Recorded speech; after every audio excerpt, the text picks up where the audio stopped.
Under the encouragement of his unscrupulous friends, Luo Geng confessed his feelings to the campus belle, Qi Qianru, only to receive her smiling retort. "I do not believe you." Luo Geng initially presumed this was a test of his sincerity, and thus he redoubled his efforts in pursuit of her affections. However, it was only later that Luo Geng came to understand that her words, "I do not believe," implicitly conveyed, "I wish for you to continue being my devoted admirer." After he ultimately succumbed to exhaustion and perished in a hospital bed, he was reborn, returning to his high school days.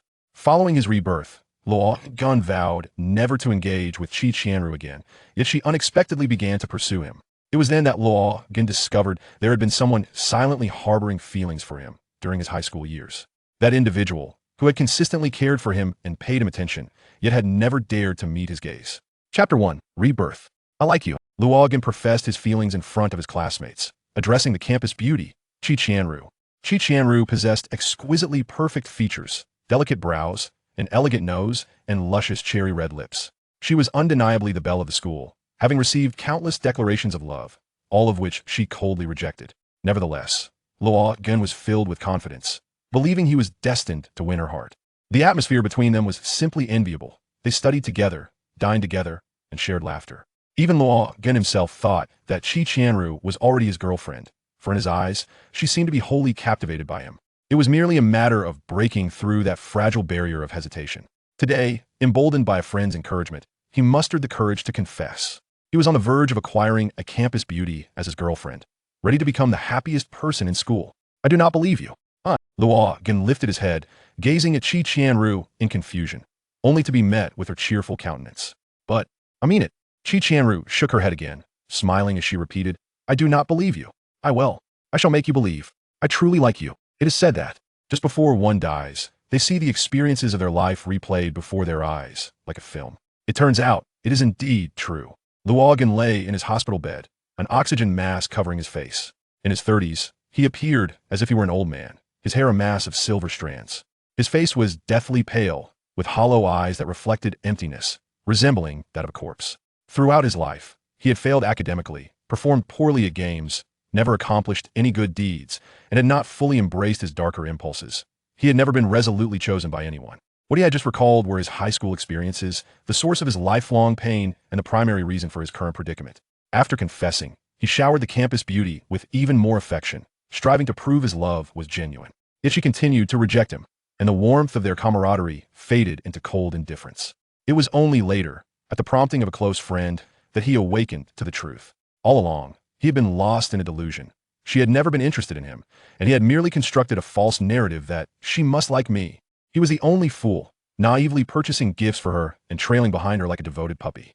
Ultimately, she grew weary of him, having spent all his resources on her, leaving him with no funds even for meals, resulting in a severe reprimand from his family, all in the misguided hope that she would come to believe in his sincerity. When he finally pressed her to make a choice, all he received in return was, "I'm sorry, my family doesn't want me to date so early. Perhaps you could wait a little longer?" Wait longer? Had she grown so accustomed to dangling him along that she could not even offer a proper rejection? She had taken his money without hesitation, but was reluctant to grant him the title of boyfriend. It felt as though he were merely a puppy dog allowance harvesting machine. Furthermore, she was not lacking for funds. She simply relished the sensation of him spending on her. In the end, was this her attitude? All he sought was an answer, a definitive rejection. After high school, he never saw her again, nor did they maintain any contact. This included subsequent class reunions, which Luo Geng avoided out of fear of those high school memories. It was then that he realized how wretched he had become.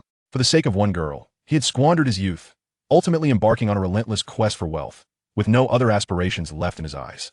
Now, with wealth amassed, he found himself with nothing, in a vast private hospital room, quietly awaiting death, which felt pitiful.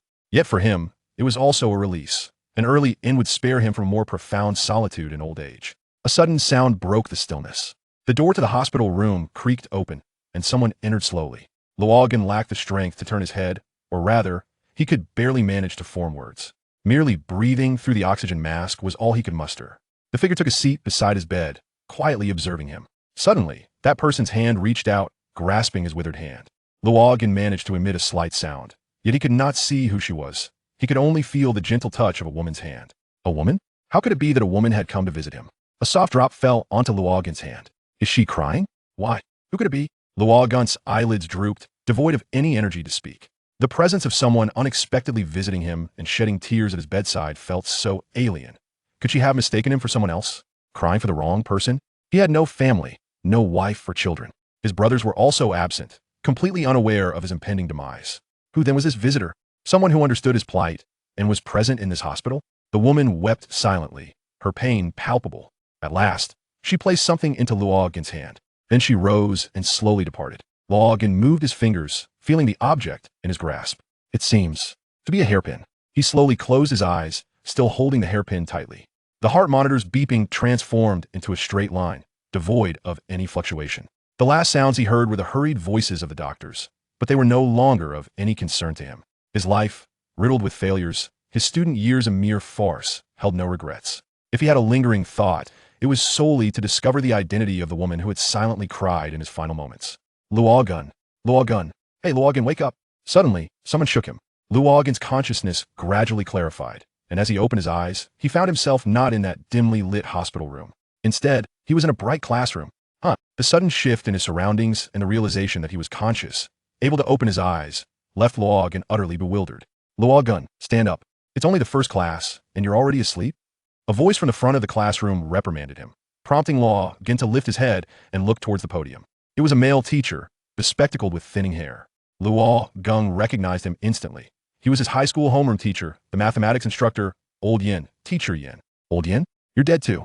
Luo Geng's words slipped out unconsciously, and in that instant, the classroom descended into a deathly silence. Standing at the podium, Old Yin's eyes widened in shock, his glasses slipping down his nose. Suddenly, Luo Geng heard a delicate chuckle from the desk ahead. When he looked forward in puzzlement, he saw the very person who had cast a lifelong shadow over him. Qi Qianru. The girl in front turned her head, her smile radiant as a blooming flower. Even her profile seemed to have stepped out of a painting. At that moment, Luo Geng finally sensed that something was amiss. No matter how dull-witted he was, he realized this was unmistakably his high school days. But hadn't he died? Could it be rebirth? Luo Geng, get out of here at once, and come to my office after class. Old Yin's furious shout jolted Luo Geng back to reality, snapping him out of his reverie. Before he could ponder further on the possibility of rebirth, he was already being expelled from the classroom. Bye-bye. Qi Qianru in front still wore a look of schadenfreude, waving at Luo Geng with a mischievous smile, as if they were close friends teasing each other.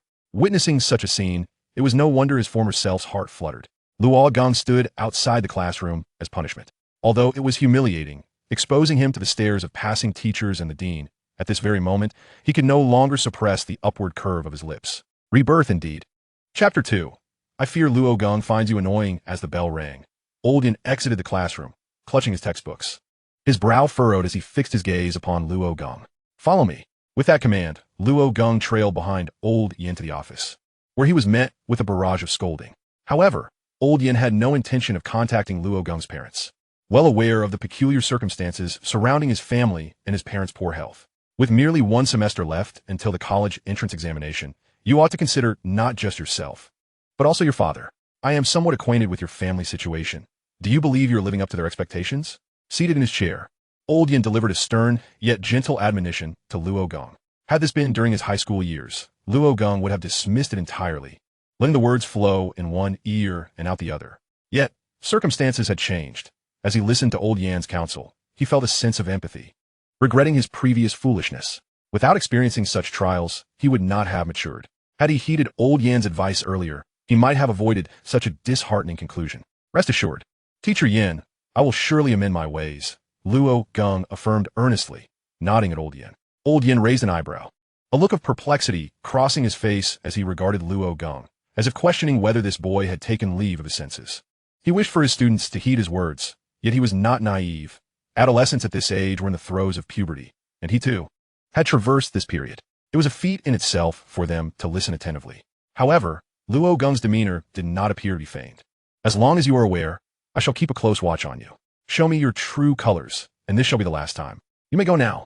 Understood, Luo Geng nodded in acknowledgement before departing the office. Even without Old Yan's admonitions, he was determined not to repeat his past mistakes. In his previous life, he always found his homeroom teacher to be a nuisance, hindering his pursuit of the school bell, only to later realize how much care the teacher had shown him.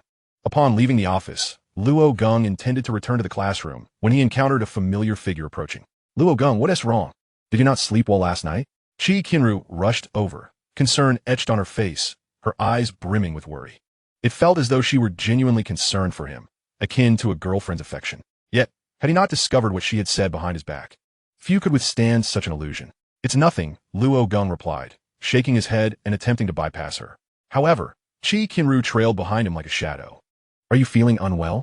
Or did Teacher Yin scold you harshly? Luo Geng's brows knitted together. The thought that her seemingly meticulous concern was entirely insincere filled him with revulsion. Oh, spare us the show, will you? I'm about to be sick from his sweetness. At that moment, a boy stood before him, intensifying Luo Geng's displeasure. This was none other than his so-called friend who had urged him to confess his feelings. He too harbored affections for Qi Qianru, using Luo Geng as a mere pawn in his own game, fully aware that the one who sticks out is the one who gets shot down. What is the matter? Deng Yuxuan? Are you envious of my good rapport with Luo Geng? Qi Qianru sidled closer to Luo Geng, feigning intimacy, though she maintained a slight distance. Envious? What do I have to be envious of? I have no interest whatsoever. I'm merely concerned that Luo Geng finds you bothersome. Isn't that right, Luo Geng?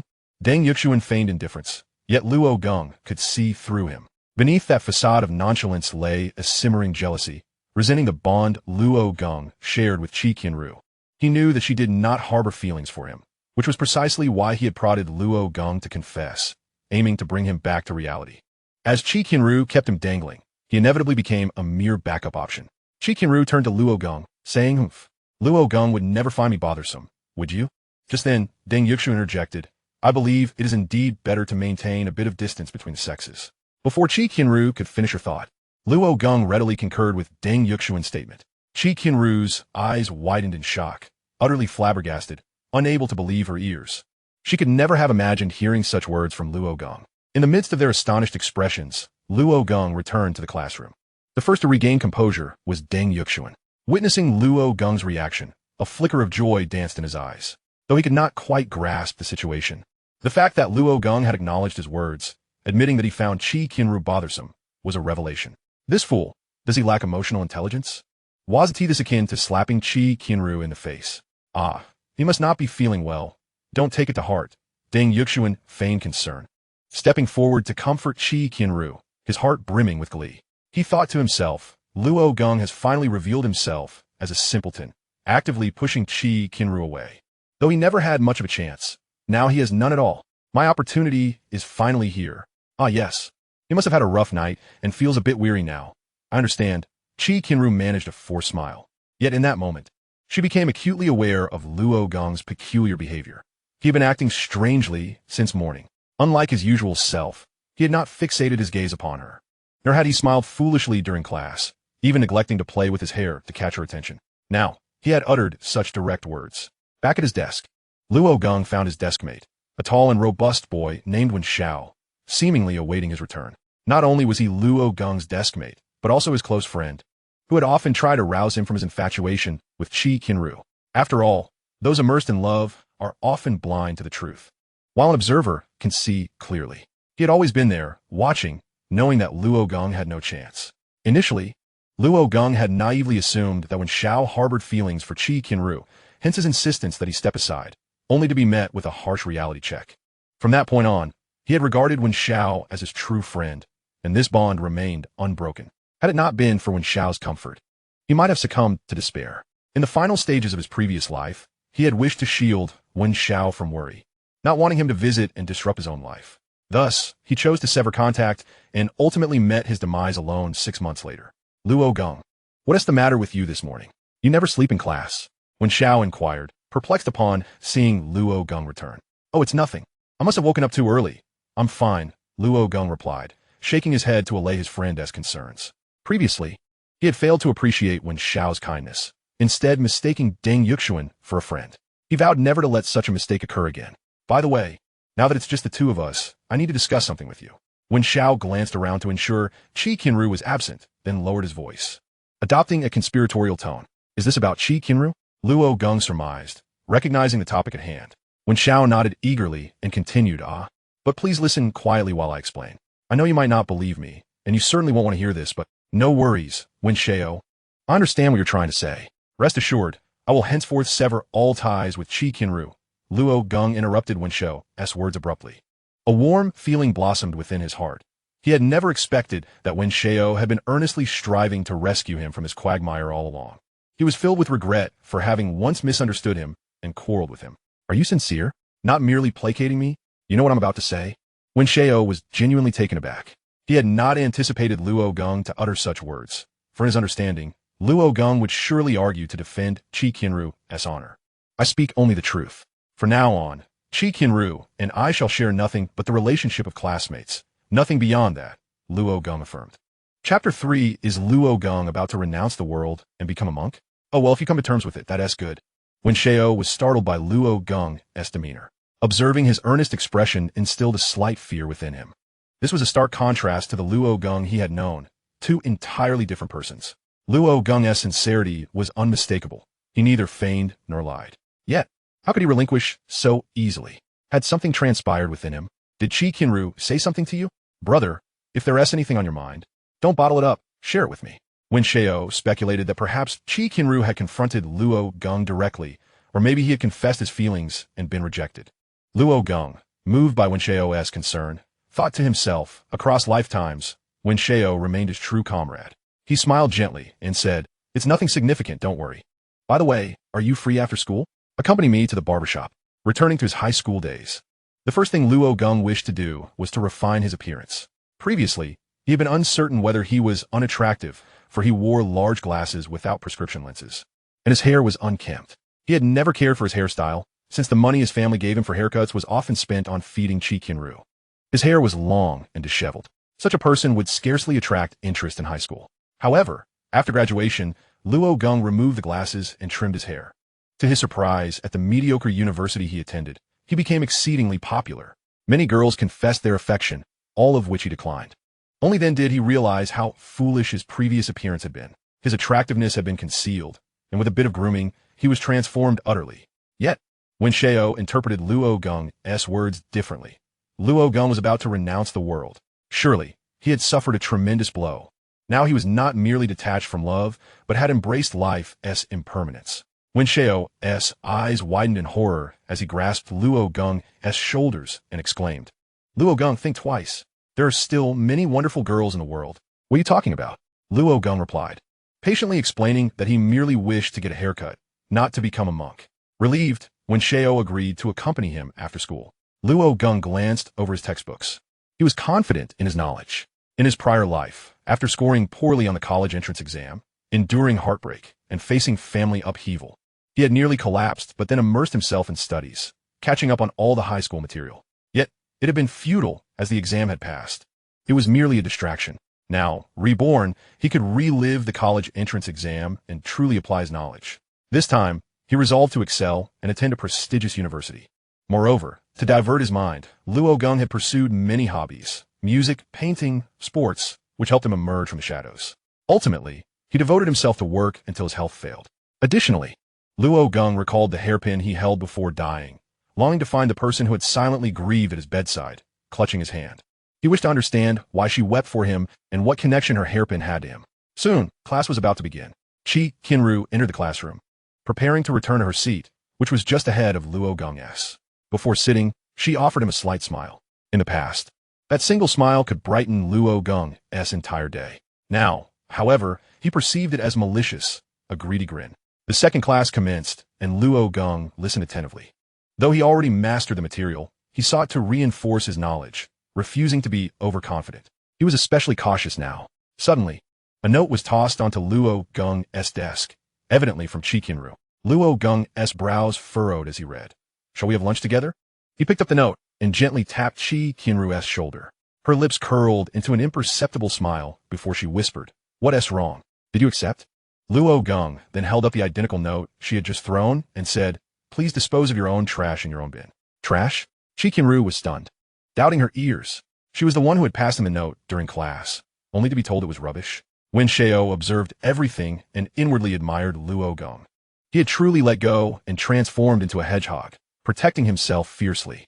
Somewhat embarrassed, Qi Qianru retrieved the note and tossed it into her trash bin. What has gotten into him today? Why is he treating me this way? She wondered, perplexed. Only yesterday, Luo Geng had been her shadow. Today, his attitude was completely changed. Oh, I see. Luo Geng, you're playing hard to get? You underestimate me, she mused, quickly rationalizing his behavior. She refused to believe he was disinterested. He must be pretending, deliberately acting cold to draw her closer. She was determined to play along. At noon, all students headed to the cafeteria. Seizing the moment, Qi Qianru turned to Luo Geng and said, Luo Geng, let us go together. Before she finished, Luo Geng looked at Wenshao and said, let us go have lunch. Wenshao glanced at Qi Qianru, nodded, and rose to leave with Luo Geng. Throughout, Luo Geng did not once glance at Qi Qianru, leaving her dumbfounded. Many classmates witnessed the scene. Are Luo Geng and Qi Qianru angry with each other? Luo Geng seems to be ignoring her. Don't be ridiculous. If anyone ignores anyone, it's Qi Qianru ignoring Luo Geng. The reverse is impossible. You must be mistaken. But look at Qi Qianru's expression. It doesn't he look very good? A group of students engaged in hushed whispers, casting furtive glances toward Qi Qianru. At that moment, a girl stood behind her and said, Ruru, let us go have lunch. This girl had an oval face, striking eyes, and cascading black hair. Though she could not quite rival Qi Qianru's beauty, she was still considered quite attractive. Ah, Bai Yi, how nice to see you. Qi Qianru responded upon noticing her friend, who excelled academically, ranking first in their class and serving as the class monitor. While Qi Qianru held the second position, Bai Yi gazed at Qi Qianru's face, seemingly on the verge of voicing something, yet the words remained unspoken. She had witnessed the earlier scene with crystal clarity. As the two prepared to depart, Deng Yuxuan made his move. Noticing that Qi Qianru had not joined Luo Geng for lunch, and recalling the incident in the corridor, he felt certain that his opportunity had finally arrived. Ahem, Ruru, would you like to join us? He called out from behind her, adopting a familiar tone like by yes, sporting a self-assured smile he deemed charming. However, they neither turned nor acknowledged him, pretending not to hear, and simply walked away. Chapter 4. I don't like that food. You must be mistaken. Bai Yi glanced at Qi Qianru beside her, uncertain of how to broach the subject. What's wrong? Ruru, do you like Luo Geng? Bai Yi articulated her curiosity. For the rapport between Qi Qianru and Luo Geng was evidently more than mere friendship in the eyes of their classmates. Yet, Bai Yi also understood that Qi Qianru and Luo Geng were not officially together. Why was that? Qi Qianru looked at Bai Yi, chuckling lightly as she replied, Me? Like him? Don't be ridiculous. He is not handsome, his grades are poor, and he possesses no particular talents. Why should I have any affection for him? Bai Yi appeared somewhat unsurprised by this response, even admiring Qi Qianru's candor. But to outsiders, your relationship seems quite close. If you don't like him, why bother getting so close? Because he likes me. If I ignore him, wouldn't that be rather pitiful for him? Just consider it an act of kindness on my part, Qi Qianru asserted with conviction, painting herself as exceptionally gentle and benevolent. Yet, even Bai Yi recognized the irony. Was this truly an act of kindness, or was she merely keeping him as a backup? Given Luo Geng's previous demeanor, such a statement might have been excusable, but today, Bai Yi had observed a subtle shift in Luo Geng's attitude, which, while not drastically altered, had evidently created a bit of distance between them. Qi Qianru maintained her facade as though nothing had transpired. Was she genuinely feeling sorry for Luo Geng? Upon arriving at the cafeteria, they found it bustling with students, most dining in groups of 3 or 5 at each table. Qi Qianru's entrance drew considerable attention, for many from other classes admired her, often waiting long at the class door just to catch a glimpse. However, the arrival of another girl soon stirred an even greater commotion. Qi Qianru. What brings her to the cafeteria today? Doesn't she usually eat her packed lunch in class? In truth, many boys found themselves more drawn to the likes of Qi Qianru than the school belle. Whispers circulated as they discussed the girl who had just entered. She possessed large, captivating eyes, deep and radiant, exuding a unique aura that beckoned others to delve into her inner world. With slightly arched brows and exquisite features, she appeared even more enchanting. Her slender figure made even the simple school uniform showcase her individuality. Her long, soft hair cascaded gracefully over her shoulders. It was clear that beauty was not solely the domain of Qi Qianru. Qi Zhao boasted a striking appearance and commendable academic prowess, yet her demeanor contrasted sharply. While Qi Qianru was sociable and easygoing, often mingling with the boys, Qi Zhao was reticent, scarcely speaking to them, bearing an air of aloofness.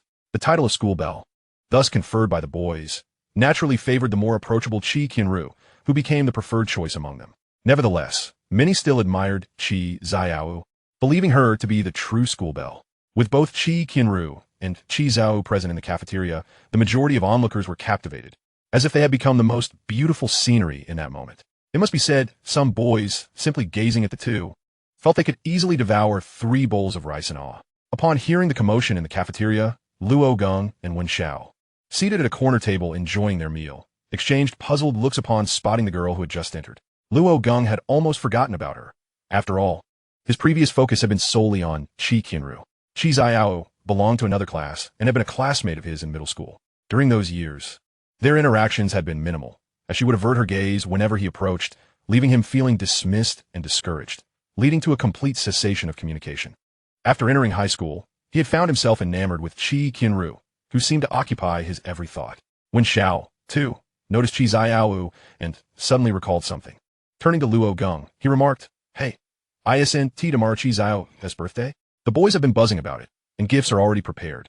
Aren't you going to get her something?" As a fellow classmate from middle school, Wen Xiao had had no interactions with Qi Xiao whatsoever.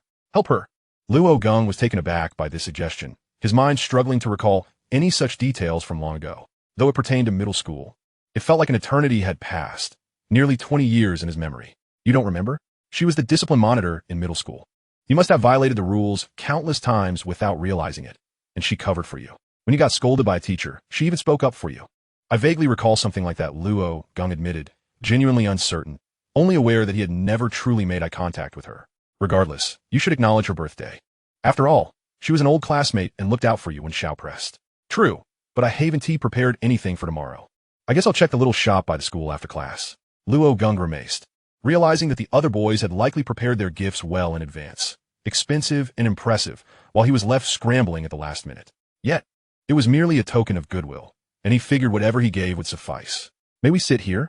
At that moment, Qi Qianru and Bai Yi approached, trays in hand, and Qi Qianru flashed a charming smile. Luo Geng and Wen Xiao simultaneously looked up, while Bai Yi turned her head away, too shy to meet their gaze. This was a public space. It was his territory, and they didn't need to seek his approval to sit there. After stating this, Luo Geng resumed his meal, though he longed to say, "No, kindly leave," with a sarcastic "thank you very much." However, that would be rather impolite and unreasonable. Thus, he simply hoped to finish his meal quickly and depart. Qi Qianru sat contentedly beside Luo Geng, while Bai naturally took her place next to Wen Xiao. She turned her head, only to lock eyes with Wen Xiao for a brief moment. Wen Xiao awkwardly smiled and nodded politely, but Bai Yi immediately averted her gaze.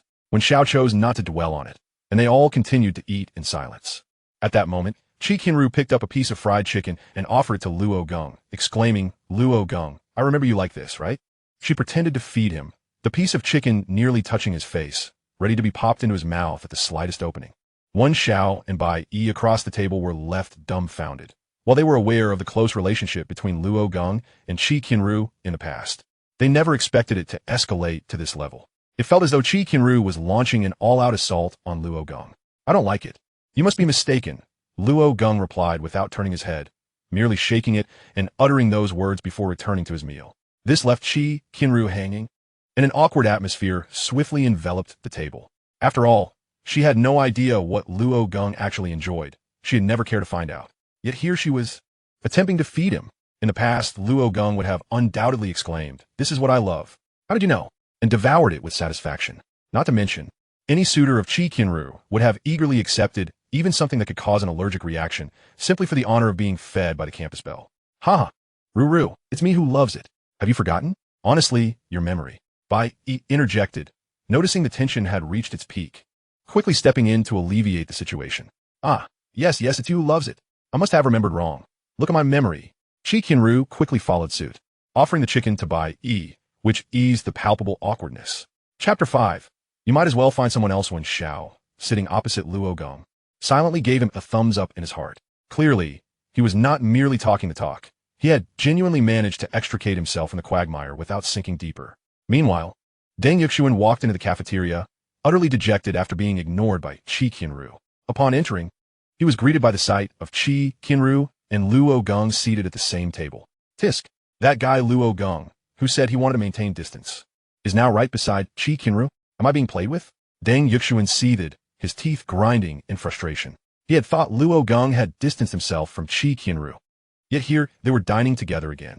Moreover, the table could only accommodate 4 people, leaving him without a place to sit if he approached. Suddenly, a spark of hope ignited in Deng Yuxuan. Wait, are Luo Geng and the others leaving? He noticed Luo Geng and Wen Xiao had finished eating and were standing up with their trays, preparing to depart. Seizing the moment, he dashed to get his meal, intent on taking Luo Geng's spot next to Qi Qianru. However, as he approached the table, he realized Qi Qianru and the others had already left, vanishing in the blink of an eye. Damn it, how can I make Luo Geng and Qi Qianru's relationship falter? A wave of jealousy surged within Deng Yuxuan, and he could no longer contain his desire to confront Luo Geng, to admit he never truly regarded him as a friend, but merely as a pawn. Yet now, he felt even less than that. As Luo Geng and Wen Xiao prepared to exit the cafeteria, they spotted Qi Xiao sitting alone at a table, quietly eating. Her plate held a meager amount of food, scarcely half of what Luo Geng had. When Luo Geng passed by her table, he glanced at Qi Xiao, who coincidentally looked up, their eyes meeting for a fleeting second. Luo Geng caught only a glimpse of her eyes before she swiftly turned her head away. Ah, still the same. Luo Geng shook his head in resignation. He had intended to greet her, given their acquaintance as classmates. Having been reborn, he yearned to mend the emotional debts of the past. However, Qi Xiao offered him no opportunity for conversation, leaving him to sigh helplessly as he departed with Wen Xiao. Qi Qianru and Bai Yi followed closely behind, but they kept a significant distance from Luo Geng. I'm angry. I've decided to ignore Luo Geng. Even if he speaks to me, I won't respond.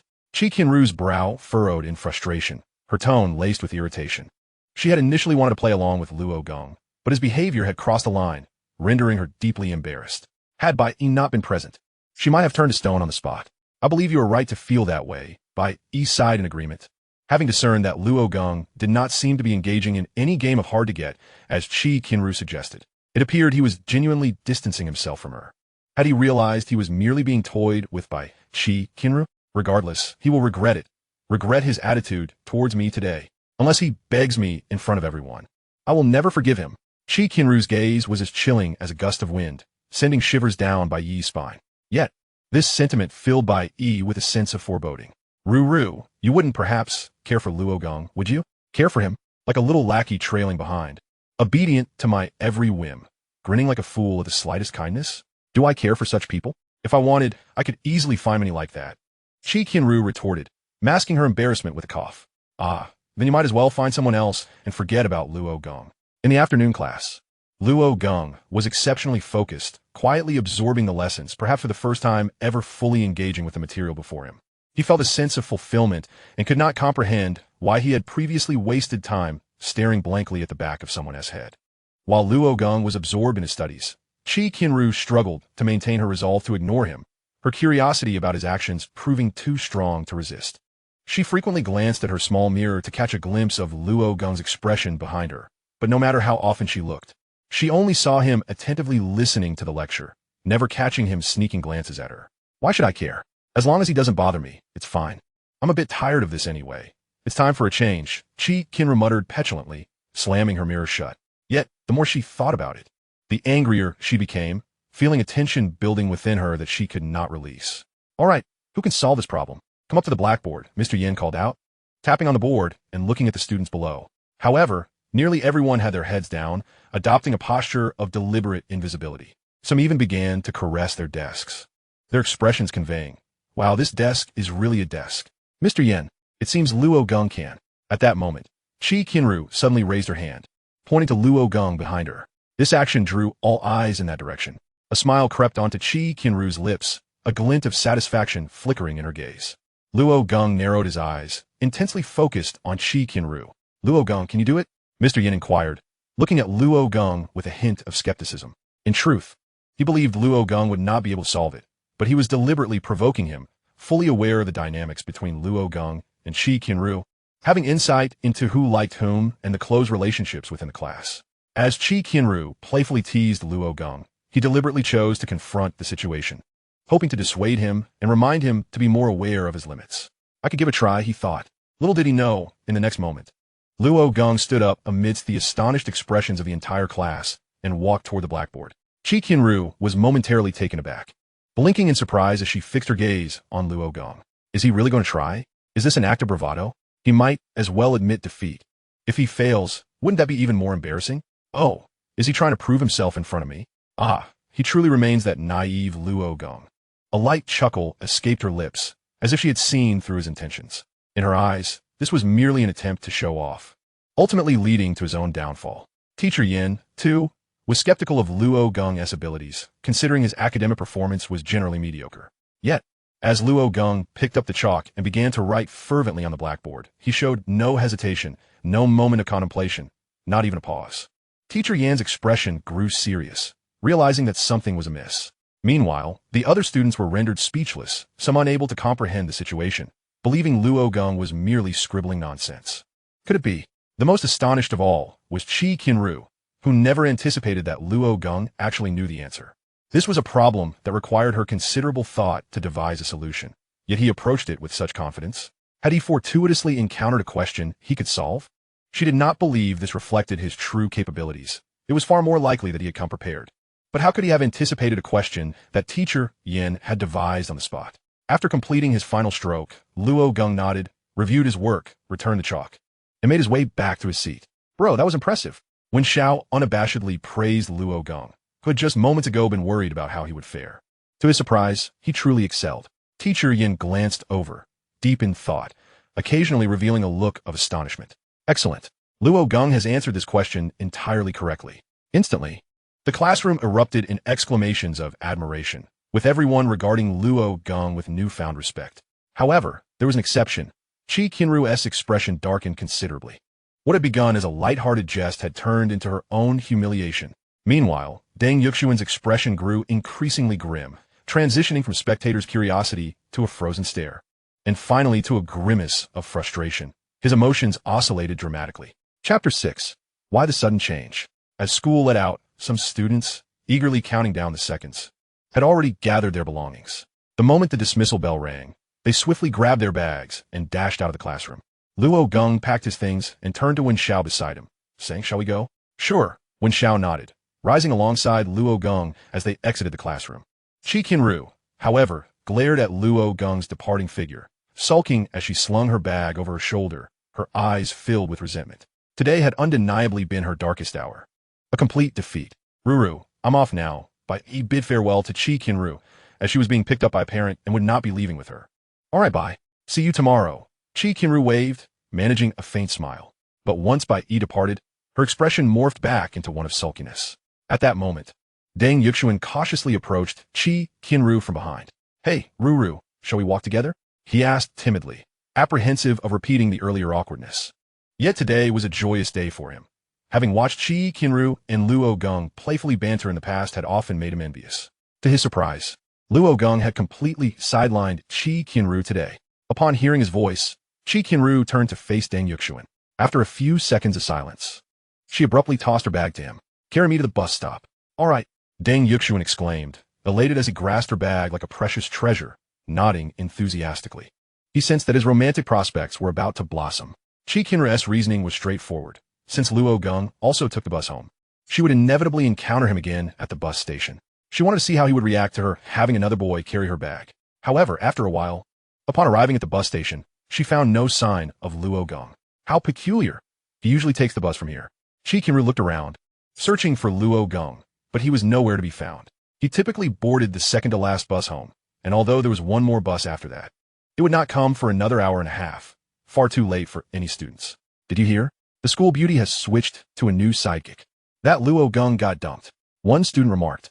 "This new guy seems even better." The previous Luo Geng appeared rather gloomy. Listening to the chatter among students at the bus station, Deng Yuxuan stood tall, as if being the school beauty's sidekick was a matter of great honor. Moments later, Qi Qianru's bus arrived. Ultimately, she did not find Luo Geng, and her heart felt not only anger, but also a tinge of disappointment. Throughout Deng Yuxuan's attempts to converse, she paid him no mind. When the bus arrived, Qi Qianru snatched her bag from Deng Yuxuan's hands and boarded without looking back. "Ruru, goodbye. Be careful on your way home. See you tomorrow. By the way, do you want to grab breakfast together tomorrow morning?" Deng Yuxuan attempted to say more, but the bus doors had already closed. She did not respond, leaving him to watch the bus drive away. Yet despite her indifference, he felt an exhilarating joy within. "Yes. Luo Geng, did you see that? You're finished. I'll make you envious." Deng Yuxuan was so elated that he began throwing punches into the air, hardly able to contain his excitement. After a long wait, Luo Geng emerged from the barbershop, spotting Wen Xiao, who was engrossed in his phone. "Oh, all done?" Wen Xiao glanced up at Luo Geng, but upon seeing him, he froze, a wave of disbelief washing over him. Before him stood Luo Geng, now rid of his heavy unkempt hair, sporting a fresh and invigorating hairstyle, having removed his oversized glasses to reveal his obsidian-like bright eyes. His features appeared refined, his facial contours softened, a stark contrast to how he had looked mere moments before entering the barbershop. When Xiao scrutinized Luo Geng from head to toe, pointing at him, stammering, "Why, you just went for a haircut, right? Why you look so different?" "Huh? What do you mean?" Luo Geng chuckled, realizing the truth in the saying that a hairstyle can significantly impact one's appearance. After all, he had never been unattractive. His hair and glasses had concealed his features, and anyone's looks would seem gloomy under such a disguise. "But I haven't seen you like this since middle school, after you matured in high school. Did you seal yourself away with your hair and glasses? That's quite unfair. Did Qi Qianru know you were this handsome all along, which is why she approached you? If that's the case, it's quite understandable." "No, she probably didn't know." Luo Geng shook his head, dismissing Wen Xiao's conjecture. However, he did not genuinely believe he was particularly handsome, as he had never witnessed the true standards of attractiveness. He simply wished to shed his previous gloomy appearance, as it was rather unfortunate. "Shall we head to the gift shop now? Aren't you looking for a present for Qi Qianru?" "Yes. I suppose it's a way to express my gratitude for her help during middle school." The two made their way to the gift shop at the school entrance. It was now past dismissal time, or else it would have been crowded with students. The gift shop owner appeared utterly exhausted, leaning heavily on the counter, his face etched with weariness as he remarked with a bitter smile, "Ah, child, what's the occasion tomorrow? Why are so many students flocking here to buy gifts?" Just now, a young man purchased an entire bag. I half thought he was planning to set up a stall at school. Luo Geng and Wen Xiao exchanged an awkward glance. It seemed Qi Qianru was indeed quite popular. News of her birthday had evidently spread throughout the entire school. Tomorrow, she would likely be overwhelmed with gifts to the point of hand cramps. "Luo Geng, this place is nearly stripped bare. There is hardly anything left. Perhaps we should look elsewhere?" Wen Xiao observed, noting that several display cases were already empty and the finest items had nearly all been snapped up. "Boss, what do you have left that could serve as a gift?" "Something simple, just for an ordinary friend. Anything will do," Luo Geng inquired, turning to the owner in search of a suggestion. The owner sighed deeply and replied, "Anything you say? Well, at the moment, the only things left are hairpins. You could take one if you like." "Hairpins, huh?" Luo Geng recalled seeing Qi Qianru fussing with her hair while eating earlier. It had seemed quite troublesome. "Wait, a hairpin." Luo Geng suddenly realized something and fixed his gaze on the box the owner presented. Inside lay a delicately crafted hairpin. Upon seeing it, Luo Geng's eyes widened in astonishment. He slowly approached, lifted the hairpin, and blinked silently. "What's wrong with that hairpin?" Wen Xiao noticed his odd behavior and frowned, asking, I just remembered," Luo Geng stammered. In an instant, a flood of memories surged in Luo Geng's mind. Memories so inconspicuous that he had never bothered to retain them. In his previous life, he had also experienced this very event, Qi Qianru's birthday. He knew how much she had helped him during middle school, so after class, he had intended to buy her a gift. But since all his money had been spent on Qi Qianru, he had little left and had to settle for a relatively inexpensive present, the very hairpin in his hand. Could this be the same hairpin he had given her? Was the one who had wept for him in the hospital room Qi Qianru? Luo Geng found it hard to accept this notion. In high school, he barely interacted with Qi Qianru, his attention wholly consumed by Qi Qianru, leaving no room for other girls. How could she have remembered a mere hairpin he gave her? And after more than 10 years, sought him out, holding his hand and crying in that hospital room? Chapter 7. It feels like mockery, boss. Has anyone bought this hairpin today? Luo Geng asked the owner. The owner shrugged and shook his head. No one. They all pick the expensive stuff and take the best items. Who will buy a hairpin like this? So, this hairpin is the one I gave her, Luo Geng mused, staring blankly at it. Despite his efforts to conceive alternative explanations denying that the person was Qi Zhao, such a coincidence seemed impossible. He had no other connection to this hairpin except through her. Thus, the probability that the one who cried for him was Qi Qianru exceeded 90%. But why? Luo Geng could not find a rational explanation for her actions. How could she have located him after more than a decade of no contact, known his situation, and displayed such emotion? Hey child, are you buying it or not? What are you mumbling about? The owner prodded. Of course I am. There is nothing else left. What choice do I have? Luo Geng replied, paying for the hairpin. Outside, dusk had fallen. There was no time to search for gifts elsewhere. History was about to repeat itself. As Luo Geng and Wen Xiao stepped out of the shop, Luo Geng looked at the hairpin in his hand and asked, Wen Xiao, do you think it's inappropriate to give this? Everyone else is giving such fine gifts, and I'm just offering a hairpin. It feels like I'm mocking her. In his former life, Luo Geng had never considered this a problem.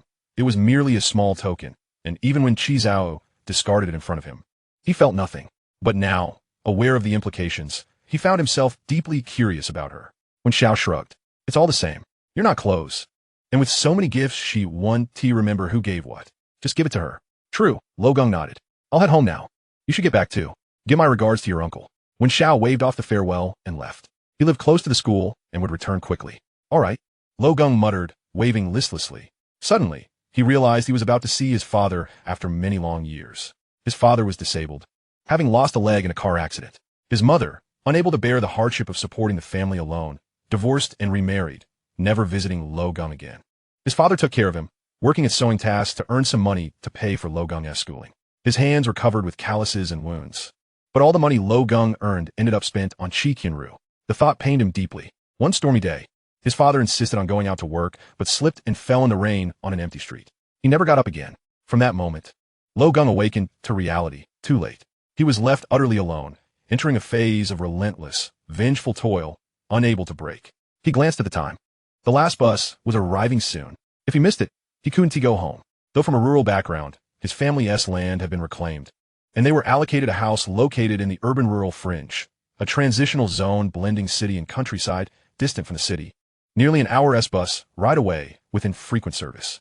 Night had fallen. The streets were nearly deserted. Luo Geng reached the bus stop, where only a few people remained. He breathed a sigh of relief. Made it just in time. But as he muttered, a nearby figure suddenly trembled. Luo Geng noticed the figure's slight shiver upon hearing his voice, and thought perhaps he had startled her. "Sorry about that." He quickly apologized, observing her standing there. She was a girl with long hair, somewhat familiar, though the darkness obscured his view. "It's nothing," came a faint, gentle voice, barely audible, like a whisper in his ear. The voice was beautiful, and yet strangely familiar to Luo Geng. "Are you also a senior? Why are you out so late?" he asked. "I have some things to take care of," she murmured, her voice low and hesitant, as if afraid he might overhear. Luo Geng didn't press further.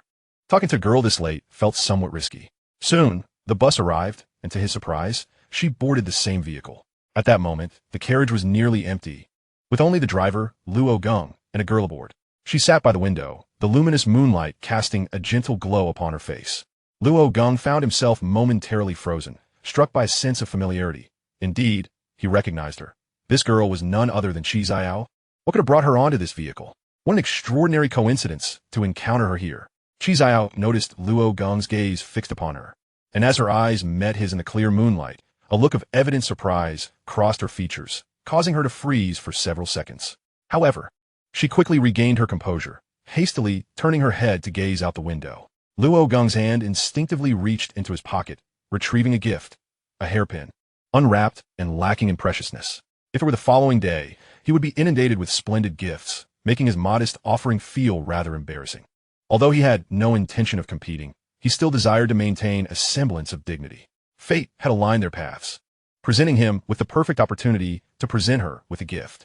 After a moment of contemplation, Luo Geng resolutely approached Qi Qianru, drawing nearer step by step. While she trembled slightly, "I heard tomorrow is your birthday, and time is pressing. I had no opportunity to prepare something special." He extended the hairpin towards her, continuing, "I noticed during lunch today that you kept tugging at your hair. So, I thought this hairpin might be of use to you. If it suits you, please accept it. If not, feel free to discard it." Qi Qianru's shoulders quivered ever so slightly, and after a brief silence, she slowly extended her hand to accept the hairpin from Luo Geng. A soft thank you escaped her lips, and Luo Geng felt a wave of relief wash over him. May I sit here?" he inquired. "Sure." Luo Geng settled beside Qi Qianru in the sparsely occupied carriage. Despite the numerous empty seats, they chose to sit together, and he felt a pang of regret. Perhaps his desire to draw closer was too overt. Would she perceive him as peculiar? With so many vacant seats, why sit beside her? It felt akin to a scenario in a men's restroom where all the stalls are empty, yet someone chooses the one right next to you. After a lingering, uncomfortable silence, Qi Qianru broke the tension. "You got a haircut?" "Yeah, you noticed. I thought you might have forgotten we were middle school classmates."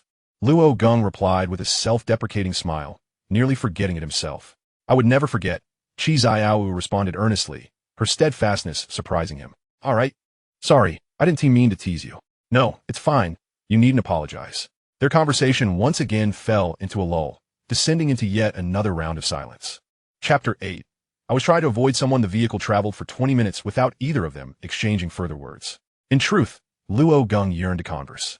Yet he hesitated, uncertain how to initiate dialogue. Her habit of avoiding his gaze made him hesitant to draw closer. However, considering that the hairpin incident had shifted the focus almost entirely onto Qi Qianru, Luo Geng found renewed courage and a desire to understand her better. Do you take this bus every day? Where does it go? He began, feeling slightly awkward, but recognizing that silence would be even more uncomfortable. To the terminal. Luo Geng expressed surprise. What?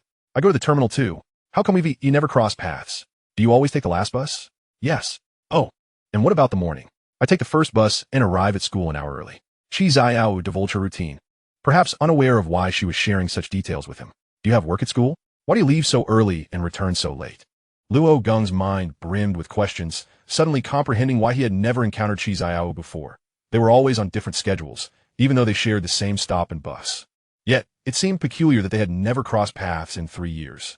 This implied that Qi Qianru consistently arrived at school an hour earlier than others and returned home over an hour later. However, she once again fell silent, refusing to answer Luo Geng's inquiries, deepening his confusion. Her demeanor suggested she harbored unspoken burdens. But pressing her further didn't seem appropriate. Was she perhaps fearful? Luo Geng contemplated a possibility. After all, a girl as beautiful as Qi Qianru would likely attract unwanted attention. Could it be that she avoided busier times for her own safety? Observing her, he noted her tendency to avert her gaze from him, indicating a heightened sense of vigilance. Did she suspect his intentions were not pure? After a moment of introspection, Luo Geng seemed to come to an understanding, recognizing that his own intentions might indeed raise suspicions. Consequently, he stood up and distanced himself from Qi Qianru, maintaining a respectful space. Qi Qianru appeared momentarily taken aback, watching as he moved to a seat further ahead. Looking somewhat lost. I didn't mean to ignore you, she exclaimed in a rush, only to quickly cover her mouth in surprise at her own words. She herself was unsure why she had said that. Yet, when Luo Geng had distanced himself, a wave of anxiety had surged within her. Luo Geng turned, astonished. You thought I was upset because I moved away?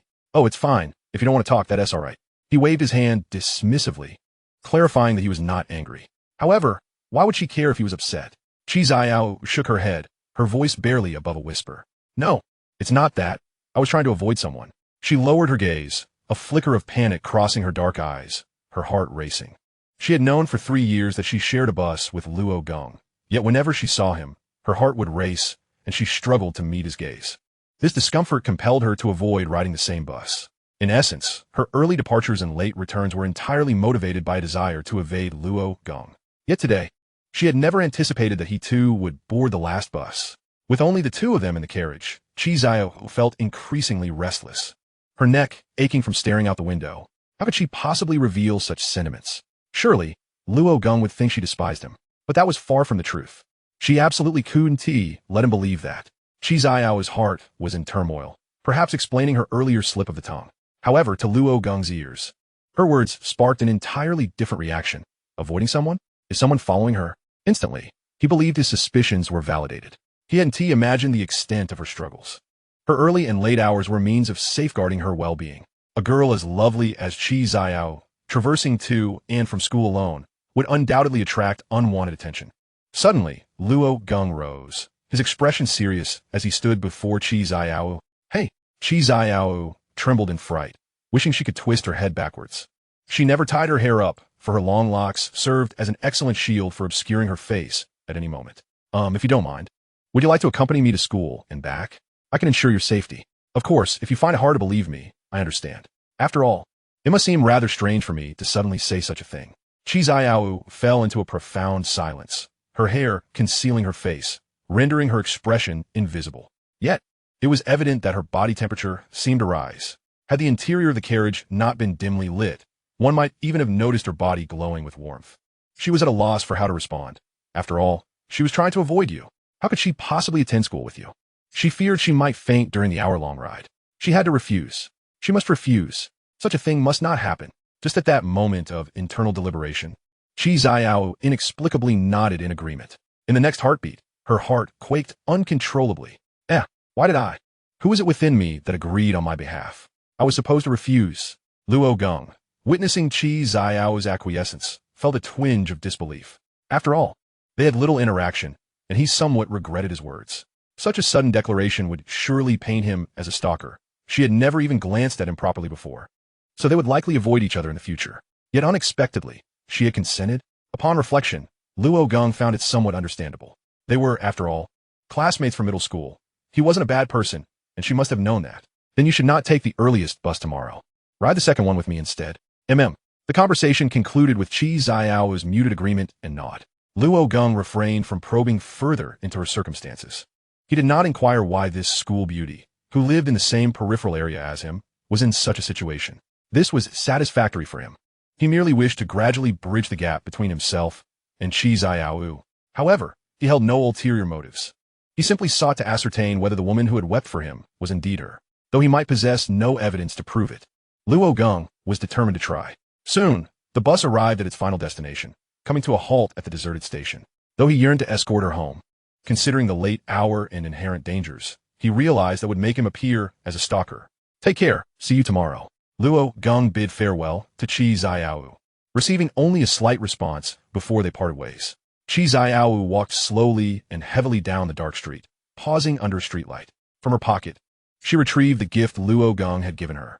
Gazing at the hairpin in her hand, a faint smile curled at the corners of her lips. Yet she did not wear it. Instead, she carefully stowed it away in her bag. As she resumed her steps, it was evident that her pace had lightened considerably. Chapter 9, huh? Have you grown up? Luo Geng walked along the path he once knew so well, his heart swelling with excitement at the thought of returning home. Son! Suddenly, he heard a familiar call, causing his entire body to shudder. That voice, once deemed annoying and unwanted, had not graced his ears since that day. Luo Geng looked up to see a man standing under the streetlight, dressed simply, even somewhat shabbily. The sight was difficult to digest. He stood on one leg, using crutches to barely maintain his balance. His wrinkled face bore the marks of a life filled with hardship. Dad! Luo Geng exclaimed, his voice trembling with emotion. He had thought he would never see this man again. But seeing him now, Luo Geng could hardly contain himself. His father, Luo Yangfu. Luo Geng rushed forward, arms outstretched, eager to embrace the man beneath the streetlight, momentarily forgetting his father's disability. Just as he was about to wrap his arms around Luo Yangfu, the latter suddenly raised his crutch. Thud! Luo Geng, unable to halt his momentum, collided with it, nearly causing his eyes to bulge out. The impact to his stomach was fierce enough to have pierced him. Ouch, Dad, what are you doing? Luo Geng crouched down, clutching his belly, looking up at Luo Yangfu in bewilderment. The latter's expression was serious, pointing the crutch at Luo Geng's head. I was about to ask you the same thing, you rascal. Why are you returning so late? Have you been at the internet cafe again? At least you finally got that unruly mop of yours cut. Let it grow a little more, and you could pass for a girl. I was late because I want to get a haircut, Luo Geng replied, rubbing his belly. What are you doing out here at this hour? It's dangerous. What do you think? I came out to look for you. Hurry up, the food will get cold. Luo Yangfu chided, turning away and moving forward, his crutches clattering against the ground with evident effort. Luo Geng watched his father's retreating figure, a smile tugging at his lips, and hurried after him. Come on, Dad. I'll carry you back. Huh? Have you grown up? Luo Geng's home was rather modest, with few appliances, and they rarely turned on the lights. Among the furniture, the most valuable item was likely the sewing machine. Come, eat quickly. After dinner, you must do your homework. Luo Yangfu settled into a chair, the table laden with the simple meal he had painstakingly prepared. The complexity of other dishes was beyond his skill. So their meals consisted primarily of steamed items, steamed buns, steamed potatoes, eaten with sauce. After all the money Luo Yangfu earned went to Luo Geng. Despite their poverty, he never withheld a single penny for Luo Geng's tuition. Sharing a meal with his father once again filled Luo Geng with contentment. Son, tell your old man the truth. Do you have a crush on someone? Luo Yangfu suddenly looked up, meeting Luo Geng's gaze earnestly. No, why would you think that? Luo Geng replied. I know you too well. But let me tell you, focus on your studies for now. Once you enter society and start earning money, you can pursue romance. Otherwise, with our family's situation, what girl would look your way? Luo Geng nodded, understood, don't worry. By the way, Dad, you should stop working and just stay at home. You little rascal, if I don't work, how will we have money? They exchanged banter, and Luo Geng, who once would have preferred to skip meals rather than linger at the table, now found himself wishing time would slow down. After dinner, Luo Geng washed the dishes, and Luo Yangfu observed him as if he were a stranger, for Luo Geng had never done such chores before. Subsequently, he returned to his room, filled with the scent of his infatuation. He could not fathom why he had so foolishly filled his notebook with Qi Qianru's name. Even the photos from the sports meet had been cut down to only feature her. Looking at these, Luo Geng felt a wave of nausea wash over him. Luo Yangfu never entered Luo Geng's room, and if he were to see these items, he would surely be furious. What bad luck, Luo Geng muttered, hastily tossing all those embarrassing relics into a large black trash bag. Seeing these items truly overwhelmed him. During the process of tidying up, Luo Geng stumbled upon a stack of papers, original comic drafts he had dealt with for over a decade. He had been captivated by comics since his school days and eventually pursued it as a profession, tirelessly drawing at his desk until he nearly collapsed from exhaustion. Initially, his aspiration seemed to be transforming his story with Qi Qianru into a comic. The current Lao Jia must still be a newcomer, right? Luo Geng sat down, gazing at the drawing paper before him, murmuring with a sense of nostalgia. Lao Jia was the star editor of his comic society in his previous life, while he had been a distinguished writer under his guidance. Back then, Lao Jia was rather arrogant, and had it not been for Luo Geng's slightly superior skills, he would likely have been bullied mercilessly. But now, Lao Jia, let us collaborate once more. Luo Geng retrieved his drawing pen, preparing to create on paper. After all, he had returned from a rebirth, and the current era was relatively backward, with comic artistry lacking the vibrancy of future blossoming decades. If he could produce a remarkable piece now, it would undoubtedly propel him to great heights. However, Luo Geng did not intend to craft a masterpiece immediately. After all, creating high-quality work required ample time, which he lacked as he needed to prepare for the college entrance examination. Yet, he couldn't refrain from drawing entirely, as he wished to relieve Luo Yangfu from work to prevent future tragedies. Thus, at this moment, he could produce formulaic works that resembled mass-produced articles, commonly referred to as toilet paper literature. Such works, often perplexing and even deemed foolish by readers, required a suspension of critical thinking, meant solely for fleeting amusement. This genre promised quick monetary returns and demanded minimal technical prowess, making it perfectly suited for Luo Geng's current circumstances. In this era, titles remained succinct, often comprising 2 or 4 characters imbued with profound meaning. Luo Geng inscribed the title of his forthcoming work on the drawing paper, about my rebirth in another world and acquiring a god-level talent, allowing me to live comfortably in this new realm. Chapter 10. Overslept, no time for morning rituals. Sunlight filtered through a gap in the curtains, illuminating the room. The person at the desk frowned, squinting as he opened his bleary eyes. After a brief pause, every cell in his body screamed in protest from soreness.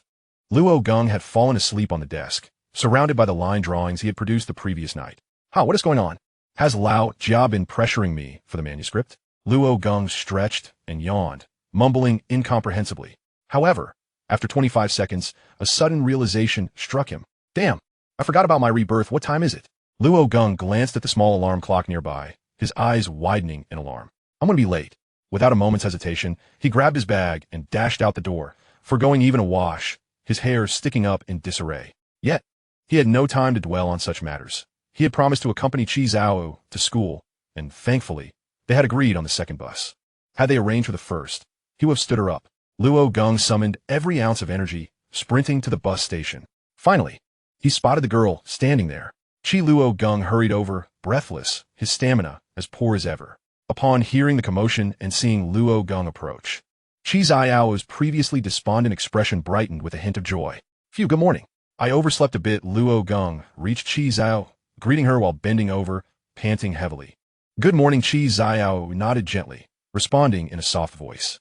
Suddenly, Luo Geng recalled something, straightening up and exclaiming, by the way, happy birthday. Thank you. Qi Qianru's cheeks flushed faintly, stuttering her response. Luo Geng's gaze fell upon her face, noticing her stunning profile today as she wore the hairpin he had gifted her, tying her hair back. Yesterday, with her hair down, she exuded a gentle and graceful charm. Today, she radiated a spirited elegance. Whichever way one looked at it, Luo Geng was astonished. Why had he only just realized how breathtaking she was? Her beauty rivaled that of Qi Qianru. How could she not be the school belle? Moreover, Luo Geng couldn't recall her looking this way in middle school. Otherwise, he would have remembered her vividly. Truly, a girl transforms remarkably as she grows. The bus arrived, and Luo Geng boarded with Qi Qianru. Since it was the starting point and the time was for school, the bus was sparsely populated. Qi Qianru seated herself by the window at the back, while Luo Geng naturally took the seat beside her. Just as he settled in, Qi involuntarily shuddered, perhaps feeling too close, prompting her to shift away slightly. Additionally, her hair obscured her face, causing her to nearly twist her entire head towards the window. Luo Geng noticed she was holding a lunchbox, wrapped in an insulated cover. Did you bring your own lunch? But you ate in the cafeteria yesterday. He engaged her in conversation, as the school cafeteria offered many delicious options. and students rarely brought their own meals, except for a few minorities with dietary restrictions. Well, I overslept yesterday and didn't have time to prepare it. Did you make this yourself? That's impressive. And you took the earliest bus? That means you had to get up really early. That sounds exhausting. Luo Geng calculated that the earliest bus departed at 6, which meant she would need to rise around 4 if she also had to cook. Moreover, high school students hardly had time to sleep, especially with the impending college entrance examinations. A midnight bedtime was already considered quite fast-paced, and she had maintained such a schedule for 3 years. Luo Geng looked at Qi Qianru's face, admiration evident in his expression. She was merely a student yet worked so hard. Qi Qianru's head bobbed slightly, revealing her fatigue. Luo Geng could tell that despite her strong will, her body would not lie. You should get some rest. I'll wake you up when we arrive. Don't worry. Luo Geng whispered softly in her ear. She was evidently exhausted, having hardly slept the previous night. As soon as she sat on the bus, drowsiness overtook her. She didn't think twice, merely murmuring a faint before leaning back at her seat and falling asleep. I truly admire her, Luo Geng sighed, watching her slumber. Someone who had already won the genetic lottery in beauty worked so diligently when she could easily rely on her looks. Yet, she chose to excel through her own efforts. Here he was, wasting time being a sycophant, while she surpassed him by leagues. Just then, as Luo Geng reflected on his life, Qi Qianru's head suddenly rested on his shoulder. This Luo Geng inhaled sharply, his eyes widening. Despite having lived many years and managing normal exchanges with Qi Qianru without any reaction, he had never truly interacted with girls. In this life and the last, he had never even held a girl's hand, and now, having a beautiful girl leaning on his shoulder, the sensation was suffocating. It was akin to being on oxygen in a hospital.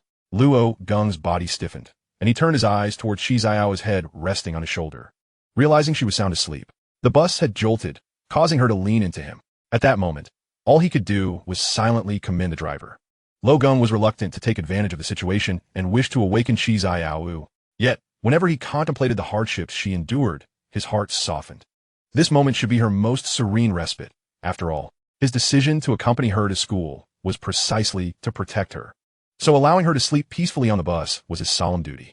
Thus, Luo Geng refrained from rousing Qi Qianru, instead permitting her to rest her head upon his shoulder in tranquil slumber. However, as more students boarded the bus at each stop, their gazes naturally gravitated toward Luo Geng and Qi Qianru. Hey look, could that be Qi Qianru? Is it really her? Why is she on this bus? And who has that beside her? A boyfriend? I don't know, but it must be. They seem quite close. Wearing school uniforms. Do we even have such a handsome guy at our school? I've never seen him before. This is shocking enough to stun me for an entire year. But I refuse to believe it. It must be her brother or something.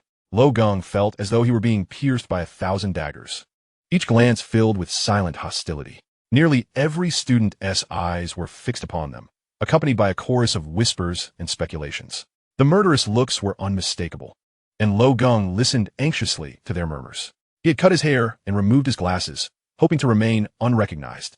Some speculated that he and Qi Qianru were romantically involved, though most found it hard to believe. After all, Qi Qianru's reserved and aloof nature left her with very few friends, and she seemed perpetually solitary. How could such a person possibly be in a relationship? Chapter 11. This is completely my type. What should I do? Should I wake her now? At this moment, Luo Geng was tempted to awaken Qi Qianru. The bus was growing increasingly crowded and the number of onlookers intensifying. Usually, students discussed a variety of topics, but this time, the entire bus was fixated on a single subject, him. Swallowing nervously, Luo Geng had intended to let Qi Qianru rest peacefully, but instead, he found himself the center of an involuntary public spectacle. If looks could kill, he would have perished again on the very day of his rebirth. Just then, Qi Qianru's hand twitched. Her palm was slick with sweat. In truth, she had not been asleep at all, although she had initially dozed off. A jolt from the bus caused her to lean against Luo Geng's shoulder, which instantly roused her, though she kept her eyes closed out of sheer embarrassment. To open them would mean facing Luo Geng's face, a prospect so mortifying it felt suffocating. She resolved to let him awaken her instead, but he remained motionless, allowing her to rest against him. Her drowsiness vanished entirely. She feigned sleep from start to finish, despite knowing the bus was now full of students. Qi Qianru lacked the courage to open her eyes. She was grateful there had been no physical contact between them. Otherwise, Luo Geng would have discovered her pretense. For no one's body temperature rises during sleep, as hers had. She felt as if she were burning with fever. The bus arrived at the stop, and students began disembarking. Summoning courage, Luo Geng glanced at Qi Qianru beside him and softly said, Wei Ve arrived. Qi Qianru squeezed her tightly shut eyes before slowly opening them. Soon, tears might well up. Sorry, I fell asleep, she murmured, quickly turning away from Luo Geng. No need to apologize. It's good you rested. I know how hard you've been working, but you must also take care of yourself. Don't wear yourself out, Luo Geng replied, his lips curling into a gentle smile. He then stood and stepped off the bus. Since they had arrived, it was best not to remain so close. After descending, Luo Geng shook his head, muttering to himself, telling someone to take care of their health is the last thing I'm qualified to say. Isn't it? He chuckled wryly before steeling himself and heading toward the school. Meanwhile, Qi Qianru remained seated on the bus, her delicate earlobes flushed crimson. Luo Geng's tender words and warm smile echoed repeatedly in her mind. Hey, aren't you getting off? The driver's reminder finally brought Qi Qianru back to reality, and she hurriedly alighted. I brought breakfast, if you don't mind. Deng Yuxuan held out a carefully prepared meal toward Qi Qianru. Qi Qianru, sitting in her seat, stared at the breakfast in surprise.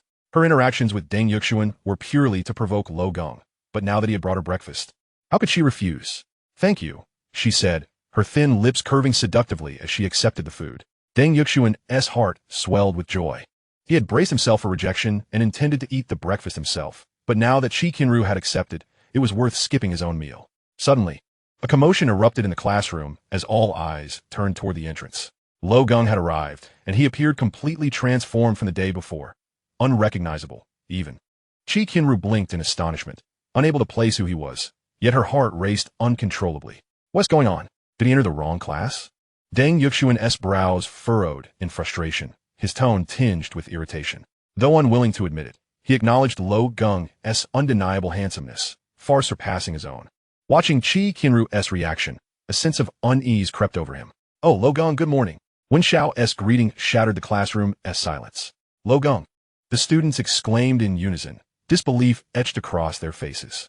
They simply could not reconcile the striking figure with the image they held in their minds. The most astonished were Deng Yuxuan and Qi Qianru. After a few seconds of shock, Deng Yuxuan's heart filled with resentment.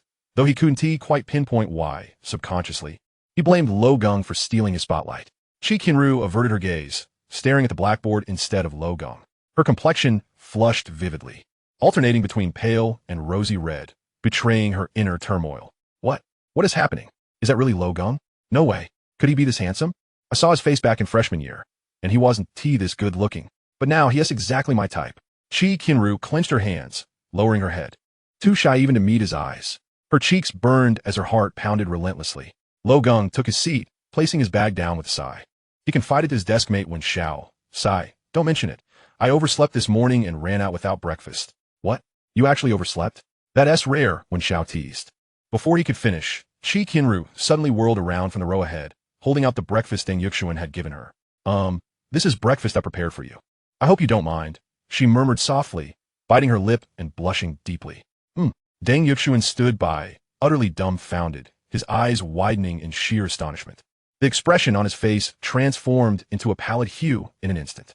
That breakfast was meticulously prepared by him for her, yet somehow, it had morphed into a meal she intended for Luo Geng. What on earth was happening? Previously, it was always Luo Geng who bought breakfast for Qi Qianru, and she, without a hint of regard for Luo Geng's feelings, would share her breakfast with others. Now, it seemed he had taken Luo Geng's place. In the span of a single day, had he become a mere sycophant? Chapter 12. Just put in the effort to pursue her. No, thank you, Luo Geng replied, casting a sidelong glance at her and shaking his head in refusal. Moreover, that breakfast was not even prepared by her. It was evidently bought by Deng Yuxuan. Although indulging in a meal procured by girlless admirer was undeniably pleasant, Luo Geng had no intention of partaking in such a scenario. At present, his thoughts were focused on maintaining as much distance from Qi Qianru as possible. Qi Qianru felt a tinge of disappointment, though she barely let it show on her face. Turning her head away, for reasons unbeknownst to her, she found it impossible to be angry with Luo Geng's countenance. Deng Yuxuan returned to his seat with a hostile glare, his eyes fixed on Luo Geng, lost in contemplation. During class, Qi Qianru often used her small mirror to sneak glances at Luo Geng behind her, hardly paying attention to the lesson. Just as class ended and she intended to strike up a conversation with Luo Geng, Deng Yuxuan approached him. Luo Geng, do you have a moment? Let us chat for a bit. Deng Yuxuan flashed a smile, eager to pull Luo Geng aside. Qi Qianru frowned slightly, her gaze fixed on Deng Yuxuan, visibly annoyed, She had just been about to speak to Luo Geng when Deng Yuxuan intervened. Meanwhile, Luo Geng maintained a stoic expression, already anticipating what Deng Yuxuan was going to say. All right. Luo Geng nodded and stood up, heading out with Deng Yuxuan. They walked side by side down the corridor, appearing as ordinary friends, yet each harbored ulterior motives, of which Luo Geng was acutely aware. So, what is it you wish to discuss? Well, Luo Geng, it seems your relationship with Qi Qianru is quite close. The entire class thinks you two are a couple. Why not take a step forward and confess your feelings to her? Hearing Deng Yuxuan's words, a smile involuntarily crept onto Luo Geng's lips as he chuckled lightly. He had anticipated Deng Yuxuan's intent to incite him to confess. Deng Yuxuan believed that once he confessed, he would surely be rejected, thereby distancing himself from Qi Qianru, allowing Deng Yuxuan to seize the opportunity to grow closer to her, using Luo Geng as a pawn for his own gain. Yet, perhaps it was for the best. In a previous life, it was Deng Yuxuan's encouragement that had propelled him to take that step. Otherwise, he might never have realized how deeply he was entangled. But now, to confess? Not a chance. Deng Yuxuan, let me pose a question. Do you like Qi Qianru? Luo Geng turned to him, scrutinizing him intently. Me? Don't be ridiculous. How could I possibly? You needn't consider me an adversary. I do not harbor feelings for Qi Qianru, so please refrain from urging me in that regard. Deng Yuxuan was momentarily taken aback, yet internally, he was profoundly shaken. He had not expected Luo Geng to outright declare his disinterest in Qi Qianru, and to openly acknowledge his own feelings for her, albeit just a few minor gestures in the past days. How could he have discerned that? Nevertheless, Deng Yuxuan felt a wave of relief. Regardless of whether Luo Geng was deceiving him, having expressed such sentiments, he could not retract them. Oh well, I actually do like Qi Qianru, but I genuinely do not consider you an enemy, Deng Yuxuan confessed, scratching his head awkwardly. Then, do your utmost to pursue her. I shall maintain my distance from her, Luo Geng declared before departing from Deng Yuxuan's side. Although he did not regard Deng Yuxuan as a friend, he had not committed any overt acts that would harm him, which was considerably milder than Qi Qianru's actions. Thus, Luo Geng saw no reason for revenge. If Deng Yuxuan was interested, he should be allowed to pursue her. It seemed fitting for two individuals he despised to be together. After all, wolves and leopards made for an apt pair. Regardless, the key was to keep them at a distance from himself. Deng Yuxuan gazed at Luo Geng's retreating figure. Lost in thought, he stood motionless, his eyes wide open, tears welling up like sparkling crystals. Luo Geng, I never imagined you were such a good person. From this day forth, I wish to consider you my good friend. Deng Yuxuan's heart swelled with emotion. He had never regarded Luo Geng as a person of merit before. But Luo Geng's words today stirred him deeply. Facing such a goddess of beauty, he wished to maintain his distance, even going so far as to declare his disinterest in her, all while encouraging him to pursue Qi Qianru. Initially, he had viewed Luo Geng as his greatest rival, an obstacle in his path, but now he realized that Luo Geng was an ally. Rest assured, I shall not betray your expectations. I will surely win Qi Qianru's heart. Deng Yuxuan vowed silently to Luo Geng's back, believing that as long as Luo Geng withdrew, victory would be his. He had previously failed to comprehend why. Based on looks alone, he should not be the one frolicking with the school beauty. Why was it Luo Geng instead? Yet today, he had witnessed Luo Geng's true character. Despite feeling a twinge of resentment, he had to concede that Luo Geng was indeed more handsome. However, if he opted out, he still held a significant advantage. After all, looks alone could not sustain one. While Luo Geng was attractive, his academic performance and family background paled in comparison to Deng Yuxuan's. What good was merely a handsome face? With a smug hum, Deng Yuxuan skipped back to the classroom, his spirits buoyant, even forgetting the morning's awkward breakfast incident. Luo Geng approached the entrance of another classroom, curious to gauge the situation inside, as it was Shi Zhao's class. He was eager to discover whether her desk was already overflowing with gifts, perhaps so piled high that there was no room left to accommodate anymore. Just then, he witnessed a male student casually tossing a gift into the trash bin. Luo Geng was momentarily taken aback. That gift appeared to be intended for Shi Zhao. Why had he discarded it? The male student exited the classroom, and Luo Geng quickly intercepted him. Excuse me, today is Shi Zhao's birthday, right? Why did you just throw away that gift? The male student scrutinized Luo Geng, replying, You must be here to deliver a gift as well. Huh? I advise you not to waste your effort. She has stated that she appreciates everyone's goodwill, but will not accept any gifts. She does not want anyone's presents. Forcing them upon her will only irritate her. Just take a look in the restroom garbage bin. It's overflowing with discarded gifts. Having said this, the male student shook his head in resignation and left. Luo Geng was taken aback, muttering, "She doesn't accept anyone's gifts? But she accepted mine." Chapter 13. Was it to attract my attention? Why? Could it be that she never considered that a gift? Luo Geng began to question himself. After all, what he had offered hardly qualified as a gift, lacking any packaging and being of little value, merely a simple hairpin. Perhaps 100 of his hairpins would not even match the worth of a single gift from others. If that were the case, it was understandable that she accepted it, as a hairpin did not incur much obligation. Luo Geng also caught sight of the graceful figure seated in the front row of the classroom. Her elegance and beauty as captivating as ever. Her desk and the space within were devoid of gifts. Indeed, she had requested none. However, most of the boys would likely feel too embarrassed to reclaim their offerings, opting instead to discard them. To Luo Geng's relief, the hairpin he had gifted her remained securely nestled in her hair, suggesting that her choice to wear it this morning was not merely a means to appease him. In his previous life, a mere smile from Qi Qianru could leave him utterly entranced, leading him to believe she harbored affection for him. If the old him were to witness the current scene, wherein Qi Qianru rejected gifts from others yet accepted only his, he would undoubtedly assume that she had feelings for him. However, the Luo Geng of today would not fall prey to such juvenile misconceptions. He had no desire to be a sycophant for yet another school beauty. He resolved not to indulge in misplaced self-assurance, where a casual gesture could lead to misinterpretation. Thus, without substantial evidence and certainty, he would refrain from such thoughts. If one were to inquire whether he found Qi Qianru appealing, the answer was self-evident. Her beauty stirred the hearts of all men. Yet, for now, he remained fixated solely on her appearance. Other qualities that might captivate him had yet to be discovered. Beauty had become of little concern to him, as he had previously held a narrow perspective, mistakenly elevating Qi Qianru to an unattainable pedestal, nearly costing him his sanity. After entering university, his horizons broadened, revealing numerous individuals who surpassed her in beauty and possessed greater kindness and integrity. He had moved beyond mere physical attraction, yearning instead for someone who genuinely cared for him. Hence, if he could ascertain that Qi Qianru was indeed the one who wept for him in the hospital, his heart would undoubtedly be swayed. Luo Geng pondered for considerable time on how to confirm whether Qi Qianru was that person. It was quite simple. He was certain that in his past life, there had been no intersection between him and Qi Qianru for over a decade. The fact that she could locate him and weep for him indicated her profound concern. She must have been attentive to him since high school, or even earlier. Therefore, if he could ascertain that Qi Qianru harbored feelings for him, coupled with the clue of the hairpin, he could conclude that she was indeed the one. Alas, he found himself still probing into such matters, hoping to avoid the pitfalls of his former life. With a sigh, he turned to leave, realizing it was inappropriate to linger by the classroom door. He had placed his bets on Qi Qianru in this life, hoping fervently that he would not falter. In his previous life, had that person not appeared during his final moments, he would have sworn off romance altogether upon his rebirth, focusing solely on his studies and family. Yet, in the brief span of those few minutes, his heart had stirred once more, prompting him to mock himself for being so susceptible to love. "Ruru, what is the matter with you?"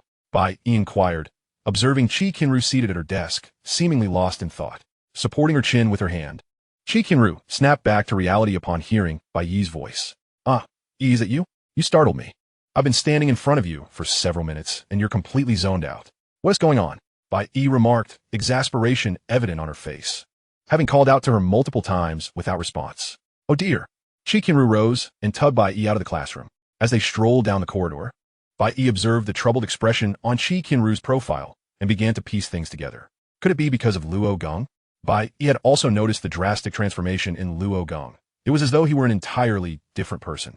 It was only natural for Qi Qianru to react. "Yi, do you think I'm superficial? I used to say I didn't like Luo Geng, that he wasn't handsome, but now that I've seen him, I think he is somewhat appealing. Am I being unreasonable?" Qi Qianru confessed, a hint of distress in her voice, unwilling to conceal her feelings. The change in her perception of Luo Geng had been significant, and she acknowledged it openly. But she wondered if her attraction was simply a matter of finding him attractive. This sensation was entirely new for her. In truth, the concept of being superficial mattered little. There was nothing wrong with genuinely liking handsome individuals, as everyone has the right to pursue beauty. However, she insisted that she did not like Luo Geng. "Oh wait, do you think he changed his image to attract my attention?" Qi Qianru smiled, a triumphant gleam in her eye as she turned to Bai Yi, seemingly having found a rational explanation for it all. "I'll refrain from commenting. If that is what you believe, then so be it," Bai Yi replied, momentarily at a loss for words, reluctant to shatter Qi Qianru's fantasy. Her stance was already quite clear. If Qi Qianru truly liked Luo Geng, she should just tell him instead of keeping him hanging while claiming indifference. Now, she believed he was trying to capture her attention. In Bai Yi's mind, the pieces were falling into place, even though the evidence was scant. Observing Qi Qianru's consistent focus on Luo Geng, despite her verbal denials of interest, suggested she actually cared more than she realized. Otherwise, after Luo Geng had expressed his feelings the previous day, they could have easily maintained their distance. As an outsider, Bai Yi had a clearer perspective. Since that was the case, she decided there was no need to dwell on the matter. If Luo Geng aimed to seize her attention, she would feign ignorance and see how he reacted. The prospect was amusing to contemplate. Qi Qianru appeared to have reached a resolution, smiling contentedly as she made her way back to the classroom. Bai Yi couldn't help but shake her head in disbelief at Qi Qianru's antics, muttering to herself, "What a quintessential fool." Chapter 14. To be honest, I'm feeling a bit jealous. During the subsequent class, Qi Qianru resolved to divert her attention away from Luo Geng, waiting for him to realize that she was no longer focused on him and feel a sense of loss, at which point she would tease him. In her mind, she had already envisioned the scene and Luo Geng's disappointed demeanor, relishing the thought. Meanwhile, Luo Geng, seated at the back, was entirely oblivious to Qi Qianru's state. He was fully engaged in the lesson, occasionally discussing problems with Wen Xiao, without even glancing at the figure in front of him. This was Mr. Yan's class, and as the lesson neared its conclusion, he scanned the room, finally locking his gaze on Luo Geng for a few seconds. "All right, we will have a math mock exam tomorrow, with no specific topics. I hope you all review thoroughly and avoid failing." A collective groan erupted from the students below. However, it was difficult to discern how genuine the lamentations were. The academically inclined students were eager for the exam, ready to showcase their abilities, even as they lamented the possibility of failing. On the other hand, those who struggled with their studies were indifferent to the prospect of an exam. It wouldn't hinder their gaming time, after all. This was akin to knowing one was headed to the gallows, yet playing games with reckless abandon. Adopting a nonchalant attitude towards potential failure. This was their approach. The only ones genuinely fretting were the students in the middle of the academic spectrum. And Wen Xiao was among them. "Crap, Luo Geng, what do I do? The exam is tomorrow. If I don't do well, I'll be in for a world of hurt when I get home." Wen Xiao lamented, cradling his head in despair. He was the type of student who hovered around average. If he performed well, he might score above average, but if he faltered, he found himself teetering on the edge of passing. What is there to fear? It is merely a mock examination. Diligent revision will suffice. Luo Geng harbored little anxiety regarding the exam, or rather, he perceived it as an opportune moment to assess the current state of his academic performance. After all, having attended classes over the past couple of days, he discerned no significant difficulties. Everything appeared rather straightforward. "Sigh, if only someone could assist us. There is a study period this afternoon. Let us seek someone who can elucidate the problems for us." Wen Xiao fretted not only for himself, but also for Luo Geng, understanding that Luo Geng's grades were inferior to his own. Even if he had ceased pursuing Qi Qianru, his performance would not improve at such a rapid pace. Aware of Luo Geng's family circumstances, Wen Xiao endeavored to offer his support. Qi Qianru had been attentively eavesdropping, and upon hearing this remark, she straightened her posture. After all, as the second best student in the class, explaining problems to others should be quite simple. If Luo Geng were to solicit my assistance, I might indeed consider it. Qi Qianru's mind began to calculate, eagerly anticipating Luo Geng's request for her help. However, after a brief moment of silence, Luo Geng slowly spoke. "How about I switch seats with the class monitor during the study period?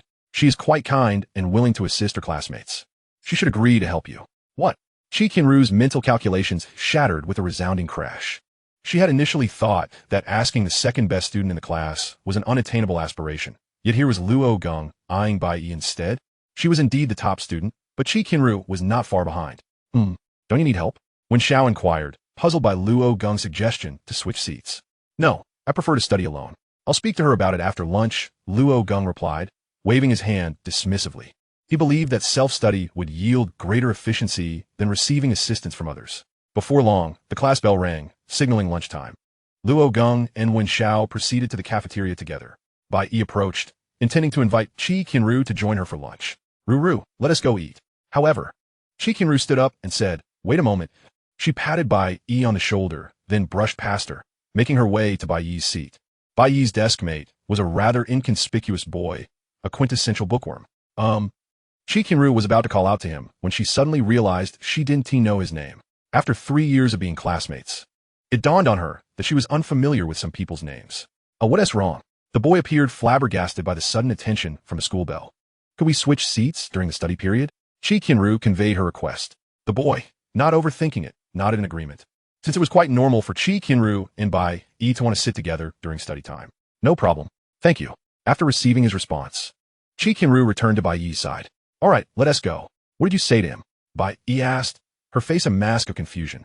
How had Qi Qianru engaged her deskmate in conversation? Oh, it's nothing, don't mind it. Qi Qianru linked her arm with Bai Yi's, and together they proceeded to the cafeteria. This time, they did not sit with Luo Geng and the others, opting instead to dine separately, each absorbed in their own affairs. However, someone approached Qi Qianru's side. May I sit here? Deng Yuxuan inquired with a smile, though internally he felt quite anxious about the possibility of rejection. Qi Qianru looked up at Deng Yuxuan's timid demeanor and replied, "This is a public space. It is not my domain. You do not need to seek my permission to sit here." How amusing, she echoed Luo Geng's words. Bai Yi nearly lost her composure upon hearing it. Was this not exactly what Luo Geng had said to her yesterday? Truly a classic food chain at play. Ah, yes, indeed. Deng Yuxuan awkwardly chuckled, then settled down beside Qi Qianru. Did you not join Luo Geng and the others? Aren't you all quite close? Qi Qianru queried, recalling how Deng Yuxuan often engaged with Luo Geng during their playful banter, leading her to assume they were good friends. Yet, unbeknownst to her, Deng Yuxuan's interactions stemmed from a sense of discomfort, as he feigned camaraderie with Luo Geng to draw nearer to Qi Qianru. Recently, Luo Geng and Wen Xiao have become quite close, and I find myself unable to interject. To be honest, I feel a twinge of jealousy. Wen Xiao has effectively taken Luo Geng away from me. Deng Yuxuan blinked as he began to speak nonsensically. In truth, he secretly wished for this situation to unfold during his daily prayers. Jealousy? You should be thanking Wen Xiao instead. I can relate. Qi Qianru nodded in agreement, acknowledging his sentiment. She too had observed that Luo Geng and Wen Xiao's relationship had recently deepened, markedly more so than before. However, a sudden thought struck Qi Qianru. Luo Geng does seem different from before. Perhaps Wen Xiao has said something to him? Chapter 15. Your words are unclear in Qi Qianru's mind. Luo Geng would never undergo such a transformation. It was inconceivable that he would alter his demeanor and deliberately change his image. Thus, she pondered if someone else had been whispering in Luo Geng's ear. Given the current closeness between Luo Geng and Wen Xiao, could it be that Wen Xiao was the one offering such counsel? Deng Yuxuan, may I inquire if you know Wen Xiao well? Qi Qianru directly asked the nearby Deng Yuxuan. Although Wen Xiao was Luo Geng's deskmate and sat behind her, she had never cared enough to learn anything beyond his name. Wen Xiao? He seems rather inconspicuous. I don't know much about him. Average grades, unremarkable appearance, and I'm not familiar with his family background. Just an ordinary fellow, I suppose. Deng Yuxuan dismissed Wen Xiao, viewing him as no threat. Since Qi Qianru did not pay him any mind, he had no reason to overshadow Deng Yuxuan. Average grades, yet quite diligent, hailing from a relatively affluent family, belonging to a high-quality household. He enjoys sports and excels in physical activities. As for his looks, I think he is quite appealing, Bai Yi interjected. The two were momentarily at a loss for words, while Bai Yi expressed her perspective. Upon hearing her opinion, Qi Qianru and Deng Yuxuan exchanged astonished glances. They had assumed that someone like Bai Yi, who focused solely on academics, would have little knowledge of anything else, let alone an understanding of a boy. But her insights revealed that she must have been close friends with him. Bai Yi felt their scrutiny and, feeling slightly uncomfortable, quickly replied, I am a class monitor, after all. Is it so strange to know my classmates? Qi Qianru had never seen Bai Yi in such a state before. Previously, she had always perceived her as mature and composed, yet now she seemed somewhat like a schoolgirl overwhelmed by her feelings. Leaning in, she whispered, You're not fond of Wen Xiao, are you? Nonsense. Do you have any evidence to support that? Bai Yi retorted, stumbling over her words. You can hardly articulate your thoughts. My friend, what? You want me to help Wen Xiao with his studies? Bai Yi gasped, her eyes widening in disbelief. Upon hearing Luo Geng's request, she felt an overwhelming sense of incredulity. Luo Geng nodded, continuing, Yes, please. He lacks confidence about tomorrow's exam, so I thought you might assist him. Of course, if you're unwilling, that is perfectly fine. After all, you also need to study. I have no objections. Helping classmates is the responsibility of the class monitor. Bai Yi acquiesced, her head bowed, murmuring softly, though it remained uncertain whether her final words were intended for Luo Geng or herself. That sounds splendid. For the self-study session this afternoon, do come in my seat. It's settled then. Thank you. Luo Geng clapped his hands, having mentally prepared for Bai Yi's potential refusal. as she was a close friend of Qi Qianru, and he had deliberately distanced himself from her. It was conceivable that Bai Yi might firmly align with Qi Qianru, harboring animosity towards him. Yet, since she had agreed, the matter became simpler. Although he could tutor Wen Xiao, his own grades were still lacking, and Wen Xiao might not trust him to teach. Thus, it was best to leave the tutoring to Bai Yi, who was more proficient. During the afternoon self-study session, Bai Yi occupied Luo Geng's seat, only to find that the desk in front, which should have belonged to Qi Qianru, was now shared with her.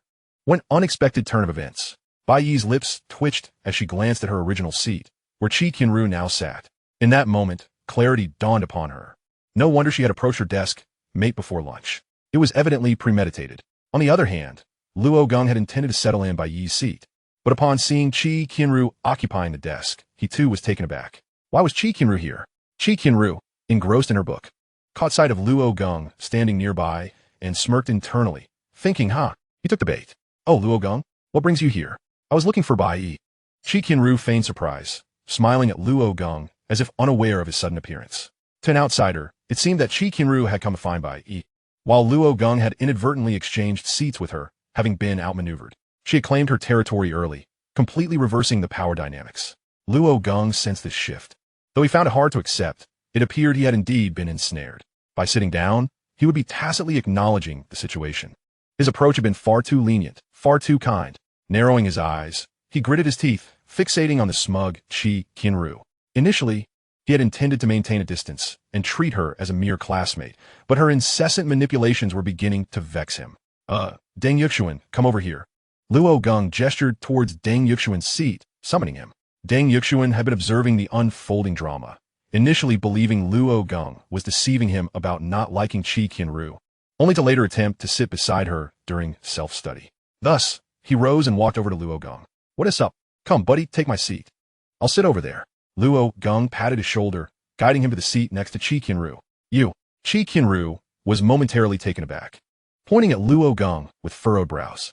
She had anticipated this maneuver, moving Deng Yuxuan right beside her. Deng Yuxuan, still somewhat dazed, settled next to Qi Qianru, gratitude evident in his gaze towards Luo Geng. What's wrong? Do you need something? Luo Geng raised an eyebrow, a knowing smile playing on his lips. Qi Qianru's smile faded, shifting its focus to Luo Geng. After all, she had come to find Bai Yi, so sitting next to anyone else was inconsequential. She could not possibly now claim that her intention was to sit beside him. Qi Qianru's expression darkened, and she turned her head away, a twinge of regret surfacing within her. Earlier, her intent had been to provoke Luo Geng, to tease him, but she had truly wanted to sit with him. Now, she found herself in a predicament, unable to retreat from the lofty position she had taken. Chapter 16, Yugo caused trouble. Consequently, Luo Geng settled into Deng Yuxuan's seat, engrossed in his book. Deng Yuxuan, seated beside Qi Qianru, occasionally stole glances her way, his lips curling into a smile. Perfect timing. Ruru, would you mind explaining this problem to me? Deng Yuxuan, clutching his textbook, sought to initiate conversation with Qi Qianru, oblivious to the impending exam. He cherished the moments spent with her more than anything. Why should I? I need to study too. Qi Qianru lifted her head, her brow furrowed, her tone brusque, leaving Deng Yuxuan momentarily speechless. She too was uninterested in the examination. Her sole desire was to spend time with Luo Geng during self-study. Now, however, her mood soured, leaving Deng Yuxuan's enthusiasm deflated, while Luo Geng remained in good spirits. Meanwhile, on Wen Xiao's side, Bai Yi was exceedingly anxious. Class monitor, could you please explain this problem to me? Wen Xiao, holding the problem set, leaned closer to Bai Yi, pointing at the query. So close. Bai Yi's eyes widened. She was now mere inches away from Wen Xiao, able to discern the pores on his face. What's the matter? Is this question difficult? Wen Xiao looked up, puzzled by Bai Yi's apparent daze, assuming she struggled with the problem. Oh no, not at all. Bai Yi, flustered by his gaze, felt a blush creeping on her cheeks, her words stumbling. She instinctively leaned back, attempting to create distance, but Wen Xiao was oblivious, noticing her flushed complexion and instinctively pressing his hand against her forehead. Are you feeling hot? Bai Yi's face flushed all the way to her ears, nearly igniting with embarrassment, her soft exclamation escaping her lips involuntarily. Consequently, during this class, Wen Xiao's academic progress faltered, as he sensed Bai Yi's unease, perceiving her discomfort. As soon as the bell rang, Bai Yi hastily gathered her belongings and fled. How did it go? Luo Geng returned to his seat, but upon sitting down, He felt something amiss. His chair seemed tilted, as if he were precariously leaning to one side. But you only sat on half of it? Not great. It felt like she was reluctant to teach me. Am I too dull? Wen Xiao sighed, sensing Bai's retreat from him. Whenever she explained a problem, she kept her distance, using her pen to gesture toward the notebook. Well, if you trust me, I can help you. Luo Geng observed his forlorn expression, reluctant to let him fail the next day. I trust anyone at this point. Then let me explain. After school, Luo Geng bid farewell to Wen Xiao and made his way to the bus station. He had arranged to return home with Qi Qianru, so he had arrived early to check on her, only to find she had already left. Trailing behind Luo Geng were two others. Qi Qianru was also headed to the same bus station, accompanied by Deng Yuxuan, who carried her bag. Qi Qianru observed Luo Geng striding forward with urgency, almost as if he were in a hurry to find someone. Upon reaching the bus station, Luo Geng spotted the person he had been searching for. Phew, I've been looking for you. Why did you leave alone? Luo Geng exhaled, approaching Qi Qianru to strike up a conversation. Sorry, I didn't mean to imply I was blaming you. Luo Geng hastily waved his hand, surprised that she had apologized directly after he merely made a comment. If her fervent admirers were to witness this, they might very well devour him whole. Standing beside Qi Qianru, he glanced again to confirm that the hairpin he had gifted her was indeed firmly secured in her hair. He was tempted to inquire why she had not accepted gifts from others. Was her birthday enjoyable? Surely she received a multitude of presents? Qi Qianru lowered her head slightly and replied, It was enjoyable, but I did not accept their gifts. Why not? Their gifts were too extravagant. I simply could not. She quickly added, Not that I mean to say your gift is not valuable. I truly appreciate it. Realizing her words had gone awry, she quickly looked up to explain herself to Luo Geng, but after just a few seconds of eye contact, she faltered and lowered her head once more. She nervously rubbed her hands together, anxious that Luo Geng might be displeased. She yearned to tell him that his gift was her favorite, yet the words eluded her. Luo Geng blinked in surprise and then chuckled softly. I understand. I would also feel awkward accepting such grand gifts from others. However, I am truly delighted that you accepted mine. Thank you. You need not thank me. It is I who should be grateful. Qi Qianru felt a warmth in her heart from Luo Geng's words, biting her lip and blushing as she whispered softly. While the two engaged in their gentle conversation, a figure lurked behind the bus stop, peering at them. Hey, what is going on? Isn't that Qi Qianru? Do they know each other? Since when? They seem to be enjoying themselves. Qi Qianru, hiding behind the bus stop like a thief, cautiously peeked at the chatting pair, her face flushed with anger, contrasting sharply with Qi Qianru's bashful demeanor. What is happening? Deng Yuxuan observed Qi Qianru's reaction, feeling somewhat at a loss. However, upon seeing Luo Geng and Qi Qianru deep in conversation, he began to comprehend. I see. Luo Geng has developed feelings for Qi Qianru from the neighboring class. No wonder he suddenly claimed to no longer fancy Qi Qianru. That makes sense. Deng Yuxuan nodded, firmly convinced of Luo Geng's words today, especially since he too found Qi Qianru's beauty commendable, rivaling Qi Qianru's. Thus, it was perfectly reasonable for Luo Geng to have shifted his affections. Qi Qianru, furrowing her brow, turned to Deng Yuxuan behind her, pointing a finger at Luo Geng and Qi Qianru. You, go stir up trouble. Me? Stir up trouble? Deng Yuxuan pointed to himself. Incredulity etched on his face. He could hardly believe such words had escaped her lips. You want me to cause a ruckus? I would prefer for Luo Geng and Qi Qianru to get together quickly. Then I won't have to keep an eye on him. Indeed, are you not his good friend? You see him sneaking off, and you do not care? Qi Qianru crossed her arms, her demeanor assertive. I don't. Deng Yuxuan began to protest, but was silenced by a single glance from Qi Qianru, her eyes conveying a clear message. Do you dare not to go? Swallowing hard, Deng Yuxuan grimaced, fully aware that refusing would mean his chances were utterly dashed. Fine, I will go. Reluctantly shaking his head, he returned Qi Qianru's bag to her, adopting a demeanor akin to one preparing for impending doom as he stepped out. Oh, Luo Geng, what a coincidence. Deng Yuxuan awkwardly extended his hand in greeting, prompting Luo Geng to turn and, upon seeing him, slightly furrow his brow. Deng Yuxuan? What are you doing here? I thought you didn't take the bus. Luo Geng found it odd, but his gaze quickly shifted to the small head peeking from behind the bus stop, and he soon understood that Deng Yuxuan had come to escort Qi Qianru home. Do you need something? Luo Geng remained vigilant, suspecting that perhaps Qi Qianru had sent him to create a disturbance, a scenario he deemed plausible given his knowledge of her character. Deng Yuxuan scratched his head, speaking awkwardly.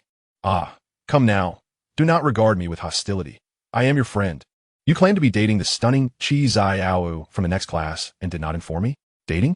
Dating? The very mention rendered Qi Qianru momentarily speechless. her face turning as crimson as a boiled shrimp as she hastily turned away, hiding her visage from Luo Geng. Do not speak such nonsense. Qi Qianru and I have been classmates since middle school. We've known each other for quite some time, and we merely share the same bus. So we were just chatting. Although Luo Geng's words were spoken with a furrowed brow, they lacked any hostility. In fact, he found himself inexplicably pleased by Deng Yuxuan's remark, reminiscent of how he felt when others suggested he was dating Qi Qianru, a sentiment that lingered even now, albeit directed towards Qi Qianru instead. Oh, I see. My apologies for misunderstanding. However, Deng Yuxuan stole a furtive glance behind him at Qi Qianru, ensuring his words would not be overheard, then lowered his voice, leaning closer to whisper, from an outsider's perspective, you two are truly well matched. A perfect pair. If you were to date, it would undoubtedly be a splendid thing. Luo Geng was taken aback, not expecting Deng Yuxuan to voice such sentiments. Wasn't he supposed to be here to cause trouble? Why was he now playing matchmaker? Deng Yuxuan, undeterred, stepped closer to Qi Qianru, whispering softly behind her, I know you two are middle school classmates and must know each other quite well. I do not aim to boast about Luo Geng, but I must say he is a truly wonderful person. At least, he is exceedingly kind to his friends. What? Has this fellow lost his mind? Luo Geng gaped in disbelief, astonished that such words could emerge from Deng Yuxuan's mouth. Had he previously regarded him as insignificant, only to now begin extolling his virtues? Qi Qianru remained silent for a few moments before inhaling deeply, stating, I am aware of this. I know Luo Geng is a very kind and gentle person. The latter part of her statement was a soft murmur meant only for her ears, thus going unheard by the two behind her. However, upon hearing the first part, Luo Geng's heart began to race. Qi. He slipped his hand into his pocket, pinching his thigh, internally chastising himself. How embarrassing. I am well into my 30s. How can I still be so youthful in my emotions? Is it because I have never been in love? Yet, Qi Qianru's words carried an overwhelming impact on him. Struggling to quell his racing heart, he endeavored to maintain his composure. Just then, their bus arrived, and they both prepared to board. Well, we shall take our leave now, Luo Geng said to Deng Yuxuan before stepping onto the bus, making a point to bid him farewell. Although he had previously found him insufferable, he had to acknowledge that Deng Yuxuan had performed admirably today. Goodbye. Deng Yuxuan waved goodbye to the two of them, watching as the car drove away. Before returning with a sense of satisfaction, he exhaled in relief upon spotting Qi Qianru still hiding behind the bus stop. So what did you talk about? Qi Qianru hadn't heard their conversation, but noticed that after Deng Yuxuan approached, Luo Geng began to frown slightly, trembling and appearing uncomfortable. Moreover, Qi Qianru turned away in a flustered manner, avoiding Luo Geng's gaze, and she surmised that Deng Yuxuan must have done well. Just the usual mischief.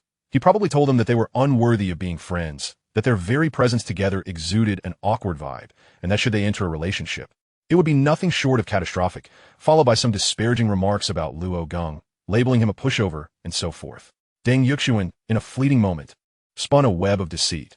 For one accustomed to lying to conceal his true self, such a trivial fib was effortless. His heart remained steady, and he could weave the falsehood into a semblance of truth. Well done.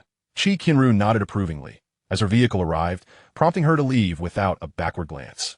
Deng Yuxuan gazed after her departing figure, letting out a sigh. He was acutely aware that he had embarked on an irreversible path of unrequited affection, yet felt utterly powerless. At times, he envied Luo Geng, who basked in the admiration of a school belle, managing to extricate himself while forging a friendship with another beauty of similar stature. With a heavy heart, Deng Yuxuan departed. Meanwhile, in the car, Luo Geng and Qi Qianru sat in the back seat. Initially, only Qi Qianru peered out the window, unable to meet Luo Geng's gaze. Yet today, for reasons unknown, Luo Geng found himself unable to look at her, even hesitating to speak. The words Deng Yuxuan had said earlier still resonated within him, stirring excitement then, but now leaving an uncomfortable awkwardness in their wake. In Chapter 18, titled The More You Like, The More You Avoid, the time spent in the car saw no exchange of words between Luo Geng and Qi Qianru. Each was lost in thoughts they dared not voice. It was only after disembarking that they uttered a brief farewell, before parting ways on their respective journeys home. Qi Qianru bit her lip, the word relationship echoing incessantly in her mind, refusing to dissipate, along with the image of Luo Geng. Can someone like me truly engage in a relationship with Luo Geng? Surely, that is but a fanciful delusion, she mused, shaking her head as she continued onward, preparing to return home. After several minutes, Qi Qianru arrived home, her dwelling even more modest than Luo Geng's. Within, her very essence seemed to clash with the surroundings. The dim light within was perhaps a means to conserve electricity. On an aging cabinet lay a framed portrait of a man, smiling gently, a striking resemblance to Qi Qianru, unmistakably her father. Xiao, is it you back? A woman's voice called from the kitchen, accompanied by the sound of a faucet being turned off. Yes, I'm home, Mom, Qi Qianru replied, entering the kitchen where a middle-aged woman was preparing a meal, her apron tied firmly as she rolled up her sleeves. Yet the wrinkles at the corners of her eyes and the silver strands in her hair betrayed the toll of her labor. Go change your clothes. You'll have to wait a bit longer for dinner. Hand me the lunchbox. I'll wash it for you. Qi Xiao's mother, Renlan, was a single parent. Her husband, Qi Xiao's father, had passed away many years ago. The absence of a pillar in their household rendered life increasingly arduous.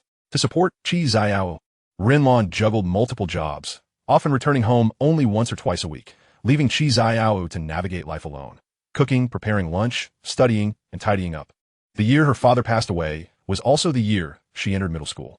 While her peers were immersed in the excitement of making new friends, Qi Xiao was enveloped in the sorrow of her loss, silently shedding tears at school, branded as a recluse by others who whispered behind her back. At that time, she was neither particularly striking nor academically outstanding, and coupled with her introverted nature, she had no friends.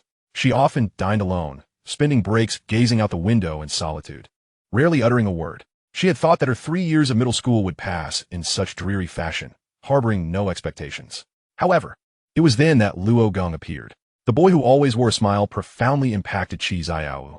He cared for everyone around him, even reaching out to her, the reclusive one. He inquired about her situation with their teacher, and rather than confronting her directly, he slipped a letter into her desk one morning, a letter that urged her to step out of the shadows and face the future with courage, penned by Luo Geng himself.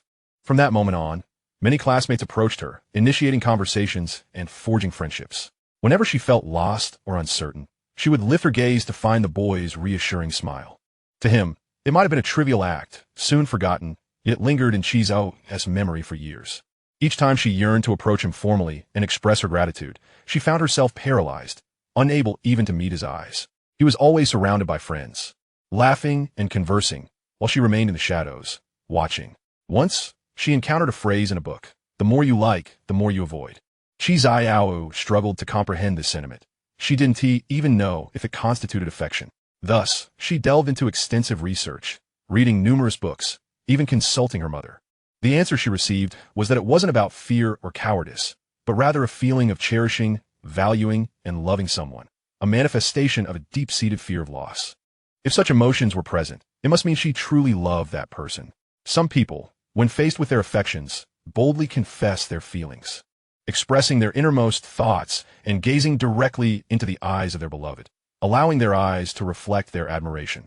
Others, however, can only steal glances, secretly safeguarding their feelings. They are too shy to confess, finding even casual conversations to induce flushed cheeks and racing hearts, unable to maintain eye contact without instinctively looking away. So, which is the true expression of affection, gazing or evading? This was a question also on Luo Geng's mind. He sought to uncover whether Qi Xiao had any feelings for him, pondering why she consistently avoided him. Meanwhile, he had already validated that Qi Qianru, who once gazed at him with adoring eyes, was but a facade. Dad, I'm home, Luo Geng announced as he entered the house, finding Luo Yangfu seated at the table, having served him a plate of food. Hurry up, put your bag down, wash your hands, and eat, Luo Yangfu urged, and Luo Geng smiled in response. Regardless of their home, circumstances, or the state of his father's health, he always returned to find a warm meal awaiting him. As they dined together, the two exchanged few words, their meal enveloped in a profound silence. Son, I want to discuss something with you, Luo Yangfu began, a serious expression crossing his face. What is it? Luo Geng asked, puzzled by his father's demeanor. Would you mind if I were to find you a stepmother? BFF. Luo Geng abruptly spewed the food in his mouth, followed by a series of coughs that nearly choked him. Goodness, this is rather heavy, isn't it? What prompted such thoughts all of a sudden? Look at you. I'm only in my 40s. Seeking another partner isn't that unusual, is it? But shouldn't I consult your opinion first? I've watched so many dramas. They weren't for naught. We wouldn't want to create a disharmonious family situation. I have no objections, but father, forgive me for being blunt. You. Luo Geng glanced at his father's disabled leg, pondering how most people wouldn't even consider remarrying someone in such circumstances, let alone having to take care of him. You needn't concern yourself with that. As long as one possesses personal charm, it's not an issue at all. Chapter 19. Has Luo Geng been possessed by something vile? Personal charm, you say? Are you serious? Luo Geng's lips twitched, baffled at the source of his father's inexplicable confidence. What sort of charm could possibly compensate for his shortcomings? By the way, do you have a target in mind? Luo Geng lifted his head, furrowing his brow as he inquired of Luo Yongfu. Luo Yongfu smiled knowingly and nodded gently. Really? Who is it? I met a single mother with a child while working. Cough, father. That's called a single mom. Please refrain from using such outdated terms. All right, there are plenty of matters to attend to. She's a single mother, and we've had some pleasant conversations. When the time is right, I might invite her over for dinner. You wouldn't mind, would you? Luo Yongfu spoke animatedly, making it a bit difficult for Luo Geng to accept. If it were his former self, he would have vehemently opposed the notion, but now, if someone truly wished to be with his father, it would at least ease his worries. It should help avoid the tragedy that occurred on that stormy day. I'm not opposed. Just give me a heads up a day in advance, so I can clear some space for you. After finishing his meal, Luo Geng stood up, preparing to return to his room. His utmost priority was to illustrate a draft and submit it, hoping to earn some income and escape his current impoverished state. After the exams, everyone breathed a sigh of relief, and following the grading period, Luo Geng was summoned to the office by Old Yen. Luo Geng, did you truly not cheat? Old Yen scrutinized the paper in his hand, casting a doubtful gaze at Luo Geng. The purpose of this meeting was to clarify how he managed to achieve a perfect score on the exam. Although the test wasn't particularly difficult, attaining a full score seemed implausible for someone like Luo Geng, who typically performed poorly. Even the class monitor, by E, had not achieved such a feat. I genuinely didn't cheat, sir. If you don't believe me, I can retake it here. Luo Geng shrugged. He hadn't even reviewed, having been focused on his drawings. Upon receiving the exam, he found the questions to be quite simple and completed them with ease. He ended up with a perfect score, just a point ahead of Bai E, who came in second. No, I believe you. It seems your intellect is indeed sufficient. If you could channel this cleverness into your studies, I'd be quite pleased. With that said, I can rest easy now. Old Yen nodded, observing that Luo Geng did not appear to be lying. Furthermore, he didn't suspect Luo Geng would resort to cheating. Even if he had, achieving a perfect score would be exceedingly unlikely. All right, you may go back now. Understood. Upon returning to class, Luo Geng was met with peculiar gazes from his peers. Confused, he took his seat and asked what's going on. You're asking? I want to know how on earth you managed to get a perfect score. Did you steal the answers? When Xiao asked in a hushed tone, disbelief etched on his face. He had questioned Luo Geng while he was explaining problems earlier. But who would have thought he'd actually score perfectly? For someone who usually scored in the low range, suddenly achieving a perfect score was hard for anyone to believe. The other students only looked at him with strange expressions. They were initially ready to confront him aggressively. Why? These questions were relatively simple. I didn't cheat. Luo Geng scratched his head awkwardly. He could solve the problems and had no intention of deliberately scoring low to avoid suspicion. Such a subterfuge was not something he desired. Seated in front, Qi Qianru frowned at her unsatisfactory exam paper, astonished that Luo Geng had claimed the top spot. Initially, she had doubted whether he had cheated, but quickly dismissed the thought. Stealing answers seemed unrealistic, and other forms of cheating wouldn't likely yield a perfect score. Moreover, he had solved that difficult problem on the board without hesitation, which she now believed was not mere coincidence. Could it be that Luo Geng had been concealing his true abilities? What could his motives be? Qi Qianru furrowed her brows, contemplating. Her understanding of Luo Geng had become increasingly baffling. At first, Bai had asked her if she liked Luo Geng, and she had countered with 3 reasons. He performed poorly in school, wasn't particularly handsome, and lacked any talents. Now, however, his image had transformed, and his academic prowess seemed to have skyrocketed, overturning her previous notions. What would come next? Would he become multi-talented? Would he strike her with an unexpected blow? Why did it feel as though the universe was conspiring against her? Had Luo Geng been possessed by some vile entity? By the way, Luo Geng, tomorrow is a day off. Shall we go out for some fun? When Xiao shifted the conversation, smiling at Luo Geng. Tomorrow was Sunday, a day of rest. So he wanted to invite Luo Geng to hang out. Sorry, I have something to do tomorrow. Maybe next time? Oh, what a letdown. What would you possibly have to do? Is it a date? Ugh. When Xiao's words sent a shiver down Qi Qianru's spine, for some reason, images of Luo Geng and Qi Xiao surfaced in her mind. Perhaps it was because she had seen them chatting happily that day, and it had lingered in her thoughts. She was perplexed as to why she felt compelled to think about such matters. After all, she had been the one to declare she didn't like Luo Geng, and she was confident she didn't. Yet, what was this feeling? It wasn't jealousy, nor was it anger, just a simple sense of displeasure. Yes, that must be it. Qi Qianru nodded, providing herself with an excuse for her emotions. Though she was unsure of what exactly was causing her displeasure, she remained attentive. eager to discern whether it truly was a date.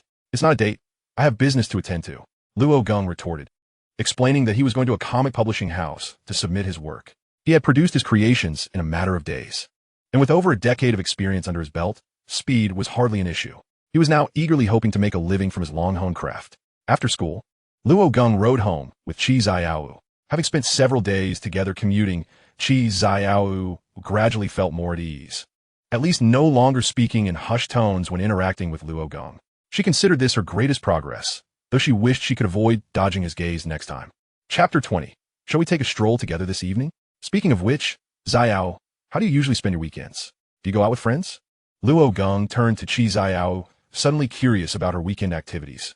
Qi Qianru, after a brief silence, lowered her head and softly replied, "No, I don't go out."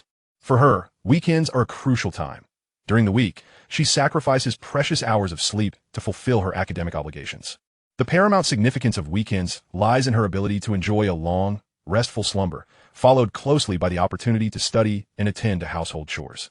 Therefore, the notion of going out for leisure seems implausible, especially as she lacks friends with whom to venture out. While she does have acquaintances at school, their relationships are merely superficial nods, friendly enough for conversation, but not substantial enough for shared outings. Though she has friends from middle school, she realizes that those connections were nurtured through Luo Geng's facilitation. Without his assistance in high school, maintaining friendships has proven to be an insurmountable challenge. Oh, indeed. Just as Luo Geng was about to extend an invitation, he found himself at a loss for words, unable to articulate his thoughts. He yearned to invite Qi Qianru to join him for some fun, yet he grappled with his own uncertainty regarding their relationship. Were they truly friends? Could they be considered close enough to hang out together? Perhaps not. Moreover, he had commitments the following day. Nonetheless, Luo Geng aspired to take a step closer, wishing to establish a more formal friendship, one in which they could greet each other normally at school without fear of being perceived as odd. With determination, he clenched his fists upon his thighs and proposed, "Would you like to go for a walk tomorrow evening?" Qi Qianru's heart skipped a beat, her shoulders trembling ever so slightly. A faint blush tinted her downcast face. Luo Geng had invited her for a walk. What should she do? Should she agree and carve out some study time? Although she was tempted to accept immediately, she felt an overwhelming guilt at the thought of sacrificing her study hours, which were already scarce during weekends. Ultimately, she resolved to forfeit a few hours of sleep instead. Just a little less sleep would suffice. "All right," she replied softly, acquiescing to his invitation. A weight lifted from Luo Geng's heart as he exhaled in relief, already contemplating how he would navigate the awkwardness had she declined. "Then let us meet at the station tomorrow at 5 in the afternoon." "Sure," she replied. After they parted ways at the station, each headed home. On his way, Luo Geng clenched his fists, motivating himself for the next day's endeavor, to become genuine friends with Qi Qianru. Meanwhile, Qi Qianru couldn't suppress the upward curve of her lips as she walked home, silently resolving to muster the courage to meet Luo Geng's gaze for at least 3 seconds tomorrow. As she strolled along the familiar path home, she suddenly noticed a shadowy figure ahead. Huh? Qi Qianru lifted her head to observe the peculiar silhouette, which was walking oddly. Was that 3 legs? Her eyes widened in disbelief, a look of sheer terror washing over her face as the figure approached her, moving closer with each step. She instinctively ducked behind a telephone pole, covering her mouth in shock. This was her first encounter with such a bizarre creature, despite years of walking home alone at night. She had never seen anything like it. "Heh, I should tell that brat to give me some money tomorrow, so he can go out for dinner," she muttered to herself. Suddenly, the shadow emitted a voice, startling Qi Qianru. "Did you speak? Is it human?" A loud thud echoed through the night, followed by a groan of pain that made Qi Qianru shudder. Cautiously, she peered around the pole to assess the situation. The figure had stumbled into a streetlight, revealing itself to be Luo Geng, who had tripped over a stone and fallen to the ground, his crutches cast aside. Given his physical condition, it was evident that standing up alone would be a formidable task. "Oh, I see." Qi Qianru realized her initial misjudgment. There was no monstrous creature. It was merely a disabled man relying on crutches. Observing his struggle to rise, she sensed he could use some assistance. Do you need help?" She ventured as she stepped out from behind the pole and approached Luo Geng. He looked up at her, momentarily taken aback. "Oh dear, thank you, young lady. But I'm all right." Luo Geng chuckled lightly, gripping his crutches and trying to stand. Qi Qianru picked up one of his crutches and handed it to him. "Thank you, young lady. You're quite the beauty," he remarked. "Oh, it's nothing. I didn't do much," Qi Qianru replied, feeling a bit shy from the compliment. Luo Geng soon departed, fading into the darkness. Watching his retreating figure, Qi Qianru sighed and murmured, "Everyone is striving to live their lives." Upon her return home, she noticed her mother's shoes at the entrance, indicating that her mother had returned today. "Xiao, you're home." Rinlan emerged from the kitchen, wiping her hands on her apron. A smile graced her face upon seeing her daughter, though the smile only served to accentuate her wrinkles. "Ah, you managed to come home today." Qi Qianru nodded, feeling joy at her mother's presence. After all, it was comforting to know that Rinlan could rest at home after her tiring day at work, even if Qi Qianru still had to prepare dinner herself. "Yes, the work has been progressing swiftly these past few days, so I found some time to relax," Rinlan replied with a slight smile. As her daughter, Qi Qianru quickly sensed something was amiss. Her mother appeared lighter in spirit than usual. "What is going on? You seem in good spirits. Has something happened?" Qi Qianru inquired, bewildered, for she rarely witnessed her mother smile so freely. Previously, Rinlan's smiles had seemed forced, aimed at alleviating Qi Qianru's worries, and she usually appeared exhausted upon returning home. "Of course, I'm happy to see you back home," Rinlan reassured her. Chapter 21. A closer connection? Really? Qi Qianru felt a flicker of skepticism, trusting her instincts. She began to scrutinize Rinlan for any clues that might reveal the truth. Did you buy that bracelet for yourself, Mom?" Qi Qianru's gaze fixated on the delicate piece adorning her mother's wrist. It was subtle and not particularly expensive, yet bore an air of elegance. "Oh, this? It was a gift from someone." Rinlan's demeanor shifted abruptly, her smile faltering as she awkwardly replied. "A gift from someone? Why?" Qi Qianru's suspicion deepened. There had been no occasion for such a present, no holidays or birthdays to justify it. "Perhaps it's because I often help him. It was simply a gesture of gratitude," Rinlan explained. "Is that so?" Qi Qianru chose not to press further, and Rinlan returned to her cooking. An hour later, as they sat down to dinner, Qi Qianru suddenly broached the subject. "Mom, that bracelet, it was given to you by a man, right? Are you too close?" Rinlan nearly choked on her food, coughing slightly as she covered her mouth. "What are you saying, my dear?" Qi Qianru persisted. "You don't need to hide it from me. If you like him, you don't have to worry about my feelings. I'm perfectly fine with it." Qi Qianru lowered her head, somewhat anticipating the truth. Yet, seeing her mother so much more at ease these past days, and in considerably better spirits brought her joy. She understood that Rinlan had refrained from seeking another man for her sake. However, as she was still in school and unable to offer much assistance, Rinlan's exhaustion had become quite evident. Qi Qianru felt a deep pang of sympathy, but was powerless to alleviate her mother's burdens. Now, with the arrival of a gentleman who had taken upon himself to share that weight, bringing Rinlan relief, and even presenting her with gifts, her mood visibly brightened. Qi Qianru was genuinely pleased. She cared not whether this man would become a stepfather. As long as Rinlan found some respite, that was all that mattered. Rinlan gazed tenderly at Qi Qianru, their hearts intertwined.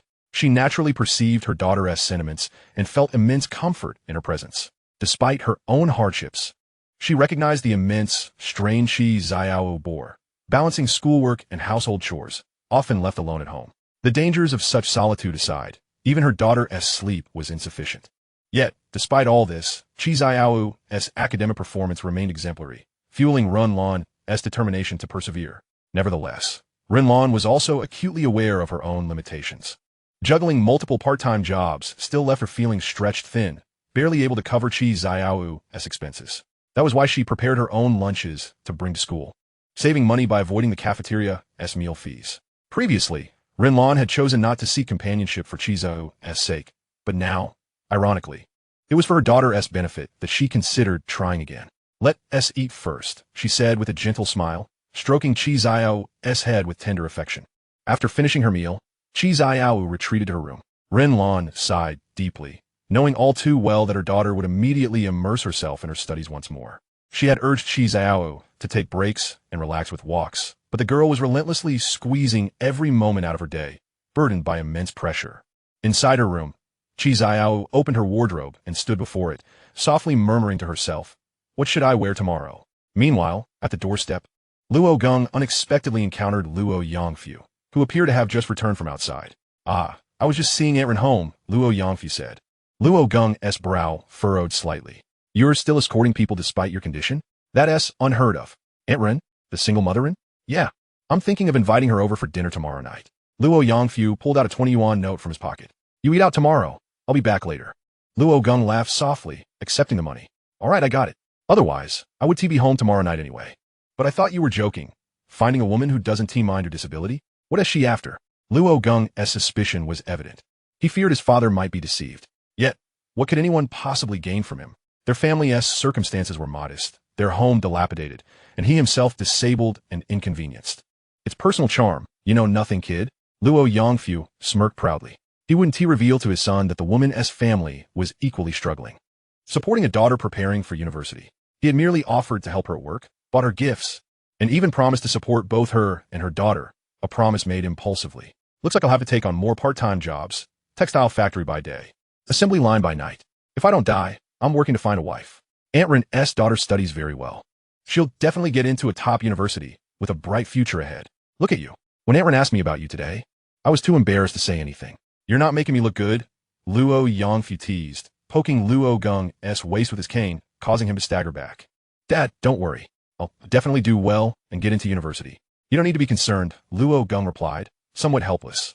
Even if he told Luo Yongfu about his perfect test scores, he doubted his father would believe it. All that mattered was achieving a good score in the college entrance exam and getting into a reputable university. By the way, is her daughter also in high school? Yes. Same grade as you, senior year, and even at the same school. What? Has she mentioned her daughter's name? Luo Geng was astonished, realizing he might soon become family with a girl from his very own grade. Luo Yongfu thought for a moment. No, she hasn't, he said, but you'll meet her sooner or later. She said her daughter is very beautiful. Hey, maybe you should try a little harder, make it even closer family. Luo Geng twitched at the suggestion and exclaimed, Dad, are you serious? Don't joke around. What's wrong? She is good-looking and smart.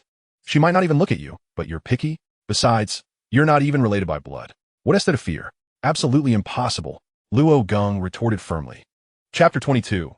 Truly a blessing from heaven. Luo Geng sat on the sofa at the comic publishing house, facing a man who was examining his sketches with a mix of astonishment and concentration. The man, in his 20s and only slightly older than Luo Geng, was a novice editor named Jia Mo. Upon arrival, Luo Geng had gone straight to him. Usually, newcomers sought out seasoned editors first. Luo Geng was the first to approach such a young, rookie editor. Jia Mo flipped through Luo Geng's artwork, occasionally furrowing his brow. Luo Geng chuckled softly, thinking privately, this old Jia is probably trying to pretend to be an experienced editor to impress me. Jia Mo stammered, unable to articulate his thoughts, sweat beading on his forehead. Finally, Jia Mo set down the sketches and fixed a grave gaze upon Luo Geng, words caught in his throat. Wait, what is going on? This is drawn by the high school kid in front of me? Damn, this level takes at least 10 years to reach. Truly a blessing from heaven. Why come to me with this? What if I can't handle it? Calm down, calm down. This is my chance to accept a prodigious new author. Biting his lip nervously, Jia Mo stared at Luo Geng. Although Luo Geng appeared much younger, Jia Mo somehow felt like a child in his presence. Hey kid, you're still in high school, right? Preparing for the college entrance exam? Do you have time to draw comics? Jia Mo sipped his coffee, but his hands trembled. Luo Geng casually placed his hand behind his head and said faintly, no time, so the drawings are sloppy and poor. But I urgently need money. Taking a quick buck should be fine. After the entrance exam, when I have time, I'll make you a masterpiece. PFT. Jia Mo nearly spat out his coffee, his mouth twitching in disbelief as he stared at Luo Geng in astonishment. To him, this so-called quick money was already a masterpiece? Is this kid genuinely talented or just bragging? Jia Mo's eyes nearly popped out, wide with shock. Luo Geng sighed helplessly, realizing from Jia Mo's reaction that he was at a loss for how to respond. In his previous life, such an item truly served as toilet paper in the literal sense. When one went to the restroom to practice writing, if the paper weren't so coarse, it could have been used directly as toilet paper afterward. Yet, that was over a decade ago, a time when manga publications were scarcely developed. Even the publishing house in question might not have been as well appointed as a copy shop. The coffee he brewed for himself was instant coffee, no less. Hey, what is wrong? Can't do it? Want me to teach you? Luo Geng glanced at the time on his watch. He had traveled a considerable distance from home, spending the entire morning here. If he delayed any further, he wouldn't be able to meet Qi Qianru for their stroll, and he wouldn't be able to contact her either. This was his first invitation to walk with her, and if this fellow in front of him ended up standing Qi Qianru up, there was no way Luo Geng would forgive Jia Mo. Oh no, that's not it. Jia Mo's mind went blank under Luo Geng's intimidation. Being a novice with limited experience, he could bluff other inexperienced newcomers. But Luo Geng seemed like a battle-hardened veteran. All right, come here, grab some paper and a pen. I'll write down the procedure for you. Also, bring over a few copies of your contract. Here are my ID card and bank card. Luo Geng wearing an expression of impatience. Placed his ID and bank card on the table, urging Jia Mo to fetch the paper, pen, and contract. Oh, okay. Jia Mo quickly stood up and busied himself, even replacing Luo Geng's coffee with a better cup. Luo Geng rested his feet on the table, watching the once arrogant editor from his previous life being bossed around by him, feeling immensely satisfied. Here, follow the steps I wrote. Luo Geng handed over the list detailing the workflow that should have been Jia Mo's responsibility. Upon seeing it, Jia Mo found it even harder to believe that the Luo Geng before him was merely an ordinary high school student. He appeared more proficient than himself. Teacher Luo, your phone number. Jia Mo pointed to the blank space on the contract where a phone number should be. Oh, I don't have one yet. If you need to contact me, send me a letter or come to my house. I've written the address for you. Once I get paid, I'll give you my number. Luo Geng shook his head helplessly. All right. After finishing the remaining instructions, Luo Geng left promptly.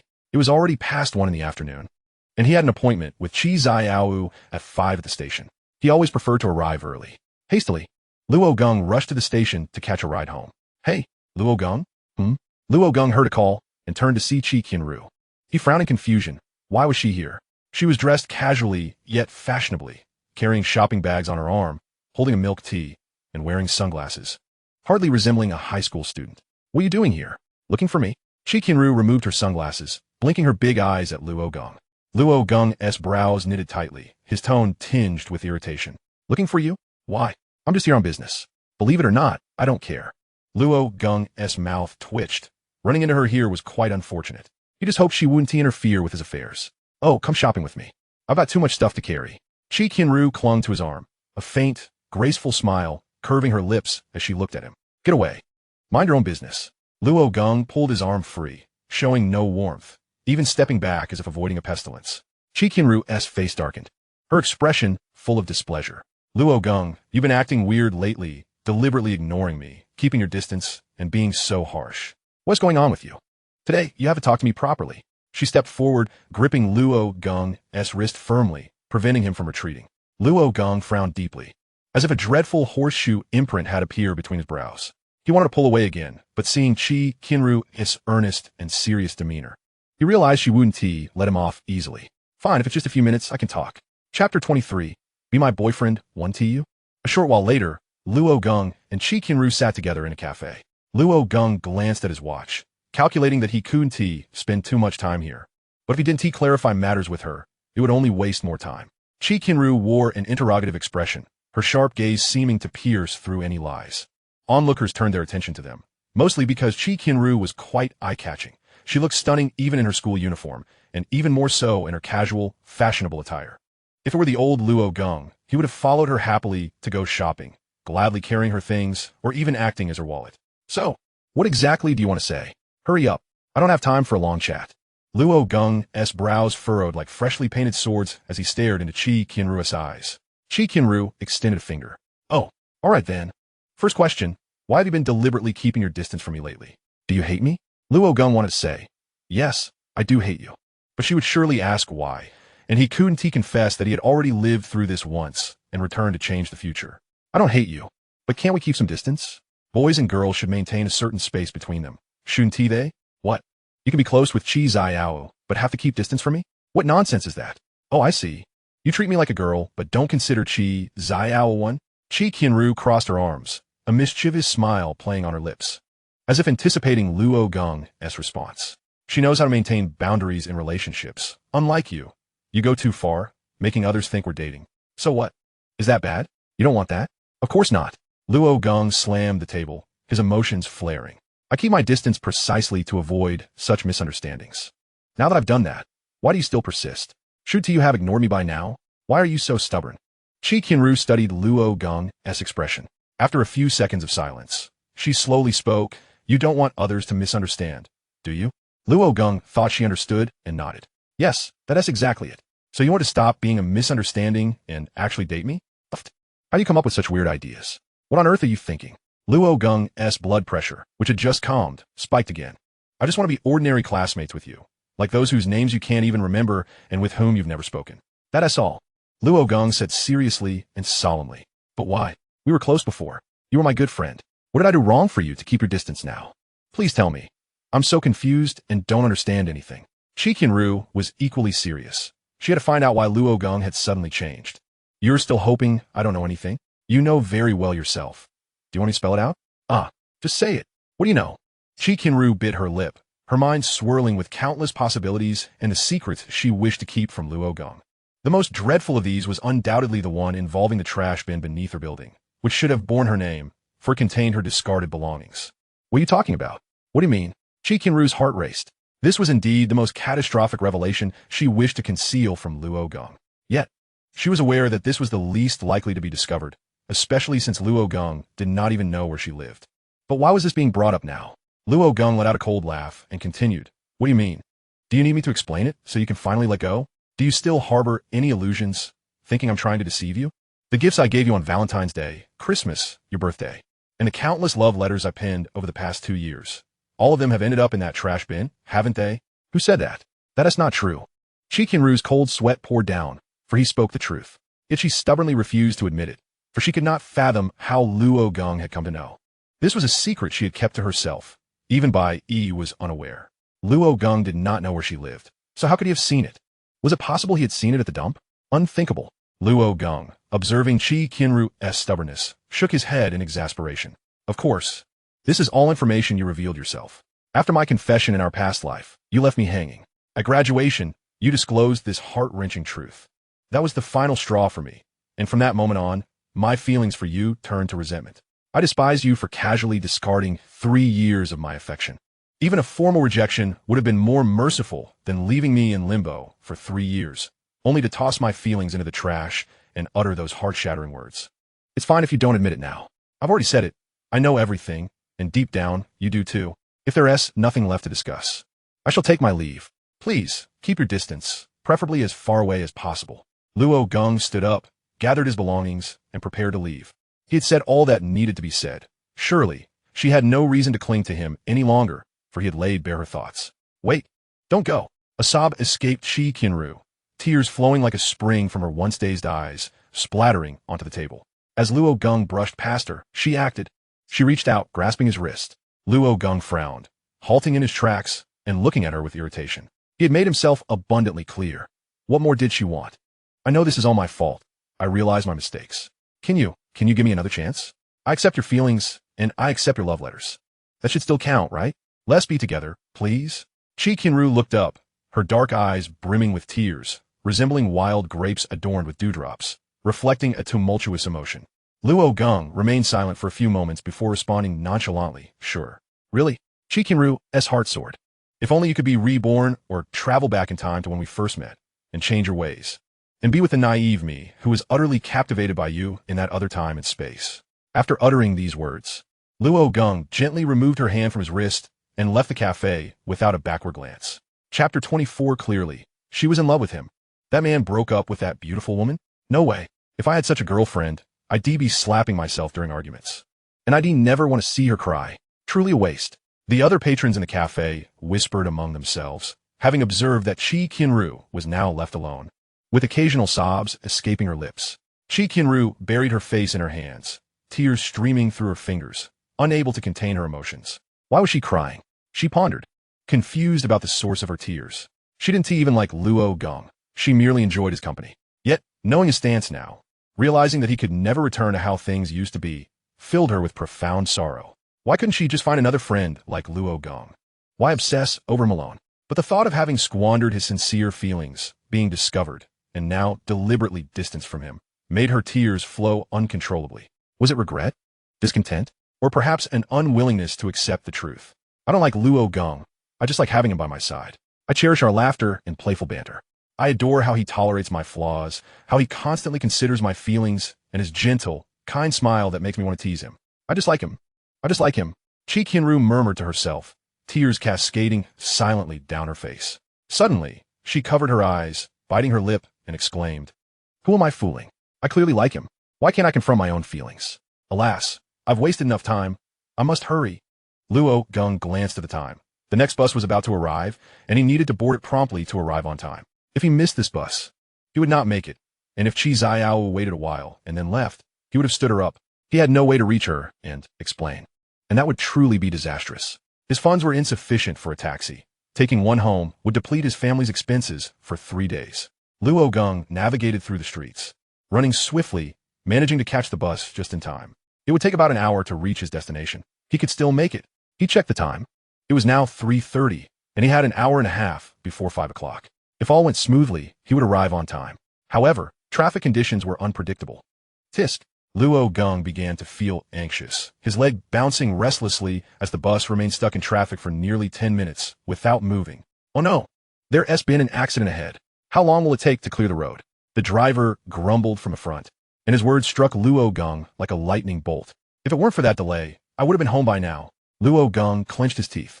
Realizing he shouldn't have engaged with Qi Qianru at all, he should have simply gotten on the bus and left.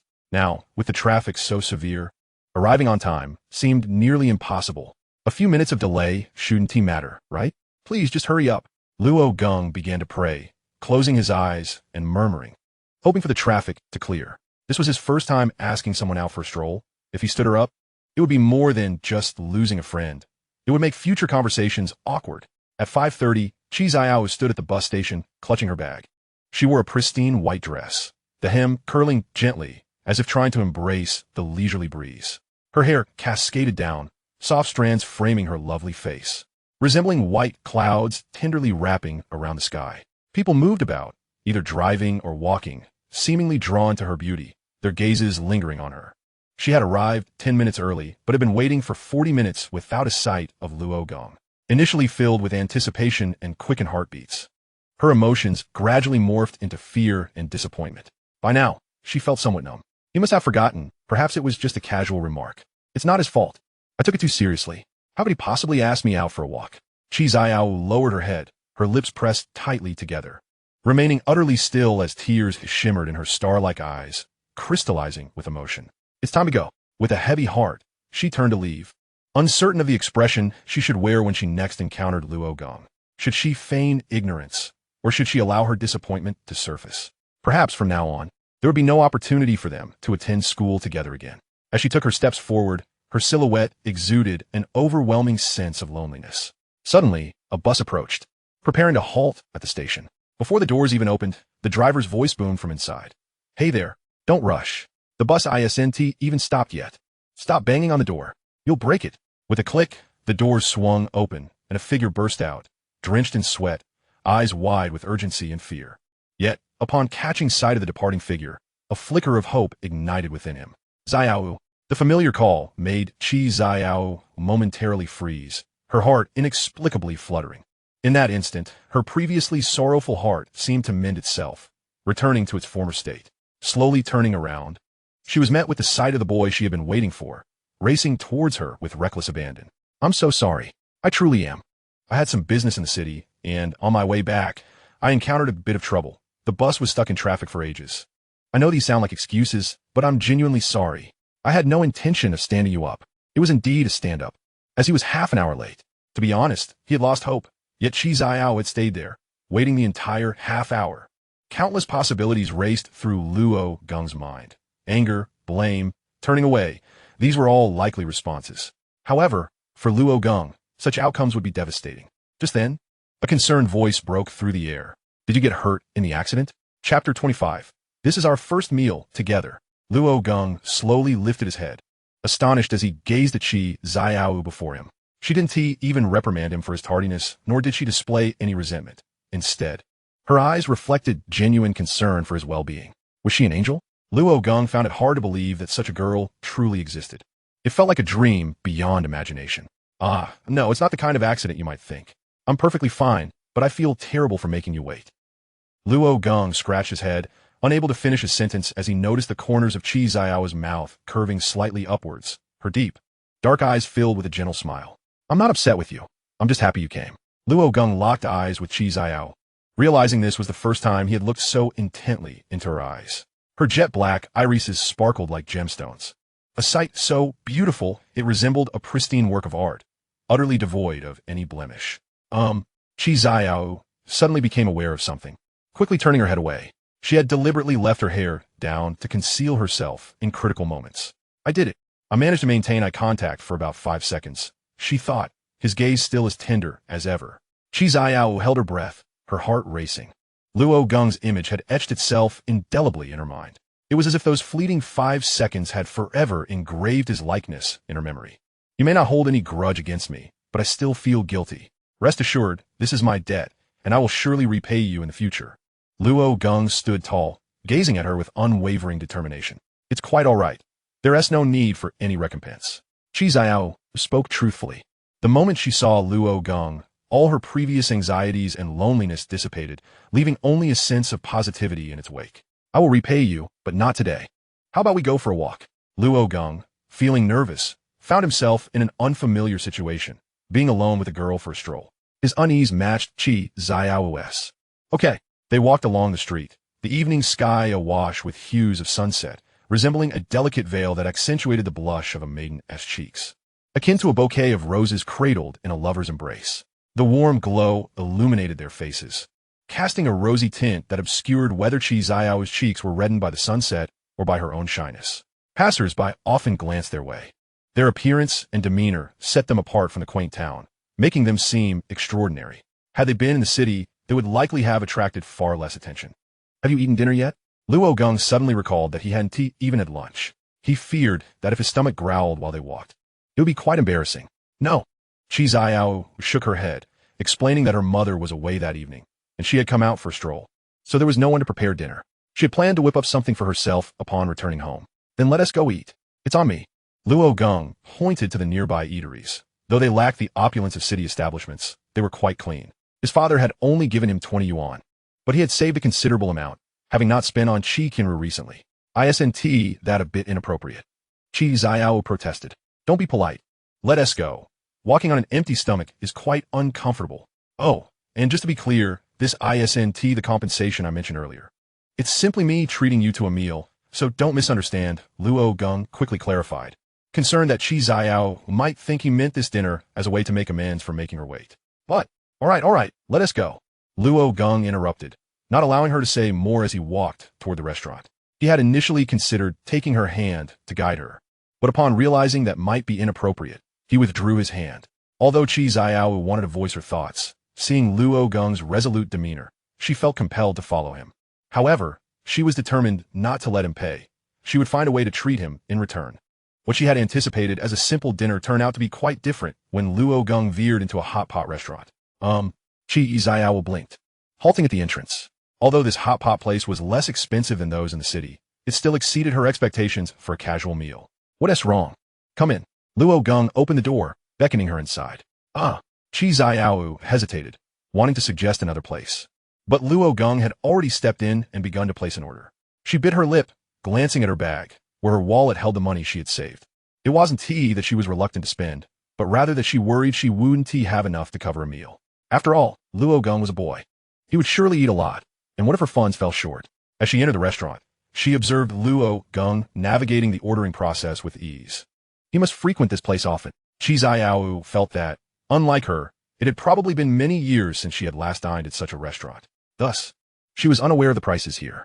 Just as she hesitated over whether her money would suffice, Luo Geng had already placed his order and promptly retrieved his wallet. He settled the bill in advance. The waiter began tallying the charges for Luo Geng and collected a stack of cash, completing the transaction with ease. Qi Qianru stood frozen for a moment, initially intending to pay for herself, but by the time she was still contemplating, Luo Geng had already taken care of the bill. Instead of feeling elated at being treated, she was engulfed by regret over her indecision, realizing that she should not have worried about the sufficiency of her funds. Even if it were insufficient, she could always return home for more. What's wrong? Are you not interested in this? Luo Geng looked back at Qi Qianru, who was still standing there, seemingly uncertain about her appetite for hot pot. No, that's not that's good. Come on, take a seat. This is our first meal together. Chapter 26. Will she overthink it? First meal together. With Luo Geng. Qi Qianru was struck by his words, stirring memories from years ago. Back in middle school, she used to bring her own lunch, as did many of her classmates, including Luo Geng.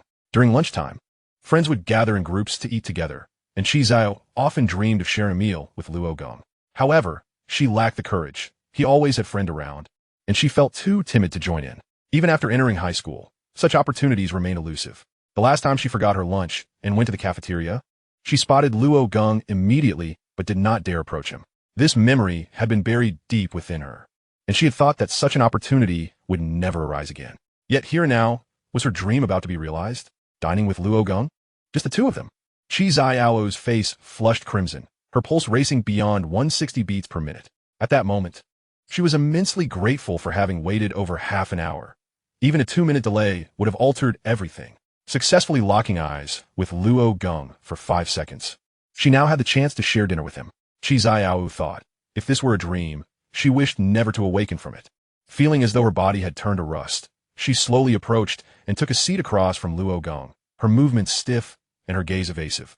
Unable to meet his eyes, as they awaited their dishes, not a word was exchanged. Qi Qianru was lost in her own blissful reverie, unsure of what to say, while Luo Geng harbored his own unspoken thoughts. Is this a bit strange? Am I overthinking it?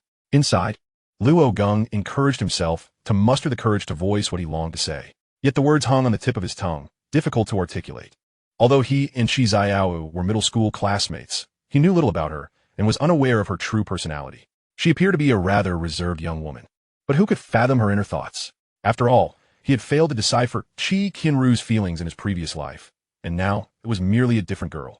Qi Qianru, a beauty of schoolyard renown, who likely received confessions often. What if she rejected him? What if she deemed him a mere sycophant? As the dishes finally arrived, Luo Geng stood up to request an apron from the waiter. In the midst of Qi Qianru's bewildered gaze, Luo Geng fastened the apron around her. This lovely outfit shouldn't be stained. Qi Qianru lifted her head to meet Luo Geng's smile, a flutter of excitement coursing through her. Thank you. A wave of joy washed over her, realizing that Luo Geng remained unchanged from their middle school days, which delighted her. Of course, even if Luo Geng's character had shifted for the worse, her sentiments would not waver. This must be quite expensive. Perhaps we should split the bill. Qi Qianru reached for her wallet, eager to share the expense, but Luo Geng promptly declined. No, I want to accept that. This meal is on me. But I still feel a bit. Qi Qianru lowered her gaze, feeling uneasy about the generosity. Her nature made it difficult to accept favors so openly, much like how she had refrained from accepting gifts on her birthday just days prior. Seeing her stubbornness, Luo Geng decided to concoct a casual excuse to ease the situation. How about this? You can treat me next time, and let me take care of this one. 1 meal each. What does that sound? Luo Geng fabricated a light-hearted excuse. He had no intention of letting Qi Qianru pay, merely wanted to put her at ease. All right then. Qi Qianru's heart fluttered at the agreement, not merely satisfied with the outcome, but with the implication that they would share another meal in the future. 1 meal each could lead to many more. Unable to contain her joy, the corners of her mouth involuntarily turned upward. As Luo Geng ate, his thoughts drifted to his father, who was scheduled for a date that evening. I wonder how he will feel knowing I spent a fair amount treating a girl to dinner. Please, come in. The place is a bit small, so don't mind it. Luo Yongfu stepped aside, finding that even such a small gesture required some effort.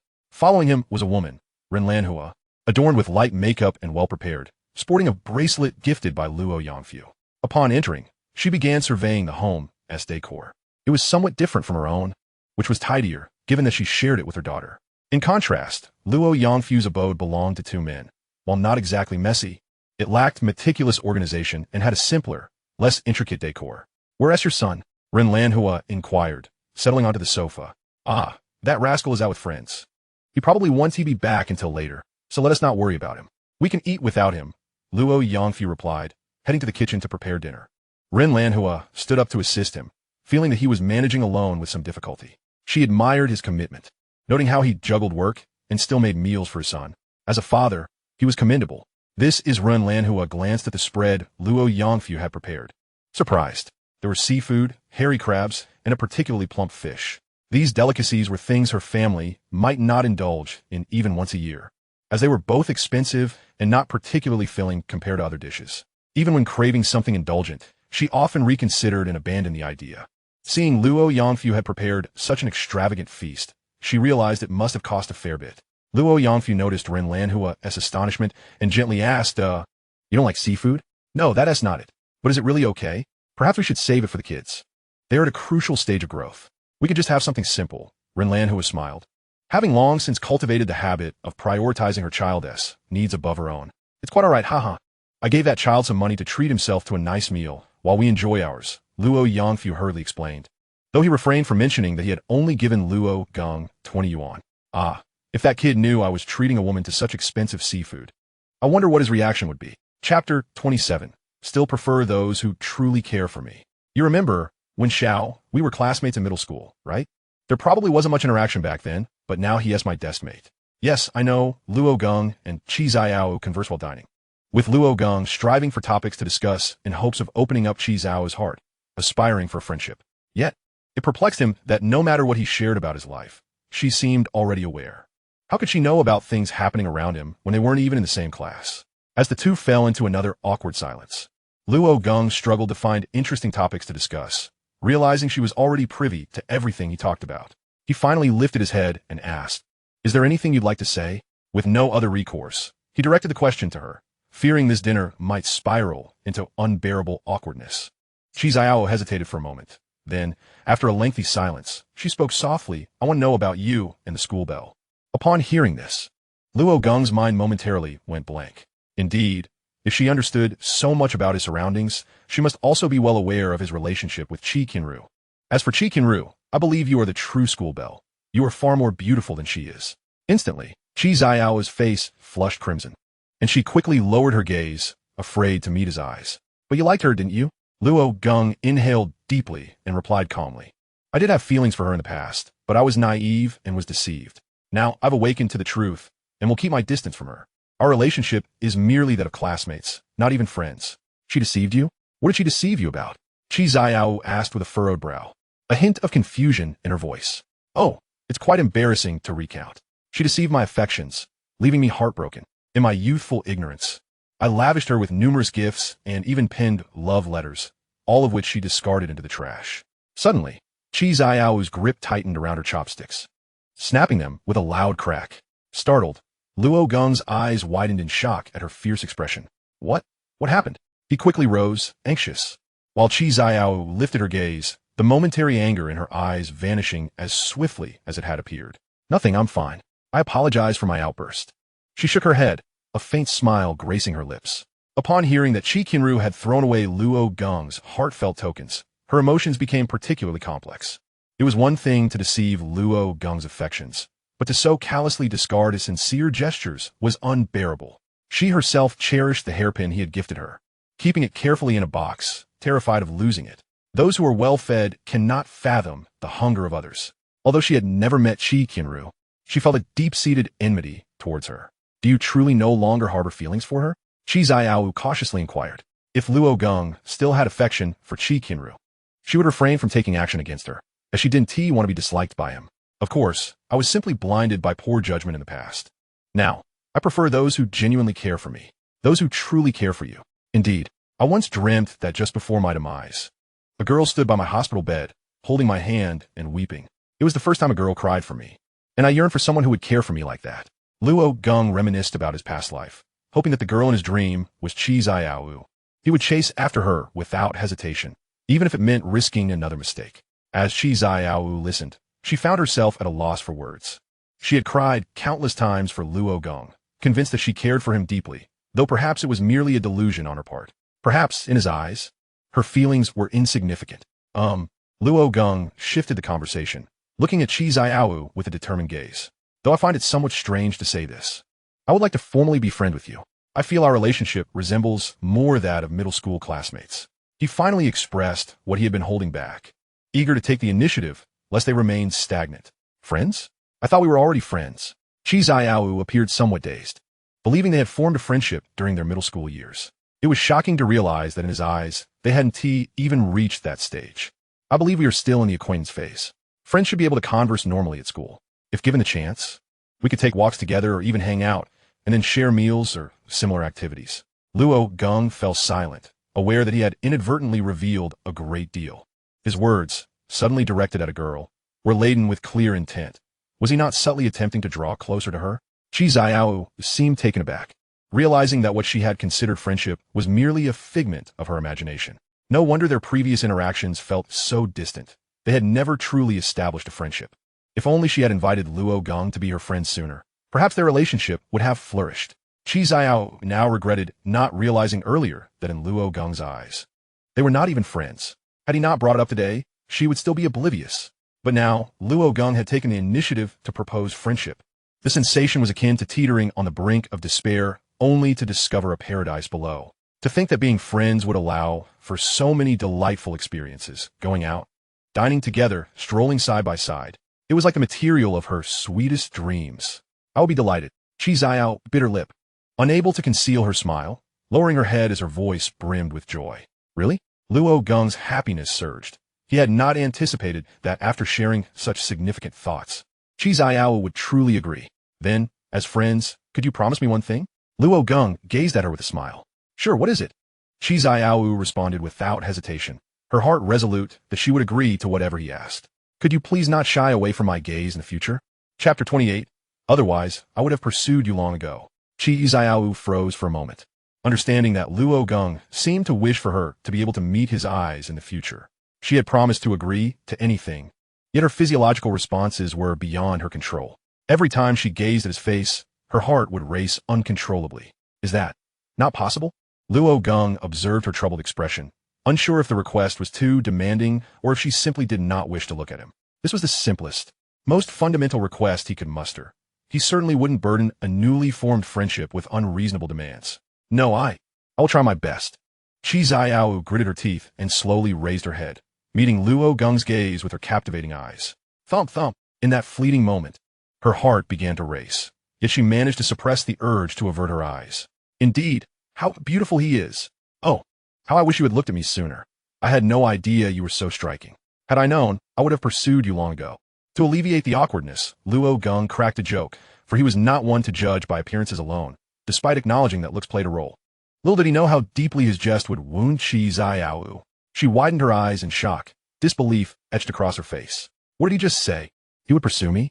Really? If I had looked him in the eyes sooner, he would have pursued me? Is this true? Does he think I am beautiful?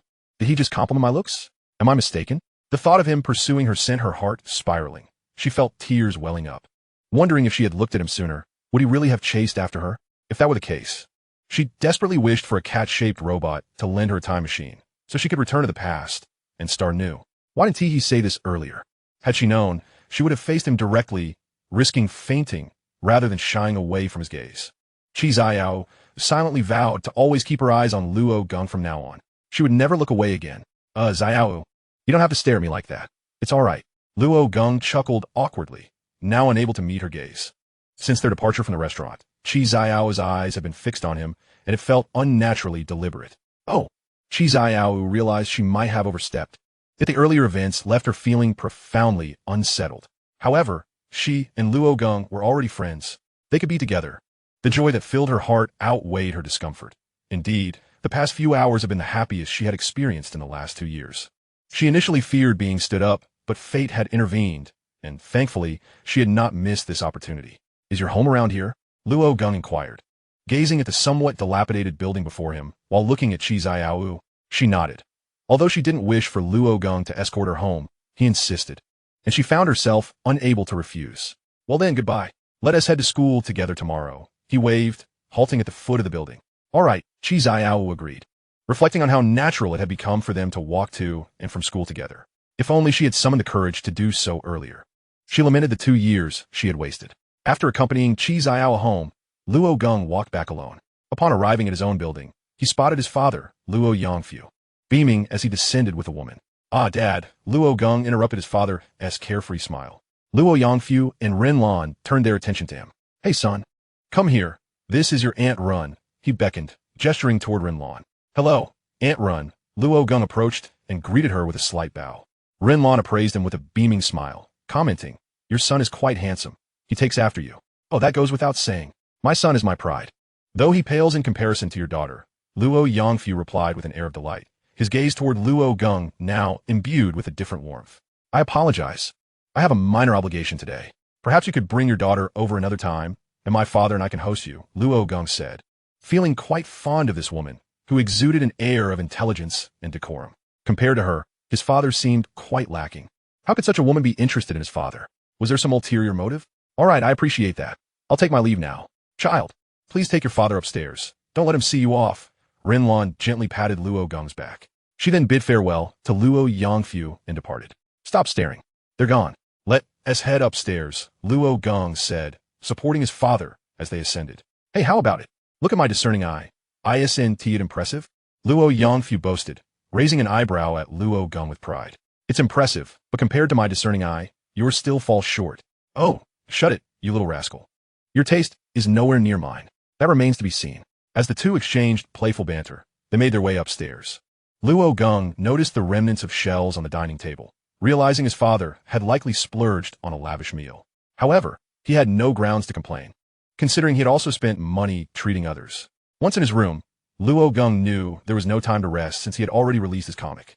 He needed to hasten the production of the next issue. Speaking of which, why did Aunt Ren seem so familiar?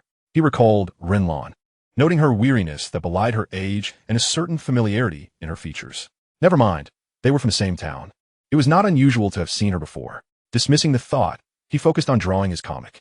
Qi Qianru bore a striking resemblance to her father, with few traits inherited from her mother. When they stood side by side, one could easily discern their familial bond, yet apart, only a faint sense of familiarity remained. Chapter 29. Had they truly started dating? Good morning, Luo Geng greeted as Qi Qianru approached him at a brisk pace. Clad in her school uniform that did little to conceal her alluring figure, her hair, secured with a hairpin gifted by Luo Geng, made it even harder to look away. Good morning, Qi Qianru stood before him, raising her head to meet his gaze earnestly. Oh, Luo Geng was taken aback by her earnestness, surprised by how seriously she took his words from the previous day. Yet, being able to gaze into Qi Qianru's face brought him immense joy. She had practiced extensively at home to maintain eye contact, envisioning him before her, and rehearsing their conversations repeatedly. Once they boarded the bus, they naturally settled beside each other. At this point, there was nothing to feel awkward about. By the way, is there gym class today? Our class's gym session should coincide with yours, right? Are you planning to study in class? Luo Geng asked Qi Qianru. Indeed, they had gym class at this stage, though attendance was optional as the college entrance exams loomed. Most students opted to study in the classroom, but many still attended gym class for a brief respite, as long as other teachers did not take over the period. Qi Qianru nodded. She had no intention of attending gym class. For her, it would be a waste of time better spent studying. Alternatively, she could use the time for a quick nap, but she wouldn't sleep at school. In that case, I'll study in the classroom as well. I thought if you were going out, I would too. Qi Qianru was momentarily taken aback, only to realize the situation at hand. In school, they belonged to different classes, affording them little opportunity to encounter one another. During lunch, Qi Qianru also dined in the classroom. However, this physical education class was a joint session for both classes, presenting her with a rare chance to be with Luo Geng. Then I suppose I shall attend the physical education class, she murmured, her head bowed as she hesitated to voice her thoughts. Now, it was Luo Geng's turn to be momentarily stunned. Oh no, let us focus on our studies. The exams are approaching, and it is crucial to make the most of our time, he replied. This sentiment was indeed valid. Qi Qianru composed herself, while she longed to be with Luo Geng. Her studies could not be neglected. Suddenly, an idea struck Luo Geng, and he turned to Qi Qianru, suggesting, how about we study together on the playground? He was eager for compromise. Thus, they resolved to bring their study materials and engage in learning during the physical education class. Despite the perplexed glances from others who wondered why they would choose to study outdoors rather than in the quiet of the classroom. Yet, this was the only way Luo Geng could think of to share class time with Qi Qianru. Qi Qianru's brow lifted, and a glimmer of joy flashed in her eyes. Studying together? For her, this was even more exhilarating than sharing a meal. Countless nights, she had pondered how wonderful it would be to study alongside Luo Geng. Would today fulfill that dream? Well, if you're not willing, it's no matter. There will be other opportunities. I am willing. Qi Qianru quickly nodded at Luo Geng, fearful of missing this splendid chance. All right then, let us meet during physical education class. Luo Geng was surprised that Qi Qianru had genuinely agreed, perhaps indulging him. Soon they arrived at school, walking side by side without causing much commotion. After all, it was common for Qi Qianru to be surrounded by boys. However, one person was fixated on Luo Geng and Qi Qianru. It was only after Luo Geng returned to the classroom that Qi Qianru approached, holding a breakfast in hand. She walked over to her seat and placed the breakfast on Luo Geng's desk. This is the breakfast I brought for you, she whispered before turning to sit down. The class fell silent, all eyes fixated on Luo Geng and Qi Qianru. The school beauty brought breakfast for Luo Geng? What was going on? Had they indeed begun dating? I think they must have. Their relationship seems so close. Damn it, Luo Geng really managed to win over the school beauty? Other students buzzed with speculation, while Luo Geng furrowed his brow, disliking the rumors and misunderstandings that surrounded him. I had breakfast this morning. You could take it back, he said to Qi Qianru, wondering if she was being deliberately provocative. Hadn't they agreed to keep their distance? He had already laid bare his feelings. So what was her intention? To feign ignorance? I've already given it to you. If you want to eat it, just discard it, Qi Qianru replied softly without turning around. Luo Geng certainly wouldn't throw away food. It was shameful. Not to mention, he had already eaten breakfast, which made it rather awkward. Then I shall dispose of it as I see fit. He glanced over the row of seats by the window. Deng Yuxuan, come over here. Deng Yuxuan, who had been watching them intently, approached upon hearing Luo Geng call. Here, this is for you. Luo Geng handed the breakfast to Deng Yuxuan. What is going on? The other students were astonished, unable to believe their eyes. Was Luo Geng out of his mind? The school beauty's girlfriend brought him breakfast, and instead of eating it, he was passing it to another boy? If it were them, if Qi Qianru had bought them breakfast, they would have to eat it all, even if it meant rushing to the restroom to vomit it up.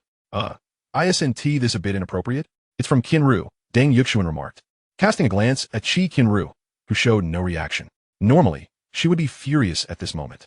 She said it's fine if I discard it. Do you not want breakfast that Qi Qianru bought for you? Luo Geng narrowed his eyes, a mischievous grin forming as he fixed his gaze on Deng Yuxuan, knowing full well that his words would compel Deng Yuxuan to accept it. No, of course not. I want it. Deng Yuxuan eagerly accepted the breakfast with both hands, beaming as he returned to his seat. The other students shook their heads in disbelief, thinking that Deng Yuxuan's actions had nothing to do with dignity. After disposing of the breakfast, Luo Geng ignored the others and began to study. He had realized that if he wished to maintain distance from Qi Qianru, even to avoid her entirely, he must make good use of Deng Yuxuan. He was quite useful. Chapter 30. Why not just call her by her name? At that moment, when Xiao arrived and took a seat next to Luo Geng, appearing rather exasperated. Good morning. What did you do yesterday? Luo Geng inquired, noting his unusual demeanor. When Xiao sighed, I had intended to ask the class monitor to help me study, especially with exams looming, but what? Luo Geng pressed, eager for more details. Just then, Qi Qianru suddenly seemed very interested and turned to look at Wen Xiao. Both Luo Geng and Wen Xiao exchanged puzzled glances. But considering it concerned her good friend by curiosity was understandable, so they did not mind. We met in the library. But the class monitor seemed unwilling to help me study. Every time I got close, she would move away, and ultimately, neither of us learned anything. Wen Xiao reflected on yesterday's events with dismay, pondering what he had done to elicit such aversion from her, especially since she was friendly with others and willing to lend a hand. Could it be that you're disliked? Luo Geng speculated, lacking romantic experience. I think so too, but I don't know what I did to make her dislike me.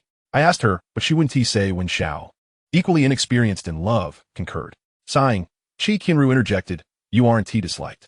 If you trust me, listen to my advice. Whether you want her to tutor you or to become good friends, she should agree. Just be aware that she may exhibit some peculiar behaviors along the way, but don't take it to heart. Luo Geng and Wen Xiao regarded Qi Qianru with confusion. Wasn't she supposed to support by Why did it seem like she was taking Wen Xiao's side instead? What connection did she have with him? Why? Wen Xiao still found it difficult to grasp this strange behavior. Never mind that. You'll understand in due time. I can only tell you this much. Qi Qianru waved her hand dismissively and turned away. Luo Geng and Wen Xiao exchanged bewildered glances. Qi Qianru's words left them puzzled, as if they were attempting to solve a riddle. Just then, Bai entered, her backpack slung over her shoulder. That's the class monitor. Wen Xiao stood up, wanted to say something to her, but Bai quickly accelerated and darted back to her seat, leaving him standing there in shock. Oh, perhaps she's unhappy that you called her class monitor. Why not just call her by her name? Luo Geng presented a strategy to Wen Xiao, as he himself was rather uninformed, treating the situation as a desperate gamble. That makes sense. I shall give it a try next time. Wen Xiao nodded and took a seat. Physical education class was scheduled for the afternoon, and Luo Geng was relieved to see that Qi Qianru had finally ceased her attention towards him. During lunch, she did not deliberately approach him, nor did she speak to him during the break, apart from the breakfast she had brought in the morning. The first class in the afternoon was indeed physical education. However, for a significant portion of the students, it bore little distinction from self-study, as no one ventured out to play. Even those eager to go downstairs felt hesitant when they observed their peers remaining still. I'm heading downstairs, Bai. Luo Geng remarked to Wen Xiao, who was reviewing beside him. Wen Xiao looked up, astonished, and queried, downstairs? To attend physical education? Aren't you studying? Isn't this what you brought? Luo Geng showcased the book in his hand before turning to leave the classroom. The other students watched him depart, thinking him quite the warrior for heading downstairs at such a time. Did he believe that scoring full marks on the last math test had inflated his confidence? Surely that was mere coincidence. Did he actually think he needed no further study? The classmates began to converse, speculating that Luo Geng was merely going downstairs to play.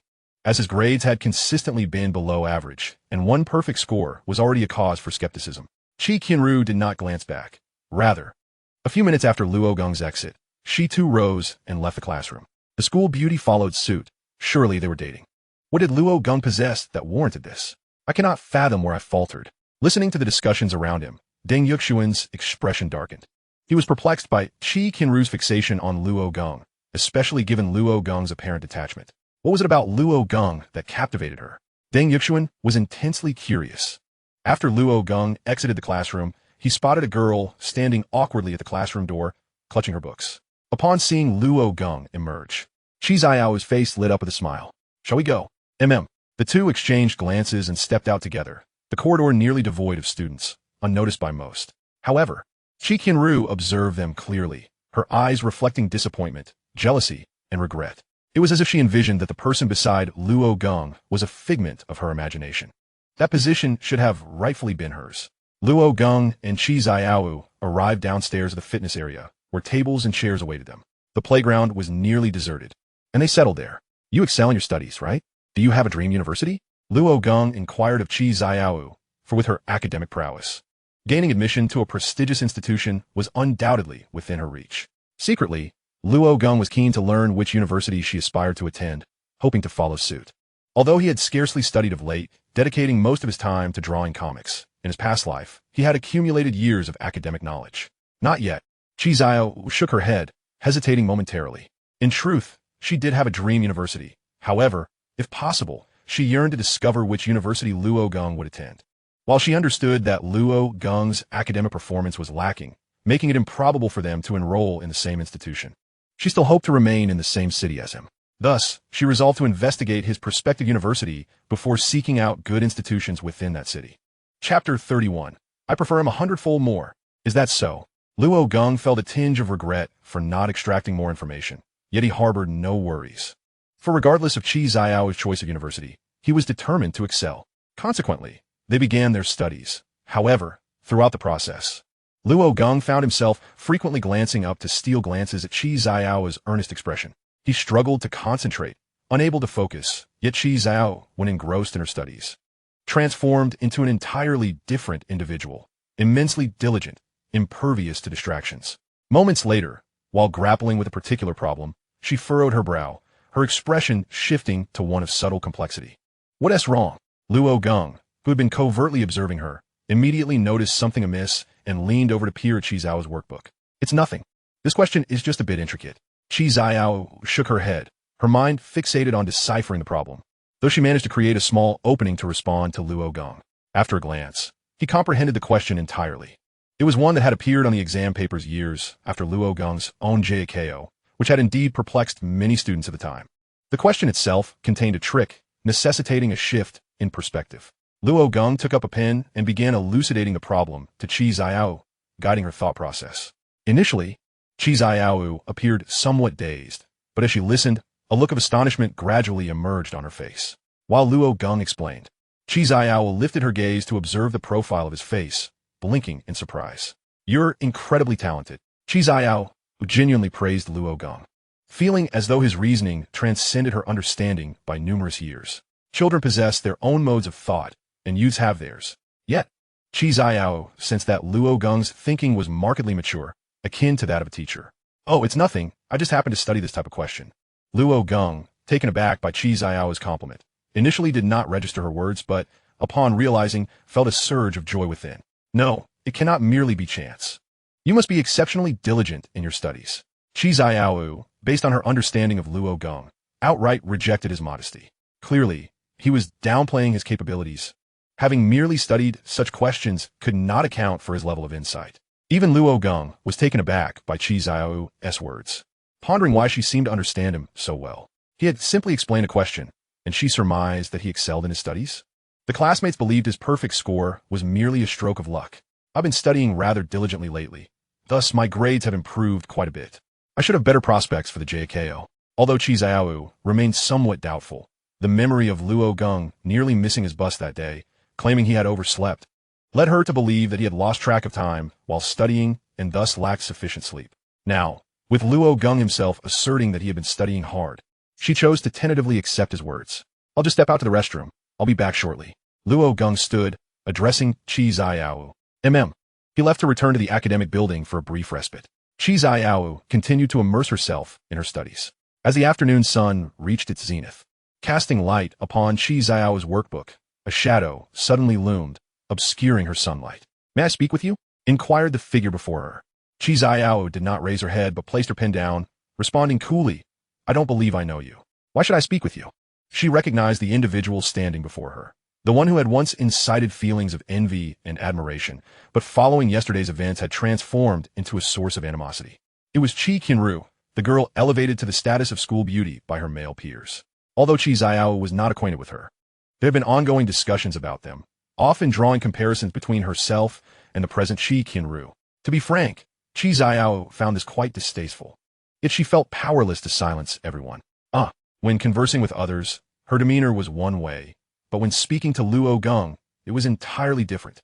Qi Qianru took a seat, observing the disdainful gaze directed at her by Qizo, along with the cold, arrogant remarks she had just made, words that seemed utterly uncharacteristic of Qi Qianru. Qi Qianru had meticulously observed for quite some time, noting that when Qi Qianru was with Luo Geng, she appeared shy and hesitant, often avoiding eye contact with him, displaying an endearing bashfulness. However, the attitude she exhibited towards Qi Qianru was that of an entirely different person. "The way I converse with others is none of your concern," Qi Qianru retorted coldly, her tone starkly contrasting with how she usually interacted with Luo Geng. Qi Qianru let out a light laugh and remarked, "Never mind, it's not my business. I merely wish to ask you one thing. Do you harbor feelings for Luo Geng? That has nothing to do with you." "It certainly does, for I am fond of Luo Geng." Qi Qianru's brow furrowed slightly, her tone gaining intensity, adopting an air of superiority. "Fond of him?" Upon hearing this, Qi Qianru momentarily froze, then regarded Qi Qianru with a look of incredulity, as if to say, "Are you jesting? You feel that deeply for him?" Qi Qianru was oblivious to the fact that Luo Geng had disclosed everything to Qi Qianru, including his waning affections for her. "Indeed, I like him, and he likes me too, so please maintain your distance from him." When Qi Qianru declared that Luo Geng had feelings for her, there was a noticeable pause in her voice, her confidence faltering, her gaze shifting uncertainly, even tinged with fear of Luo Geng's potential sudden appearance.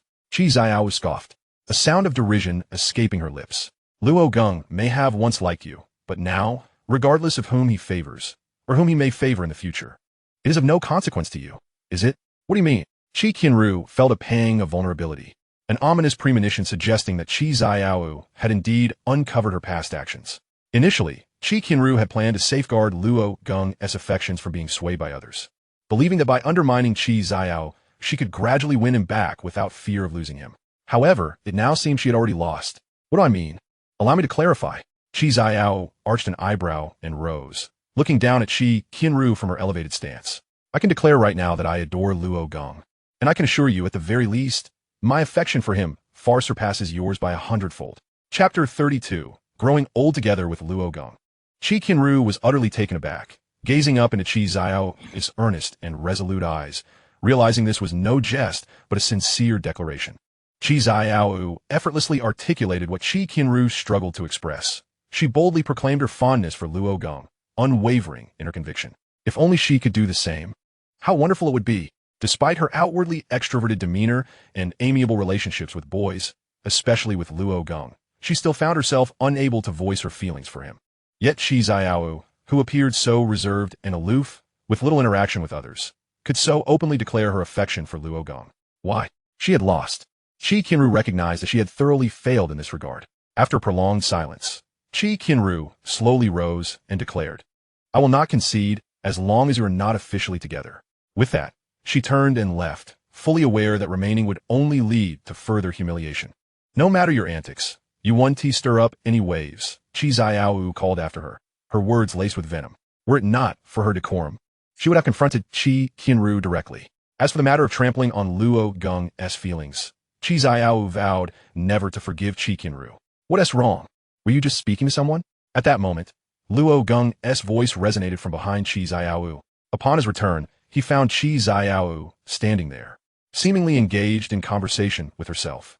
"Oh no, it's nothing. I wasn't speaking to anyone." Qi Qianru quickly sat down, lowering her head and muttering softly, "Oh, I see."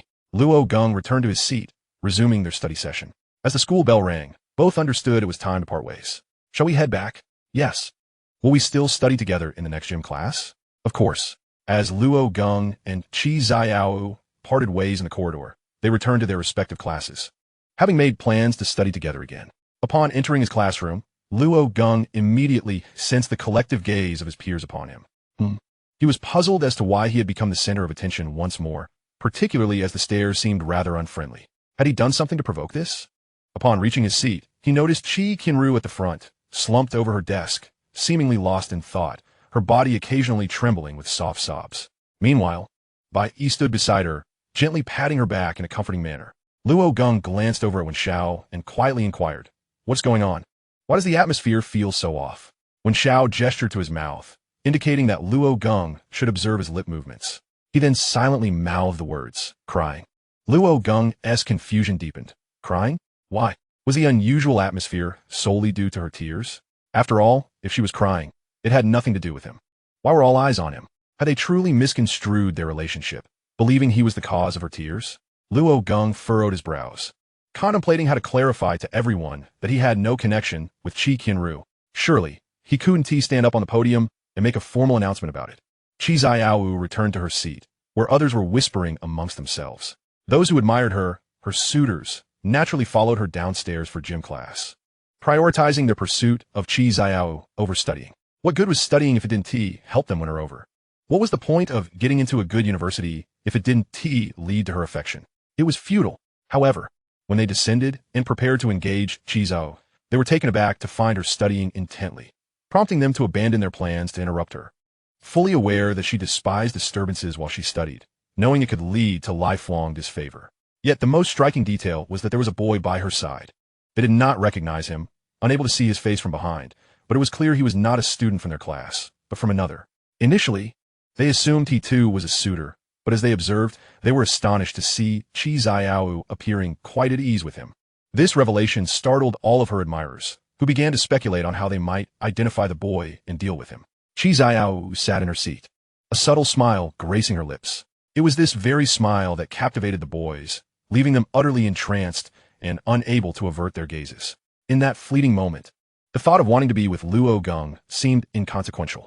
Qi Qianru retrieved a notebook from the depths of her bag, a hidden treasure scarcely visible to others. The cover bore the inscription, "Things I wish to do with Luo Geng." As she opened the notebook, she found it filled with numerous aspirations, yet most remained unfulfilled. Only a few tasks had been checked off, such as attending school together, walking home together, dining together. Now, she picked up her pen and marked a check beside studying together. Simultaneously, her gentle smile could not be contained. She felt an immense sense of satisfaction. It was akin to achieving a milestone in a video game, where the effort invested culminates in a gratifying sense of accomplishment. There were many more to pursue. As Qi Qianru perused her aspirations, she envisioned countless moments spent with Luo Geng, watching movies, visiting amusement parks, celebrating Christmas, and even raising a pet together. Each of these scenarios had played out repeatedly in her mind, and even the mere thought of any singular experience could send her into a blissful reverie. Yet, in reality, no progress had been made. However, she felt no urgency. She understood that everything was gradually evolving, and the entries in her notebook would surely multiply. In just about a week, she had already ticked off 3 or 4 items. Finally, Qi Qianru turned to the last page of her notebook, which contained a few words separated by many blank sheets, as if to conceal the existence of this final entry. In earnest handwriting, she had inscribed, "Ultimate goal, to grow old together with Luo Geng." Chapter 33. A fool who does not seize opportunities. A pile of sketches lay beside Luo Geng, a blend of memories from his past life and the skills he had honed. These creations flowed forth as though produced by an assembly line, with Luo Geng being the very machine of production. It was the weekend, and he was diligently working on his manuscript at home. With the college entrance examination looming just a month away, everyone was intensifying their study efforts, while Luo Geng focused on his writing. His life with Qi Qianru was rather mundane: school, home, and the occasional brief exchanges at school. They had not strolled or dined together on weekends for quite some time, and it had been months since they last studied together. Both were acutely aware of their obligations. Luo Geng needed to complete his work, and Qi Qianru had her studies, and they tacitly refrained from revisiting such topics. Conversely, Luo Geng's father, Luo Yangfu, had made swift progress, seemingly falling in love with his work. Some mornings, He would leave for the factory before dawn, eager to see Rin Lan. Knock, knock, knock. At that moment, Luo Geng heard a knock at the door. Puzzled as to who might be visiting at this hour. Who could it be? He wondered. Approaching the door, he peered through the peephole and saw a figure outside. Hello. May I ask if Teacher Luo is home? Surprised by the voice, Luo Geng opened the door to find his editor, Jia Mo, standing there. What brings you here? Luo Geng inquired, slightly astonished, as he always submitted his manuscripts punctually, eliminating the need for an editor's reminder. Ah, Teacher Luo, I'm here to congratulate you, Jia Mo said, rubbing his hands together as he stepped inside, a broad smile adorning his face. Congratulate me? Indeed.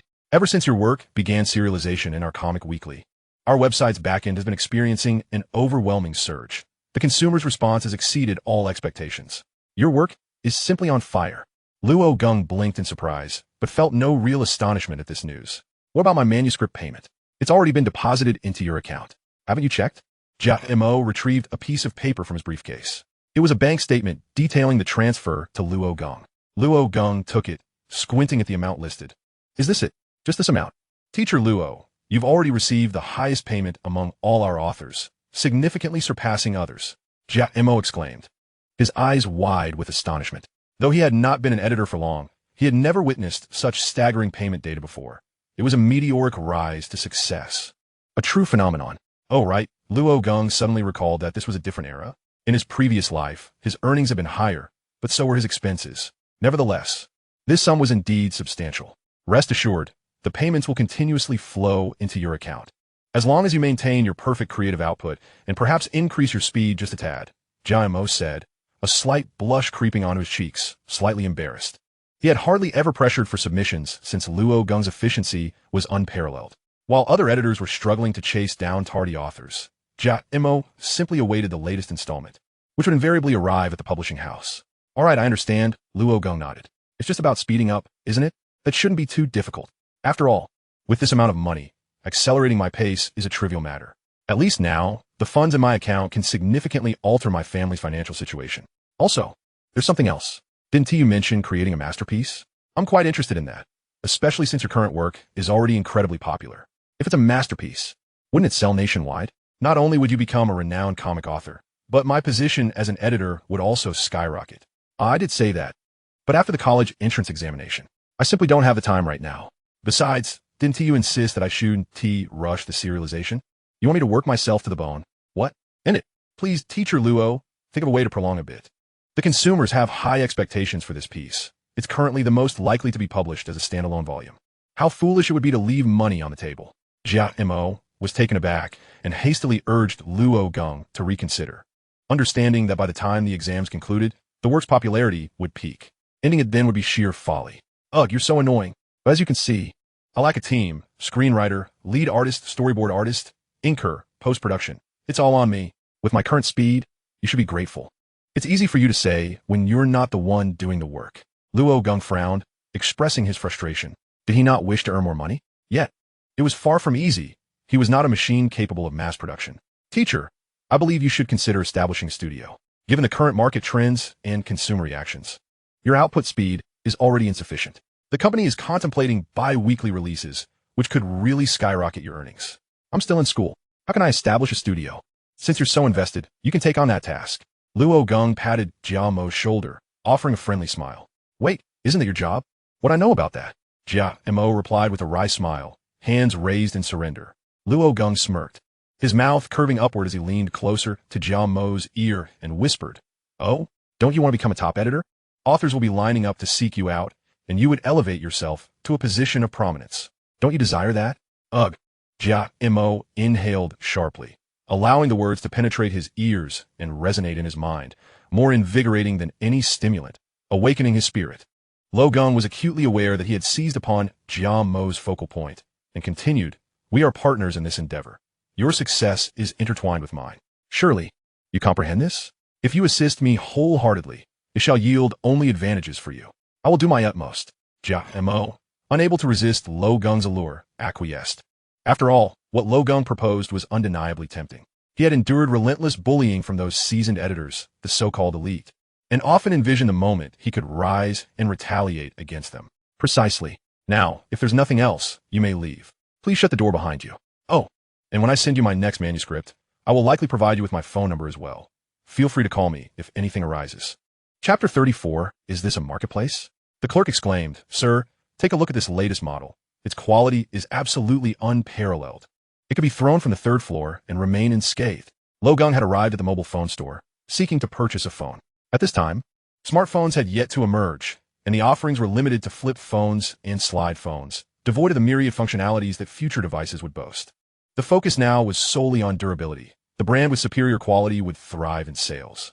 Smartphones are still a few years away, Luo Geng murmured, acknowledging that the only devices available were of this kind. However, the ability to send messages and make calls sufficed. Otherwise, communication would be exceedingly inconvenient. All right, give me 4 of your best models. Luo Geng's request left the clerk momentarily stunned, standing there in disbelief, unsure how to react. 4? Am I to assume this is a vegetable market? Are you here to buy garlic? In her tenure as a clerk, she had never encountered such a scenario. Typically, one would purchase a single device, but why would someone need so many? Sir, our finest model is priced at. I know. Please expedite the process. I'll pay with my card. Luo Geng interjected, handing her his bank card. Yes, of course. The clerk gingerly accepted the card and proceeded with the transaction, thinking to herself that today had brought in a well-to-do young man, treating the purchase of phones as casually as one might buy groceries. In previous months, the best phone had barely sold a handful of units. Take care, sir, she called out as moments later, Luo Geng emerged with a bag containing 4 mobile phones. He had also prepared the SIM cards and returned home. Despite his newfound wealth, he remained uncertain about what else to purchase. Even his journey home was on a public bus. That evening, during dinner, Luo Yangfu animatedly shared with Luo Geng his interactions with Rinlan at work. Luo Geng observed that his father appeared noticeably fatigued, yet he seemed genuinely content, as if the purpose of work transcended mere financial gain. Wait a moment, Luo Geng said, rising and returning to his room. Luo Yangfu, puzzled, set down his chopsticks and watched as Luo Geng emerged carrying 2 boxes, each containing a mobile phone. This is a phone I bought for you, and the other one is a gift for Aunt Rin, so you can keep in touch. Luo Geng placed the boxes before Luo Yangfu.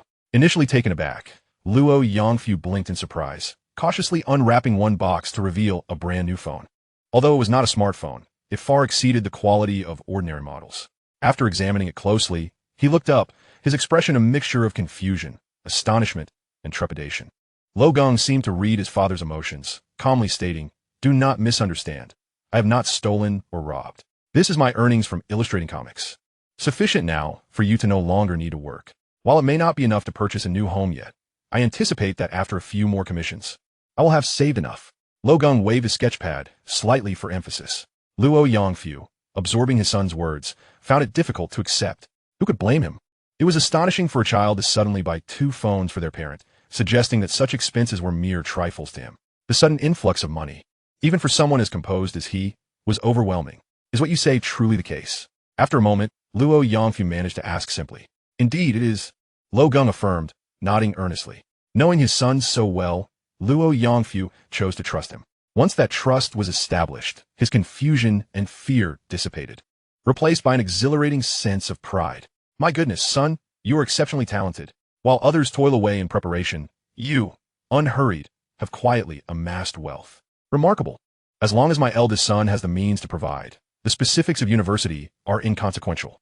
A broad smile spread across Luo Yangfu's face as he patted Luo Geng's shoulder, his eyes gleaming with pride. Although he had never closely monitored Luo Geng's academic performance, he was aware that it had not been stellar. He worried, for while he was still young enough to strive, he feared that in 20 or 30 years, his body would fail him. He sought no lavish lifestyle for Luo Geng, only that he could sustain himself. Do not worry, my studies have not faltered. I will still attend a good university, Luo Geng reassured him. Yes, my son is truly impressive, Luo Yangfu exclaimed, effusively praising Luo Geng as joy surged within him. Now that I can earn and support you, you need not work anymore. It's exhausting, and it poses risks during inclement weather. It's a hassle just to hold an umbrella. Luo Geng articulated his thoughts, recalling vividly how Luo Yangfu had passed away in his previous life. He was determined to prevent such a tragedy from occurring again. As long as Luo Yangfu remained at home, all would be well. That won't do. How will I see Aunt Rin? Luo Yangfu immediately countered. Although he had no desire to work, the prospect of seeing someone special made the endeavor worthwhile. Luo Geng empathized, akin to how he eagerly anticipated weekends. Longing to meet Qi Qianru. Your relationship remains unstablished, doesn't it? By the way, the last time Aunt Ren mentioned bringing her daughter along, what happened to that? Ah, her daughter is likely focused on her studies. She wouldn't want to disturb things. No need to rush. After the college entrance exams, there'll be time. There's only a month left. Luo Geng pondered whether he ought to buy a gift for her daughter as well, considering they might soon be family. It would be courteous to offer a token of goodwill. Father, are you truly planning to continue working? Luo Geng inquired, knowing that this was a matter beyond his ability to dissuade. Of course. Just because we have a little money doesn't mean I stop earning. That would be illogical. But you just said you worked to see Aunt Ren. Luo Geng sighed in resignation, realizing his father's determination was unshakable. He checked his bank balance, which still amounted to a considerable sum, tens of thousands, ensuring he wouldn't need to worry about finances for quite some time. How about this, father? Luo Geng began, glancing at the crutches that had accompanied his father for years. Next weekend, I will take you to the hospital for prosthetics. Chapter 35. I can hardly restrain my desire to confess my feelings to him. It was yet another day of school, and Luo Geng sat in the car with Qi Qianru, preparing to head to class. You should rest a bit.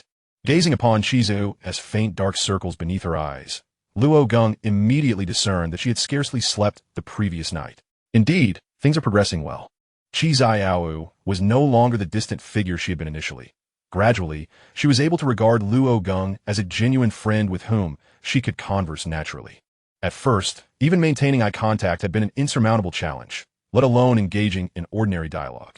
Feeling utterly at ease with Luo Geng, Qi Qianru closed her eyes and leaned back at her seat to rest.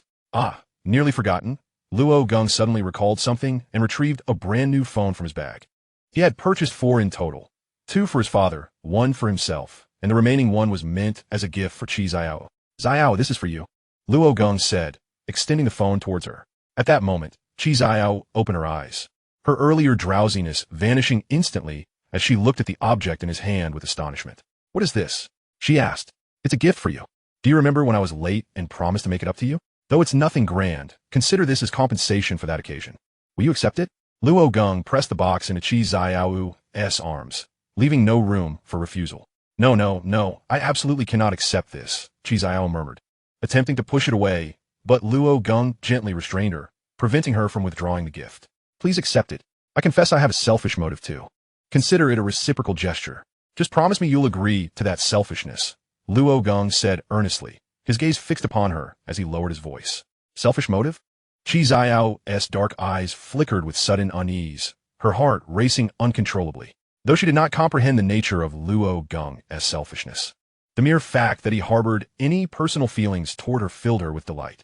I give you this so I can always contact you. When you're home, I want to text you to know where you are, if you've eaten, if you've slept, if you're cold or hot. So please take it, will you? Luo Geng's words caused Qi Qianru's cheeks to flush crimson in an instant. Her heart pounded so fiercely it felt as though it might leap out of her chest. This was no mere fluttering of nerves. It was a full-fledged stampede of emotions. Why is Luo Geng acting so strangely today? What should I do? I almost want to confess my feelings to him, but I must hold back. Yet my heart cannot bear it. Qi Qianru muttered softly, lowering her head and breathing rapidly.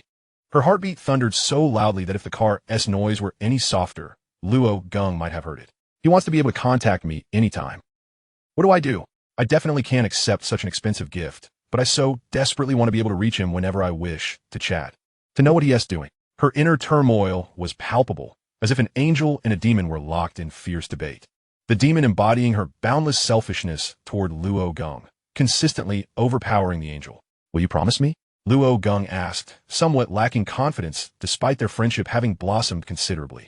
He was uncertain whether Qi Qianru would consent to everything he asked.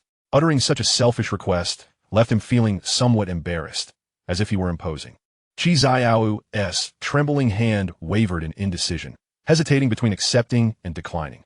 After a moment's pause, she swallowed hard and slowly lifted her hand to rest upon the phone box. All right. Luo Geng's face brightened immediately, his eyes sparkling with excitement.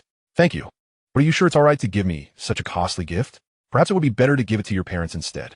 Oh, my parents divorced when I was very young. I've always lived with my father, Luo Geng replied casually, as if mentioning something trivial. Yet this was the first time Qi Qianru had heard of a situation. I'm sorry, though she had always paid attention to Luo Geng. She was not a stalker and had no knowledge of his family circumstances. Hearing this for the first time, she felt a deep admiration for him. Luo Geng, like herself, came from a single-parent household. while she was often gloomy for reasons that were obvious to others.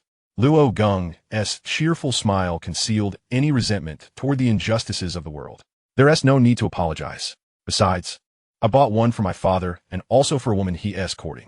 I had him give it to her, so please don't feel uneasy. Just accept my kindness. All right? I see.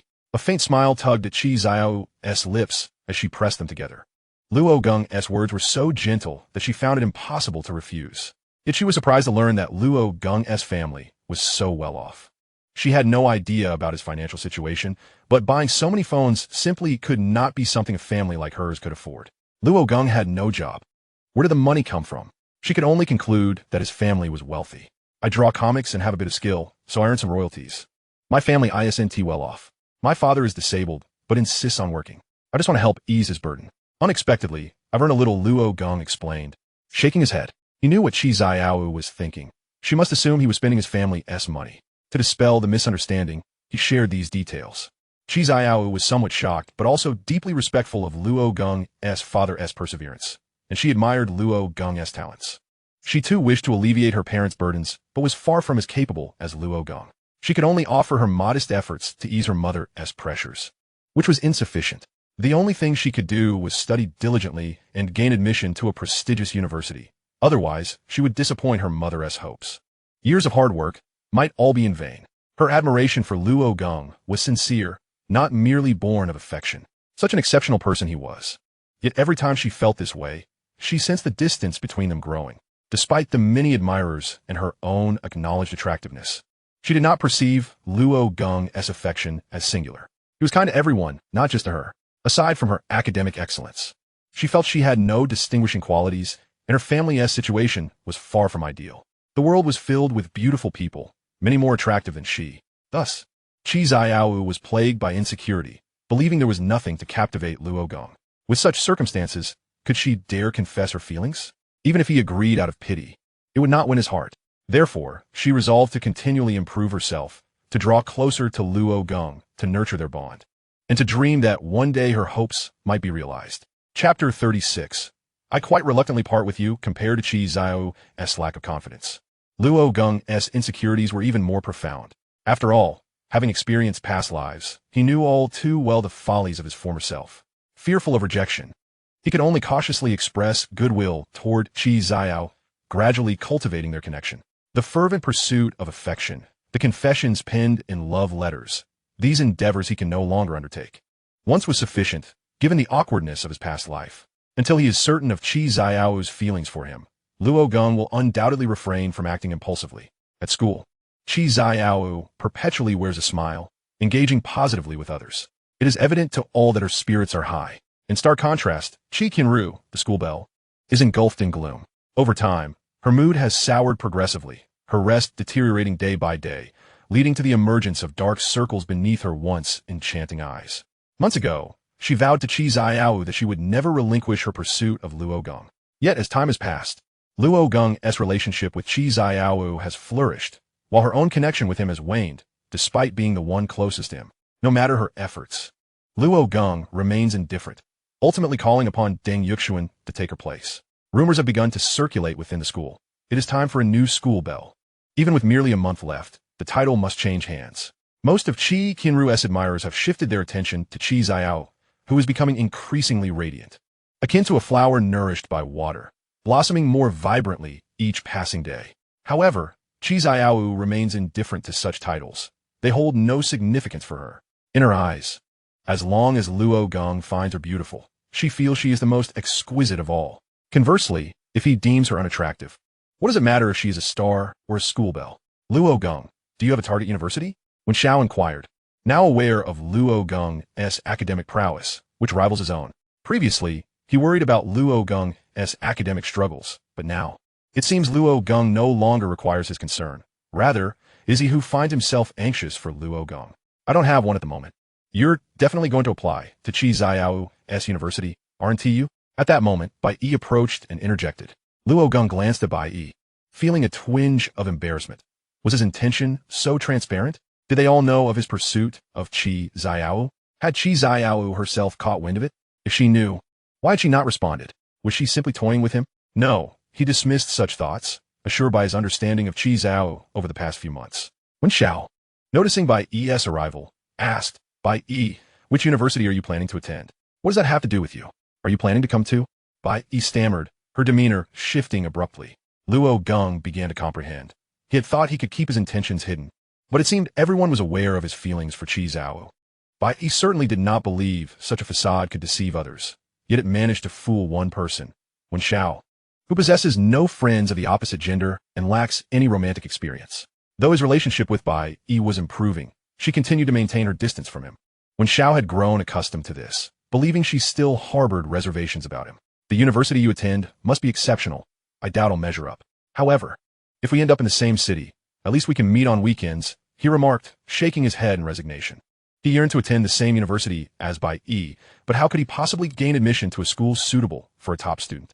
At this, Qi Qianru, who had been silent until now, suddenly trembled. Her eyes widened as a realization struck her. Indeed, if Luo Geng and Qi Zhao were not attending the same university or residing in the same city, their chances of success would be slim. If only she could attend university in the same city as Luo Geng, perhaps she would still have a chance. With this thought, Qi Qianru turned to Wen Xiao and Bai Yi. Why don't we all attend universities in the same city? We could see each other often. After all, these 3 years are swiftly coming to an end, and I'm quite reluctant to part from you both. Wen Xiao raised an eyebrow, softly replying, Huh? You and Bai Yi should go together. Why invite us? It seems you're the one who was reluctant. He abruptly halted, having inadvertently glanced at Luo Geng. It was clear to him that Qi Qianru desired to be with Luo Geng. Luo Geng shot a sidelong glance at Wen Xiao, pondering whether he had unintentionally brought up a sensitive topic. He became acutely aware of the situation. Why was he so oblivious in matters of his own heart? How could everyone else perceive the emotions of others, yet remain blind to their own? Sensing something amiss, Luo Geng promptly summoned his shield against Qi Qianru, Deng Yuxuan.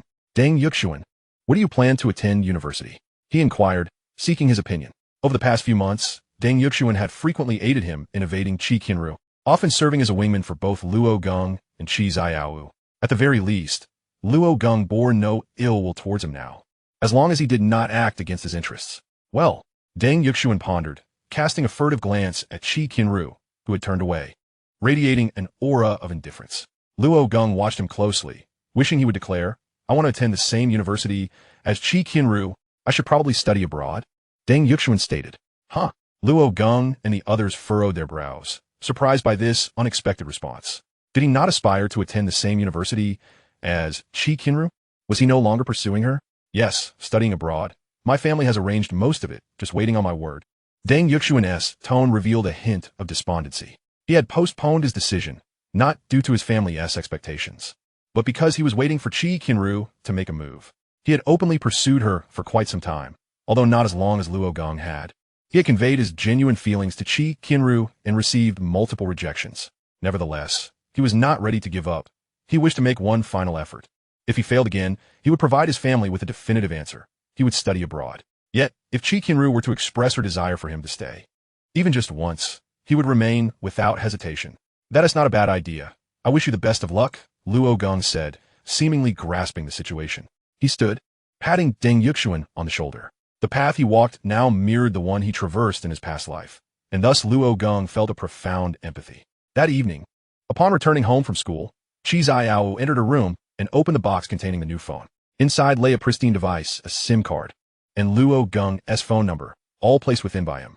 She swiftly set up the phone, and as soon as it powered on, she saved Luo Geng's number. In the notes section, she typed Luo Geng, but after a moment's contemplation, her lips parted as she murmured, no one will see it anyway. Thus, she deleted Luo Geng's name and replaced it with the one I like. Suddenly, an incoming call startled her, nearly causing her to drop the phone. The name that appeared on the screen, the one I like, made her heart race. Ahem. Hello. Qi Zhao answered the call, and Luo Geng's voice came through promptly. I figured you'd have it set up by now, so I called to check in. Qi Zhao nodded gently, a smile gracing her lips, and softly uttered an affirmative sound. Subsequently, one hand grasped the phone while the other flipped open the list of things I want to do with Luo Geng, marking a tick beside the entry for call Luo Geng. A brief exchange ensued over the phone, with Luo Geng and Qi Zhao engaging in casual conversation, establishing that they could communicate via text or calls in the future. Clack, clack. My mother is back. I must hang up now, all right? Upon hearing the sound of the door opening, Qi Qianru lowered her voice and whispered to Luo Geng.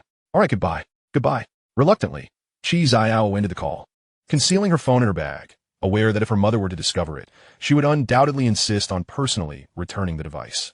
Xiao, are you home? I've returned, Rinlon softly announced as she tapped on the door to Qi Xiao's room. Yes, I'll be out in a moment. Moments later, Qi Xiao stepped out of her room, observing Rinlan's beaming expression, which indicated her elevated spirits. A hint of surprise flickered across Qi Xiao's face. Although she was aware that her mother had been pursued by a man and had been in good spirits for the past few months, today's smile seemed particularly radiant. Moreover, it bore an uncanny resemblance to her own demeanor. Wait, being pursued by a man? A sudden flash of realization struck Qi Xiao, recalling something Luo Geng had mentioned earlier that morning, though the details were vague. Xiao, once your college entrance exams are over, let us visit his home for dinner and meet his son. He is quite dashing and exceptionally accomplished. Rinlan began to extol the virtues of the man's son, further deepening Qi Xiao's skepticism. Qi Xiao had never inquired about Rinlan's relationship with the man, having been engrossed in her studies for the impending exams. Rinlan, perceptive as ever, rarely broached the subject, but today, her uncharacteristic cheerfulness and mention of such matters piqued Qi Xiao's curiosity. Dashing and accomplished, Qi Xiao mused, considering that those descriptors could only apply to one young man in her mind. A chill suddenly coursed down Qi Xiao's spine, and beads of cold sweat trickled down her brow. May I inquire as to his surname? Rinlan turned, blinking in surprise at Qi Xiao's question. Oh, I haven't mentioned it? I must have forgotten, considering how hard you're studying. I wouldn't want to distract you. His surname is Luo, your Uncle Luo. Oh my goodness. Chapter 37. Can step-siblings and blended families marry? What is the matter? Xiao, you seem preoccupied. Luo Geng observed as he sat beside Qi Xiao on their way to school. She had been uncharacteristically silent since boarding the vehicle, reminiscent of months prior when she had also refrained from speaking, lost in contemplation. By the way, you mentioned your father yesterday. What's the name of the aunt he is pursuing? Qi Xiao turned to Luo Geng, harboring a flicker of hope. I don't know her name. All I know is that her surname is Run, Aunt Run. Sigh. Despite Qi Xiao's suspicions being largely accurate, hearing the truth still drew a resigned sigh from her. Why did such coincidences occur? It was utterly perplexing. Wait, this might not be a bad thing. If my mother and Uncle Luo actually become a couple, wouldn't that make Luo Geng and me family? Does that mean we would be living together? Qi Xiao's eyes widened as she envisioned a blissful future where stepping out of her room would mean seeing Luo Geng, allowing them to spend time together openly and share meals daily. However, a frown soon creased her brow, and a look of concern crossed her face. Noticing her expression, Luo Geng asked, what is wrong? Qi Xiao hesitated, biting her lip, and after a prolonged silence, she finally spoke. Can step-siblings and blended families marry? Whoa! Luo Geng's eyes widened in shock as he gazed at Qi Xiao. Disbelief etched across his features. His mind raced, attempting to decipher the implications behind her words. Step-siblings? Oh, is she worried about me? Is she concerned that I might develop feelings for Aunt Ren's daughter? How absurd. But if she thinks this way, does it mean she cares about me? I wonder how she would react if I teased her about it. A knowing smile crept across Luo Geng's face as he leaned back, closing his eyes and began to impart knowledge. Ahem, well, legally speaking, it is permissible, as you're not direct blood relatives and are not within 3 generations of collateral relatives. As long as both parties consent, they can marry normally. Xiao, why are you suddenly interested in this kind of information? Luo Geng feigned ignorance, casually sharing this legal insight while keenly observing Qi Xiao's reaction. To his surprise, Qi Xiao's face flushed crimson, more vibrant than a ripe apple, her cheeks adorned with a rosy hue. She lowered her gaze to her toes, which shyly shuffled against one another, indicating profound embarrassment. What is this reaction? Luo Geng mused, perplexed. Shouldn't she exhibit signs of concern or anxiety? It was expected that he would then comfort her, providing a sense of security. Wasn't that the usual pattern? What did this signify? Was she genuinely not worried about him? Wait. Luo Geng inhaled sharply as long-buried memories surged forth. He recalled in middle school, having inquired about Qi Xiao's family situation with a teacher. Although the teacher had protected her privacy, he had gleaned a hint that there was some turmoil at home, leading Qi Xiao and her mother to rely solely on each other. Back then, he had been quite proactive, writing her an encouraging letter and urging classmates to engage with her. However, he had never thoroughly understood the extent of Qi Xiao's family circumstances. Now, with her mention of a blended family, could it be that Qi Xiao's parents had divorced and she was living with her mother, who was now remarrying? Did this mean she was gaining a stepbrother? Observing Qi Xiao's demeanor, It was clear something was amiss with that fellow. No, he had to find a way to prevent this. Clearing his throat, Luo Geng raised a hand to his mouth to discreetly cough, capturing Qi Qianru's attention. While legally permissible, ethically speaking, I wouldn't recommend it. After all, it could lead to gossip. Qi Qianru's face fell instantaneously, as if a layer of paste had been applied. Her previously flushed cheeks now drained of color, her eyes vacant as she stared out the window in despair, silent. Xiao, from this angle, you resemble Aunt Ren a bit. Luo Geng noted as he observed Qi Qianru's forlorn expression directed outside. In that fleeting moment, a realization dawned upon him. How coincidental. Aunt Ren had a daughter who attended the same high school, in the same grade, performing well academically and possessing striking looks. She perfectly matched the description of Qi Qianru. May I be so bold as to ask, what is your mother's surname? Ren. Without turning her head, Qi Qianru uttered a single word, devoid of any emotion, as if she were merely a soulless machine dispensing information. Damn it. Luo Geng immediately bowed his head, gritting his teeth, his eyes bloodshot. He should have seen this coming. How could such an obvious truth have eluded me until now? Yet of all the coincidences, why must it unfold between Xiao, Qi, and me? I had sworn repeatedly that I would never fancy the daughter of Aunt Ren's family. What a slap in the face that was. A resounding blow that twisted my own words awry. Father initially urged me to embrace the union wholeheartedly, and I had vehemently declared it impossible. Yet here we are. No, not merely possible. I fervently hope it is so. Why did I not discern this sooner? Could I turn back the clock 3 minutes and utter my words anew? Surely that previous confession does not count. My body trembles, lips pale and cracked. After a moment, I open my mouth and speak slowly. Truth be told, I care little for societal ethics or idle gossip. No laws have been broken. What harm is there?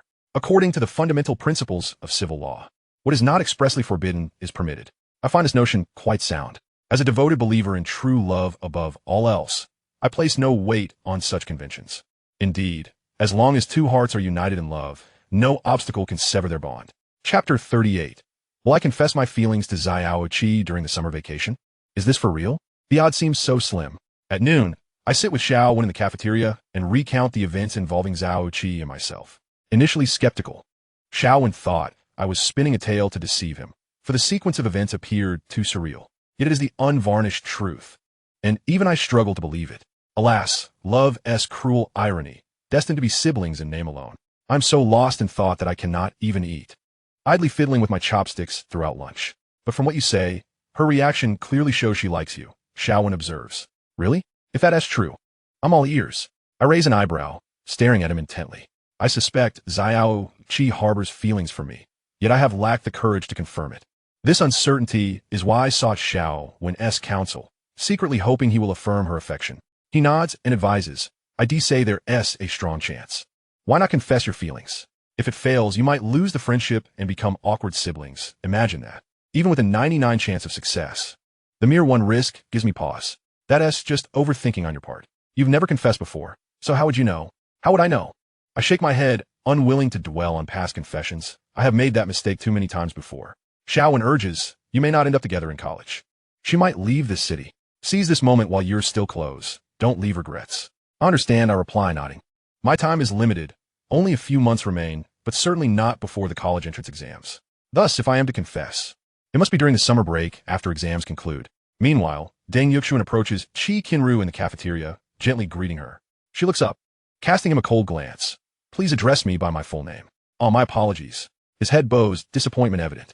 Across from them, Bai Yi notices his pitiful state. Qi Qianru abruptly shifts the conversation to Bai Yi. After the exams, aren't you going to confess to Xiao Wen? Confess? Why? I don't like him. Bai Yi's face flickers between pale and flushed, stumbling over her words. Qi Qianru shakes her head in disbelief at Bai Yi's obliviousness. Despite her demeanor, Bai Yi has yet to reveal her feelings to Xiao Wen. Without external encouragement, they may never come together. You may deny it, but know this is your last holiday. If you don't confess, the chance of you two ending up together is virtually zero, Qi Qianru insists. She never imagined she would one day urge someone else to confess. Her usual tactic is to keep Xiao Wen dangling as a prize. Bai Yi lowers her gaze, silent, perhaps conceding Qi Qianru's wisdom. Deng Yuxuan watches Qi Qianru's earnest expression, lost in thought.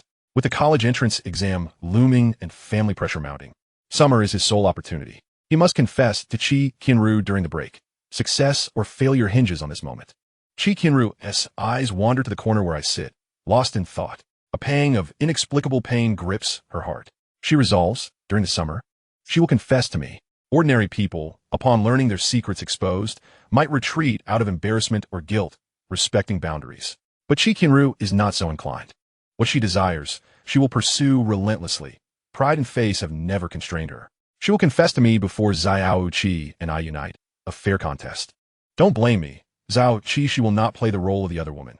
If Xiao Qi and I truly become a couple, Qi Qianru will accept her fate. Yet, even knowing this is a fair race, Qi Qianru's starting line lies far behind Xiao Qi's. A consequence of her own actions. In the afternoon study session, all are absorbed in their work. I am no exception. I devote time at home to drawing manga, reserving school hours for studying. Though time is tight, I find solace knowing Xiao Qi meticulously counts every minute. My efforts pale in comparison. Suddenly, my gaze falls on Xiaowen, my desk mate, who is not studying but secretly engrossed in something beneath the desk. Hey Xiaowen, what are you doing instead of studying? I tap his shoulder, startled. He snaps his book shut and looks about anxiously. You scare me. I thought the teacher was coming. He sighs in relief and shoots me a reproachful glance. I glance at the book in his hand and frown. Reading manga? I twitch my lips. It's a manga magazine from my own publishing house. My work appears serialized within. Yeah, do you want to take a look? It's addictive. The latest series is especially popular, quite innovative. Most protagonists start weak and tragically then grow strong. But this one, he is unbeatable from the start, dominating the heavens, earth, and air. Watching him show off is thrilling. Xiaowen's animated enthusiasm betrays his obsession. Snatching the magazine now would likely provoke a tantrum. Chapter 39. Treat the author as a person, please. Yet, despite this, I must confiscate this manga from him. Luo Geng swiftly snatched it away and tucked it into his desk, admonishing, you should focus on your studies instead of indulging in such mind-numbing, insubstantial material. Even when it came to his own creation, Luo Geng did not hesitate to harshly criticize it. After all, there was truth in his words. This kind of content was inherently devoid of any real substance. He didn't even bother with an outline. He simply conjured up ideas and sketches at random. Other works could evoke a spectrum of emotions, joy, anger, sorrow, drawing readers deeply into the narrative. But Luo Geng's piece was purely for gratification, lacking any other elements. Despite hundreds perishing within its pages, not a single tear would be shed. Yet, ironically, this very type of work was extraordinarily lucrative. In Luo Geng's previous life, such content was utterly outdated, but in the present day, it thrived spectacularly. Other comics in the weekly magazine paled in comparison, and even the cover prominently featured Luo Geng's work. Fortunately, contemporary readers paid little attention to the authorship of their comics.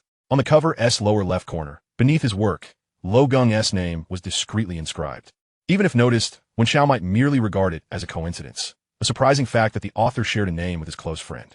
Who would believe that the person sitting beside him daily was the very mangaka? Wen Xiao shrugged and remarked, it's no big deal. I've already finished that one. Honestly, after reading it, I can't focus on anything else. It's like having a fast food meal. You just can't stomach a wholesome meal afterward. Luo Geng shook his head in resignation and said, that's why you should limit your fast food intake. Savor it occasionally, but don't overindulge. Yet Wen Xiao remained somewhat unsatisfied, his mind lingering on the story's content. What to do? I'm eagerly awaiting the next update. Could the author please speed up the pace? ISNT 1 chapter a day enough? Please treat the author like a human being. Luo Geng gave a wry smile. If it were up to me, I'd churn out 100 chapters daily and finish the story in just a few days. But that's just a dream. I can't draw that fast even if I tried. However, Luo Geng was also acutely aware of a more pressing issue. His work was undeniably popular, attracting a large readership, but with the college entrance examination approaching, it seemed to be a distraction. Wen Xiao was, in fact, a student suffering from the consequences of Luo Geng's own creation, eagerly awaiting updates next week and unable to concentrate on his studies. Wen Xiao, what fun is there in reading now? Wait until after your exams, when you're free of academic pressure and have a backlog of unread material. Then you can enjoy it to your heart's content. For now, focus on your studies. Luo Geng advised earnestly. If his manga were to jeopardize Wen Xiao's exam performance, he would feel deeply remorseful. Yet, if not for financial necessity, he would not have rushed to produce such a commercialized work so prematurely. That makes sense, Wen Xiao nodded, accepting Luo Geng's counsel. After all, to falter at such a critical juncture would be foolish. After school, Luo Geng and Qi Qianru prepared to head to the station. Along the way, Luo Geng noticed many students engrossed in reading. If they held textbooks, it would have been heartening to see such diligence. But instead, every one of them clutched a comic weekly, their faces lit with the smile of an indulgent auntie, giggling foolishly as they read on the move. I am a sinner, Luo Geng muttered helplessly. He could not forbid them. After all, he could hardly suspend publication out of fear of distracting others during exam season. That would mean significant financial losses. What's wrong? Qi Qianru inquired, noticing his murmur. Nothing, nothing, Luo Geng waved it off, and silence fell between them once more. Luo Geng could clearly sense Qi's unease. She had been distracted all day, struggling to focus, her mind preoccupied with the morning-esque conversation about blended families, the law, ethics, and love. Both were aware that their respective parents seemed inclined toward forming new families. Luo Geng observed how his father was so attentive that work no longer seemed about earning money. Despite his disability, he often escorted others home. Qi Qianru, too, understood the situation well, knowing her mother, who had accepted many gifts, would not reject the proposal if she had serious intentions. Thus, both realized they were on the verge of becoming one family. If neither acted, they would become like the characters in the sitcom Home with Kids. Should I confess to Luo Geng? No, I refuse to settle for being just siblings. But with exams looming, that might trouble him. Better to wait until after the college entrance exams, so as not to affect his performance. Qi Qianru gazed at Luo Geng's profile, her heart restless. Neither was thinking about studying. Both contemplated how to confess once exams concluded. Upon arriving at the station, they disembarked. Normally, they would part ways there, but today, Luo Geng unexpectedly followed Qi Qianru and said, I'll walk you home. Qi Qianru hesitated briefly, then softly replied, walking along the path to Qi's home. Both wished time would slow, granting them more moments together.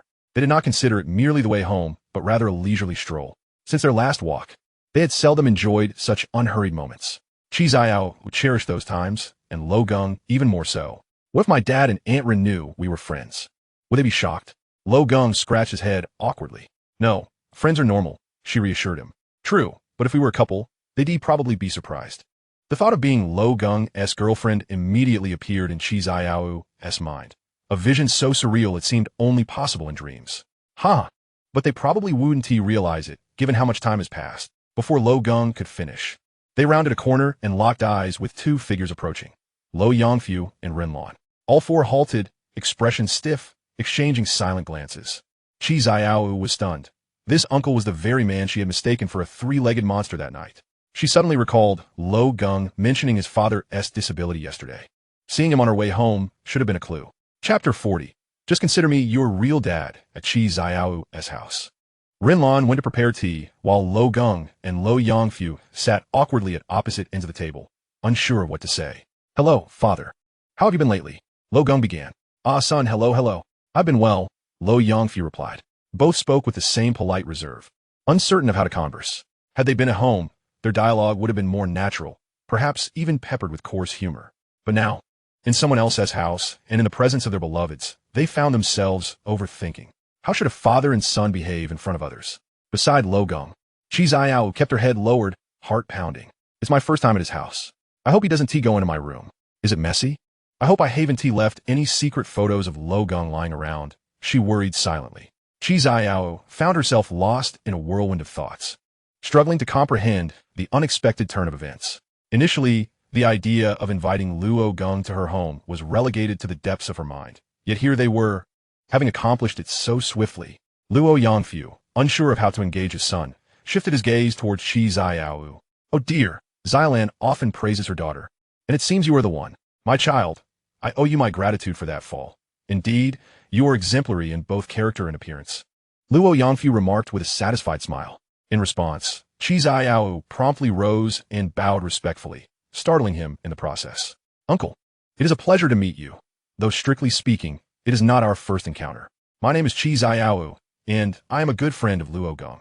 I must apologize for not being of much assistance that day. Please forgive me. Luo Yangfu, taken aback by her earnest demeanor, felt his hands grow numb.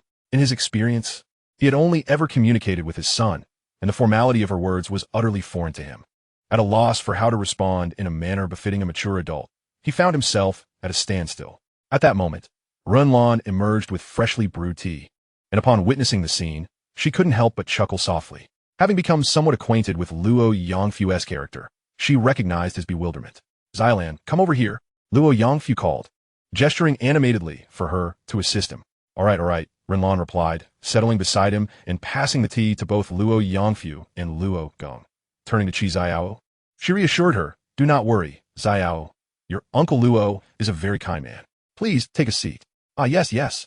Xiao, no need for formality. As my son's good friend, you're also a friend of mine. You may as well consider me your second father, Luo Yongfu exclaimed, only to quickly cover his face in embarrassment at his own blundering words. Luo Geng, equally mortified, averted his gaze, adopting a demeanor that suggested he was unacquainted with Luo Yongfu. Rinlan, observing Luo Yongfu's awkwardness, stifled a laugh, playfully patting him on the back in amusement. Qi Xiao, witnessing her mother's joy, was momentarily taken aback. It had been years since she had seen her mother smile so brightly. Thank you, Uncle Luo. Qi Xiao expressed her heartfelt gratitude, but Luo Yongfu, perplexed, lowered his hand and gazed at her in confusion, unsure of why she was thanking him when he felt he had embarrassed himself, desiring to portray himself as a composed and reliable man. He instead had become the subject of humor. Rinlan, understanding her daughter's sentiments, regarded Qi Xiao with a gaze full of affection. Luo Geng, your father mentioned that you were creating comics. How talented. If only my little Xiao could learn from you and develop an interest or hobby of her own. Rinlan praised Luo Geng, aware that the phone Luo Yongfu had given her was a gift purchased by him, indicative of his capabilities as a young man. In this era, a student with such talents promised a bright future, a fact that made every parent envious, particularly in the factory where Luo Yongfu worked. He often showcased his phone, basking in the admiration of his peers, many of whom were eager to propose marriage for their daughters to him. Rinlan had previously worried about how to introduce Qi Xiao and Luo Geng to one another, concerned about their compatibility given her daughter's lack of friends. Yet, to her surprise, they were already good friends, and she could discern the unspoken understanding between them. No, Annie, it's really nothing. Oh, and rest assured, I will take my father to the hospital for his prosthesis. He will be able to lead a normal life and walk without any issues, Luo Geng quickly assured, recalling his promise to Luo Yongfu, mindful of his father's disability. He knew that even if Rinlan didn't mention it, it was a matter of concern. Indeed, I have heard of your capabilities. It's no wonder we are proud of you. If only you were truly my son, Rinlan remarked, casting a glance at Qi Xiao, who immediately lowered her head, her body trembling slightly. As a mother, Rinlan recognized the signs. Son, perhaps we should, Luo Yongfu began, intending to suggest they return home, but before he could finish, Rinlan pressed him down, with a knowing smile. She turned to Luo Geng. Well, Luo Geng, you're not in a hurry, are you? Your father and I have some matters to discuss. So why don't you stay and study with us a bit longer? Ah, yes. Luo Geng nodded eagerly. Then Rinlan addressed Qi Xiao. Why don't you take Luo Geng to your room to study? I will prepare some fruit for you both shortly. Oh, my home. Chapter 41. Unless this is a death note. What would a girl's room be like? Would it be as I imagine, adorned entirely in pink? Luo Geng stood at the threshold of Qi Xiao's room, swallowing hard. Nervous, he felt a slight tremor coursing through him. This space was an unknown, yet alluring territory. Qi Xiao slowly opened the door and ushered Luo Geng inside. Her first instinct was to quickly scan the room for any areas in need of immediate tidying up. If necessary, she would temporarily push Luo Geng back out. Thankfully, upon inspection, her room appeared relatively tidy. Luo Geng took in the entirety of the room, finding it not as extravagant as he had envisioned. In fact, it bore a resemblance to his own space, lacking any overtly gendered decorations. It was simply adorned, clean, and a subtle fragrance wafted through the air. The stack of books on the desk testified to her diligent study habits. My room only has one chair. Would you like to sit? Qi Xiao gestured towards the chair in front of her desk, as otherwise, Luo Geng would have to sit on the bed. This evening had already been filled with surprises for her. She had thought merely inviting Luo Geng to her home was astonishing, but now he was stepping into her room, sending her heart racing to unprecedented speeds. The thought of him sitting on her bed was overwhelming. At night, she would be unable to shake the thought of him having been there, a notion that, while seemingly trivial, held great significance for her. All right. Luo Geng settled into the chair and glanced at the exercise books on the desk. He intended to peruse them casually, but upon opening one, he discovered it was filled with calculations and formulas, resembling nothing more than an ordinary draft paper. However, as Luo Geng turned to the next page, the first thing that caught his eye was the inscription in the upper right corner. His own name, Luo Geng, accompanied by a small heart. Hiss! Luo Geng quickly closed the notebook, a flicker of panic crossing his gaze, and his heart began to race. My name? What is the meaning of this? And their essay heart too. In school, writing someone's name like this in a notebook must signify affection, right? Damn, this is too exhilarating. Akin to winning a prize in a blind box. Luo Geng's heart was in turmoil. He never expected that such a secret would be revealed with just a simple turn of the page. Writing someone's name in a notebook can only mean they are someone you like. Unless this is a death note. What is wrong with you?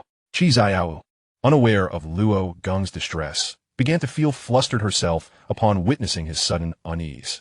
After all, this was her room, and she was all too familiar with the multitude of secrets it harbored, 99 of which were intricately linked to Luo Geng. If he discovered them, how could she explain? And no, it's nothing. I just noticed how diligently you study. You've probably spent many nights dozing at this desk, right? Luo Geng turned to Qi Qianru, forcing a smile to calm himself. Yeah, more or less. Sometimes I'm just too tired and end up sleeping on the desk, she replied, nodding awkwardly, her gaze drifting to the desk. Thankfully, she didn't drool in her sleep. Otherwise, she would have wanted to find a crack in the floor to hide in. I apologize. My father isn't the type to engage with someone my age. I was just a bit nervous, so please don't mind me. Luo Geng offered an explanation for his father's awkwardness, recalling how uncomfortable he felt just moments ago. It's all right, I understand. I think your dad has a really nice personality. I haven't seen my mom smile that happily in a long time, Qi Qianru replied, shaking her head. How could she possibly care about such trivial matters? When she first met Luo Yangfu, she found him remarkably strong. He would pick himself up after falling without relying on anyone, rising silently and thanking her for merely helping him retrieve his cane, having done little else. Surely, you won't be attending university in this city? Luo Geng suddenly posed a question, as he had researched the lack of reputable universities in their area. Given Qi Qianru's academic prowess, gaining admission to a prestigious institution would be effortless. In the past, Luo Geng would have worried about leaving his father alone at home, but now, if Aunt Rin could truly be with his father, he could feel at ease. That question really took me by surprise, Qi Qianru admitted.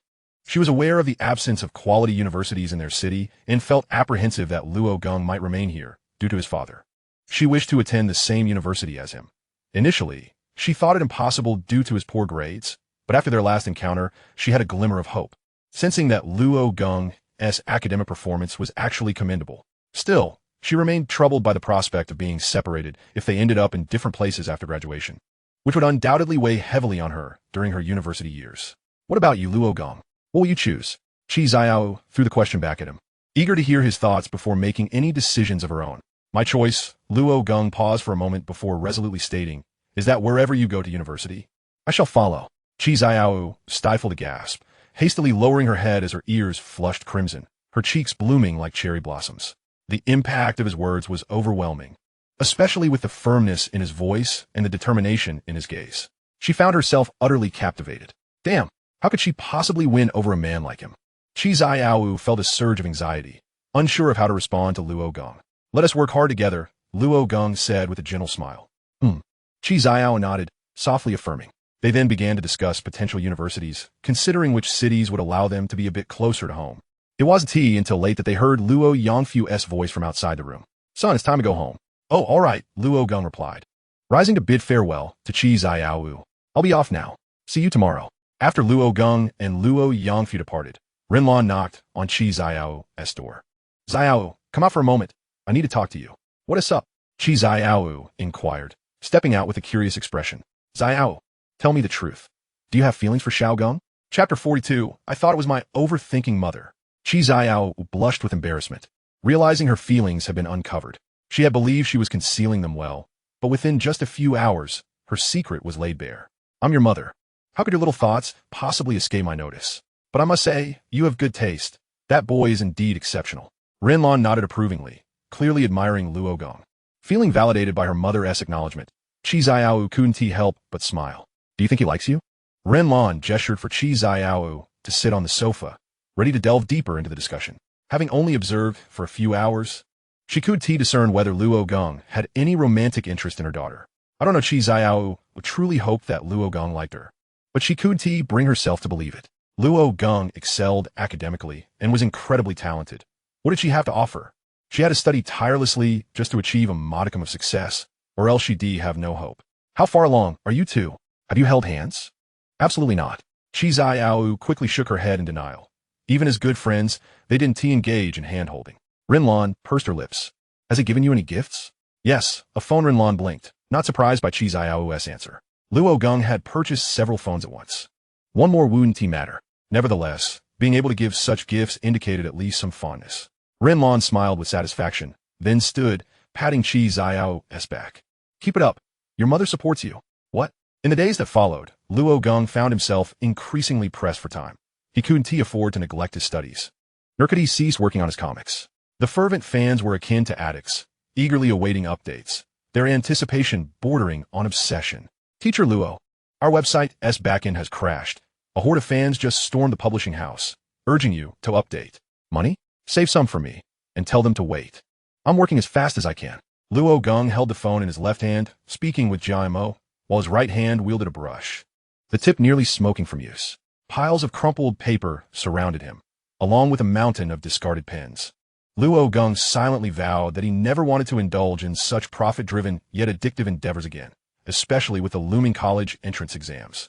He truly understood the feeling of squeezing every moment out of life, just as Qi Qianru did. "Son, are you tired? Why don't I take a break?" Luo Yangfu knocked on Luo Geng's door, inquiring about his son's well-being.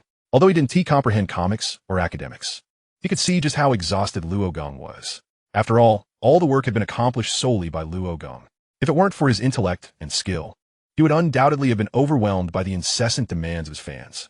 "I'm fine, but you should take care of yourself. Didn't the doctor advise you to rest?" Luo Geng called out to Luo Yangfu, who was outside. He had already taken Luo Yangfu to the hospital, and after some examinations and preliminary preparations, they were now merely one step away from fitting the prosthetic limb. Luo Geng had also promised to take Luo Yangfu to have the prosthetic fitted after the college entrance examination. This endeavor had nearly exhausted the earnings from Luo Geng's first manuscript, which was why he was now working so diligently, determined to replenish his earnings. With just 3 days left until the exams, while others were burning the midnight oil studying, he found himself staying up late to finish his writing. Luo Geng glanced at the calendar hanging on the wall, shaking his head in disbelief. His school years had already been filled with fatigue and hardship. He never anticipated that he would choose to intertwine societal responsibilities into his life, thereby complicating his struggles further. He was now eagerly looking forward to the end of the exams, yearning for a moment of relaxation.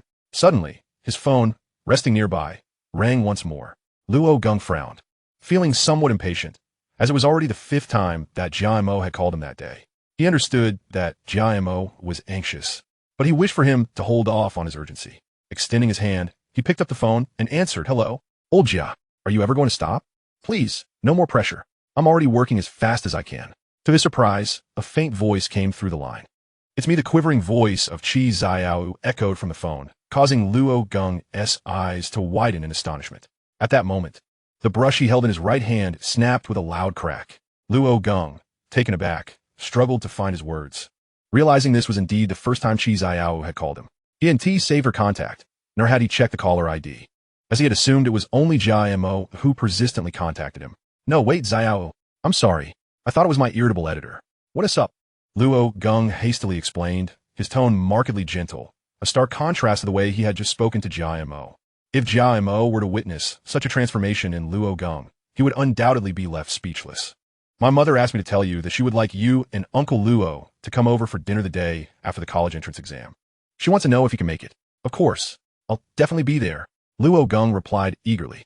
He had intended to confess his feelings to Qi Qianru after the exams, as the end of the test would usher in the summer vacation.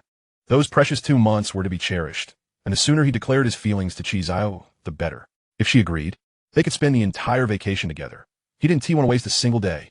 "All right then, I'll tell my mother. You take care, and don't overexert yourself." With that, Qi Qianru stammered a hurried goodbye and hung up. A smile crept onto Luo Geng's lips as he softly murmured in response, picking up a new brush. Rejuvenated by such encouragement, he felt an invigorating surge of energy. On the other end, Qi Qianru hung up the phone, wrapping her arms around her legs and burying her head in them. "You're doing wonderfully," Rinlan said softly, patting Qi Qianru's head. Qi Qianru had wanted to personally call Luo Geng, but her mother insisted on listening in, her curiosity evident. Already nervous, this made her even more anxious, causing her speech to falter like a malfunctioning robot. The last sentence had been relayed to her by her mother through gestures, prompting her to speak. Qi Qianru rose and returned to her room, declaring, "I'm going to study now. Good luck." Chapter 43. Shall we dine together tonight? On the day of the college entrance examinations, parents took up strategic positions. Some took leave, while others accompanied their children. Throughout the 2 days of exams, students became the sole focus of attention, with everyone catering to their needs. However, Luo Geng and Qi Qianru's parents were absent, not due to a lack of desire to attend, but rather because both students had firmly opposed their presence. Given the crowded environment, it would be inconvenient for Luo Yongfu, and Qi Qianru felt it unnecessary for her mother to come, as it would only make her more anxious. Thus, the two continued with their respective commitments. Attending the exams alone, they shared a meal together at noon and planned to return home after the tests. The atmosphere during these days was remarkably quiet, as neither Luo Geng nor Qi Qianru wished to disrupt the other's concentration, resulting in a mutual understanding to refrain from excessive conversation. Before long, the exams concluded, and the students previously taught nerves finally relaxed. Yay, the college entrance exams are over. The only authority over me now is the law. Let us go to the internet cafe tonight and play some games. I want to binge on comics until I drop. Has that infuriating author updated yet? Students streamed out of the examination hall, their faces radiating relief and joy. At that moment, they had successfully crossed a significant milestone in their lives, shedding the weight of pressure and embracing a desire for unrestrained fun. As Luo Geng exited the examination hall, he searched for Qi Qianru among the crowd until he spotted a flustered girl running out, glancing around as if searching for someone. Qianru, Luo Geng waved at her, and upon seeing him, her anxious demeanor dissipated, replaced by a reassuring smile. Luo Geng Qi Qianru hurried over to stand before him. How did you do? It was all right, I suppose. They strolled outside, engaging in casual conversation, completely oblivious to the group approaching from behind. Hey, Luo Geng.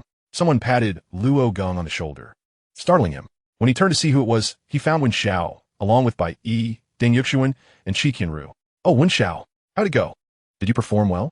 Luo Geng paused, addressing Wen Xiao while casting a glance at the others behind him. Qi Qianru's expression sharpened as she exchanged a glance with Qi Qianru, a flicker of hostility passing between them. Not bad, but I must say, you seem rather eager. Exams just finished, and you're already off to meet Qi Qianru? Wen Xiao raised an eyebrow, eyeing Luo Geng and Qi Qianru with playful curiosity. Meet? Qi Qianru bit her lip, turning her head aside to hide her embarrassment. Luo Geng also felt a bit awkward, especially with Qi Qianru standing right next to him. He playfully nudged Wen Xiao, saying, What nonsense are you spouting? Wen Xiao chuckled and continued, All right, enough of that. We're planning to hang out this afternoon. Why don't you join us? And then we could all have dinner together tonight. Dinner? Luo Geng felt puzzled, glancing at Wen Xiao and the others, unsure how he had become so familiar with them. In his previous life, it seemed that only he and Wen Xiao spent time together. Now, it appeared that due to his commitments to drawing comics and accompanying Qi Qianru, he had not been around Wen Xiao as much, yet their relationships had evidently grown closer. I can understand Bai Yi since she is hanging out with Wen Xiao, and then Qi Qianru is with her, followed by Deng Yuxuan. Luo Geng mentally sorted through the connections and quickly grasped the situation. Well, that is fine. After all, we'll soon be going our separate ways. After pondering for a moment, Luo Geng agreed, realizing he might not see some of these individuals again after graduation. So, having a meal together after the exams was certainly a good idea. All right, I'll take my leave now. Enjoy yourselves. Qi Qianru, perceptive as ever, contemplated making her exit. After all, these were all classmates of Luo Geng, his acquaintances, while she was merely an outsider, an unfamiliar face among them, and felt like nothing more than an unwelcome presence. Wen Xiao promptly halted her, exclaiming, Hey, don't leave. If you don't go, Luo Geng won't go either. You should join us. Luo Geng's lips twitched at the suggestion. What did it mean that if Qi Qianru didn't attend, he wouldn't either? Admittedly, when she first mentioned her desire to leave, that very thought had crossed his mind. Me too, Qi Qianru pondered, casting a glance at the three individuals standing behind Wen Xiao, whom she did not recognize at all. Why was she being invited to join? Moreover, the implication that her absence would deter Luo Geng was perplexing. Did she hold such significance in his heart? Indeed, let's all go together. The more the merrier. Bai Yi chimed in with a nod and a smile. Meanwhile, Deng Yuxuan had no objections, as his focus was solely on Qi Qianru. The only one who seemed less than pleased was Qi Qianru herself. Although she wore a smile, it didn't reach her eyes. Perhaps she was the only one who wished for Qi Qianru to stay behind. Yet, as Wen Xiao had suggested, it was uncertain whether Luo Geng would attend without her. So she had no choice but to endure.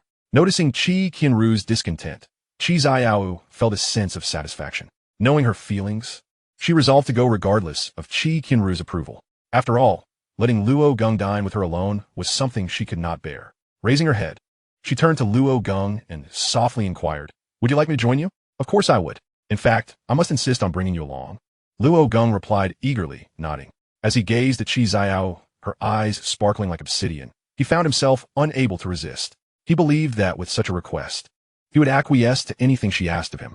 "All right, let us go then. Let us take a stroll," he declared. Thus, the six of them ambled down the street, attracting considerable attention, particularly due to the striking beauty of the girls among them, leaving onlookers momentarily speechless. Suddenly, Qi Qianru remembered something. "Oh, I forgot to inform my mother." Since she was going out to dinner with Luo Geng that evening, she felt it necessary to notify her family. She pulled out her phone, preparing to call Rinlan. "Wow, Qi Qianru, you have the latest phone model. How impressive," Wen Xiao exclaimed upon noticing her device, eliciting surprise from the others as well. However, Qi Qianru was puzzled by their astonishment, as she had little understanding of phones. To her, the one gifted by Luo Geng was the finest of all. "Ah, this was a gift from Luo Geng. Wait, Luo Geng gave this to you?" Wen Xiao and the others exchanged incredulous glances, astonished. They mused. Had they not yet started dating? Could Luo Geng truly be bestowing such an extravagant gift? Was he attempting to win Qi Qianru's affection with material wealth? Qi Qianru bit her lip, feeling as if she had been pricked by a needle. Although Luo Geng had previously gifted her items, she could clearly discern their quality. She found it hard to admit that if Luo Geng had also bought her this phone, she would not have discarded it. What did this mean? Was she merely dismissing his previous gifts as inferior? If she had no qualms about tossing aside something as priceless as a love letter, what did that say? The thought that this might have been meant for her caused her heart to ache. "I also bought one for my dad," Luo Geng interjected, revealing his own phone. When Xiao noticed it was the same model as Qi Qianru's and frowned slightly. "Luo Geng, did you buy all these? How did you come into such wealth?" "Oh, I just worked part-time and saved a bit," Luo Geng replied, omitting any mention of his comic artistry. After all, he did not wish for Wen Xiao to discover that he was the creator of that particular work. He suspected many students might be adversely affected by his creations during their college entrance examinations, and while self-discipline played a role, he felt a degree of responsibility. "You should have told me earlier. I always thought you didn't have a phone." "Come on, give me your number," Wen Xiao said, pulling out his own phone. Though it was evident his was not as nice as the others, in this era, appearances mattered less than quality. "I want one too," he added, stepping forward. Although she found it challenging to converse with Wen Xiao, she managed to communicate well with the others. Qi Qianru stood still, clutching her own phone in her pocket, yearning for Luo Geng's number, but unsure how to ask for it. Would he even give it to her? And Qi Qianru would certainly not allow it. If she whispered anything in Luo Geng's ear, it was likely he would refuse her request. After exchanging numbers, they continued their leisurely stroll through the shopping district, while Qi Qianru discreetly tugged at Bai Yi's sleeve, drawing her closer. "What's wrong, Ruru?" Bai Yi inquired, puzzled by Qi Qianru's demeanor. "Could you give me Luo Geng's phone number?" Qi Qianru blurted out, her lips pressed together in embarrassment. "Huh, why don't you just ask him yourself?" "I can't just share someone else's private information," Bai Yi replied hesitantly. After all, if Luo Geng had no intention of giving Qi Qianru his number and she provided it, would that not cause problems? "Please, just this once, help me out, will you?" Qi Qianru pleaded, clasping her hands together with a pitiful expression. Bai Yi, upon seeing Qi Qianru's face, felt a twinge of sympathy. After all, she was a girl of considerable beauty, and it was disheartening to see her in such a vulnerable state. "Just tell him you need it from Wen Xiao," Bai Yi suggested.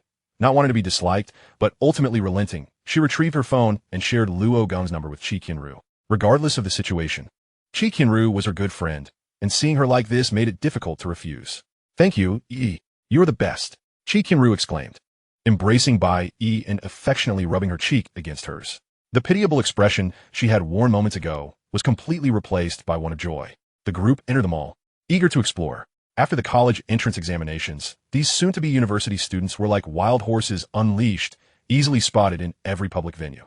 The mall was no exception, filled with couples and families enjoying their time together, with Luo Geng and his companions being just one such group. "Luo Geng, stay with me for a bit. Let's go browse," called out Deng Yuxuan, catching Luo Geng's attention. Initially assuming it was Wen Xiao calling him, he was surprised to see it was the usually quiet Deng Yuxuan. "Me?" Luo Geng asked, puzzled as to why Deng Yuxuan wanted to wander alone with him. "Of course. Aren't we good friends? What is wrong with hanging out just the two of us?" Deng Yuxuan shrugged, smiling casually.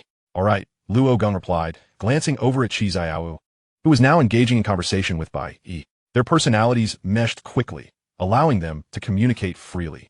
However, among the three of them, one would inevitably be left out. If Bai Yi conversed with Qi Qianru, it would be Qi Qianru who found herself isolated. "Okay, but just for a little while. Us two guys don't have much to do," Luo Geng nodded, reflecting on how Deng Yuxuan had helped him over the past few months. It would be fine to spend some time with him, especially since he mentioned plans to study abroad, likely making future encounters rare. Thus, Luo Geng and Deng Yuxuan discreetly slipped away from the group. As they wandered through the mall, Deng Yuxuan led Luo Geng to the entrance of a jewelry store. "What are we doing here?" Luo Geng lifted his gaze towards the jewelry store, a hint of perplexity in his voice as he inquired. "Of course. It's to purchase a gift for a confession, isn't it? Aren't you going to buy one? Aren't you confessing to Qi Qianru?" Deng Yuxuan regarded Luo Geng earnestly, his tone solemn and resolute. Only then did Luo Geng realize the true reason he had been summoned aside. His departure from the group might have aroused suspicion, so bringing him along served as a plausible explanation. Moreover, it was indeed thoughtful of Deng Yuxuan to consider this. Luo Geng nodded in agreement. Entering the store alongside Deng Yuxuan, he, too, intended to confess his feelings but had neglected to procure a gift. "Welcome." The hostess greeted them warmly. It was Luo Geng's first time in such an establishment. Previously, he had never contemplated presenting gold or similar treasures. Such offerings seemed extravagant, especially for a student. Yet, having already gifted a phone, was gold the next step? "We wish to find a gift suitable for a young lady. Could you recommend something?" Deng Yuxuan approached the counter, eyes fixed upon the dazzling array of golden adornments shimmering under the store's lights. Observing Deng Yuxuan's profile, Luo Geng ventured. "You're confessing to Qi Qianru, aren't you?" "Indeed, for the last time," Deng Yuxuan replied with nonchalance, as though he had come to terms with whatever outcome awaited him. Luo Geng furrowed his brow, sensing that Deng Yuxuan had resigned himself to the fate of this confession. It seemed he no longer cared for the result. Rather, he sought to bring closure to his high school years and the affection he harbored for the girl he liked during that time. Chapter 45. I will always be there for you. "Are you planning to confess tonight?" Luo Geng inquired. "Yes," Deng Yuxuan nodded, conceding. "And you?" Deng Yuxuan turned to Luo Geng. "Likely tomorrow," Luo Geng admitted. Although he had intended to confess that very evening, the crowd made him hesitant. Besides, if he confessed to Qi Qianru while Deng Yuxuan declared his feelings to Qi Qianru, and the atmosphere was already charged, then why not let Wen Xiao confess to Bai Yi as well? "Very well, gentlemen." The salesperson presented several pieces ideal for gifting to young ladies, all reasonably priced. Bracelets, necklaces, rings, bangles, earrings. The assortment varied in style and cost. Among them, earrings were relatively more affordable. "I'll take this one," Deng Yuxuan decided with little hesitation, selecting a ring. The ring was elegantly simple, devoid of ornate engravings, its smooth golden surface emitting a subtle radiance. "Isn't that a bit hasty? A ring for confession?" Luo Geng remarked, surprised by Deng Yuxuan's decisiveness, especially since he himself struggled with choosing.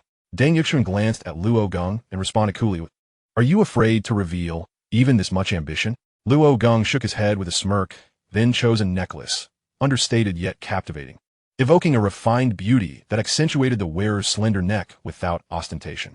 The price tag revealed it was somewhat costly, nearly 1,000 yuan, which Luo Geng deemed inconsequential. After completing their purchases, the two men had their gifts meticulously packaged. As they exited, they discreetly discarded the shopping bags, tucking the small boxes into their pockets to avoid drawing attention. "Best of luck," Luo Geng wished. "You as well," Deng Yuxuan replied, their handshake sealing a newfound camaraderie. Though they had previously harbored reservations and displayed little warmth towards each other, now they seemed transformed into genuine friends. At that moment, Luo Geng's phone rang. Since their last encounter, he had saved Qi Qianru's number under her real name.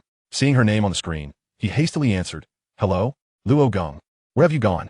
Qi Qianru's voice quivered with emotion, as if on the verge of tears. She stood rooted in place, feeling abandoned. Upon noticing Luo Geng's absence, panic overtook her as she searched desperately. "I was just out with friends for a while. Don't worry, I'll be back soon." Luo Geng reassured her, quickening his pace until he broke into a run. Hearing her voice spurred him to navigate through the crowd swiftly until he found her, a helpless child awaiting her guardian. Gasping for breath, he apologized. "Sorry, I should have told you beforehand." Qi Qianru's worry melted away as she shook her head gently. "It's all right as long as you're here. I will always be here." Luo Geng smiled, wiping the sweat from his brow. I feel the same," he added shyly. Qi Qianru nodded, averting her gaze, cheeks flushed with a delicate blush. "Oh, Luo Geng," she murmured inwardly, overwhelmed by his presence. Just then, Wen Xiao and the others arrived, Deng Yuxuan among them. "It's past 5. Let us head to the restaurant.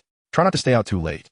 "Luo Geng, since your home is quite far," Wen Xiao remarked, glancing at his watch as evening settled and dinner time approached. "All right," they agreed, departing the mall for the restaurant. Wen Xiao had reserved a private room at a casual dining establishment, so their outing was brief. The room featured a large table, perfectly accommodating the 6 of them. Luo Geng and Qi Qianru took their seats, with Qi Qianru naturally settling beside Luo Geng.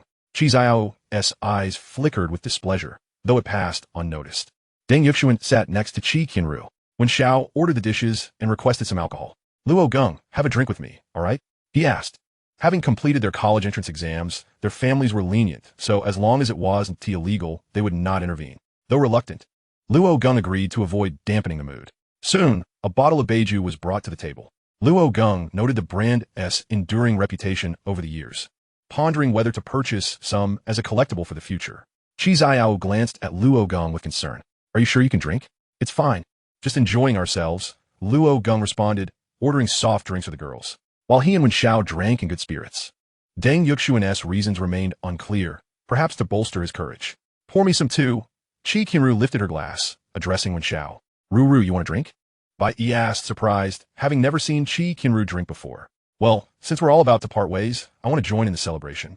Qi Qianru replied with a faint smile, concealing any deeper intentions behind her words. Nevertheless, Wen Xiao still filled her glass to the brim. Subsequently, he raised his cup, stood up, and proclaimed, "Thank you all for your hard work over the past 3 years. I wish each of you a future as bright as the stars.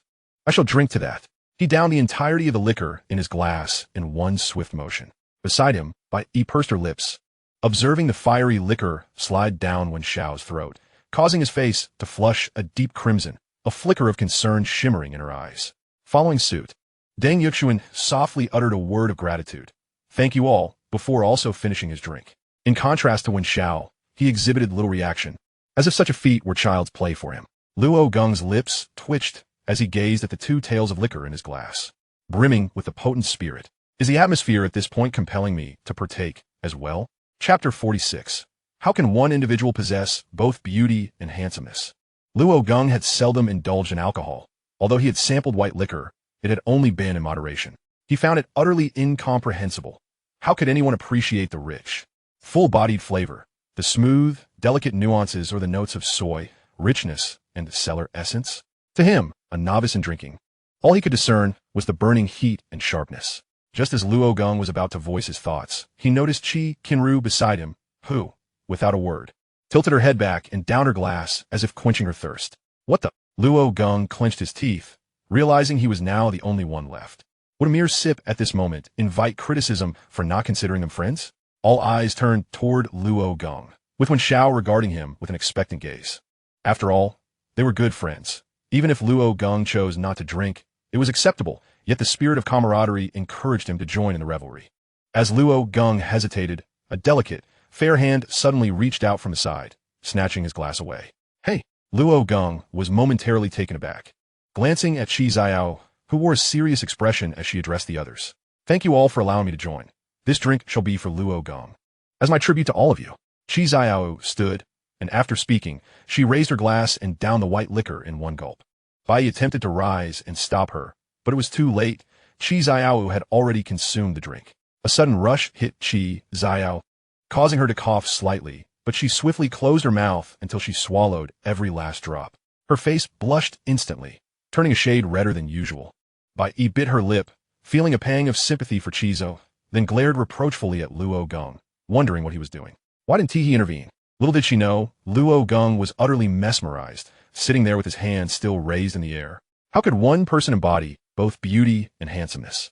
It was simply unfair. She was both gentle and considerate. An angel, surely.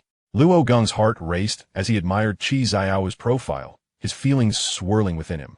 Memories of her recent bravado flooding his mind. Wait, what am I doing? Why didn't I stop her? Allowing her to drink so much? What if something happened? Suddenly, he snapped back to reality, realizing he had been entranced by Qi Qianru and had completely forgotten to intervene. In retrospect, he felt utterly foolish, letting a girl drink on his behalf. How pathetic could he be? He decided it was time to join the kids at another table for some soft drinks. Are you all right? He gently stroked Qi Qianru's back, concern etched across his face. I'm fine. Qi Qianru managed to smile, shaking her head. The initial rush had ebbed, leaving only a rosy hue on her cheeks. Let us have some drinks instead. Luo Geng took her glass filled with a soft drink and handed it to her. Meanwhile, the mood at the table grew slightly awkward, particularly for Wen Xiao and Deng Yuxuan, who, having just witnessed the previous scene, felt a pang of envy that nearly brought tears to their eyes.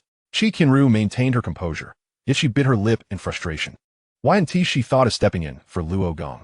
She had assumed her bold act of finishing a glass would seem impressive. But the burning sensation had not been pleasant. She realized she had lost yet again.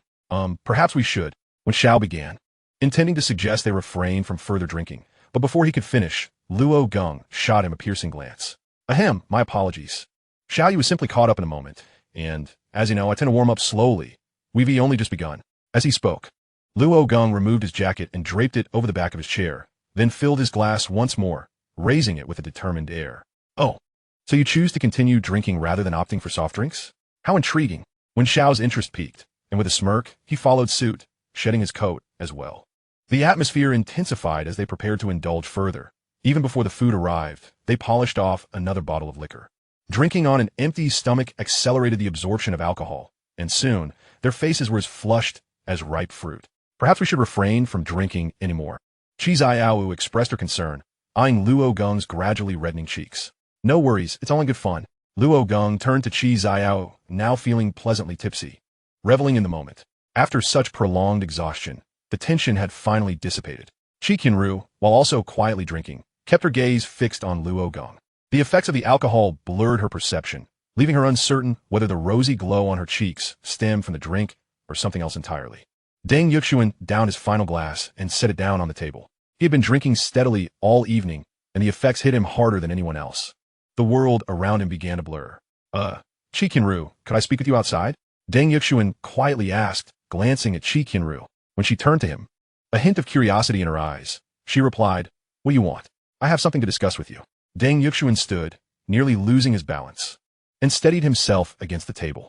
"I'll be waiting outside."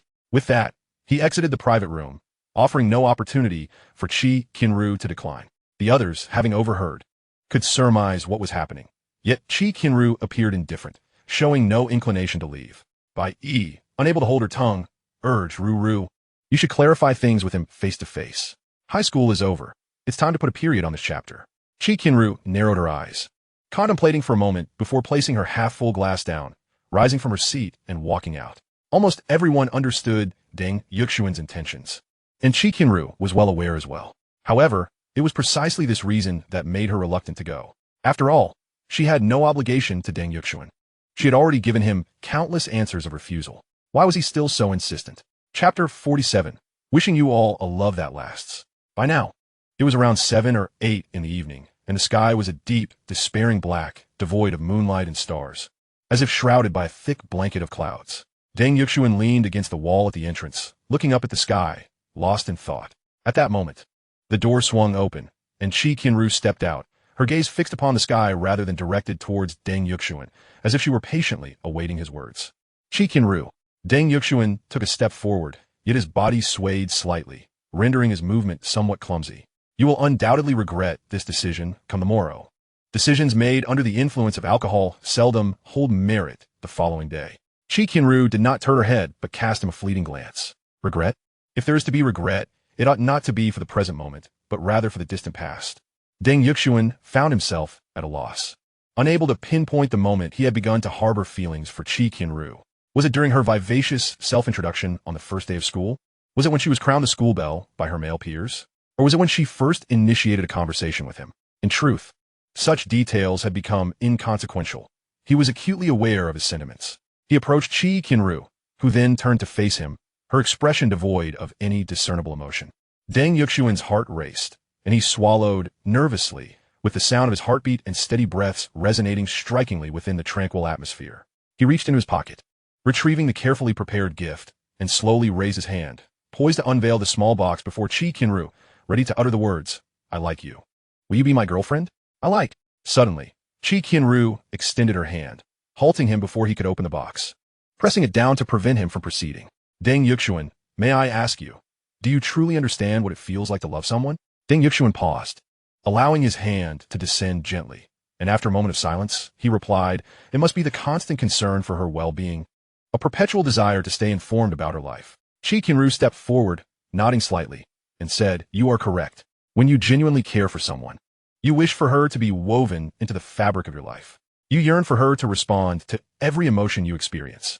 If she is slow to reply or appears indifferent, the fear of losing her becomes unbearable. Even the slightest disturbance can be intolerable. Subsequently, Qi Qianru turned her head, offering Deng Yuxuan a faint smile. Strangely, despite the upward curve of her lips, a tear escaped from the corner of her eye, tracing down her cheek. This is a lesson I learned from Luo Geng. I understand now, but it is too late. How she longed to return to the past, to restart and confront her innermost feelings anew. This time, she would not place herself upon a pedestal, adopting an arrogant demeanor. She would open her heart and embrace Luo Geng's affections. Qi Qianru continued, "Do you know the signs of unrequited love?" "I do not." At this moment, Deng Yuxuan felt utterly numb, placing the gift he had purchased back into his pocket. It seemed as though Qi Qianru was no longer responding to him, yet paradoxically, she was still communicating. It was her withdrawal from sharing her life with him, her lack of emotional reciprocation, gradually retreating from his existence until she would no longer appear in his world. Qi Qianru crouched down, burying her head in her arms as muffled sobs escaped her. Is it akin to Luo Geng? Deng Yuxuan also crouched down, attempting to grasp the same emotions Qi Qianru was experiencing, yet he could not. He could not fathom the genuine feeling of rejection, of unreciprocated affection. Doubts began to cloud his mind, questioning whether he truly liked Qi Qianru, whether he genuinely wished for her to partake in his life. Qi Qianru remained silent, yet her unspoken reply was almost affirmative. To prevent me from regretting this on the morrow, you would engage in actions that you would ultimately lament? At this juncture, Deng Yuxuan was no longer dulled by alcohol. He had regained clarity. In the stillness of the night, a gentle breeze stirred, tooling their hair. The summer night was not particularly cool, yet the wind felt refreshingly brisk. Let us not speak foolishly. There is but one thing that brings me regret. Qi Qianru lifted her head, her eyes and nose reddened, tears staining her sleeves.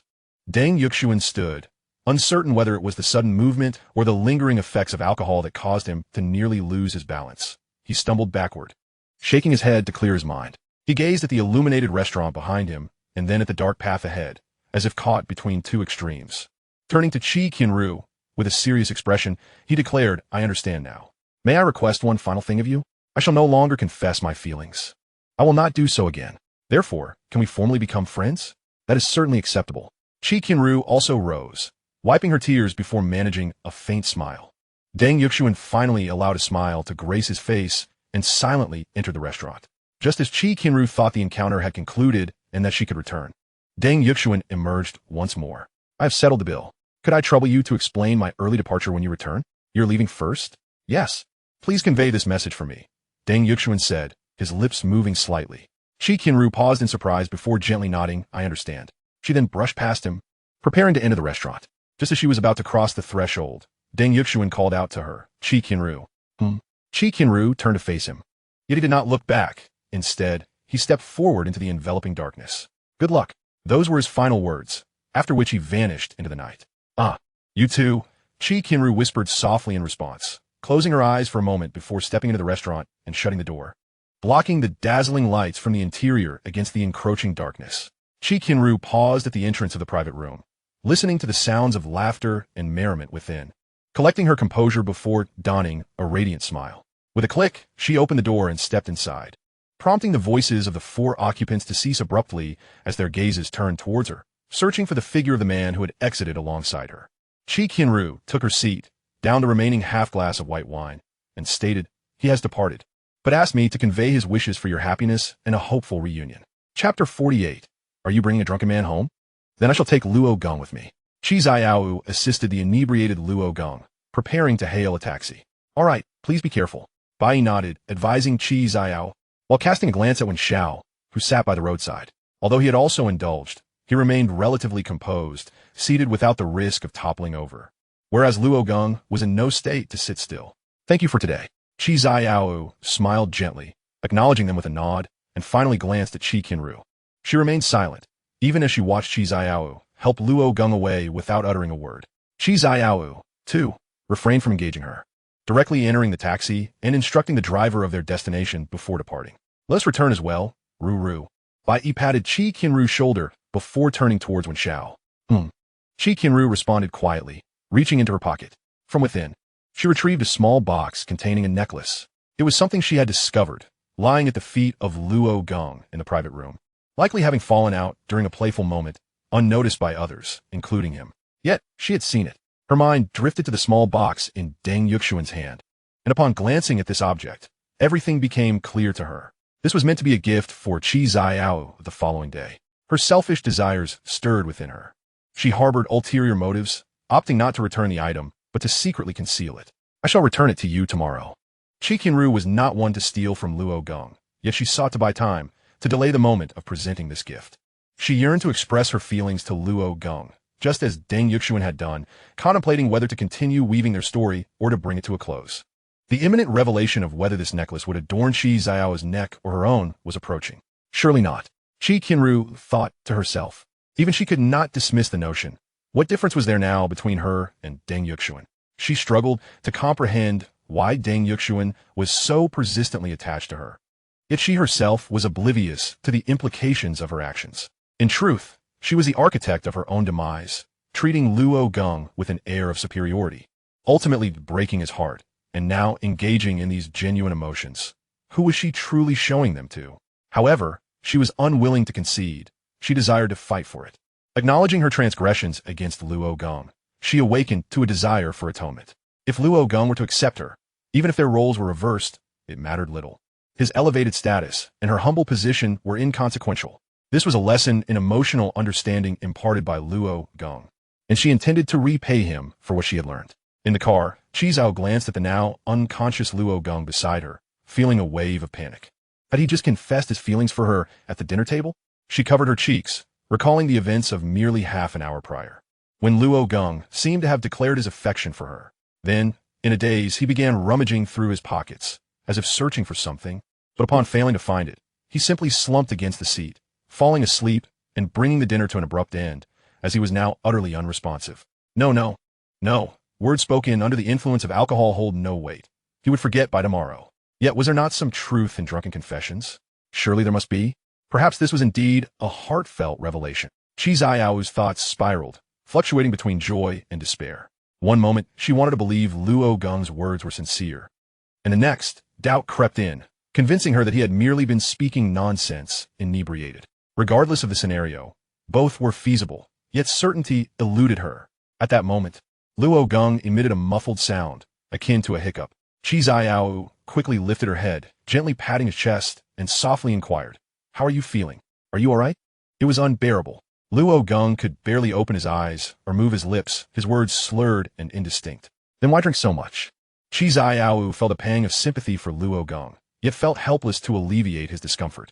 She could only tenderly stroke his chest, wishing to provide him some solace.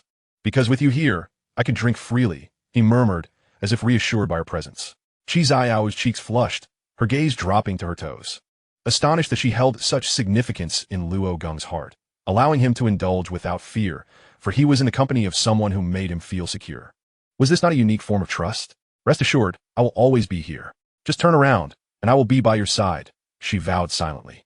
Closing her eyes, she leaned her head against Luo Geng's shoulder, fully aware that such intimacy made her feel rather bashful. She believed friends should maintain a certain distance. Yet, in this moment, she yearned to indulge in her whims, to relish the feeling of relying on Luo Geng while he, too, depended on her. She wished for this moment to last indefinitely. "Ahem, I don't mean to intrude upon this atmosphere, but we have arrived." The driver halted the vehicle, casting a discreet glance at the rearview mirror, pursing his lips. He could hardly continue driving as if this were a romantic escapade. "Oh, my apologies. How much is it?" Qi Xiao quickly sat up, feeling awkward. After settling the fare, she assisted Luo Geng out of the car, leading him to her home, as she was unaware of his residence and could only take him to her own. "Oh dear." Qi Xiao struggled to support Luo Geng. As a girl, she found it nearly impossible to help him ascend the stairs. Luo Geng stumbled as if performing an impromptu street dance, his feet moving in a chaotic rhythm. Yet somehow he remained upright. With no other option, Qi Xiao called her mother.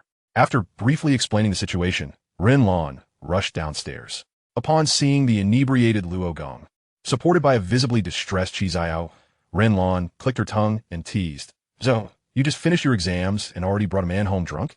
Chapter 49. Can we meet now? "What? I didn't get him drunk."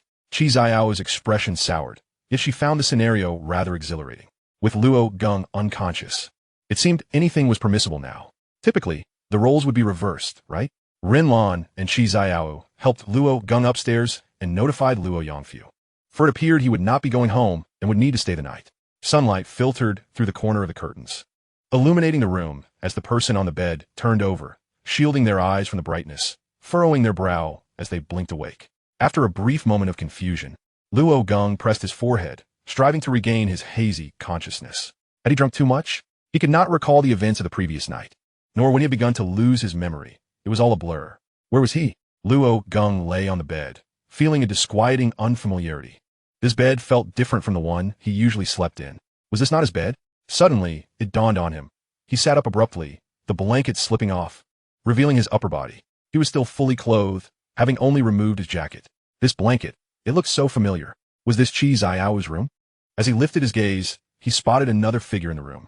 Qi Qianru was slumped over the table, fast asleep, completely unfazed by Luo Geng's awakening. She had brought him home and allowed him to sleep in her bed while she rested there.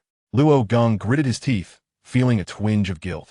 He must have caused her considerable trouble last night due to his excessive drinking. The blanket now bore the scent of alcohol, tarnishing her bed. Luo Geng carefully got out of bed, draping his jacket over Qi Qianru's shoulders. Then, he quietly exited her room. Rin Ai was absent. Luo Geng searched for signs of Rin Lan, but found the house seemingly empty, leaving only himself and Qi Qianru present. Just the two of us. Luo Geng could not help but marvel at his own audacity. After all, he was a perfectly capable man. Yet he had brought himself back home and left Qi Qianru alone with him in a single room. Wait, was that not an opportune moment? It seemed they were meant to dine together today, and he had planned to confess his feelings. Was this not the perfect opportunity? Luo Geng slapped his forehead as he suddenly realized this. Since it was just the two of them now, surely this was the ideal moment for his confession. Clearing his throat, he thought to check the gift he had purchased. He reached into his pocket. His phone was still nestled in the right pocket. However, the gift that should have been in the left pocket was nowhere to be found. How peculiar. Luo Geng meticulously searched through every pocket on his person, but the small box containing the necklace eluded him. What was going on? Had he lost it? Surely not. Had he perhaps already confessed to Xiao last night while intoxicated and given it to her? Was that a possibility? He rubbed his aching head, trying to recall the events of the previous night. Yet, in his inebriated state, how could he possibly remember? He was uncertain even if he had confessed.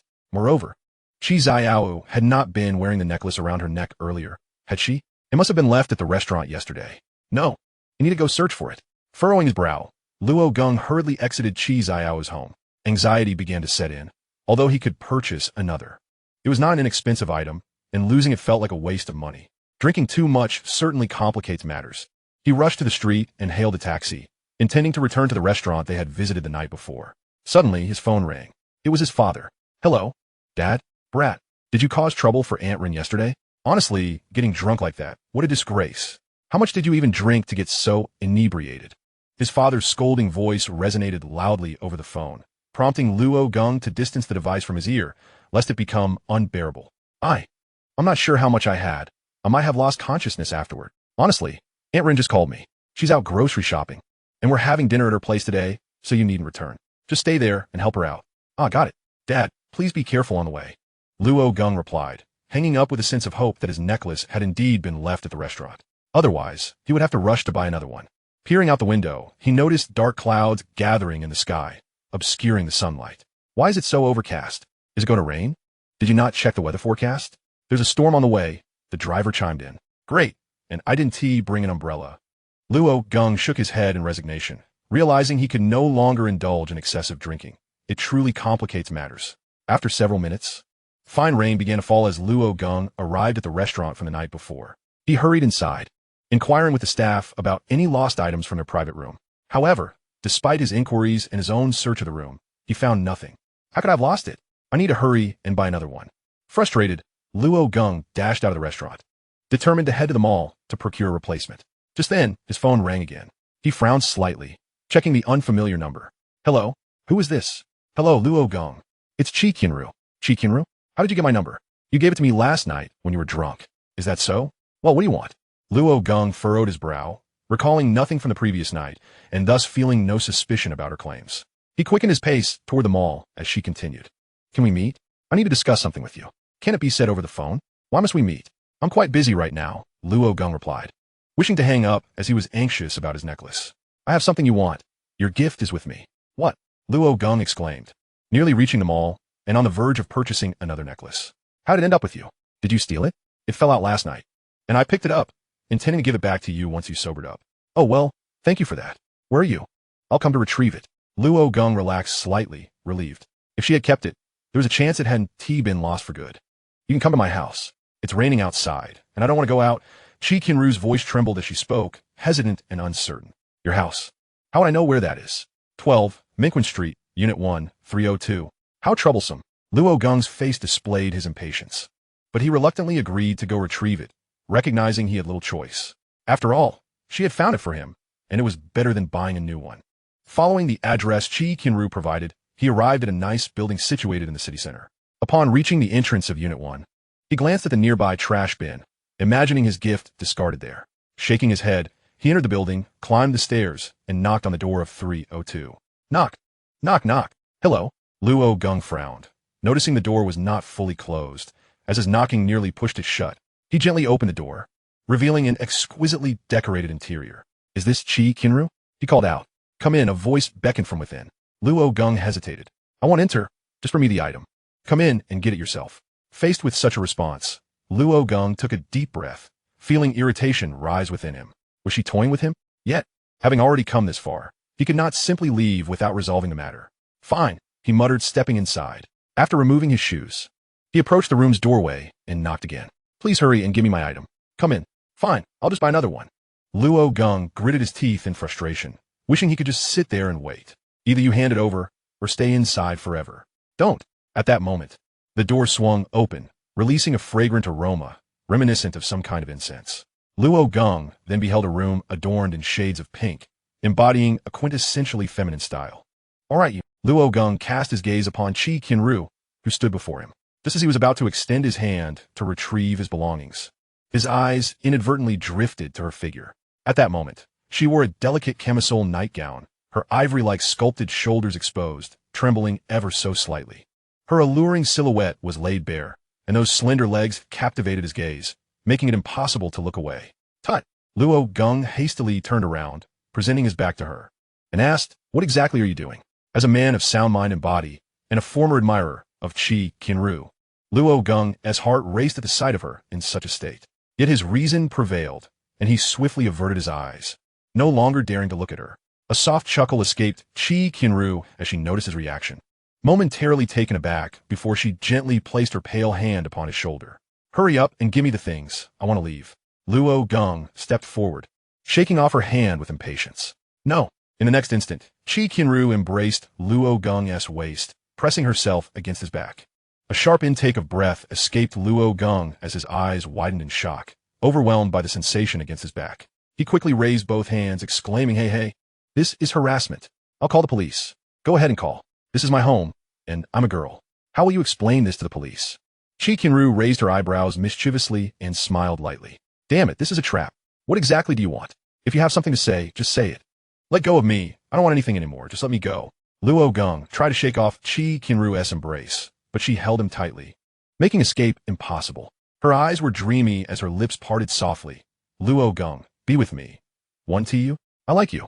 A thunderous roar echoed in Luo Geng's mind. His eyes widened in astonishment.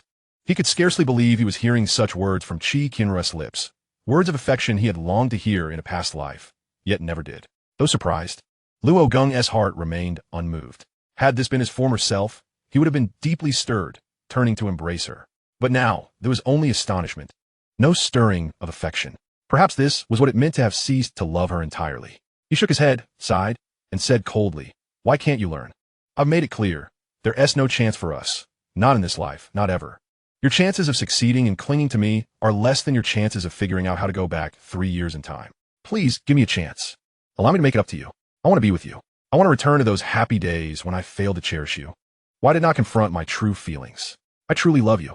Chapter 51. Wishing you success and happiness, love? Tell me, what is it that you love about me? And when did you start feeling this way? Luo Geng snorted coldly. No matter what Qi Qianru said, he could not recall the days when he was so enchanted by her. Instead, memories of her cruelty haunted his mind. In a previous life, even though he knew, Qi Qianru discarded everything, and his feelings were trampled upon. Yet if she had truly confessed her love then, he would have forgiven her without hesitation. But now, such a thing was impossible. His heart was already filled by another girl. Qi Qianru was momentarily stunned and whispered, I only truly realized I like you after you left the cafe last time. But perhaps I started liking you even earlier. As for what I like about you, ring. Ring at that moment, Luo Geng's phone rang, interrupting her words. He glanced at the screen and saw it was Qi Qianru calling. How could he answer now? If he did, and Qi Qianru deliberately made noise, letting Qi Qianru know they were together, it would be disastrous. Please, let me go and give me my things. Luo Geng pleaded silently. He muted the call, yearning to escape this predicament and return the call later. Why? I know I was wrong. Why won't you give me a chance? I don't even know how you found out about those things. Since that day, you've changed completely. You were fine before. You know my heart. Qi Qianru buried her face in Luo Geng's back, tears flowing like a dam breaking.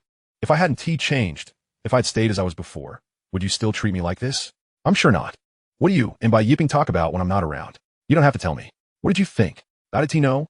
With a sharp movement, Luo Geng forcibly broke free from her embrace and turned to face her directly. Even as he looked at Qi Qianru, no emotion stirred within him. You betray my feelings. That's the truth. You could have simply rejected me. If you had replied to even one of my countless love letters with a no, our relationship wouldn't have deteriorated like this. I knew your mind all along. The girl I once loved wasn't the stunning you, nor the top student you, but the one who laughed and played with me, who became a part of my life, who cared for me. Though all of that was a deception, it was still the you I fell for. But now that I know the truth, I understand it was all my own fantasy. Do you think I can forgive you? Luo Geng spoke with an expressionless face, words that might have shattered him before he now uttered with detachment, for his heart had long since hardened. Thud. Qi Qianru sank to her knees, covering her eyes as tears streamed through her fingers. Between sobs, she choked out. It wasn't because of my looks or my grades. It was because I cared for you. That is the you I loved. Earlier, Qi Qianru had struggled to articulate why she loved Luo Geng. But Luo Geng's words brought clarity to her heart. Among many suitors, wealthy, handsome, academically brilliant, none stirred her interest except Luo Geng. It was precisely because he loved her for who she was, stripped of all her external glories, that she truly loved him, the attention, the care, the recognition that she was his unique person. For those who loved only her appearance, meeting someone more beautiful would diminish their interest. She would no longer be special. Like Deng Yuxuan, she knew she was not his special one. She had once been, with a pure and sincere affection, but no longer. Her tears were unstoppable, and her heart felt as if it were being torn apart, aching unbearably. Yet Luo Geng remained unmoved, his gaze steady and unchanged as he watched her. If you have a chance, go back 3 years and cherish me then. But that is unlikely. Now, can you give me my things? Luo Geng extended his hand, requesting his belongings. Qi Qianru rose slowly and retrieved a small box from her drawer. Last night, she gazed longingly at the necklace inside the box. Yet no matter how fervently she tried, she could not envision it adorning her own neck. Her thoughts stubbornly conjured only the image of Qi Qianru wearing it. Perhaps it was never meant for her. No matter how much she imagined, it was but a wistful fantasy. Luo Geng abruptly snatched the small box, slipping it into his pocket before turning to leave. May you succeed and find happiness with her. Qi Qianru murmured softly. Luo Geng paused, standing still without turning back, and replied faintly, Thank you. Then he departed, closing the door behind him with a heavy thud. After Luo Geng left, Qi Qianru could no longer restrain her emotions. Sitting on the bed, she hugged her knees and wept uncontrollably. Her heart-wrenching sobs were drowned out by the steady patter of raindrops outside. Where could Luo Geng have gone? Listening to the unanswered calls on her phone, Qi Qianru felt a wave of despondency and set it down. Clutching Luo Geng's jacket wrapped around her, she stared out at the window. The drizzle had intensified into a heavy rain, growing ever more relentless. Anxiety gnawed at her as she worried about his whereabouts. Xiaowu. Suddenly, the door to her room was thrown open and Renlan hurried in, breathless. What is wrong, Mom? Qi Qianru was startled, looking at Renlan with confusion. Uncle Luo told me he went out and was coming here, but 20 minutes have passed, and he still hasn't arrived. I called him, but there is no answer. The rain outside is pouring so hard. What if something has happened? Renlan anxiously stamped her foot, her face etched with worry. Mom, don't worry. Let's go outside and look for Uncle Luo, Qi Qianru urged. Chapter 52. Will you be my girlfriend, Uncle Luo? The torrential rain showed no sign of abating. Under their umbrellas, Qi Qianru and Renlan hurried through the storm. Along the roadside, they spotted a figure collapsed and helpless on the wet ground. Uncle Luo, are you all right? I'll call an ambulance right away. Qi Qianru rushed over, shielding Luo Yongfu from the relentless rain with her umbrella. He had been neatly dressed, but now, drenched and unable to stand on the slippery pavement, he was utterly vulnerable. After enduring the downpour for nearly half an hour, he was soaked to the bone. "It's nothing, child. I just got caught in the rain. No need for a hospital." Luo Yongfu waved her off, brushing water from his face and pushing his drenched hair back. "Look at you, how careless. If we hadn't come, you'd have been stuck out here." Renlan took out a towel and gently wiped him dry, her eyes filled with concern. Without their timely arrival, Luo Yongfu would have suffered the full brunt of the storm, and falling ill would have been the least of his worries. With their help, Luo Yongfu managed to stand again, leaning on Renlan's shoulder as she supported him like a crutch. Whereas that brat Luo Geng. Luo Yongfu frowned, noticing the two women had come alone. Qi Qianru was at a loss how to explain. Since waking, she hadn't seen Luo Geng. Only the jacket she wore belonged to him, and her calls went unanswered. Just then, her phone rang. She quickly grabbed it, seeing the caller ID, the one I like. "Hello, Luo Geng, are you there?" She answered. Before she could say more, Luo Geng's anxious voice came through. "Xiao, I'm coming back right now. I did ignore your calls on purpose." The sound of raindrops hitting the car roof could be heard in the background, indicating he was inside a vehicle. Despite the urgency in his voice, Qi Qianru felt a surge of relief that he explained the missed calls so promptly. "Do you have an umbrella? I'll come pick you up." "No, the rain is too heavy." "No, I'm coming for you. Tell me where you'll get off." "All right, I'll get off at the station. I'll be there. Wait for me." Qi Qianru nodded and hung up, turning to Renlan. She was about to share the news when she saw her smile and nod encouragingly. "Go ahead," Renlan said. Under her umbrella, Qi Qianru set off toward the station. The rain hammered the earth, and the wind shook the branches fiercely. Struggling against the storm, she gripped her umbrella tightly, barely able to hold it against the gusts that threatened to snatch it away. Yet she pressed on with grit and determination. Not even the tempest could halt her steps. At last, through the blurred view, she spotted the station sign. Beneath it stood a lone figure, Luo Geng, unmoved by the torrents drumming on his soaked frame. "Luo Geng," she called, rushing forward and pulling him beneath her umbrella. "Why didn't you get off somewhere dry?" "You're drenched through," she said, noting his clothes clinging wetly to his skin. "I have something to tell you." Luo Geng hesitated, then spoke slowly. "What is it?" "We can talk when we get back," she replied, startled by his solemn expression, forcing a faint smile. "I don't want to hide it from you. I did answer your calls because Qi Qianru was beside me." Qi Qianru froze, lowering her gaze and pursing her lips. She gave a soft, resigned murmur. "I see. Let us go. I got drunk last night and dropped something at the restaurant. She found it and confessed to me when I went to retrieve it today." Her heart skipped a beat, lips trembling as tears welled up, flowing like a spring from her misted eyes. "So, are you two together now?" "No. I rejected her." Qi Qianru looked up, bewildered. "Why? She must be beautiful and smart." Luo Geng shook his head softly. "That is none of my concern. I don't like her. I have someone I like." Blinking, Qi Qianru asked who. "You." The single word struck her heart with a weighty blow. She stared into Luo Geng's eyes, pupils dilating, and her grip on the umbrella suddenly loosened. Whoosh! The umbrella was snatched away by the violent wind, vanishing into the stormy sky, leaving them exposed to the downpour. "What did you say?" "I said I like you. From the first time we took the bus home from school, I've liked you. I wasn't sure if it was love, but over time, I became certain. I like your gentleness, your kindness, the way you see me, care for me, and worry about me. Will you be my girlfriend?" Luo Geng extended his hand, palm open, the necklace swaying in the rain, its brilliance undiminished. Qi Qianru gazed at his earnest face, her pupils trembling, lips parted. Time seemed to freeze, with only the sound of rain filling the silence. Then, trembling, her lips quivered downward as a sob escaped, tears mingling with raindrops, cascading down her cheeks. "Do you know how many times I've dreamed of this moment? Every time I have such a dream, the sense of loss that envelopes me upon waking becomes unbearable, making it difficult to confront reality. How I wish it were true." The voice of Qi Qianru trembled as she uttered these words, her throat choked with emotion. "Are you willing?" "I am willing. I am willing. I am willing." Qi Qianru leapt forward, enveloping Luo Geng in a tight embrace, burying her head in his chest. Luo Geng was momentarily taken aback, but soon the warmth of tenderness in his eyes intensified as he wrapped his arms around her. In the torrential downpour, the two embraced, embarking on their journey together. Chapter 53. I leave that little rain to you. Luo Geng personally fastened the necklace around Qi Qianru's neck. She glanced down at the exquisite piece, then lifted her gaze to Luo Geng, offering a faint smile as she inquired, "Is it beautiful?" "It is beautiful." A slight smile graced Luo Geng's lips. Standing amidst the wind and rain, they appeared impervious to the elements, their hearts solely occupied by one another. Let us head back. All right. At the dining table, Luo Yongfu began admonishing Luo Geng for causing such a ruckus, as the two returned drenched like drowned rats. Luo Geng lowered his head, acknowledging his mistake, especially since Qi Qianru was shivering upon her return, likely from the cold. After much effort, they finally dried off and warmed their hair. All right. Don't blame the child. Let us eat. Renlan patted Luo Yongfu on the shoulder, then turned to Luo Geng with a gentle smile. The table was laden with a sumptuous feast, dishes that rarely graced their home. Very well. Luo Geng nodded, glancing at Qi Qianru seated beside him. She met his gaze, the corners of her mouth curving into a graceful arc. Beneath the table, their pinky fingers entwined. Luo Geng gazed at Qi Qianru's smiling face, hardly able to believe his fortune. Had he truly entered into a romantic relationship? With the beautiful Qi Qianru, it felt like a dream.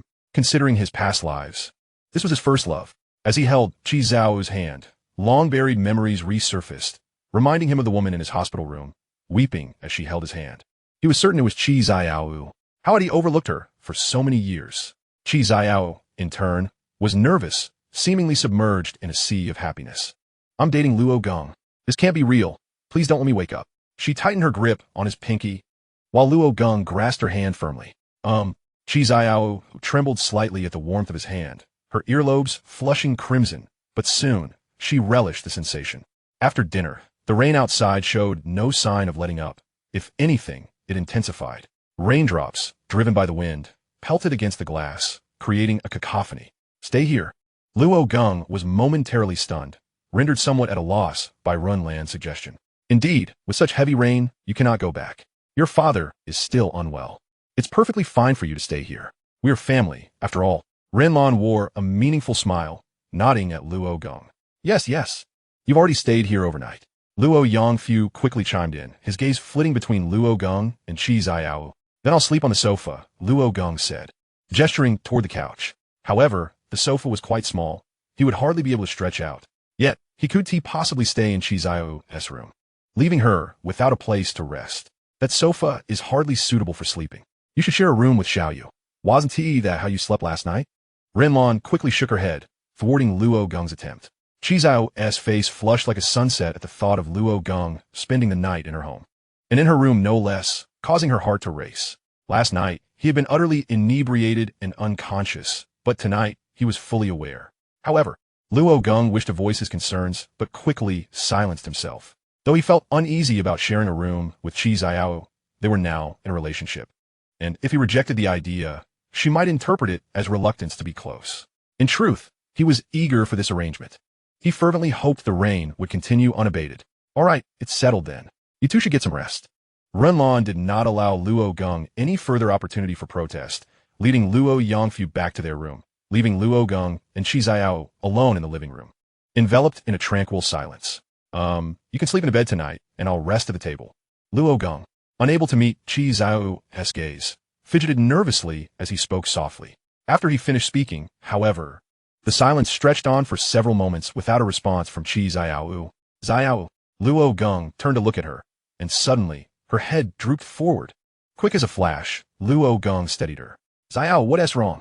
He gently shook her, noticing her eyes were closed, her breathing rapid, and her face flushed. This. Luo Geng reached out to touch her forehead, gasping, you have a fever. He realized that since Qi Qianru's return, she had been unusually quiet and lacked energy. He had assumed she was simply adjusting to their relationship, but it was evident now that she had fallen ill from being caught in the rain. After a brief moment, Luo Geng carefully helped Qi Qianru to bed, covering her with a blanket and placing a cool cloth on her forehead. Renlan stood nearby, sighing softly. It's all right. A dose of antipyretic medicine and a good night's sleep will do her wonders. This child has endured too much over the years, neglecting her health. Her constitution has suffered greatly, making her prone to illness. Luo Geng sat by the bedside, watching Qizo, who was breathing heavily and looking particularly unwell, filled with guilt.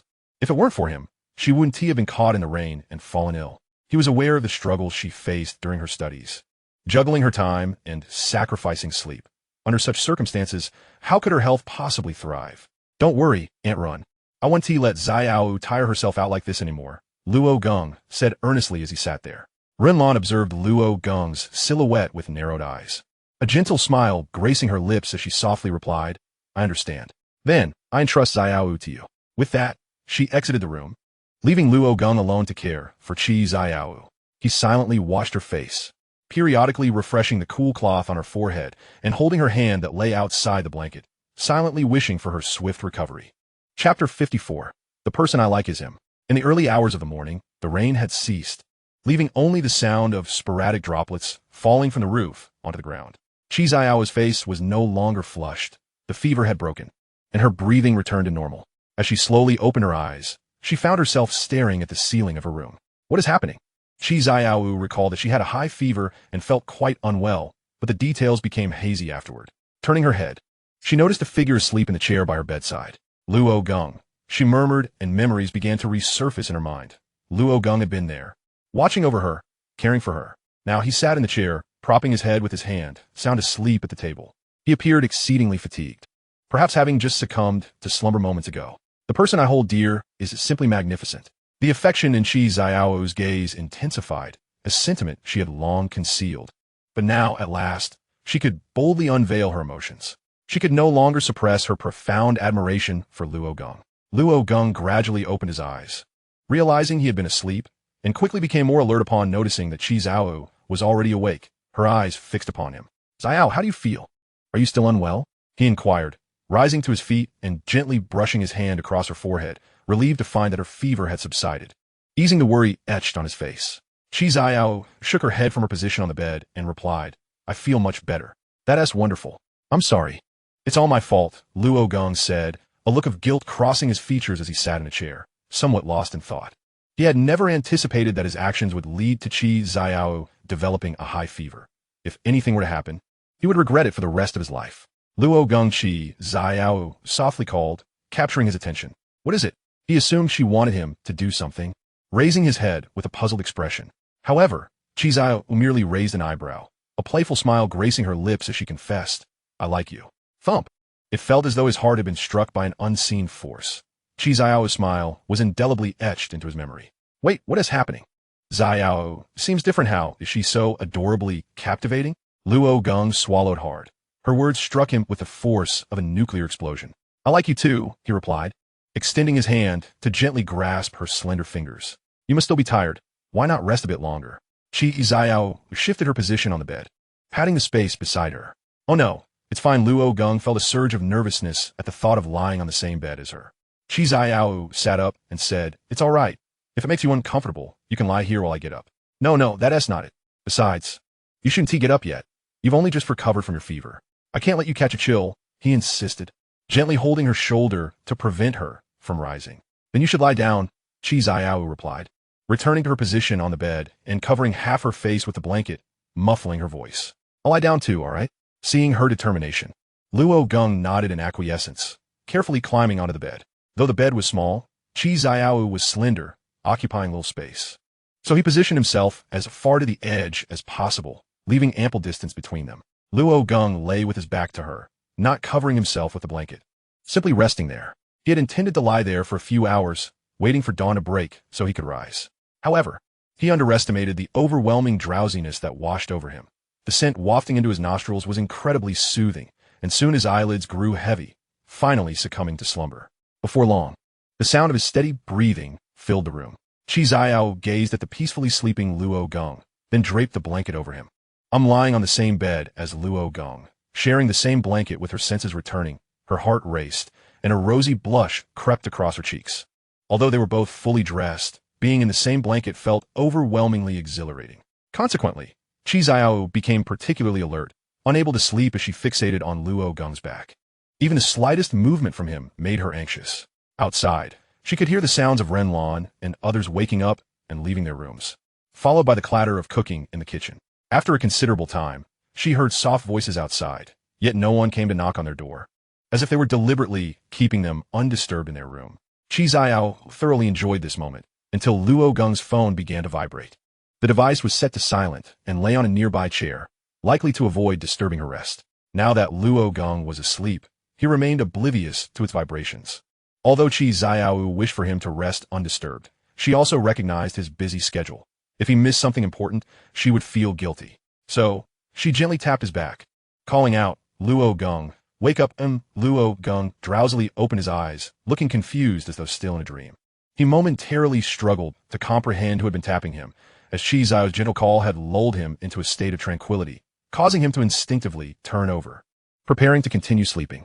However, this casual turn led him to face Qi Xiao directly. The bed was small, and their faces were mere inches apart. Qi Xiao's cheeks flushed a deep crimson as she gazed at Luo Geng's long eyelashes, feeling the warmth of his breath. She hesitated to wake him, fearing that he might be startled upon opening his eyes.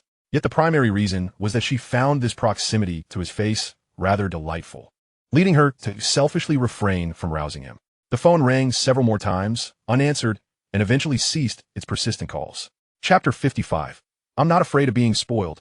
By midday, Luo Geng slowly opened his eyes, and the first thing he saw was Qi Xiao's deep, enchanting gaze. They were so close that he could see his own reflection in her eyes.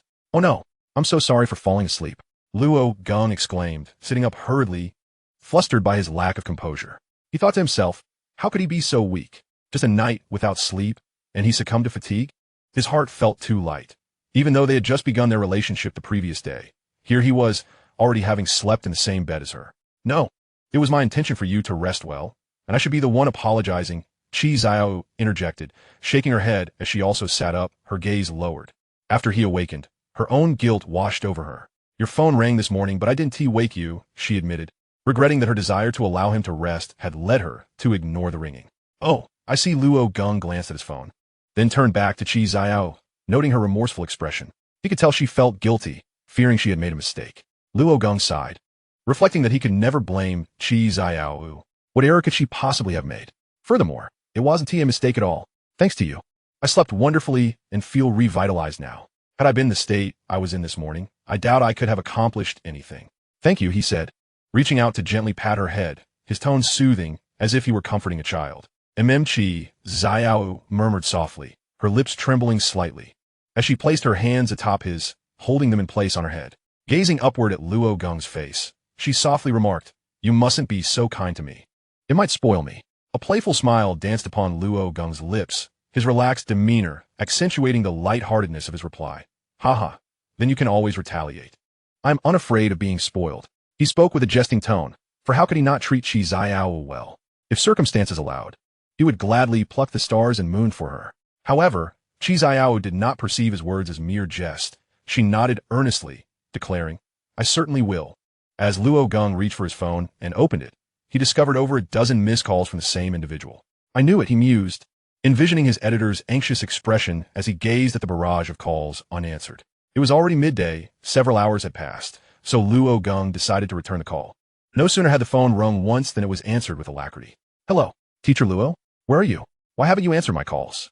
The urgent voice of Jia Mo echoed from the other end, hastily spilling forth a torrent of words before Luo Geng could respond.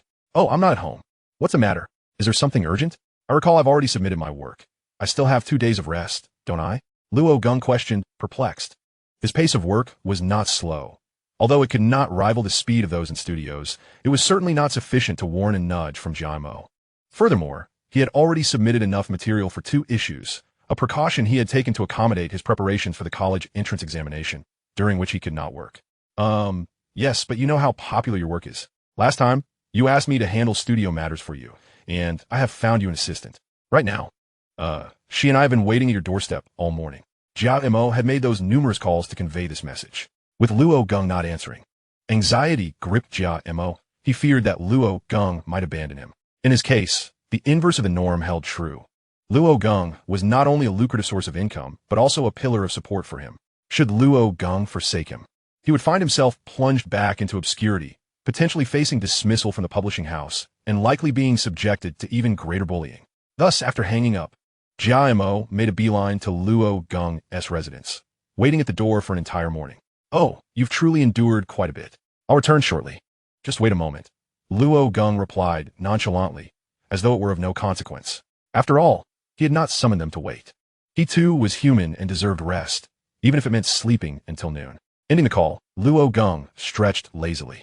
Xiao, I might need to head home soon. Please rest well.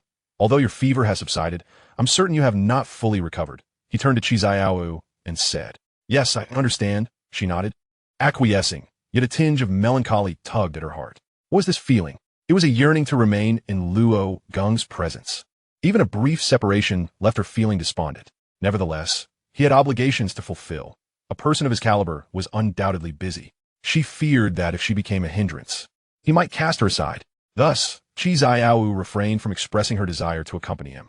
She thought to herself that since they were already in a relationship, there would be ample opportunities to be together in the future, and there was no need to dwell on the present moment. Ah, thank goodness. Jia Mo sighed after hanging up, patting his chest in relief. Had Luo Geng abandoned him, it would have felt akin to being cast into the depths of despair.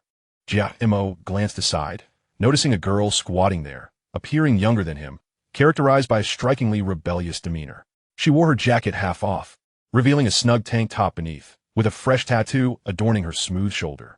Her attire, clothes, and piercings echoed the latest trends, and were it not for the waning popularity of the Shama hairstyle, she would surely have sported it.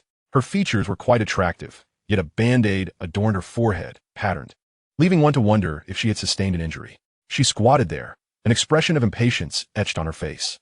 A cigarette clasped between her fingers as she exhaled tendrils of smoke.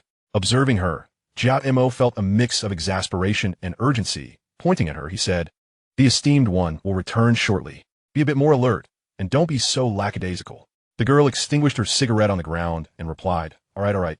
I understand, cousin." Chapter 56. A resilient spirit? Qin Xiao, I managed to pull some strings to get you this job. Teacher Luo is undoubtedly a heavyweight in the field. His work is currently ranked as the most popular. Assisting him will surely lead to financial gain, Jia Mo informed the girl, his eyes gleaming with admiration. After all, he had risen to his current status by associating with Luo Geng. The girl, named Qin Xiao, was Jia Mo's cousin, a recent graduate from an art academy, struggling to find employment. She had initially intended to make a living through casual illustrations, but Jia Mo's call had promised her a coveted position as an assistant to a comic artist. Regardless of his abilities, he's left us waiting here all morning and hasn't answered any of those calls. What's the deal? He's undoubtedly busy. Not everyone can afford to lounge about like you, Qin Xiao replied, somewhat exasperated by Jia Mo's overzealous praise. She had excelled in her studies at the art academy and received numerous requests for her illustrations, having been lauded as a master in her own right. Yet, she understood the transient nature of such a claim. Just because someone stumbles upon a good theme and manages to create something that resonates does not guarantee lasting success, she mused. Recalling her own experiences, she had seen Luo Geng's work, and, to be frank, she found it lacking. She could not fathom why it had garnered such popularity. While his artistic skills were evidently exceptional and distinct from contemporary standards, the overall quality left much to be desired. Nevertheless, it was not entirely her fault. The majority of the audience for his work consisted of males, with male consumers accounting for a staggering 97%. Furthermore, she believed that comics typically followed a monthly release schedule. She had heard that this individual managed to publish weekly. Surely, he must have a substantial backlog of material. Otherwise, how could he maintain such a pace? A printer, perhaps? She surveyed her surroundings, noting that this town was unlike any she had encountered before. She had anticipated a well-appointed studio in the city, not this humble abode. Thus, upon her arrival, Qin Xiao felt a wave of dissatisfaction wash over her, yet refrained from disparaging her cousin's efforts. "Please step aside. Don't block the way in front of others," a voice echoed from the stairwell, prompting Jia Mo to smile brightly as he prepared to welcome the speaker. As Luo Geng assisted Luo Yangfu up the stairs and back to his home, Qin Xiao remarked, "Is this the renowned teacher Luo? He certainly embodies resilience." She furrowed her brow at the sight of Luo Yangfu, surprised to learn that the comic artist was disabled. However, she was not entirely taken aback, aware that many individuals who had faced disabilities turned to comic artistry, given the challenges of pursuing other professions. "Is this his son? He is rather handsome," she thought. Stealing glances at Luo Geng, Jia Mo rubbed his hands together and approached with a beaming smile, saying, "Ah, Teacher Luo, you've finally returned. Son, who are these two?" Luo Yangfu inquired, looking at Luo Geng with a puzzled expression. "Oh, this is my editor, here to discuss matters of the comic." Luo Geng nodded and said to Luo Yangfu with a hint of indifference, "What?" Qin Xiao was taken aback, her eyes widening in disbelief. She had assumed that this resilient uncle was the comic artist, but it turned out he was merely the father of the artist. This fellow appeared to be younger than herself, and he was referred to as Teacher Luo. What kind of esteemed comic artist was he? "You must be Teacher Luo's father. Greetings. I am Teacher Luo's editor. You can call me Xiao Jia," Jia Mo promptly extended his hand to shake with Luo Yongfu, speaking with reverence. Hello, hello. No need to stand on ceremony. Please come in and chat. Luo Yongfu replied amiably, ushering them into the house. As they settled onto the sofa, Qin Xiao shook her head in disbelief, pursing her lips as she surveyed the room, which bore no resemblance to that of a comic artist. Yet, observing her cousin's earnest demeanor, she found it hard to comprehend why he was so animated. What merit did this young man possess? He might indeed have a commendable skill in drawing, but how did that set him apart? Surely, there were countless individuals in the world who could draw well. Why was her cousin so agitated, as if he were elevating him to the heavens? It was uncommon for an editor to fawn over such a young comic artist. Luo Yongfu retreated to his room, while Luo Geng poured 2 glasses of water and presented them before Jia Mo and Qin Xiao. Is it not even coffee? Qin Xiao muttered softly. Jia Mo shot her a stern look, his brow furrowed. Luo Geng merely cast her a fleeting glance and replied, No. Haha, Teacher Luo. Please don't mind. This is my assistant. Her name is Qin Xiao. She is 24 years old, my cousin, and a fine arts major from the Art Academy, quite skilled. Jia Mo stood to introduce Qin Xiao to Luo Geng. Once he finished, Luo Geng nodded and said, Yes, I am Luo Geng, 19 years old. Hello, Qin Xiao responded, greeting him. Yet Luo Geng could discern a hint of discontent in her demeanor. This was only natural. Anyone encountering such a young comic artist would harbor doubts, especially when he was younger than her. How could she possibly acknowledge his superiority? Did that not imply that her additional years were for naught? All right, Qin Xiao, is it? I wish to inquire. Do you possess a deep understanding of comics? I wouldn't dare boast. My knowledge is somewhat limited. But I do hold a professional certificate and have various internship experiences, so I would say I have a basic understanding, Qin Xiao replied with a dismissive smile, which appeared modest, but was laced with condescension towards Luo Geng. Her implication was clear. If her understanding was merely cursory, then surely he must know nothing at all. In her eyes, Luo Geng was simply an enthusiastic student with artistic talent, capable of sketching stories that fortuitously gained popularity, utterly unworthy of the title teacher. Indeed, I do not possess a professional certificate, Luo Geng acknowledged with a nod. He had never held any formal credentials in his past life, nor had he studied anything particularly intricate, merely years of experience. To Luo Geng, it felt as though Qin Xiao resembled a freshly minted physician mocking a seasoned traditional healer who lacked a license. Chapter 57. He couldn't possibly have ulterior motives, could he? He had encountered many such individuals, yet they often lost their sharp edges with time. Anyone could critique his comics as inferior, shallow, devoid of depth or significance. To him, a good doctor was one who could save lives. A good comic might not necessarily be profitable, but one that failed to earn would certainly be deemed lacking. Teacher Luo, please do not take offense. My cousin simply lacks a filter and speaks without much thought, but she means no harm, Jia Mo interjected, concerned that offending Luo Geng might jeopardize his own position. Luo Geng remained unfazed. Such skepticism was commonplace, especially from those freshly graduated and inexperienced. No problem. Since you wish to be my assistant, what are your salary expectations? Qin Xiao had discussed this matter with Jia Mo on their way over, and he had secretly advised her to ask for a higher salary, considering this was currently the most popular comic. Therefore, upon hearing Luo Geng's inquiry, she held up 4 fingers and stated, I believe I can command a salary of around 4,000 yuan. I understand this might be a bit much, but I assure you, I will provide value that exceeds your expectations. Wow, she truly dares to ask for that. Jia Mo was momentarily stunned, nearly taken aback by her audacity. His own salary was barely over 1,000, and it was only due to Luo Geng that his commissions had surged. Yet, Qin Xiao was boldly requesting 4,000, an exorbitant sum for an assistant in the comic industry. Luo Geng scoffed lightly. She entered with such an air of superiority, expecting to demand exorbitant compensation, yet she merely asked for 4,000, while 4,000 was indeed a high salary in this era devoid of smartphones. For an assistant to propose such conditions could only be described as absurd. However, to Luo Geng, it was not excessive. His current workload necessitated hiring several individuals, at least 3 to 5, resulting in considerable monthly salaries. If she could handle the workload of 2 or 3 people, then such a salary was entirely justifiable. All right, however, I currently do not have a studio, and this place is somewhat remote. Thus, I cannot cover lodging or meals. But I can provide transportation and meal allowances, totaling 4,000. How does that sound? Really 4,000? Teacher Luo, I'm in, Jia Mo exclaimed, jumping to his feet, thumping his chest in excitement. He understood the magnitude of Luo Geng's earnings. Offering a salary of 4,000 was reasonable, indeed more than he made as an editor. Truth be told, His current workplace was quite unfriendly to editors, particularly for newcomers like him, who received minimal shares compared to seasoned editors and their established authors. With a talent like Luo Geng, his earnings could potentially soar beyond what he currently made in a month. Qin Xiao was equally taken aback. Initially, she had intended to assert her dominance over Luo Geng, thinking she could settle for 1,000 happily. After all, she had yet to engage in a significant job. She had merely spoken offhandedly, presuming Luo Geng would never accept such a brazen demand. In her mind, a young man younger than herself, yet uninitiated into society, could not possibly be in a position to dictate terms. Yet, he had surprised her by readily agreeing to 4,000. Did he possess such wealth? If so, why was he residing here? He did not appear to be affluent. Luo Geng observed their astonished expressions and chuckled gently, saying now, "Hold on. While I can offer this salary, you must demonstrate the capability to earn it. The probation period is 7 days, during which you will not receive a salary. But I will provide you with a daily allowance of 50 yuan for meals and transport. After the probation, if I find your performance satisfactory, you can be formally hired. I am certainly capable.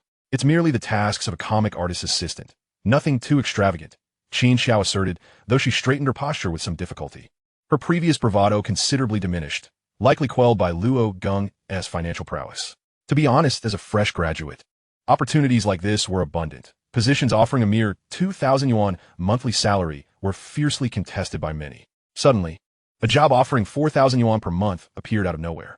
Qin Xiao feared that besides her regular duties, she might also be expected to clean, do laundry, and cook. That's fine. If you're willing to give it a try, you can officially start this afternoon. That will count as the first day of your internship. Once the probation period is over, we'll sign the labor contract, Luo Geng said with a faint smile. He nodded and then rose to head toward his room. Follow me, he beckoned. Obediently, Qin Xiao rose and followed Luo Geng into his room. It was modestly furnished, much like Qi Qianru's room, containing just a bed, desk, and chair. On the desk lay a mountain of discarded pens and rough drafts. Luo Geng brought over a small table and placed it on the floor, then fetched a small stool. "You'll work here, helping me with inking, line refinement, and post-production retouching. Finally, assist me in organizing and submitting the work. That is all there is to it." Just that? Qin Xiao was somewhat astonished. How could such a small amount of work possibly warrant a salary of 4,000? It's unbelievable. Typically, jobs paying that well involve a heavy workload. The author sketches out rough drafts and then dumps the rest on the assistant. That's what I imagined. But this little bit of work hardly seems commensurate with such a high wage. I'm starting to suspect Luo Geng might have some ulterior motive. Yes, just that. Luo Geng shrugged. It's enough to save me a lot of effort. At least half. I'm not ready to delegate everything yet. And others definitely can't match my speed. All right, Teacher Luo, I'll head off now. Looking forward to your next submission, Jia Imo said, bowing respectfully at the door. Then he turned to Qin Xiao and reminded Xiao, work well with Teacher Luo, be obedient. Yeah, I know, Qin Xiao replied impatiently, waving her hand. She then took a cigarette from her pocket and asked Luo Geng, "Is it okay to smoke here?" "No, go outside to smoke," he replied. Qin Xiao stood and went outside. Leaning on the railing at the doorway, she exhaled a wisp of smoke, gazing up at the sky, muttering to herself, "A 4,000 yuan monthly salary? Is this for real? This workload is hardly proportional to the pay. Could he have some ulterior motives?" She recalled how secretarial or assistant roles were often rumored to be perilous, especially for women working under male bosses. Given that, it was understandable she harbored suspicions. The pay was unusually high, and the workplace was not an office but his home in a remote location. He was handsome, wealthy, and young, but no. What am I thinking? How could I possibly do such a thing? Bah. Chapter 58. No, you are a monster. After smoking a few cigarettes, Qin Xiao returned to the room. She saw Luo Geng still at work, but to her surprise, there was already a completed draft on her small table. Noticing something unusual, Qin Xiao looked at the drawing on the desk, bewildered. Was this really her job? All right, she resolved, ready to show her prowess. Though the tasks were simple, she wanted Luo Geng to realize that she was a professional, not just empty talk. She intended to meet the standards befitting such a high-paying position. She sat down and began processing the drafts. Being meticulous, her pace slowed. After several dozen minutes, before she had finished a single piece, Luo Geng suddenly tossed another drawing onto her desk. Qin Xiao was puzzled. Did he just draw this? Isn't this a store draft? She had assumed the store drafts were only the ones on her desk, allowing her to work at her own pace, as it would take Luo Geng a long time to finish new pieces. But this freshly tossed drawing was just completed, and the one she was processing seemed freshly drawn as well. You drew all these just now? She exclaimed, standing, disbelief written across her face. Luo Geng hummed softly, continuing to draw. Usually, if Luo Geng managed to produce 2 finished pieces a day, that was already very fast. Now, with someone assisting him, he saved a great deal of effort, so this pace was reasonable. How is that possible? Qin Xiao approached Luo Geng, observing his swift strokes and technique. She barely understood what she saw. Her experience hadn't exposed her to such mastery.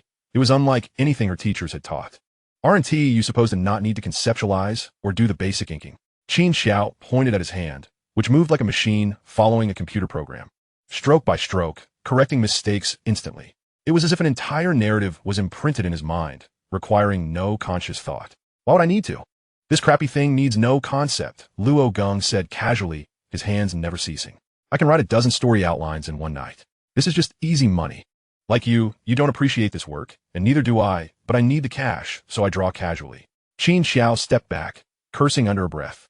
Her eyes fixed on Luo Geng's back with a look reserved for a monster. She finally understood why he could update weekly alone, not because of stored drafts, but because he hand-drew everything himself.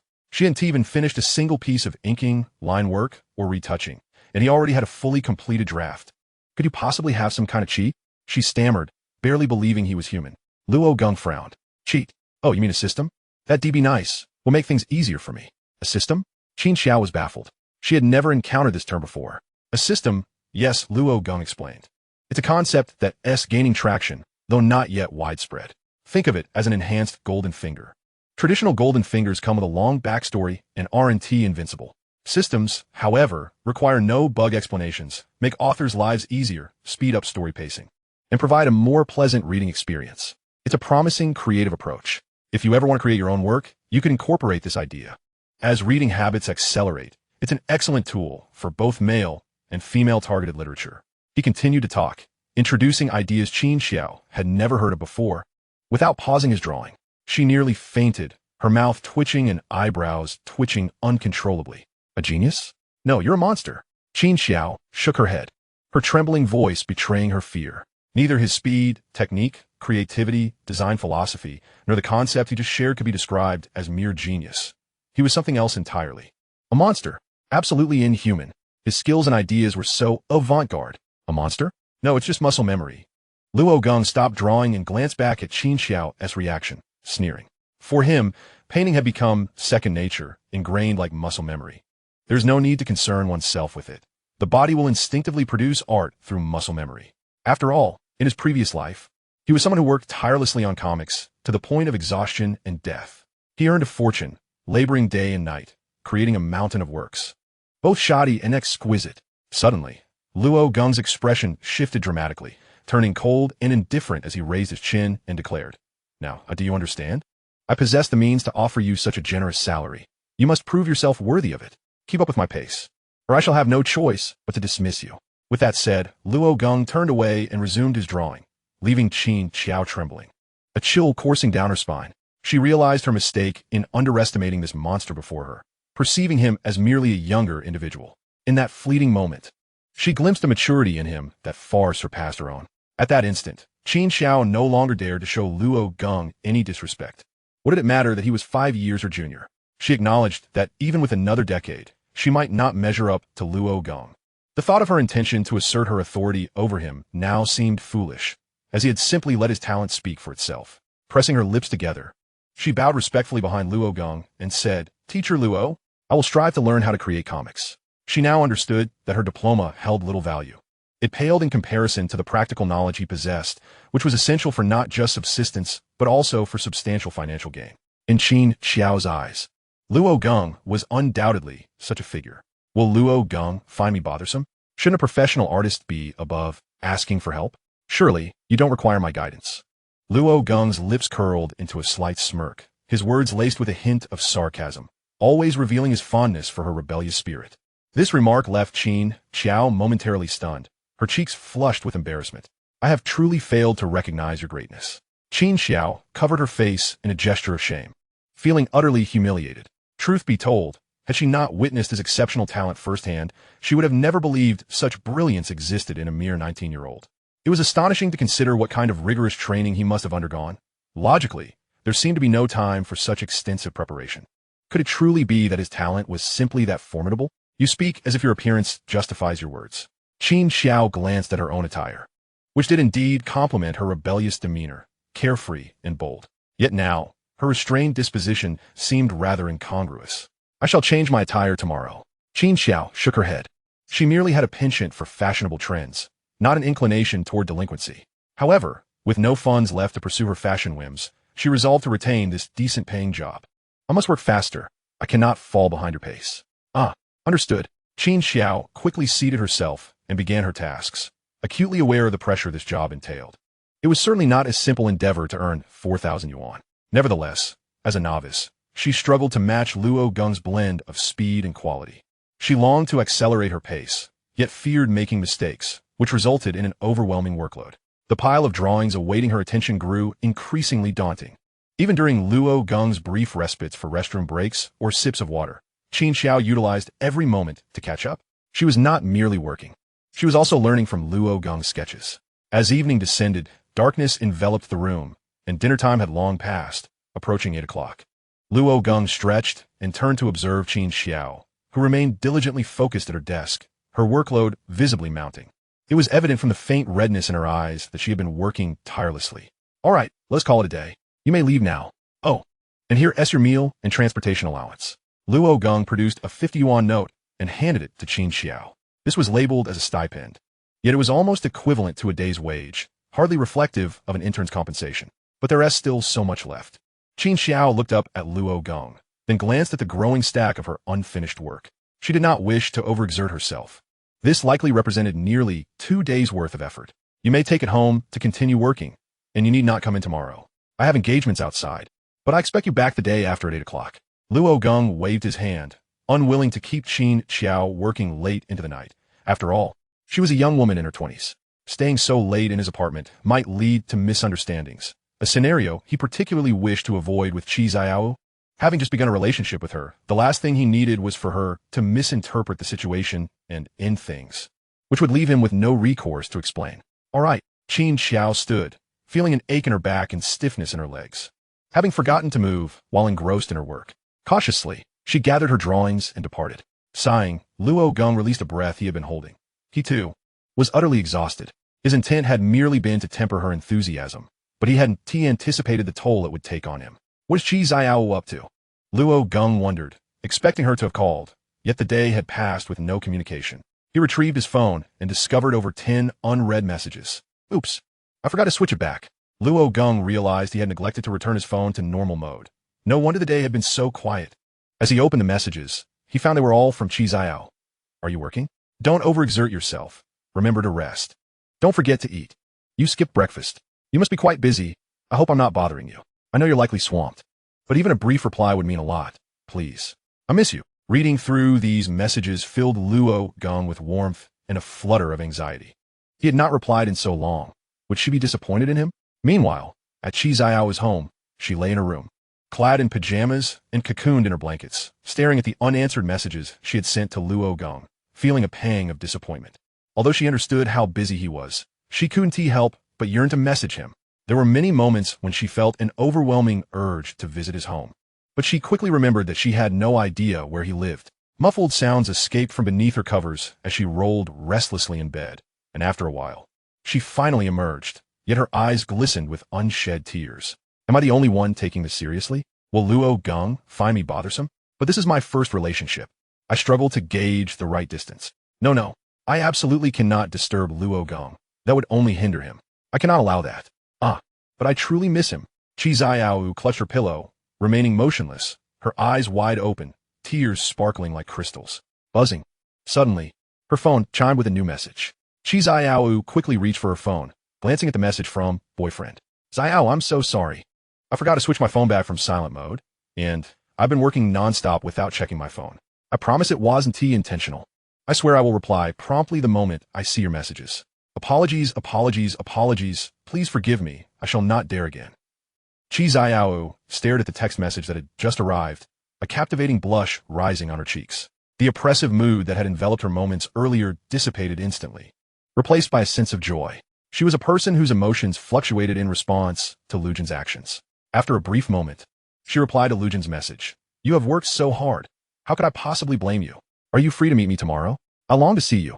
Chapter 60. Even a disabled person like me feels breathless from your antics. Luo Geng rolled about on his bed, clutching his phone, wrapping himself in the blanket like a large, fleshy caterpillar. A grin of delight spread across his face. It was hard to imagine that this jovial fellow was the same person who had just been sketching comics. Tomorrow, I will take my father to the hospital. After we return, shall we take a stroll together? Having composed the message, he sent it off and soon received an affirmative reply. Satisfied, Luo Geng switched off his phone. Eager to sleep, for the next day, he would accompany his father to the hospital for the final surgery to fit his prosthetic limb. With practice, though he would not be able to engage in vigorous activities, he would be able to walk normally, at least leading a life akin to that of any ordinary person, donning trousers like everyone else. The following day, Luo Geng awoke early, freshened up, and donned his most stylish attire. Despite having walked with Qi Qianru many times before and shared numerous experiences, each outing with her brought a fresh wave of nervousness, as if it were a first date. Father, let us go. Time to get that leg sorted, Luo Geng called out, knocking on the door of Luo Geng's room. I know. What is the rush? You little rascal. Can't I enjoy a moment with my old friend? Luo Geng shouted back, swinging the door open, his crutches in hand. Just you wait. Once you're up and about, the first thing you'll do is toss your old friend aside. Luo Geng hurriedly assisted Luo Geng out of the house, feeling as though he were the one undergoing surgery. Yet, he genuinely wished to seize every moment, cherishing even the slightest additional time. Hey, slow down. You're making a disabled man feel winded. Can't you show me a little respect? Don't think I want to report you to the Disability Association. Don't you want to get better? I know you do. I understand your eagerness. Come, let's move a bit faster. Luo Geng found himself unable to resist Luo Geng's enthusiasm, being led along as if he were merely a passenger. His leg was near exhaustion. Ultimately, Luo Geng simply lifted Luo Geng onto his back and sped off. Upon reaching the street, they hailed a taxi, placing Luo Geng inside. At the municipal hospital, Luo Geng settled into the front passenger seat, informing the driver of their destination. The driver blinked, glancing back at the man in the rear seat, who was panting as if he had just completed a marathon. A bit perplexed, the driver proceeded. After several minutes, they arrived at the city hospital, which was bustling with a crowd, a daily occurrence, as it was the finest hospital in the city, drawing numerous patients seeking care. Luo Geng completed the necessary paperwork and then accompanied Luo Geng into the surgical area. Sitting in the waiting area, Luo Geng perused his phone, smiling occasionally at the exchanges he had with Qi Qianru the previous night. After a considerable time, Luo Geng emerged, assisted by a nurse, leaning on a crutch. Yet he was already balancing on both feet, albeit the prosthetic limb lacked a shoe. Hey, hurry up and help your old man, Luo Geng called out, noticing Luo Geng still engrossed in his phone. All right, coming. Luo Geng snapped to attention, quickly approaching and nodding his thanks to the nurse before supporting Luo Geng. As he watched his father take tentative steps, getting accustomed to the prosthetic, Luo Geng felt a sense of relief.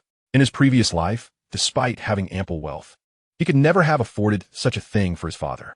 At least now, he could strive to make amends. How does it feel? Luo Geng inquired, observing Luo Geng's shaky movements. It's a bit strange. How should I put it? It feels as though I'm learning to walk all over again, just like I did 40 years ago. Anyone who had not walked in years would find it impossible to do so seamlessly, but this was already quite impressive. Normally, one would need a prolonged period of rest. As Luo Geng guided Luo Geng along the corridor, helping him acclimate to the sensation of walking, he reassured him, the technology is still in its infancy, but once advancements are made, we will replace it with something far superior. In the future, running or climbing mountains will be entirely feasible. Look at you. I'm simply grateful to be able to walk at all. Once we're home, I can wear a pair of trousers just like anyone else, Luo Geng replied, a smile of contentment gracing his face. He had not anticipated benefiting so quickly from his son's efforts. He had thought he would toil for a lifetime. Suddenly, he found himself capable of caring for his family, as if a light had been switched on in his mind. Ah, is that not Brother Luo? At that moment, a voice called out from ahead, prompting both Luo Geng and Luo Geng to look towards its source. Luo Geng saw a man, seemingly of a similar age to his father, yet possessing a shifty demeanor. He appeared unwell, receiving in full drip, one hand raised high, clutching his medication bottle. Luo Geng did not recognize him, but Luo Geng did, and upon seeing him, his expression darkened. Ah, Sun Jingui, it has been a while, Luo Geng said coolly, letting out a dismissive huff. The man named Sun Jingui chuckled derisively, his gaze sweeping over Luo Geng with a curious glint. Ah, is this not the son of Deng Xiaoan? Quite a pleasure to finally meet you, all grown up now. Sun Jingui's smile was insincere, and upon hearing the name Deng Xiaoan, Luo Geng's brow furrowed. That was his mother's name, the very woman who had abandoned him and his father after his father became disabled. Father, who is this? Luo Geng asked, pointing at Sun Jingui, confusion evident in his voice. Luo Yongfu exhaled slowly, replying, he is your uncle's son, the man your mother found after she divorced me. Oh, I see. Luo Geng nodded, understanding the tension that had arisen between the two men. Had they both been in better shape, a confrontation might have ensued. How was my mother? Despite knowing that his mother had forsaken them, she remained the woman who had given him life, and if she were willing, Luo Geng would have liked to see her. In his previous life, he hadn't even seen her when his father passed away, and since then, she had vanished from their lives, as if he had never existed. Sun Jingui smirked, his smile laden with mockery. Ah, Xiaoan is doing splendidly, truly the epitome of a virtuous wife and devoted mother, caring for me meticulously. She treats my son just as she would her own. He emphasized the words her own, and even without that, Luo Geng could detect the scorn woven into his words. Chapter 61, Old Deng. That leg could cost you your life. Luo Yongfu cast a worried glance at Luo Geng, fearing that his son might be hurt by the revelation that his biological mother had abandoned him. After all, to learn that one's mother lavished affection on another's child was undoubtedly disheartening. However, Luo Geng remained unfazed, responding with a cold chuckle. Oh really? So, my mother didn't come today? With all her care for you, how come she hasn't shown up to tend to you while you're ill? And what of your son? Didn't he accompany you? Surely you didn't come alone? Sun Jingui found himself momentarily taken aback by the inquiry, instinctively retreating a step as his confidence waned slightly. To mask his embarrassment, he cleared his throat and remarked, ahem, Xiaoan is diligently working for this family. And my son is too. He is currently in an office role with boundless prospects, managing a multitude of tasks each day. My minor ailment cannot possibly hinder him from earning substantial wealth. Sun Jingui then cast a glance at Luo Yongfu and continued, rather, one might say that you must be the one enduring hardship, caring for this disabled old man who possesses little capability and earns even less. Oh dear, I feel for your plight. Sun Jingui's words undoubtedly struck a nerve with Luo Yongfu, highlighting his own vulnerabilities. He was acutely aware of the troubles he had caused his son and his inability to provide him with a better life. However, unlike most, who would bow their heads in defeat when confronted with painful truths, Luo Yongfu was poised to retaliate fiercely. Roar? Did you see that? Look closely. Widen your eyes and see my leg. It was my son who brought me here to settle down. Do you know how much this costs? Huh, old fool. This leg could buy your life. Luo Yongfu raised his prosthetic leg, unleashing a torrent of words directed at Sun Jingui. The latter paused, momentarily startled by the revelation of the artificial limb, which he had previously overlooked. Yet Luo Yongfu was far from finished. He continued, what is the point of flaunting your poverty? Let me tell you, go back and inform Xiaoan that she should prepare for regret. My son is 100 times better than yours. Don't even think about basking in my son's glory. Faced with Luo Yongfu's barrage of coarse insults, even the loquacious Sun Jingui found himself retreating several steps, his expression darkening. Bluster all you want. You're just vainly clinging to your pride while suffering. Your son just finished his college entrance exams, right? He is about to enter university, and can you afford it? Here, essay proposition. Call me dad, and I'll cover your university expenses. Sun Jingui brandished a few banknotes in front of Luo Geng. To be candid, for a boy of Luo Geng's age, who was at the peak of his youthful exuberance and in dire need of money, the sight of the vibrant bills would surely be captivating. Intending to make a grand show of humiliating Luo Yongfu while indulging in his own amusement, Sun Jingui was taken aback when Luo Geng exhibited no interest whatsoever. Suddenly, Luo Geng let out a chuckle, gently assisting Luo Yongfu to a nearby seat before slowly approaching Sun Jingui, rummaging through his pockets. What are you up to? Sun Jingui retreated a step, eyeing Luo Geng warily. In response, Luo Geng produced his wallet, which was bulging with cash. Upon opening it, a bounty of bills spilled forth. Sun Jingui's eyes widened in disbelief. He was momentarily transfixed. How could a boy like Luo Geng possess such wealth? This must amount to thousands. Could it be counterfeit? Yet, who would dare carry such a sum of fake currency? Luo Geng casually extracted several bills and stuffed them into Sun Jingui's embrace, stating, Uncle Sun, I observe your condition appears rather severe. Consider this my treat. Please undergo a full-body examination at the hospital. Oh, and be sure to prioritize a brain scan. A subtle smile graced Luo Geng's face, exuding a seemingly kind demeanor, although the underlying intent remained ambiguous. Sun Jingui's composed and mature facade crumbled. transforming into a ghastly shade as he stammered incoherently, gasping for breath. Yet his grip on the cash remained firm. Meanwhile, Luo Geng turned to the nursing staff who had been spectating the scene, unable to conceal the amusement tugging at the corners of her mouth. He gestured toward Sun Jingui. Addressing her, "Nurse, please provide this gentleman with a couple of bottles of glucose. He seems on the verge of fainting, likely due to low blood sugar. Also, administer some anti-hypertensive medication. Consider on my tab." Having said that, he proceeded to assist Luo Yangfu as they prepared to leave. As they brushed past Sun Jingui, Luo Yangfu shot him a disdainful glance, spitting aloud, "Pa." However, his face radiated satisfaction, and he walked with a newfound confidence. Once they departed, Sun Jingui turned, his brow furrowed and his expression seething with fury as he nearly ground his teeth to dust. Infuriating. What audacity! If I cannot remedy your situation, surely your mother cannot either. Just you wait. He stomped his foot, his eyelids twitching, and his mouth quivered as if smoke might billow from his head. The nurse quickly approached, inquiring, "Sir, are you all right?"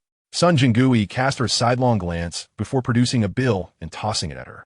"Bring me 2 bottles of glucose. To go." Ha ha ha. Did you see his expression?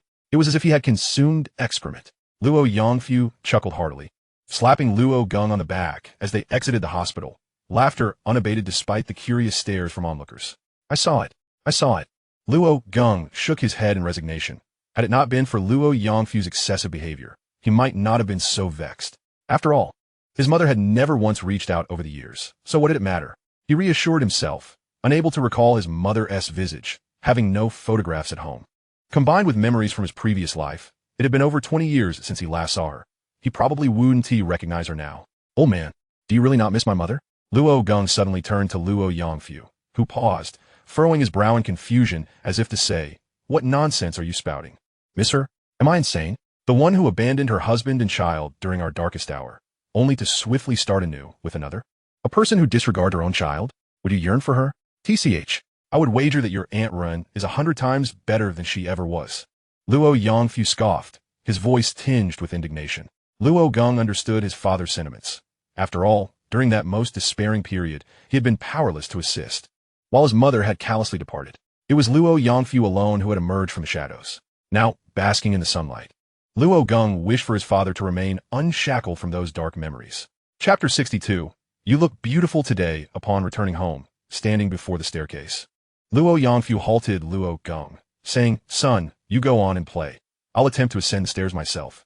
Gripping the railing with one hand, he lifted his foot, climbing each step methodically. Luo Geng smiled gently, placing his hands on his hips. "All right, just be careful and don't fall. At home, too, don't rush. If anything arises, remember to call me promptly." "Oh, fine. Honestly, you're quite the nag for a young man. If something comes up, the first person I'll call is Aunt Rin. Why would I call you?" Luo Yangfu waved his hand dismissively, adopting a tone of feigned impatience. Yet, Luo Geng recognized that his father was not genuinely irritated. His incessant nagging was likely a residual effect from their hospital visit. Luo Yangfu understood his own thoughts, using these words as a reminder to himself not to fret excessively. Luo Geng was fully aware that his father's special way of expressing affection was through such peculiarities. "All right then, I'll take my leave," he replied with a nod before turning away, eager to meet Qi Qianru as it was already past 2 in the afternoon. As he rounded the corner of the street, Luo Geng retrieved his phone to contact Qi Qianru. After much deliberation, he opted not to call directly but sent a text instead. "I'm back. Where are you? Want to come out?" After sending the message, he waited for only about a minute before receiving a reply. "Yes, I'm home. I'll be right out. Then I'll wait for you downstairs." Luo Geng switched off his phone and hurriedly dashed towards Qi Qianru's residence. He had never felt this way before, but ever since they began their relationship, he found that a day apart felt like an eternity. After some introspection, he concluded that he was undeniably love-struck. He murmured to himself, using a term that had yet to gain popularity in this era, likely one that Qi Qianru would not comprehend. However, he was not alone in harboring such sentiments. After waking up that morning, Qi Qianru had been clutching her phone, eagerly awaiting a message from Luo Geng. With the JKO behind her, she no longer needed to study, and with Renlan often at home, the burden of chores had lightened considerably. Suddenly, she found her time abundantly free. Having enjoyed a restful night's sleep, she felt particularly invigorated, fully recovered from a recent illness. After waiting all morning without receiving a word from Luo Geng, she contemplated engaging in some activity to distract herself. Yet, upon approaching her desk, she was dismayed to find it cluttered with study materials, devoid of even a leisure book to read. The thought of revisiting her high school textbooks after the JKO would likely earn her the label of a neurotic from anyone who chanced to see her.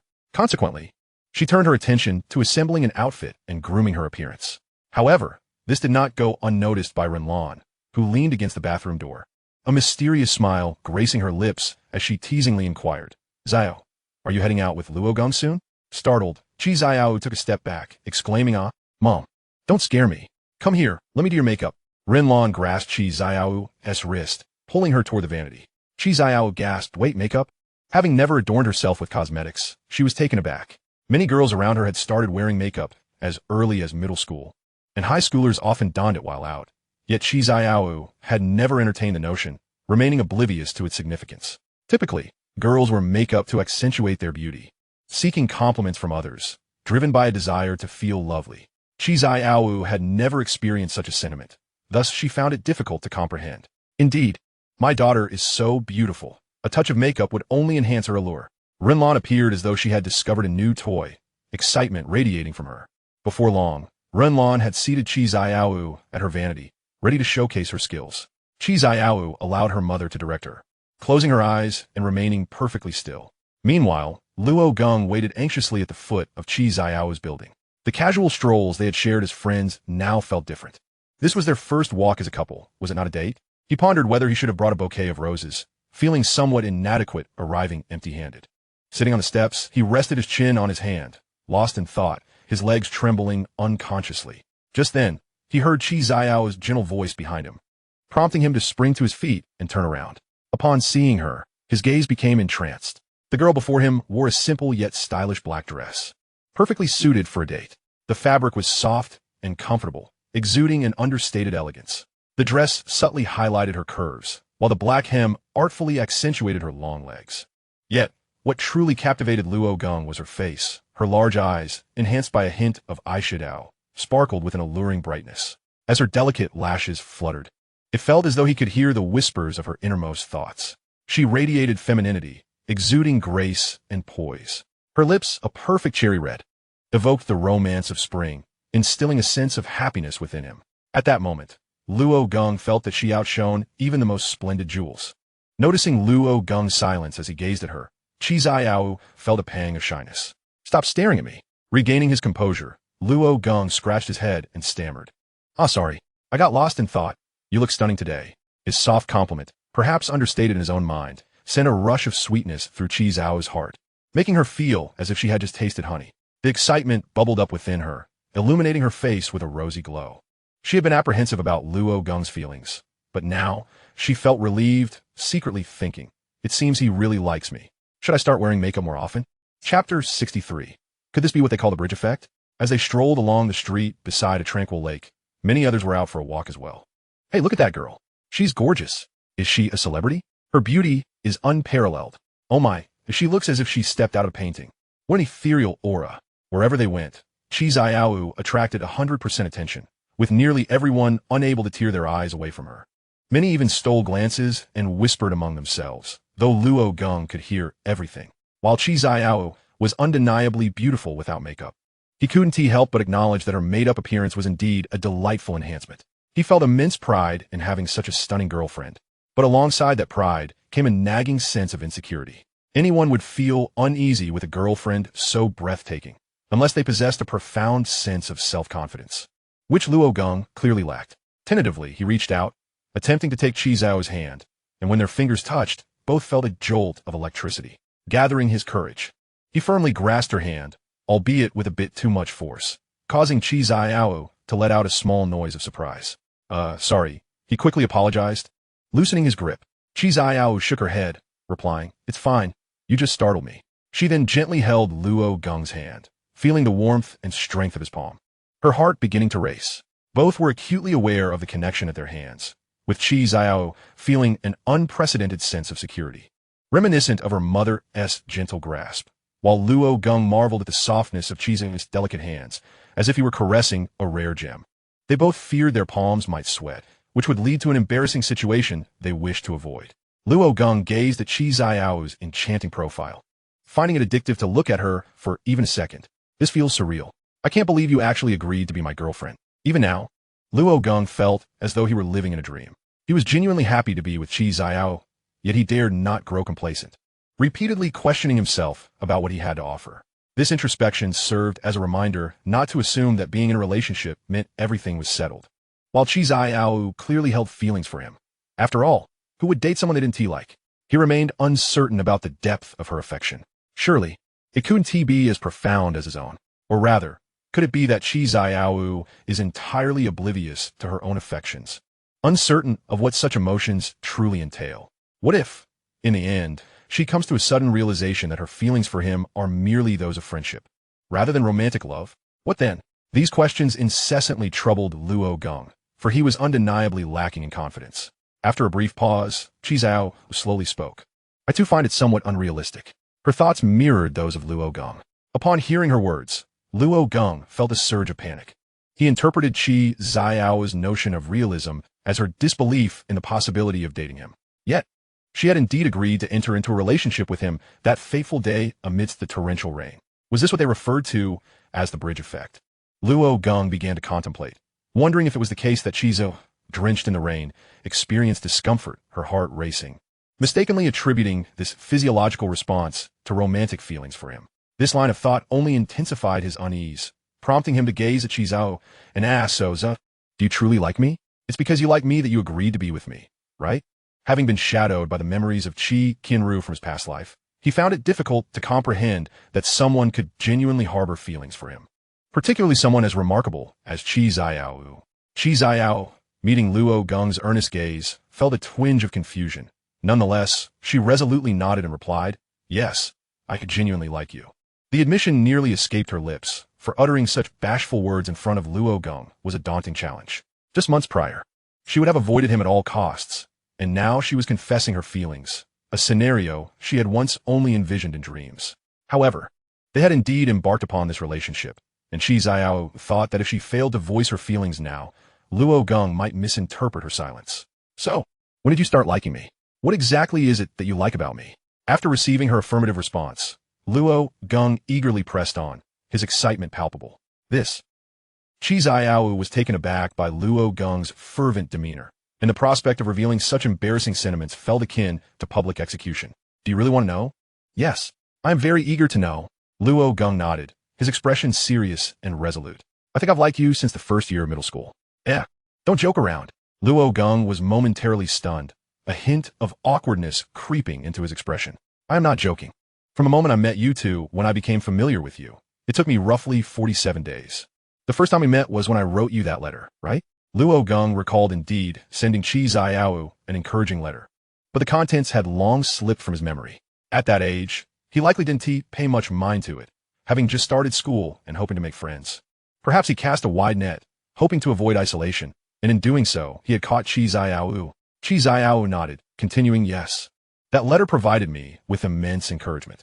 Without you, I might not have been able to overcome that period. From that moment, I have quietly observed you, wishing to be friends. I still remember that your first words to me were good morning. Luo Geng had no recollection of this. He could hardly remember high school, let alone middle school. Yet Qi Qianru remembered so vividly, and it struck him that she had long desired to befriend him. He had mustered great courage to approach her, only to discover she had wanted to be friends all along. Then why didn't you say so earlier? If you had mentioned it sooner. Luo Geng felt certain that had he known these details earlier, matters with Qi Qianru would never have arisen. Chapter 64.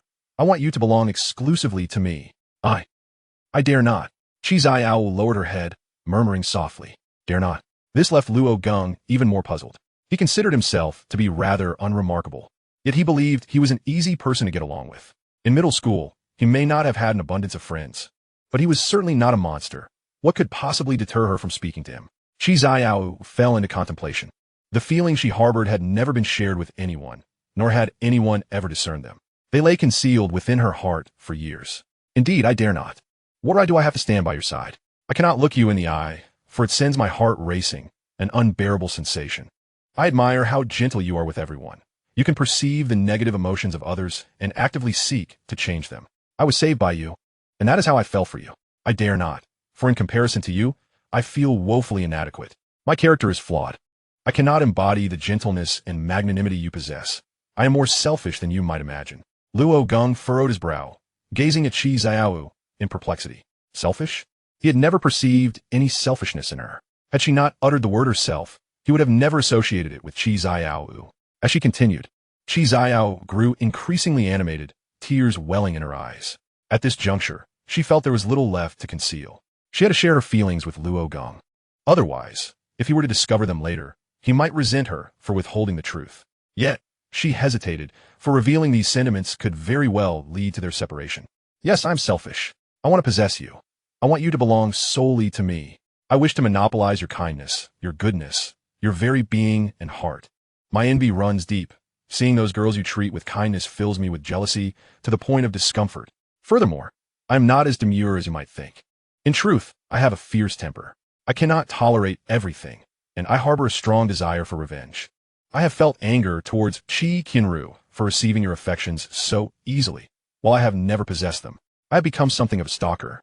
I keep tabs on who you are close to, who you like, what you do. It's terrifying, isn't it?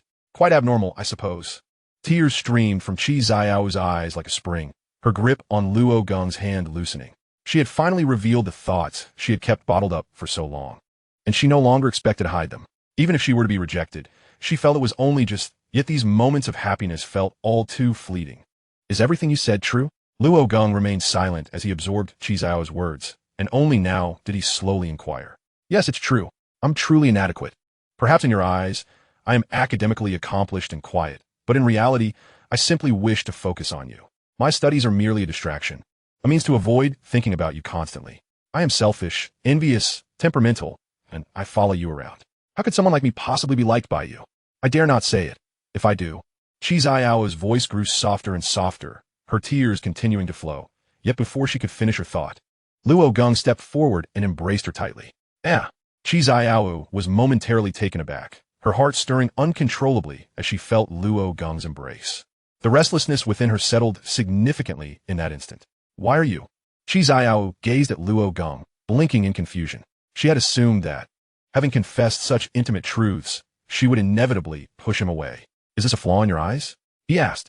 To me, it is not. Rather, I find myself growing fonder of you. Luo Geng's voice gently caressed her ears, echoing softly. Her eyes widened in astonishment, lips trembling as she inquired. Why? Because I simply like you. I like you just as you are. Luo Geng tightened his arms around Qi Qianru, holding her with fervor, as if fearing she might slip away. When she spoke those words, he was momentarily dazed, even questioning if he had misheard. Was there truly someone who fulfilled him to such an extent? Someone who cared for him so deeply, possessing an overwhelming desire for him, with eyes that saw only him? What was this? To him, it was the epitome of a perfect partner. Why had he only just discovered this treasure? Why had he wasted so much time? Upon hearing her confession, Luo Geng realized that it was not Qi Qianru's fault for keeping her distance. It was his own ignorance that had caused all of this.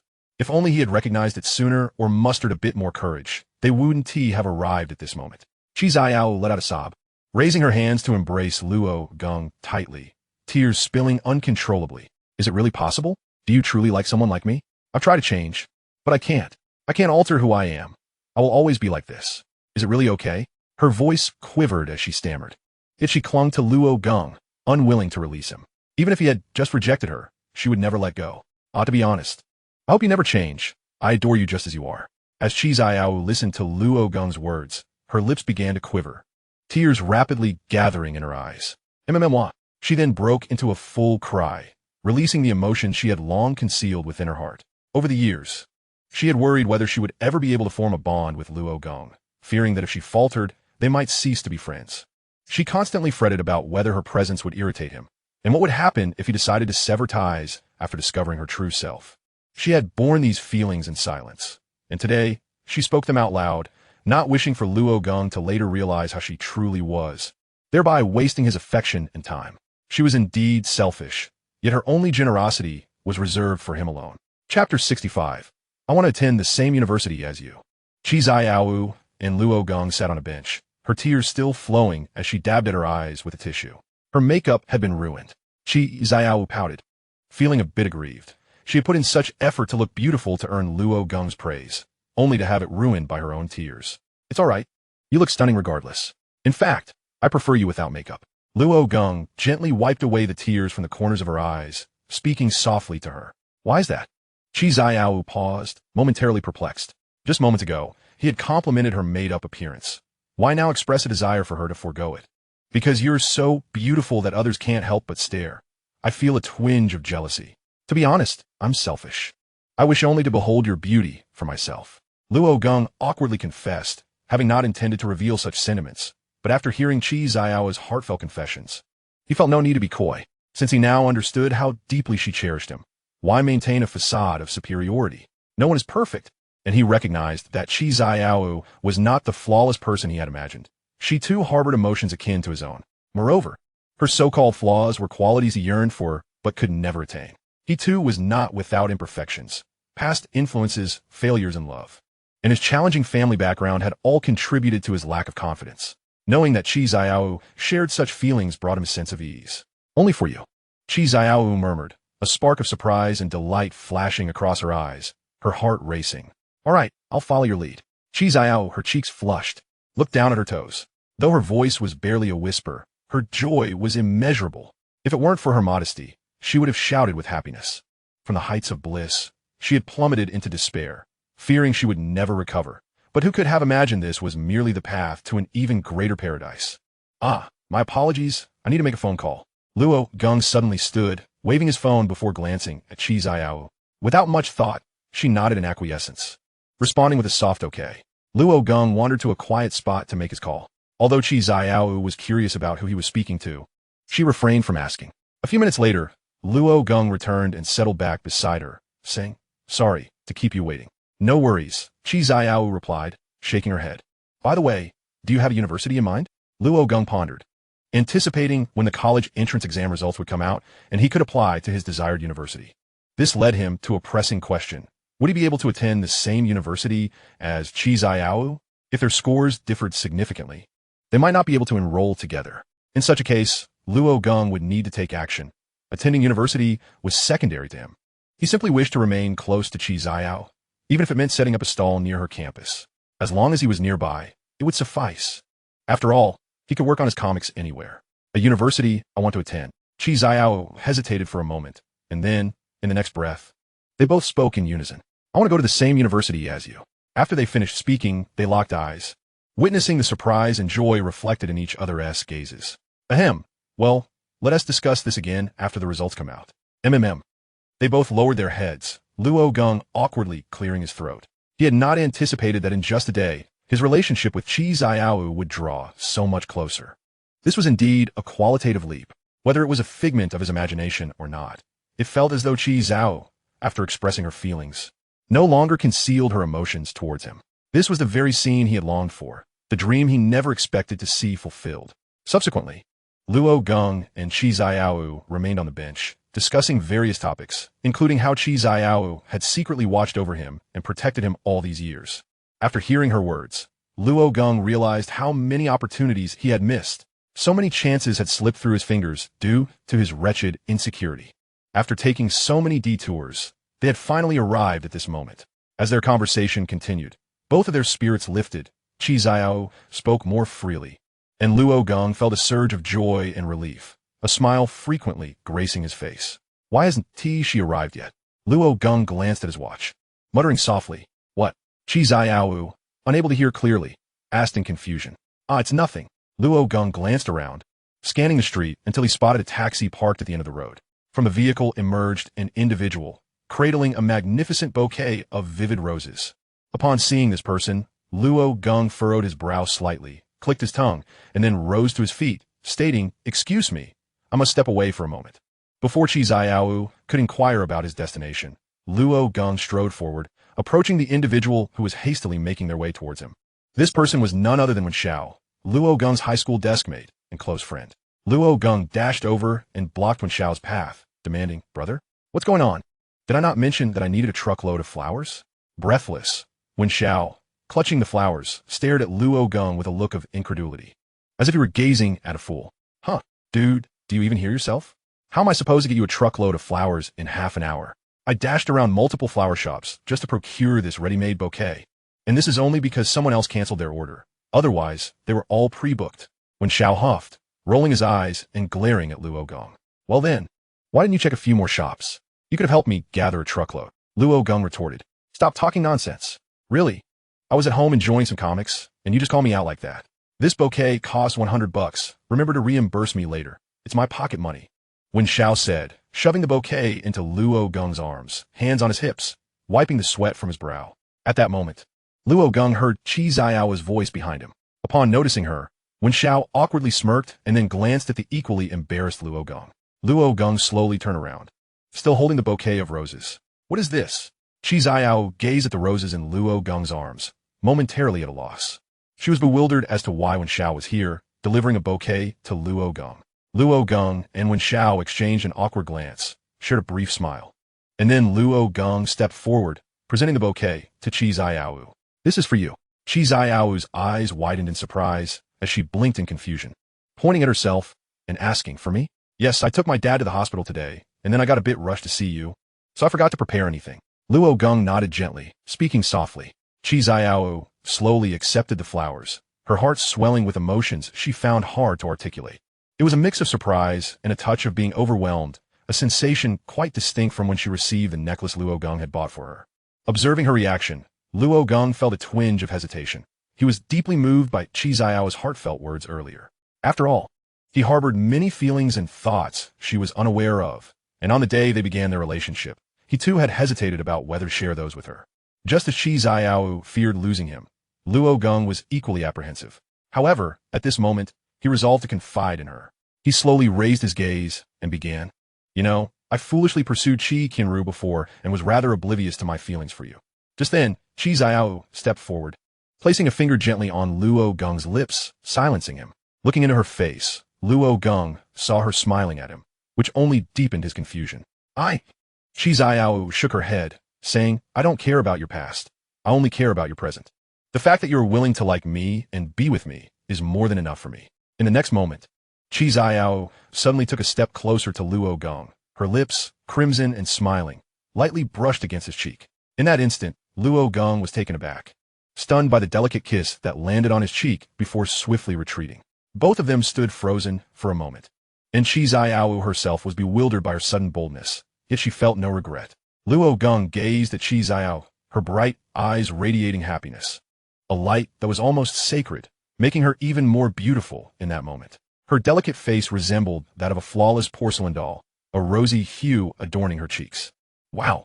Luo Geng inhaled sharply, touching his cheek as the realization dawned on him. Had he just been kissed? Was that really the case? After years of life, this was his first kiss from a girl.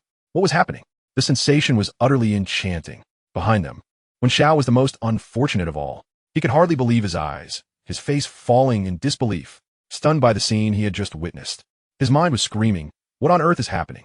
Am I invisible here? I mean, I was your middle school classmate. How could you treat me like this? He had been called out from the comfort of his home, and now he was witnessing their display of affection. They certainly didn't regard him as a person. I'm leaving. Wen Xiao turned on his heel and departed, feeling like a mere bystander in their romantic world, utterly disregarded, as if he were a mere backdrop to their moment. After a brief silence, Luo Geng finally spoke. Shall we head back? By now, evening had arrived, and the sun was setting, signaling dinner time. Qi Qianru nodded gently, the afterglow of sunset casting a warm blush on her face. She continued to hold the flowers, finding it somewhat inconvenient to stroll about with them, but she was already immensely satisfied, feeling that her relationship with Luo Geng had significantly deepened. I'll walk you home. No, today I'll take you home, Qi Qianru interjected, taking the initiative to offer her company. Luo Geng was somewhat taken aback. It was rare for a girl to escort a boy home. Qi Qianru lowered her head and softly added, actually, I've never been to your house, so I'd like to familiarize myself with the route. Understanding dawned on Luo Geng, and he smiled gently. Oh, I see. That's fine then. The two strolled down the street, Luo Geng holding onto the bouquet for Qi Qianru, while his other hand clasped hers tightly. It seemed they intentionally slowed their pace, savoring each moment, reluctant to reach their destination too quickly. Despite this, they unknowingly arrived at the foot of Luo Geng's building. As they reached the spot, Luo Geng spotted a familiar figure below. Dad! He exclaimed in confusion, calling out to the man who leaned against the wall, staggering slightly as he turned to face Luo Geng, frowning. What are you shouting about? You scared me. Oh, and Xiaowu is here too. Luo Yongfu. Having just responded to Luo Geng, now noticed Qi Qianru beside him, and his expression changed faster than a flip of a page. It was obvious to Luo Geng that his father had come down for a stroll, his prosthetic leg hidden by his long pants. "Hello, Uncle Luo." Qi Qianru bowed, slightly in greeting. "Ah, hello. Come on, let's go upstairs. We can chat inside," Luo Yangfu said with a smile, waving his hand and gesturing towards the building. Qi Qianru glanced at Luo Geng, hoping to visit his home, but she wanted to ensure he was comfortable with it. If he was unwilling, she wouldn't press the matter. "Let's go," Luo Geng replied, a slight smile gracing his lips. He subsequently took her hand and ascended the staircase. Glancing back at Luo Yangfu as he inquired, "Father, do you require my assistance in climbing the stairs?" No, I can manage slowly on my own. You hurry upstairs, son, and prepare tea for Xiao Yu," Luo Yangfu replied, his face beaming with joy. He had become noticeably more courteous in his discourse with Luo Geng, which left Luo Geng feeling somewhat unaccustomed. Upon opening the door to his home, Luo Geng gestured for Qi Qianru to enter. "I hope I'm not intruding," he said. Qi Qianru stifled a soft laugh as she stepped inside. After surveying her surroundings, she realized that this home was indeed quite different from her own, distinctly lacking the presence of a woman. The contrast between a household with a woman and one solely inhabited by men was stark. Luo Geng entered and placed the fresh flowers aside, pointing towards his room. "That is my chamber." Chapter 67. "In my heart, you are perfect. May I enter?" Qi Qianru turned to Luo Geng, her voice tentative. "Of course, after all, I have already visited your room." Luo Geng shrugged with a light chuckle. He then led Qi Qianru into his room, where her eyes fell upon his work desk, with a gaze filled with the wonder of a new explorer. She stepped further inside, her eyes roaming over the room's simple decor, which was even more austere than her own. The desk bore clear evidence of his work, comics. "It's quite minimalistic, isn't it?" "There is hardly anything here," Luo Geng remarked, taking a seat on the bed with a hint of self-deprecation. Qi Qianru joined him, her voice soft as she replied, "But this also reflects your character."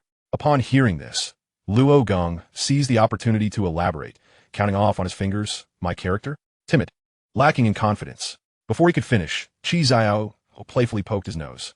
"Do not belittle yourself. In my eyes, you are absolutely perfect." With her lips pursed, her gaze was resolute, devoid of jest. "Oh, well then, in my heart, you are equally so," Luo Geng stammered, taken aback by her sincerity. Previously, she would never have uttered such words. It seemed that today had emboldened her to express her feelings freely. What is that?" Qi Qianru turned her gaze, catching sight of a photograph atop the nightstand, depicting a young child of just a few years old. "Ah, that is a childhood photograph of mine. Please don't look. It's rather embarrassing." Luo Geng waved his hand dismissively, managing a wry smile. It was still too daunting for him to openly share childhood pictures with someone he liked. Even he found it hard to look at his own childhood photos. "I want to see." Qi Qianru feigned indifference, but swiftly turned around, reaching for the photograph on the nightstand. The allure of Luo Geng's childhood picture was as enticing to her as an acceptance letter from a prestigious university. She simply had to see it. "Wait!" Luo Geng exclaimed, attempting to stop her by grasping her wrist. In doing so, he inadvertently shifted his weight, losing his balance and tumbling onto Qi Qianru. "Ouch!" she cried out as she was knocked down, landing on the bed with her hands clutched awkwardly to her chest, while Luo Geng's face was mere inches from hers. In that instant, Qi Qianru held her breath, her heart racing, her cheeks ablaze with a fiery flush. Luo Geng, too, was momentarily frozen, his hands propped on the bed as he stared at her alluringly flushed lips. The rhythm of their anxious heartbeats and steady breaths resonated sharply in the eerie silence that enveloped them. After a few seconds of stillness, Qi Qianru slowly closed her eyes. Is this permissible?" "Yes." Luo Geng blinked, mesmerized by her delicate lips, unable to suppress a swallow. Suddenly, a loud crash echoed from outside, followed by the sound of something shattering, as if an object had fallen to the ground. Qi Qianru abruptly opened her eyes, and Luo Geng hastily got to his feet, both startled and turning towards the door. Luo Geng exited the room, only to find Luo Yangfu sprawled on the kitchen floor, having fallen. "Father, what happened? Did you fall?" Luo Geng rushed over to help him up. Luo Yangfu grimaced, rubbing his aching backside, and Luo Geng noticed a pot lying on the floor. It seemed Luo Yangfu had tripped over the kitchen threshold in his haste. Qi Qianru approached, concerned. "Uncle Luo, are you all right?" Luo Yangfu managed a weak smile, addressing Qi Qianru softly. "Oh, I'm fine, just took a little tumble. As long as I didn't hurt my back." "Ah, you were too hasty. You should have taken it easy these past couple of days, using the crutches to familiarize yourself." It's too soon to walk normally. Luo Geng sighed, feeling somewhat helpless. Reflecting on the earlier scene, he realized that had Luo Yongfu not fallen, he might have. Luo Geng looked up to find Qi Qianru also gazing at him. Their eyes met, and they both quickly averted their gazes. Clearing his throat softly, Luo Geng thought to himself that there would be plenty of opportunities in the future. You two, please, have a meal, Luo Yongfu directed, gesturing towards the dining table. Qi Qianru shook her head, replying, No, Uncle Luo, I must take my leave now. Luo Yongfu looked at her in surprise, blinking as he said, What? Leaving? Going home? I called Xiaolan and told her you would be staying here tonight. Staying here? Qi Qianru's tongue stumbled over her words. Her anxious gaze darting about before she lowered her eyes, her face falling, though her ears had begun to blush. Luo Geng observed his father, astonished that Luo Yongfu had winked at him, as if signaling something. Luo Geng's lips twitched. It was clearly deliberate. She had never mentioned staying over. Yet his father had called her mother without consulting her first, an act of presumption. Noticing Luo Geng's lack of response, Luo Yongfu's brow furrowed slightly as he pinched his son's arm. Ah, yes, right, it's too late. You should stay here tonight. Remember that day when it rained heavily and we stayed at your house? Luo Geng hastily interjected, forcing a clumsy smile. Qi Qianru nodded lightly, appearing to reluctantly accept. But internally she was elated. Renlan undoubtedly knew they were together, and Luo Yongfu likely realized it too. Reflecting on the past, when Luo Geng and Qi Qianru had worried about the complexities of forming a blended family, it seemed their parents had not given these matters a second thought. Luo Geng understood that in a previous era, decades later, societal pressures might have existed, but in this time, such concerns were not emphasized. Even in some remote villages, there were families with superstitions that permitted close-kin marriages. Luo Yongfu admired Qi Qianru's maturity and academic prowess, believing that good grades signified a bright future. Meanwhile, Renlan appreciated Luo Geng's capabilities and talents, recognizing that at such a young age, he had already shouldered significant family responsibilities. Thus, neither of them wished for their exceptional daughter-in-law or son-in-law to slip away. Chapter 68. Can you treat me like a human? After dinner, Luo Geng and Qi Qianru returned to their room, which was also the time to retire for the night. This led to a pressing question. How should they sleep? Luo Geng's bed was slightly larger than Qi Qianru's, yet accommodating two people still felt a tad cramped. Would it be alright if you wore my pajamas? Luo Geng offered a set of his sleepwear to Qi Qianru, thinking it inappropriate for her to sleep in her outer clothes, which would be rather uncomfortable. Okay, Qi Qianru softly replied as she accepted the pajamas. The thought of wearing Luo Geng's sleepwear stirred a flurry of emotions within Qi Qianru. This was a scene she had often envisioned in her dreams. Moreover, the activity she yearned to share with Luo Geng had long been absent from her thoughts, likely having evolved significantly since then. I'll step outside first. You can change, Luo Geng said, exiting the room and leaning against the door, listening to the rustling sounds of fabric within, feeling a surge of nervousness. Never before had a girl entered his room, let alone stayed overnight. And now she was donning his pajamas. In terms of restlessness, Luo Geng's feelings were even more intense than Qi Qianru's. I'm ready. Qi Qianru's voice emerged from the room, prompting Luo Geng to turn and enter. What greeted his eyes was Qi Qianru kneeling on the bed, adorned in his dark-hued sleepwear. As his pajamas were purchased long ago, they were somewhat snug, and given Qi's enviable figure, the garment clung closely to her form, accentuating her alluring silhouette. Luo Geng felt a rush of heat to his head, a sensation akin to a potential nosebleed. Witnessing the girl he admired clad in his sleepwear was nearly overwhelming. Though it wasn't their first time sleeping together. Previously, it had been due to her fever and his own sleep deprivation. This time felt different. Luo Geng's heartbeat quickened as his mind conjured various images of them sharing a bed. Though nothing inappropriate, they were enough to ignite a fervor within him. Having observed the rapid progression of their relationship, Luo Geng was acutely aware that he must tread carefully, for he did not wish to give her the impression that he was merely lusting after her physicality. Buzz. At that moment, Luo Geng's phone rang on the table, and he furrowed his brows, pondering who could be calling at such a late hour. Approaching the table, he glanced at the caller ID and discovered it was his persistent editor. Hello, old Jia. What is the matter at this hour? Luo Geng answered the call, his tone laced with irritation. Teacher Luo, I apologize for the late disturbance. I have good news and bad news. Which would you prefer to hear first? Came the humble voice of Jia Mo from the other end. Good news. The good news is, after the college entrance examination, our sales have multiplied several times. According to market research, your work has an audience share of an astounding 80. This is the most remarkable achievement in history. Our president even switched to a new sports car within a week. Oh, and your royalties have been transferred as well. Is that really good news? Is that worth a phone call? Luo Geng frowned, perplexed that the highlight was merely a new car for their president. Increased popularity and royalties seemed rather mundane. And why would he call at this hour? No, that is not all. Based on our meeting, we decided to publish your work as a standalone volume. At such a ratio, placing your work in a weekly magazine would be an utter waste of talent. In the words of our president, it would mean losing out on substantial profits. Moreover, the Yangman Animation Production Company wishes to discuss copyright issues. They are interested in adapting your work into an anime. A standalone volume and an anime adaptation? Luo Geng exclaimed, suddenly realizing Qi Qianru was still in the room, hastily covering his mouth to stifle his surprise. Yet, his astonishment was undeniable. After all, his work was quite ahead of its time, and what may become commonplace in the future was still fresh and novel now. Given the current review mechanisms were not overly stringent, the release of a standalone volume seemed rather normal, and the prospect of an anime adaptation was undoubtedly a lucrative opportunity. Let us not discuss anything else for now. Regarding the anime adaptation, you must clarify that I want to participate as a producer. Otherwise, it's a non-starter. In his previous life, Luo Geng had experienced the mishaps of adaptations, where the essence of the original work was often lost, resulting in jumbled narratives due to budget constraints.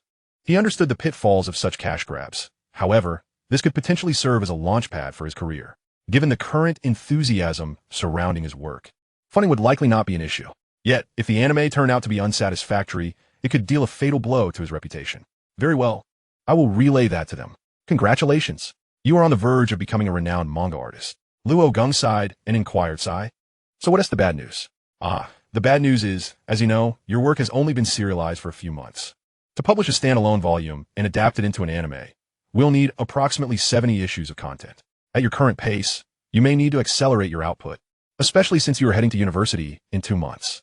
Time will be even more constrained, so we hope you can produce 70 issues within the next 2 months. Luo Geng furrowed his brow, questioning what? How many issues do I have now? About 20 issues? Are you kidding me? You expect me to produce 1 issue a day? How is that even feasible? We believe in your speed. Please devise a plan and hire more personnel. As the production of these 2 projects will require time, we aim to capitalize on the New Year's market during the winter break to maximize profits. Can you treat me like a human being? I'm not a machine. How am I supposed to figure this out? Luo Geng was utterly overwhelmed. Having previously managed to produce 2 completed pieces a day on his own, which was already quite fast. Each issue typically required around 10 finished illustrations, taking nearly 5 days to complete. Back then, he was constrained by school, but during weekends, he could double that output. Still, it would take about 2.5 days to finish an issue. Now, they were asking him to produce 1 every day. How could he manage?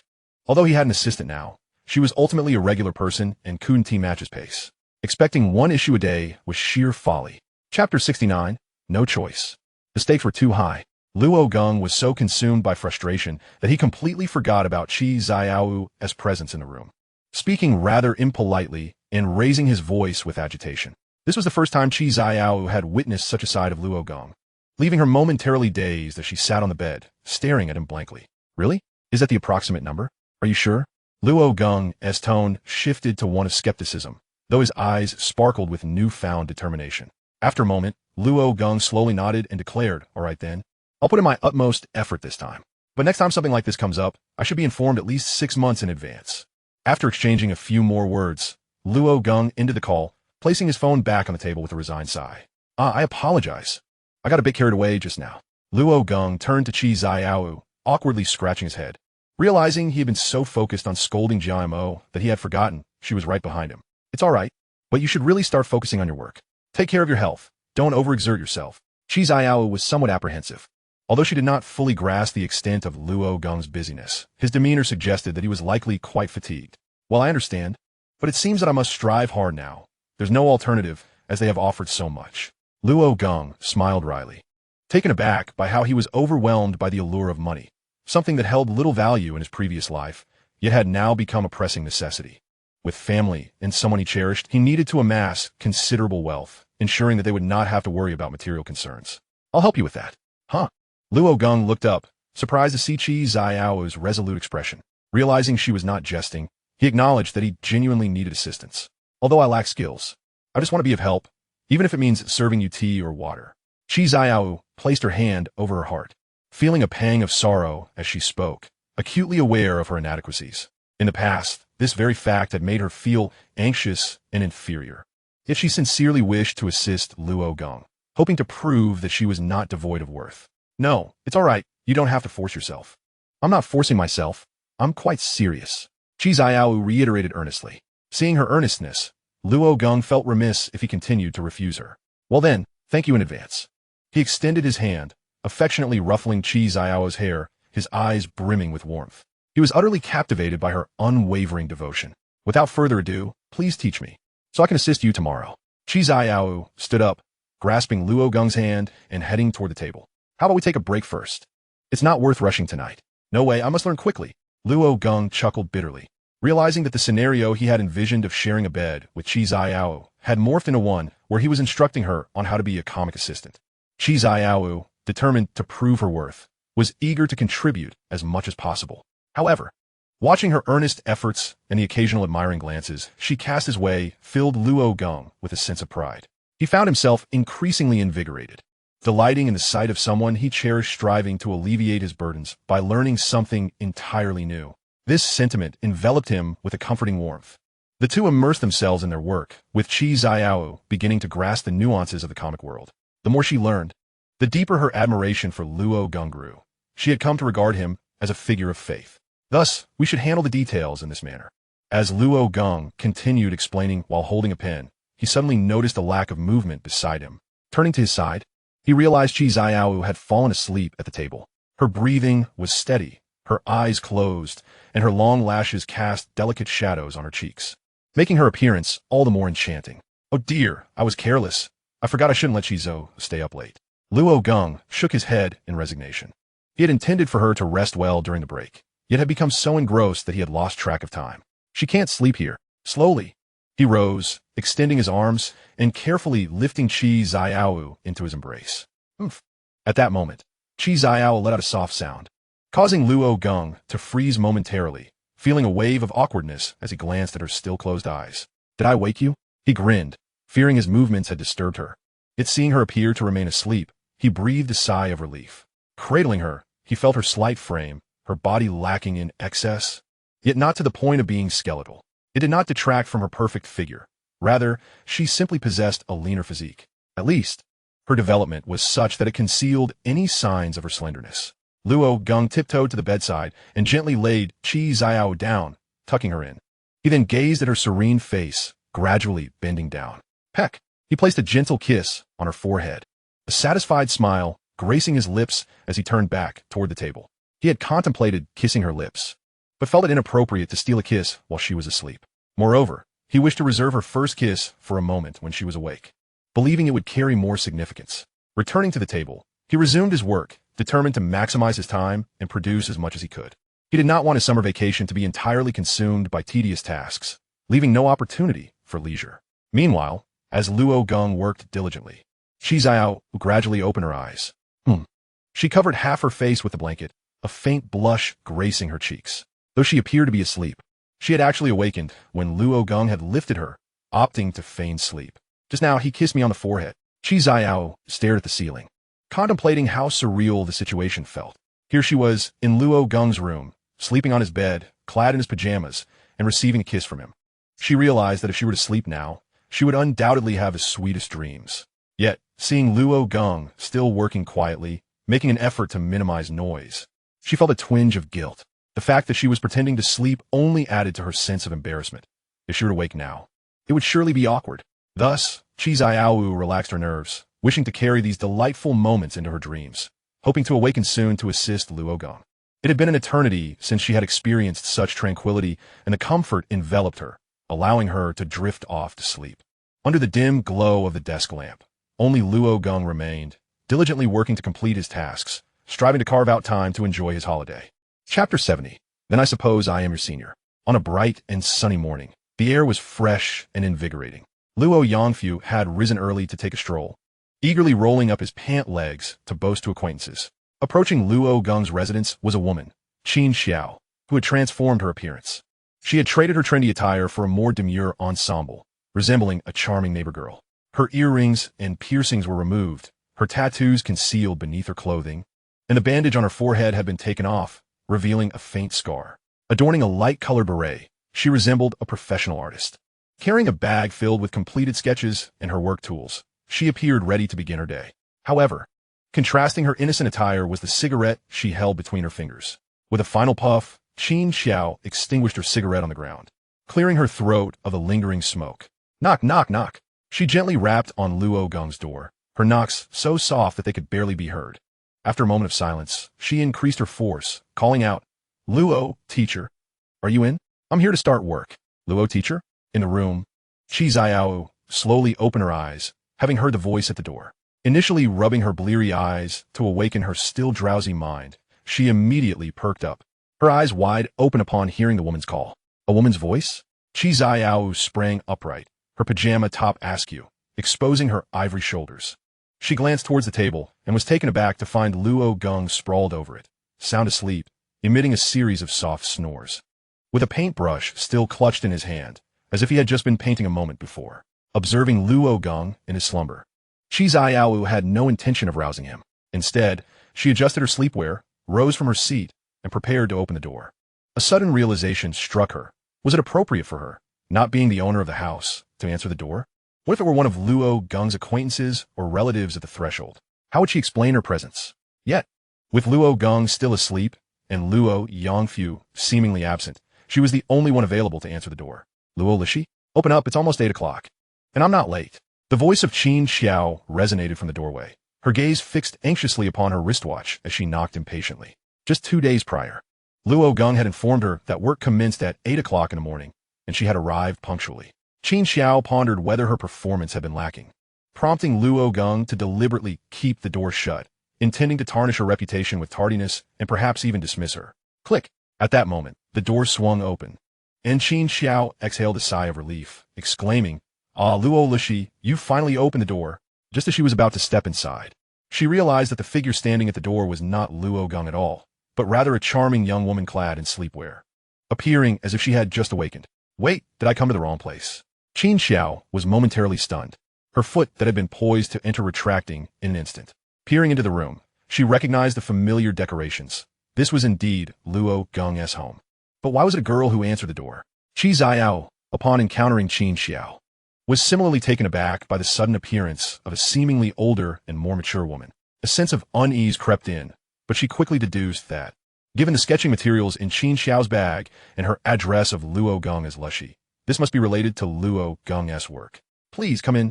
Qi Qianru gestured for Qin Xiao to enter, who nodded appreciatively and stepped inside. However, before Qin Xiao could fully enter the room, Qi Qianru halted her, saying, Luo Lishi is still resting. Would you mind waiting a moment?" She wished to avoid disturbing Luo Geng's sleep, knowing he had likely had little rest the previous night. "Luo Lishi?" Qin Xiao inquired with a furrowed brow, scrutinizing Qi Qianru with a curious gaze. After a brief moment, as if struck by a realization, she clapped her hands and exclaimed, "Oh, you must be here to assist Luo Lishi with the comics, right? Another assistant?" More or less," Qi Qianru replied after a moment of silence. "I am indeed here to help him. Oh, I see." Qin Xiao's lips curled into a slight smile as she sauntered over to the sofa, elegantly crossing her legs. "Then I suppose I am your senior. I am Luo Lishi's primary assistant. By the way, what is your salary?" Qi Qianru shook her head, dismissively waving her hand. "I don't receive a salary." "Not at all." Tisk, tisk, tisk. Qin Xiao clicked her tongue, her gaze towards Qi Qianru laced with pity. In her perspective, regardless of whether Qi Qianru had a salary, it was unlikely to surpass that of the primary assistant. Learning that she earned nothing at all led Qin Xiao to conclude that Qi Qianru was not truly an assistant, but merely a common apprentice, placing her below Qin Xiao in status. Adopting the demeanor of a seasoned mentor, Qin Xiao approached Qi Qianru and gently patted her shoulder. "Make sure to learn well. You are studying under a master. One day, you will surely achieve something great. But tell me, why did you come dressed in sleepwear?" Luo Lishi has standards for attire. When I first arrived, I was also dressed inappropriately. To work in this field, one must at least dress the part. "Oh no, I didn't come in sleepwear. I stayed here overnight," Qi Qianru clarified. Qin Xiao was momentarily flabbergasted, her mind struggling to process this revelation. She had never heard of a comic apprentice living at their masteress residence. Could it be? Qin Xiao scrutinized Qi Qianru, muttering, "Very lovely, quite adorable." And in good shape young. Subsequently, She grasped Qi Qianru's shoulders and leaned in closer, whispering, "Tell me, has Luo Lishi done anything strange?" Chapter 71. Even if she makes mistakes, don't speak ill of her. Strange things? Qi Qianru felt a faint blush creep across her cheeks, her words becoming hesitant. What could these strange things be? If she was not mistaken, it must be what she was thinking. Cough, cough. No, nothing like that. Luo Lishi worked all night and is currently sleeping. Qi Qianru cleared her throat awkwardly, still blushing. Suddenly, a loud exclamation erupted from the room, startling both Qi Qianru and Qin Xiao, who immediately turned to look inside. Luo Geng had awakened, stretching his stiff back and letting out a groan that sounded almost demonic. To those aware, it was merely a yawn, but to the unaware, it might have seemed as if he were transforming. Realizing there were others present, Luo Geng turned to find that Qi Qianru was no longer on the bed. Xiao. He quickly stood up, anxiously searching for her presence, initially thinking she had awoken and left. Just then, upon hearing her name, Qi Qianru hurriedly opened the door and stepped inside. "I'm here. I'm right here." Upon seeing Qi Qianru, Luo Geng's face lit up with joy, and Qi Qianru leaped into his arms, embracing him tightly. To be welcomed with such a heartfelt hug from someone he cherished was invigorating for Luo Geng, far more beneficial to his well-being than any breakfast could provide. Luo Lishi yet. The two were so engrossed in their moment that they completely overlooked the stunned figure of Qin Xiao standing nearby. Witnessing this scene, Qin Xiao felt her mind clouded with confusion, desperately wishing for a script to decipher the absurdity unfolding before her. Luo Geng turned to Qin Xiao and said, "You're here. Let us get to work. Our workload has significantly increased." He gestured toward the sketches he had completed the previous night. These are about to be published as a single volume, and there is also an anime adaptation in the works. The publisher has made some rather excessive demands, so we must work tirelessly. Of course, your efforts will not go unrewarded. There will be additional bonuses upon completion. That's not what matters. What I want to know is Qin Xiao shook her head, pointing at Luo Geng and Qi Qianru with a puzzled expression. Luo Geng paused for a moment before understanding her inquiry. Let me introduce you. Xiao, this is my editor's cousin, my assistant, Qin Xiao. And this is Qi Qianru, my girlfriend. Hello. Qi Qianru extended her hand, smiling warmly at Qin Xiao. Qin Xiao felt a flicker of embarrassment at the corner of her mouth, realizing that she had misjudged the situation. The reason the other person had no salary was that she was not an apprentice at all. In fact, her standing was considerably higher. "Hello, I apologize.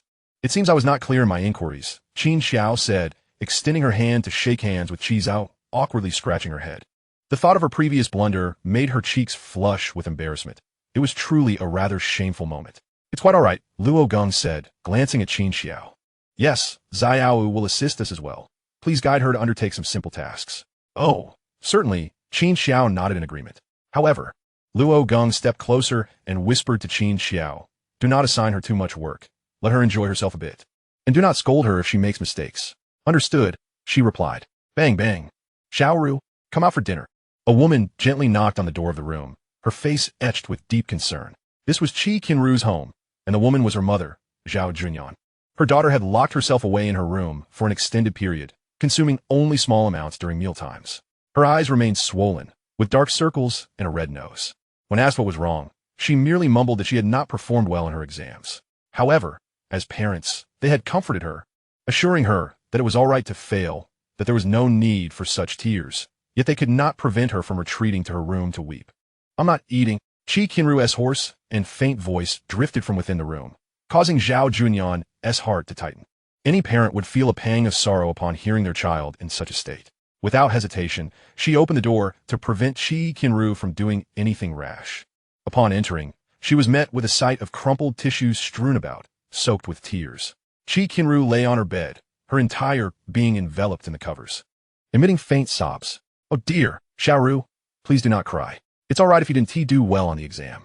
Your father and I only wish for your happiness. Everything else pales in comparison." Zhao Junyan sat beside her on the bed, gently stroking Qi Qianru, her voice soft as if afraid to startle her. "But I'm not happy at all," Qi Qianru replied with a heavy sniffle, having lost track of time in her grief. For days, she had been engulfed in sorrow, first breaking down into loud sobs, then drifting into a state of despondency as she stared blankly at the moon outside her window, her eyes vacant, lost in thought. After several sleepless nights, her mental state teetered on the brink of collapse, rendering her exceedingly fragile. Memories of Luo Geng's face and their past encounters would frequently resurface, each recollection piercing her heart like a knife. You need to step outside for a bit, clear your mind, and chat with friends. It will surely help. If something is troubling you, just talk to me or your friends. Expressing it can bring relief. Zhao Juanyan continued to console Qi Qianru. Though she found it hard to believe, yet she sensed that Qi Qianru's tears stemmed from something far deeper than an academic setback. They had always refrained from putting pressure on her regarding studies. Praise followed good grades, and they never scolded her for poor performance. What could possibly cause a young girl to cry so profusely? It had to be something related to matters of the heart, having experienced her own share of romantic tribulations. Zhao Juanyan recognized this reaction as indicative of emotional turmoil. Although they had not imposed strict rules on romantic relationships, they had cautioned her against dating too early. Yet, as their only daughter, they had indulged her whims, knowing that if she were to fall in love, they could hardly direct their frustration at her. Qi Qianru emerged from her cocoon of blankets, revealing her disheveled hair and bloodshot eyes, an image that spoke of her nearing the edge of despair. Chat with friends? Chapter 72. There is simply no one more exceptional than Luo Geng. Oh dear, why are you crying so pitifully? Bai Yi embraced Qi Qianru and gently patted her head. She had received a call from Qi Qianru, who had asked her to come out for a shopping trip, and upon hearing her tearful tone over the phone, Bai Yi rushed out without a second thought. Though she could surmise the cause, seeing Qi Qianru in person left her momentarily incredulous. What kind of school belle would weep so heartily over a boy? It seemed utterly implausible. Surely, if she wished to date, there were countless suitors to choose from. Alas! The moment I stepped outside and saw the sun, I nearly fainted. Qi Qianru lamented, feeling somewhat despondent. Lying in bed at home dulled her senses. But upon standing, she felt lightheaded, and upon stepping outside, it was almost as if she were succumbing to the brightness. You must be feeling faint due to not eating. Come, let me treat you to a meal, Bai Yi said, taking hold of Qi Qianru's wrist, determined to lead her to a restaurant. The moment she grasped her wrist, she immediately sensed a dramatic shift in Qi Qianru's vitality. Slow down. I feel utterly weak. After a brief moment, Bai Yi guided Qi Qianru to a restaurant and ordered several dishes for her. In the past, Qi Qianru would always dress to the nines and apply light makeup, invariably turning heads wherever she went. She took great pride in her appearance, always donning the latest fashion. However, now, it seemed as if something had changed within her, as her current state was disheveled, and her clothing appeared hastily put together. Even with her inherent beauty, her aura now exuded an unhealthy charm, causing her to attract far fewer glances than before. Well then, Ruru, let me guess. This has something to do with Luo Geng, doesn't it? Bai Yi sighed, propping her chin on her hand, looking at her with a mix of concern and frustration. Qi Qianru nodded slightly, saying, I confess my feelings to him. Rejected? Indeed. Ah, I suspected as much. But what transpired between you two? I'm utterly at a loss. It seems you were inseparable one moment, and then suddenly at odds the next. Bai Yi had long wished to inquire about this matter, having noticed that Qi Qianru had previously denied any feelings for him, but that was merely a way to avoid confronting her true emotions. It was only natural for Luo Geng to maintain his distance. Yet, what had prompted Qi Qianru to suddenly awaken to her feelings for him? Surely, there must have been many events that transpired between them that she was unaware of, or else how could the situation have escalated so abruptly? Well, Qi Qianru absently twirled a spoon in her plate, her head bowed, appearing hesitant to articulate her thoughts. However, recalling her mother's advice to share her feelings with friends, she resolved to speak up. Actually, in the past, Luo Geng had given me many gifts and love letters, which Qi Qianru began to recount the events that had unfolded between her and Luo Geng. Initially, Bai Yi listened in stunned silence, her brow furrowing. As the story progressed, her expression shifted to one of exasperation, shaking her head as if to indicate her inability to assist. Honestly, Ruru, this is not Luo Geng's fault. He merely chose to keep his distance and did not hold it against you. I believe this speaks volumes about his character. Qi Qianru cast her spoon aside, leaning back in her chair, and exclaimed, it's precisely because he is like this that I feel so miserable. His empathy only serves to undermine himself. Just thinking about it makes my heart ache. If only he would retaliate against me, perhaps I could feel a bit better. Bai Yi sighed and advised, alas. This only proves that you're being too naive. Deep down, you still feel guilty towards Luo Geng, but what is done is done, and there is little you can do about it now. However, I truly wish to make amends and express my apologies. Bai Yi took a sip of hot water and said softly, having committed wrongdoings, what more is there to say in terms of apologies? You must endure the same suffering as he does for it to count as an apology. Frankly, I believe that at this moment, your pain pales in comparison to that of Luo Geng. Is it really less than his suffering? Qi Qianru inquired. Indeed, at least, observing his seemingly tranquil demeanor, one cannot fathom the multitude of tribulations he has endured. It appears as though he has already traversed the most excruciating phase and has gradually learned to care less. If it were me, I would feel utterly despondent. Qi Qianru slumped weakly onto the table, mumbling sigh. Is it truly impossible for me and him? One cannot force a fruit to ripen. If you think you would find joy in such coercion, have you considered the fruit's feelings? He shrugged, offering a comforting pat on Qi Qianru's head. Suddenly, a thought struck her, and she added, moreover, hasn't Luo Geng already begun a relationship with Qi Zhao? What are your intentions? To become a third party? Or to seize love from another? None of those options seem appropriate, do they? Indeed, they are together now. He successfully confessed his feelings. Wait, how do you know this? Qi Qianru sat up, her eyes wide with confusion, blinking at Bai Yi. She herself was unaware that Luo Geng and Qi Zhao were an item, yet Bai Yi seemed to possess this knowledge. When Xiao informed me. He was asked by Luo Geng to assist him yesterday and saw them together. They must have been on a date. Upon hearing the word date, Qi Qianru's heart trembled, and she softly inquired, did they hold hands? Hold hands? When Xiao didn't mention that, but he did say Qi Zhao seemed to have kissed Luo Geng. I don't want to hear this. I don't want to hear it. Qi Qianru covered her ears, shaking her head vigorously, letting out a loud cry in an attempt to drown out Bai Yi's words. However, it was already too late. Her mind was inundated with images of Qi Zhao kissing Luo Geng. Whilst did when Xiao say. Qi Qianru suddenly dropped her hands, slamming the table as she questioned Bai Yi, startling her enough to cause a shiver. Oh, it's nothing significant. He merely mentioned that Luo Geng seems to want to send Qi Zhao an entire truckload of flowers, but when Xiao could only procure a small bouquet. A truckload of flowers. Qi Qianru found herself at a loss, fully aware that learning such things would undoubtedly lead to her emotional unraveling. Yet she was compelled to know. She yearned to discover the privileges bestowed upon the one who captured Luo Geng's affection. Bai Yi rose and approached Qi Qianru, offering her consolation. All right, look ahead. In the future, someone more exceptional than Luo Geng will surely appear, and he will come to cherish you, leading to your happiness. That will never happen. Qi Qianru abruptly interrupted Bai Yi. Because there simply does not exist anyone more outstanding than Luo Geng in this world.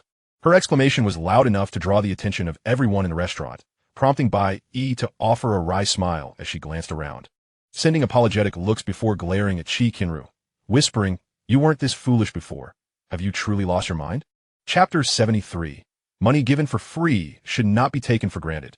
The restaurant door swung open, and when Xiao walked in, holding this week's comic, freshly read. Over here. Bai Yi waved her hand, beckoning one Xiao to come over. Upon noticing Qi Qianru seated beside Bai Yi, he furrowed his brow slightly. What's going on? Why did you summon me? When Xiao approached and sat beside Bai Yi, his expression one of mild surprise. Their rapport had evolved into that of good friends, having bonded over a meal following their college entrance examination. Bai Yi no longer felt the need to avoid him, and they now maintained a normal friendship. However, he still harbored little fondness for Qi Qianru. He had anticipated being called out by Bai Yi alone, not realizing Qi Qianru would be present. Actually, I'm just the intermediary. Ruru has something to discuss with you. Bai Yi gestured towards Qi Qianru across the table. When Xiao turned to Qi Qianru, and his heart nearly skipped a beat at the sight before him. Wow, is that really Qi Qianru? You scare me. Have you lost weight? When Xiao remarked, his lips twitching at the stark difference between Qi Qianru now and her previous self, looking particularly haggard and frail. Sigh when Xiao. I have something I want to ask you. Qi Qianru sighed, nervously fidgeting with her spoon, finding it difficult to voice her thoughts. It's certainly about Luo Geng, isn't it? You won't find any assistance from me on that front, as I was always in favor of him distancing himself from you. When Xiao shook his head, easily discerning the purpose of Qi Qianru's inquiry. What else could it possibly be but concerning Luo Geng? Qi Qianru's expression dimmed slightly. And when Xiao continued, your demeanor towards Luo Geng was such that outsiders could not perceive the truth. Even he was utterly captivated by you. However, I knew all too well that you could not offer him a favorable outcome, which is why I sought opportunities to advise him. Yet that day, he suddenly came to his senses. Before I could utter a word, he grasped my intentions and promptly provided a decisive answer. Though I am unaware of what transpired with him, I felt a sense of joy, seeing that when Xiao showed no signs of stopping, Bai Yi tugged at his sleeve, whispering, maybe you should say a little less. When Xiao was about to continue, but upon noticing Bai Yi's urging and seeing Qi Qianru on the verge of tears, he reluctantly relented. Nevertheless, as Luo Geng's brother, he still wished to defend him, and thus maintained his lack of fondness for Qi Qianru. Qi Qianru exhaled a heavy sigh, stating, I understand. I will let go. When Xiao nodded, that is for the best. Otherwise, it would only impede both of your paths. However, may I inquire one last thing? Qi Qianru suddenly lifted her head, looking at Wen Xiao with anticipation. What is it? When the time comes, could you help me find out which university Luo Geng wishes to attend? I see you have no intention of giving up, do you? In a spacious living room, Sun Jingui slouched on the sofa, his feet propped on the coffee table. His countenance grim, his face clearly displaying frustration. Clutching the remote, he watched the television program, yet his breathing grew increasingly rapid, and his brows knitted tighter. Suddenly, the door swung open, and a woman entered, around 40, yet possessing a unique aura. Her face bore an intimidating quality, exuding authority. Clad in work attire, it was evident she had just returned from her job at the factory. Are you done? The woman inquired, observing Sun Jingui slumped on the sofa with a puzzled expression. Sun Jingui glared at her, his brows tightly furrowed. Yes. How could it be otherwise? If it gets any worse, I might just die of anger in the hospital. Deng Xiaowen, perplexed, approached and asked, what on earth happened? You look as if you've swallowed gunpowder. Do you know who I saw at the hospital? Your ex-husband and your son. Deng Xiaowen sat down. Yangfu and Xiao Geng? What happened? Did you two argue? Indeed. They deliberately provoked me and humiliated me. I must take revenge for this. Are you both still children? What deep-seated grudges could warrant such behavior?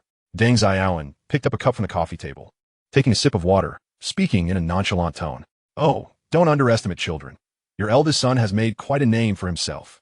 Sun Jingui retorted in a sarcastic tone as he rose from the sofa. Xiao Geng, are you jesting? That child, whom I have watched grow since childhood. How could he possibly amount to anything? Deng Xiaowen waved her hand dismissively, initially believing that Sun Jingui was merely jesting. As Luo Geng's mother, she was all too familiar with her son's disposition.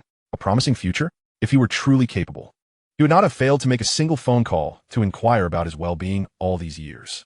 It is precisely because I understand that he is a stone that will never shine, no matter how much it is polished, that I chose to relinquish my hopes for him. Is that so? Then I suspect you have misjudged him. Look, Sun Jingui produced a stack of cash from his pocket, the very money Luo Geng had flung at him, and slammed it down on the coffee table. What is this? Deng Xiaowen was taken aback, fully aware that Sun Jingui could not possibly possess such funds, especially since she had not given him much even during his recent illness. Your son brought this to insult me. Can you believe it? He took out his wallet, which was brimming with cash, and casually tossed this wad at me. Tell me, is that not utterly disrespectful? I am, after all, his elder. How have you raised him? Sun Jingui vented his frustration, shouting at Deng Xiaowen.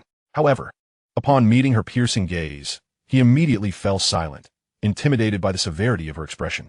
Deng Xiaowen picked up the stack of bills and remarked, insult you? And yet you still wish to keep it? Why don't you just return it?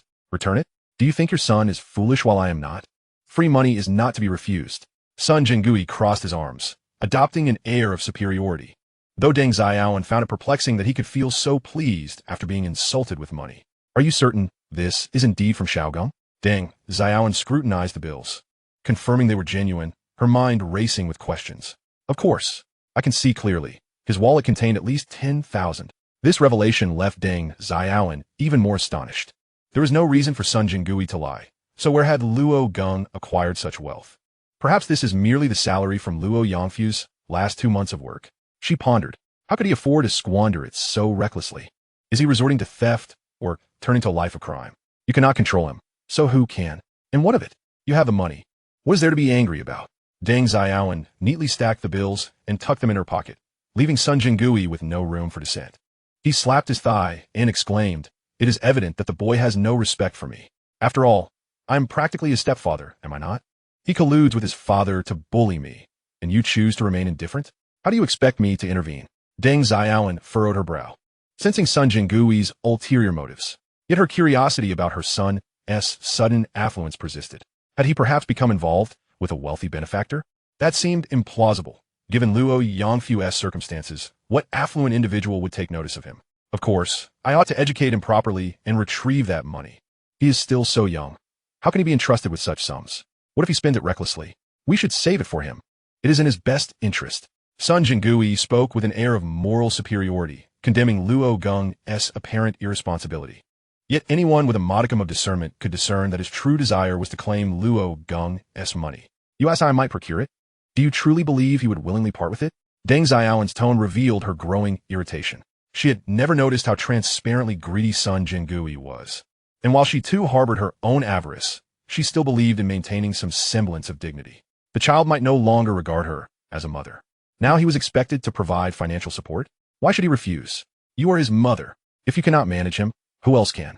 Deng Xiaoan shook her head in resignation, stating, I will consider it. Now that you are well, you should start cooking. Shall you? Are you tired? If so, do take a moment to rest. Luo Geng turned to observe Qi Xiao diligently assisting at a small table, tentatively inquiring. They had been working diligently for nearly a day, and although Qi Xiao lacked experience, her capacity for learning was commendable, allowing her to adapt swiftly and handle tasks effectively. This eased Luo Geng's concerns, as he encountered few issues, even though Qin Xiao refrained from assigning her any complex tasks. Not at all. I'm quite fine. What about you? You must be exhausted. Take a break, Qi Xiao replied, turning to meet Luo Geng's gaze with a gentle smile. This brief exchange seemed to invigorate Luo Geng, providing him with renewed energy. It's nothing. I still have a long way to go.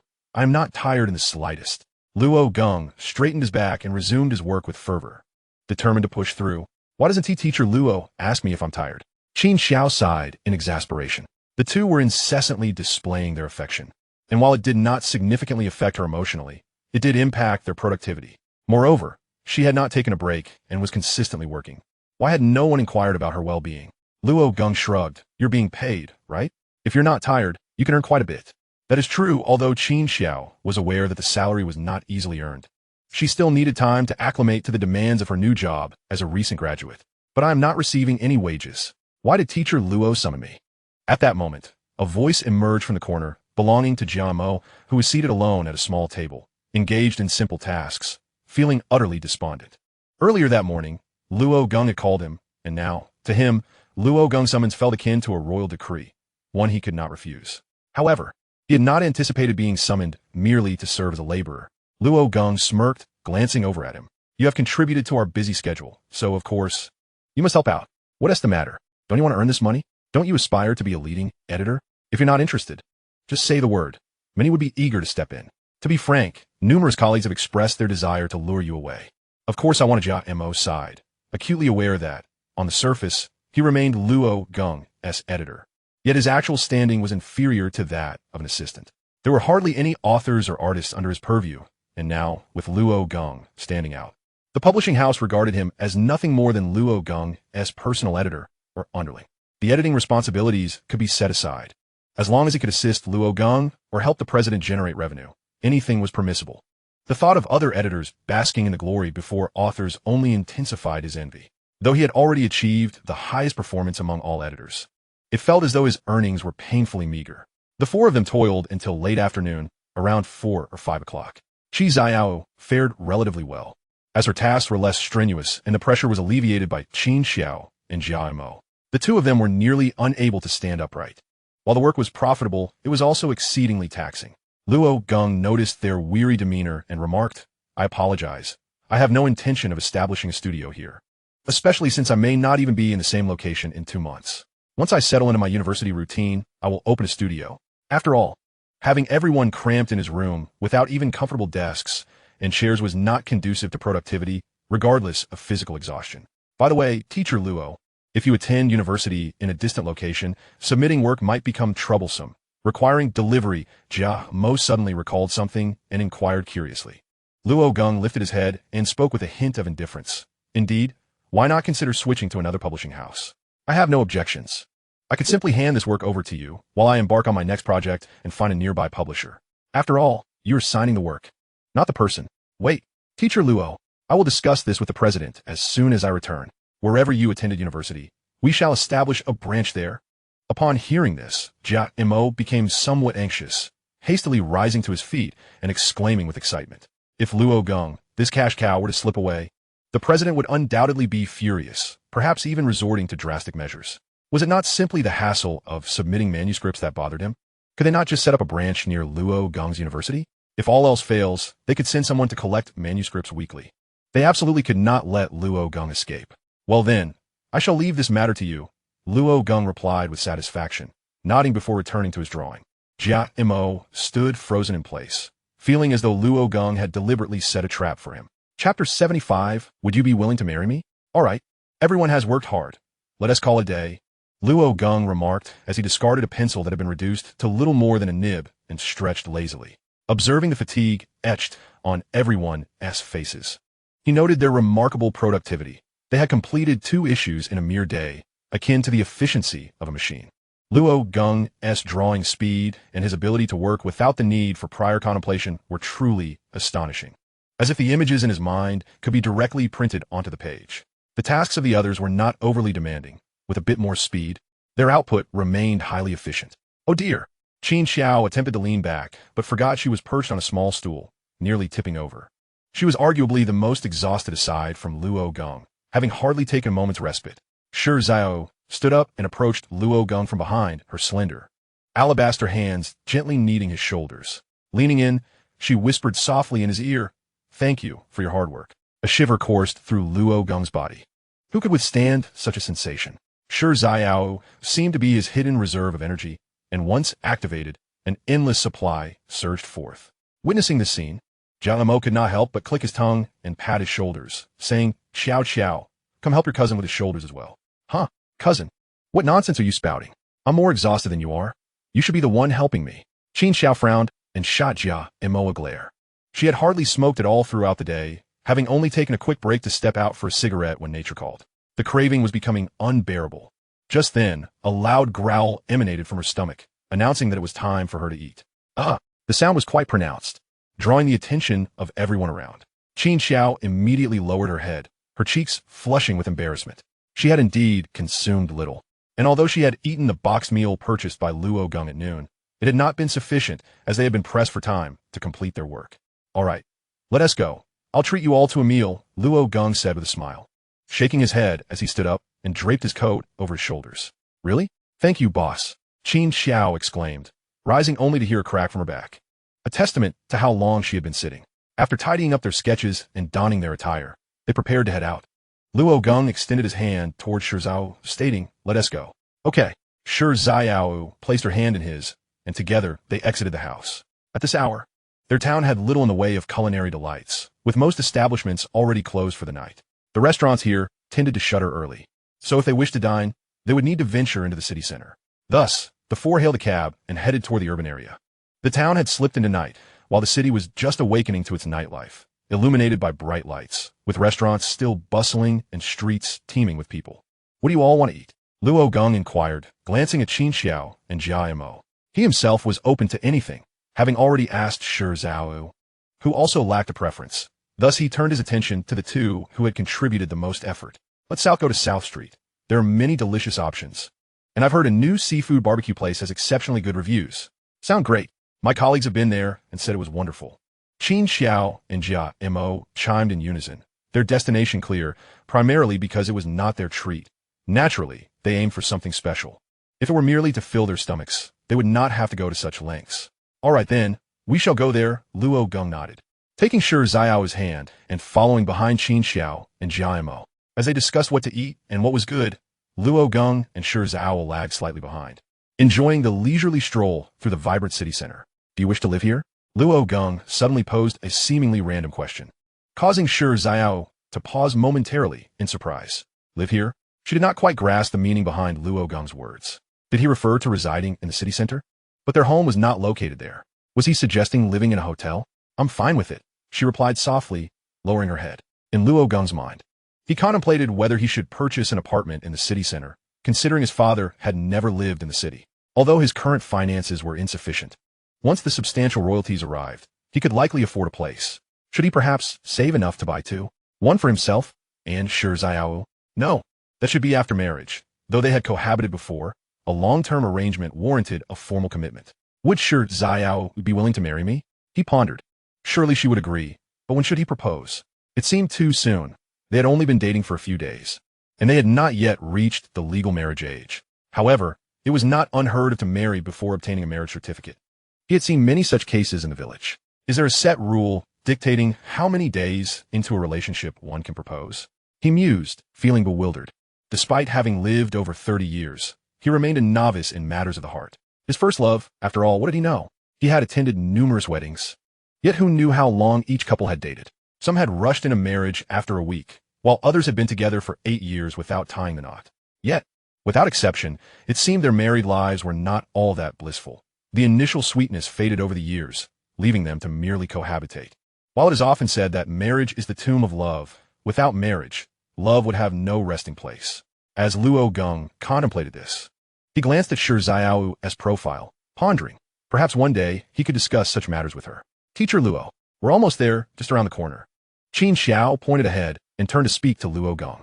Oh, all right, Luo Geng replied, snapping back to reality and nodding. However, just as they were about to turn the corner, familiar voices floated toward them from ahead.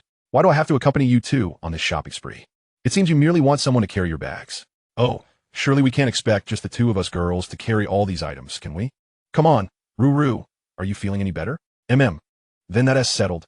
Let us go eat. Don't worry.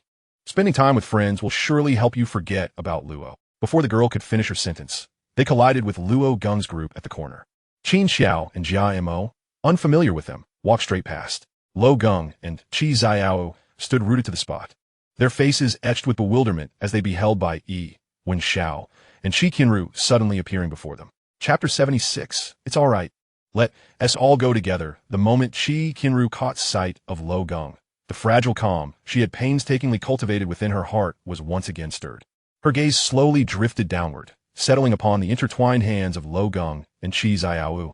A tumult of emotions surged within her, leaving her deeply unsettled. Hastily, she turned her head away, silently chastising herself.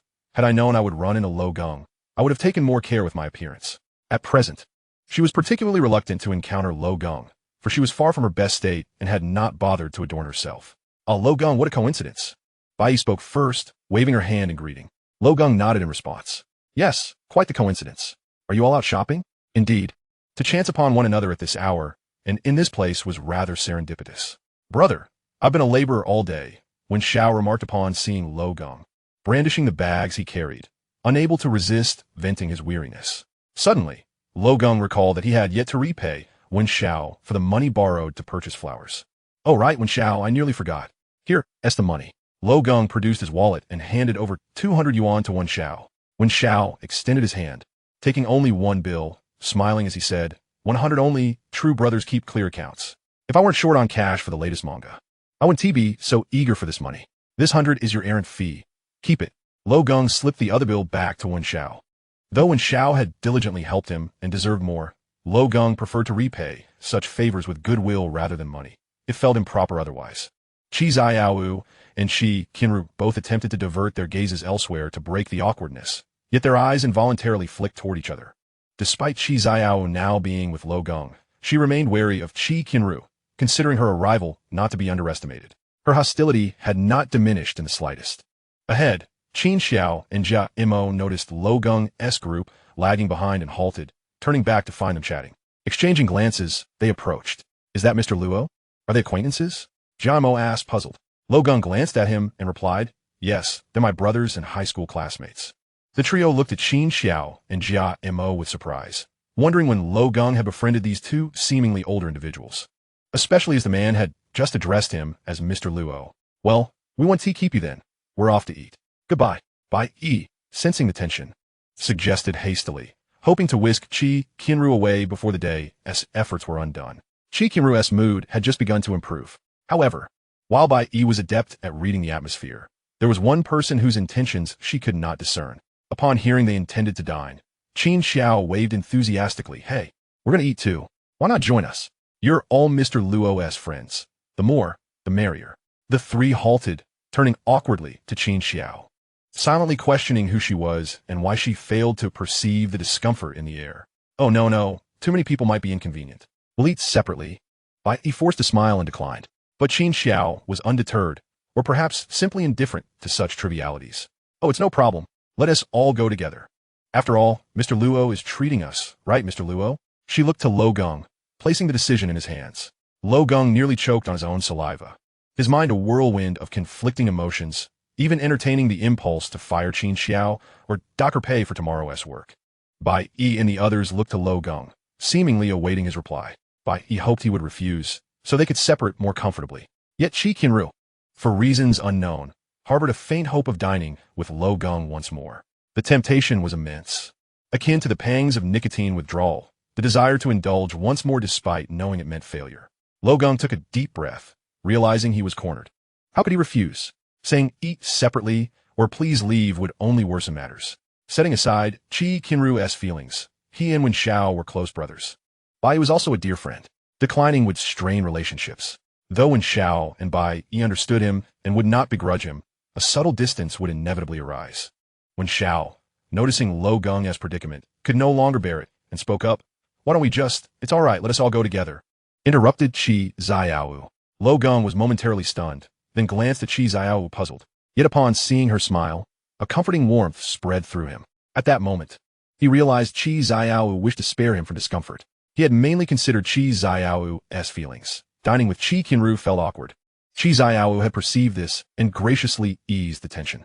They're all your classmates. Since fate brought you together here, eating together is only natural, right? Qi Qianru inquired softly. Luo Geng nodded in understanding, addressing the group. Yes, it's just a meal. We're all friends, so let us go together. My treat. His admiration for Qi Qianru rose considerably. Not only did she care deeply for him, but her empathy was a radiant quality not to be overlooked. Wen Xiao and Bai hesitated, reluctant to trouble Luo Geng, but some people were oblivious to such subtleties. Come on, I'm starving, Qin Xiao urged, turning away with hands clasped behind her head, ambling off. Jia Mo looked at Luo Geng with a rueful expression, bowing apologetically. It's all right, let us go. Luo Geng smiled, though inwardly. He was already plotting to double Qin Xiao's workload and perhaps dock her pay for stepping into the office with her left foot first the next day. Though not petty by nature, he intended to settle this score. Chapter 77. Is this truly the protagonist's harem? Luo Geng and his companions walked ahead, chatting and laughing, while the trio of Qi Qianru appeared listless and subdued. Especially Qi Qianru, who, upon regaining composure, was uncertain whether the outcome was favorable. Dining with Luo Geng once more was alluring, yet Qi Qianru's presence was undeniable. Witnessing their affection was akin to a psychological torment, no less severe than a sentence of punishment. At the restaurant, they sat around a large table, Luo Geng and his group on one side, Wen Xiao and the others on the opposite. To outsiders, they appeared as a group of friends dining together, yet the atmosphere was far from harmonious. Conversation was sparse, save for Qin Xiao, who busied herself ordering. Wen Xiao grew restless, producing his manga from his pocket, seeking refuge in its pages. I suppose I should return to reading comics. Indeed, the world of anime and manga suits me best. By the way, should I look for a truck to try out? Wen Xiao flipped through the pages of his comic, consciously avoiding participation in the chaotic scene at the dining table. Had he known, he should have concocted an excuse to leave, contentedly enjoying his comics at home instead. Jia Mo glanced over and noticed the comic in Wen Xiao's hands, raising an eyebrow as he remarked, "Oh, you're reading our comic weekly? Do you also enjoy Teacher Luo's works?" The three individuals opposite him responded with a chorus of confusion, their gazes momentarily blank as they stared at the comic in Wen Xiao's grasp. They were momentarily taken aback by the weight of Jia Mo's words. What does that mean? Wen Xiao was perplexed by Jia Mo's statement, questioning the notion of their comic weekly and Teacher Luo's works. Was Teacher Luo a title they used for Luo Geng? He glanced at Luo Geng across the table, who appeared to be exasperated, resting his forehead on his hand, clearly reluctant to engage in the conversation. Qi Qianru, sensing Luo Geng's discomfort, leaned in and whispered, "They don't know you draw comics, do they?" Luo Geng nodded slightly. He had never mentioned it, as it seemed inconsequential whether others knew or not. In fact, it might complicate matters if more people found out. Suddenly, Jia Mo realized something was amiss and quickly fell silent, refraining from further comments. However, someone was oblivious to the shift. Qin Xiao pointed directly at the comic weekly and declared, "That is published by my cousin's publishing house. The most popular work in there is indeed Teacher Luo's, but he mentioned that he wasn't entirely satisfied with it. It was merely a means to earn quick money." Wait, let me interrupt. Could it be that Teacher Luo is? Wen Xiao raised his hand, interrupting Qin Xiao, his eyes wide with disbelief as he slowly turned to Luo Geng's face.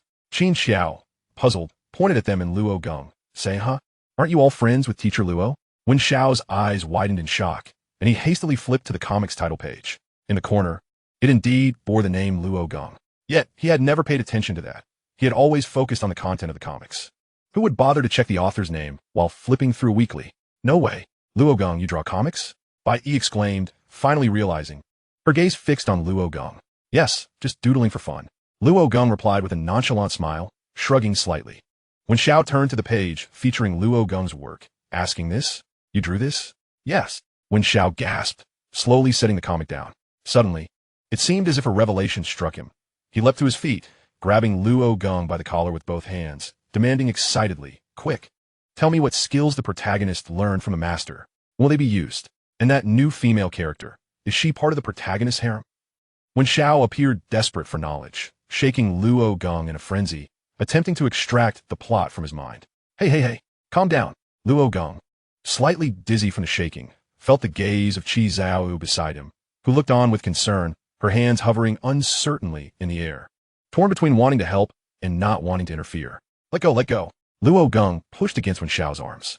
Wen Xiao, being sturdily built, exerted considerable strength, leaving Luo Geng feeling somewhat weaker, especially as he had been focused on drawing comics. While he had engaged in some sports in his past life for relaxation, his current physical condition was not particularly robust. Being shaken by Wen Xiao left him with no means to retaliate. "Ouch! Let go already." He intervened, giving Wen Xiao a firm nudge, halting his antics. Sorry. I got a bit too excited, huh?" Wen Xiao released Luo Geng's collar and sat down slowly, awkwardly scratching his head. "But you've truly surprised me. I never imagined you were involved in such endeavors behind the scenes, and you didn't even inform me. That is not very brotherly of you." Wen Xiao clicked his tongue, crossing his arms and casting a reproachful glare at Luo Geng. Had he known that the comics he adored the most were illustrated by his dear friend, he wouldn't have spent money on them. He could have simply asked Luo Geng for them. He regretted spending so much on comics. "It's not that I wanted to disrupt your studies. If you had known, you would have definitely pressured me to let you read the comics," Luo Geng remarked, shaking his head, having seen through Wen Xiao's intentions. This was precisely the predicament he found himself in. Qi Qianru gazed at Luo Geng with a dazed expression. Having known him for so long, she was unaware of his talent. How had his academic performance suddenly soared? When had he learned to draw comics? What else was she oblivious to? What hidden talents did Luo Geng possess that she had not discovered?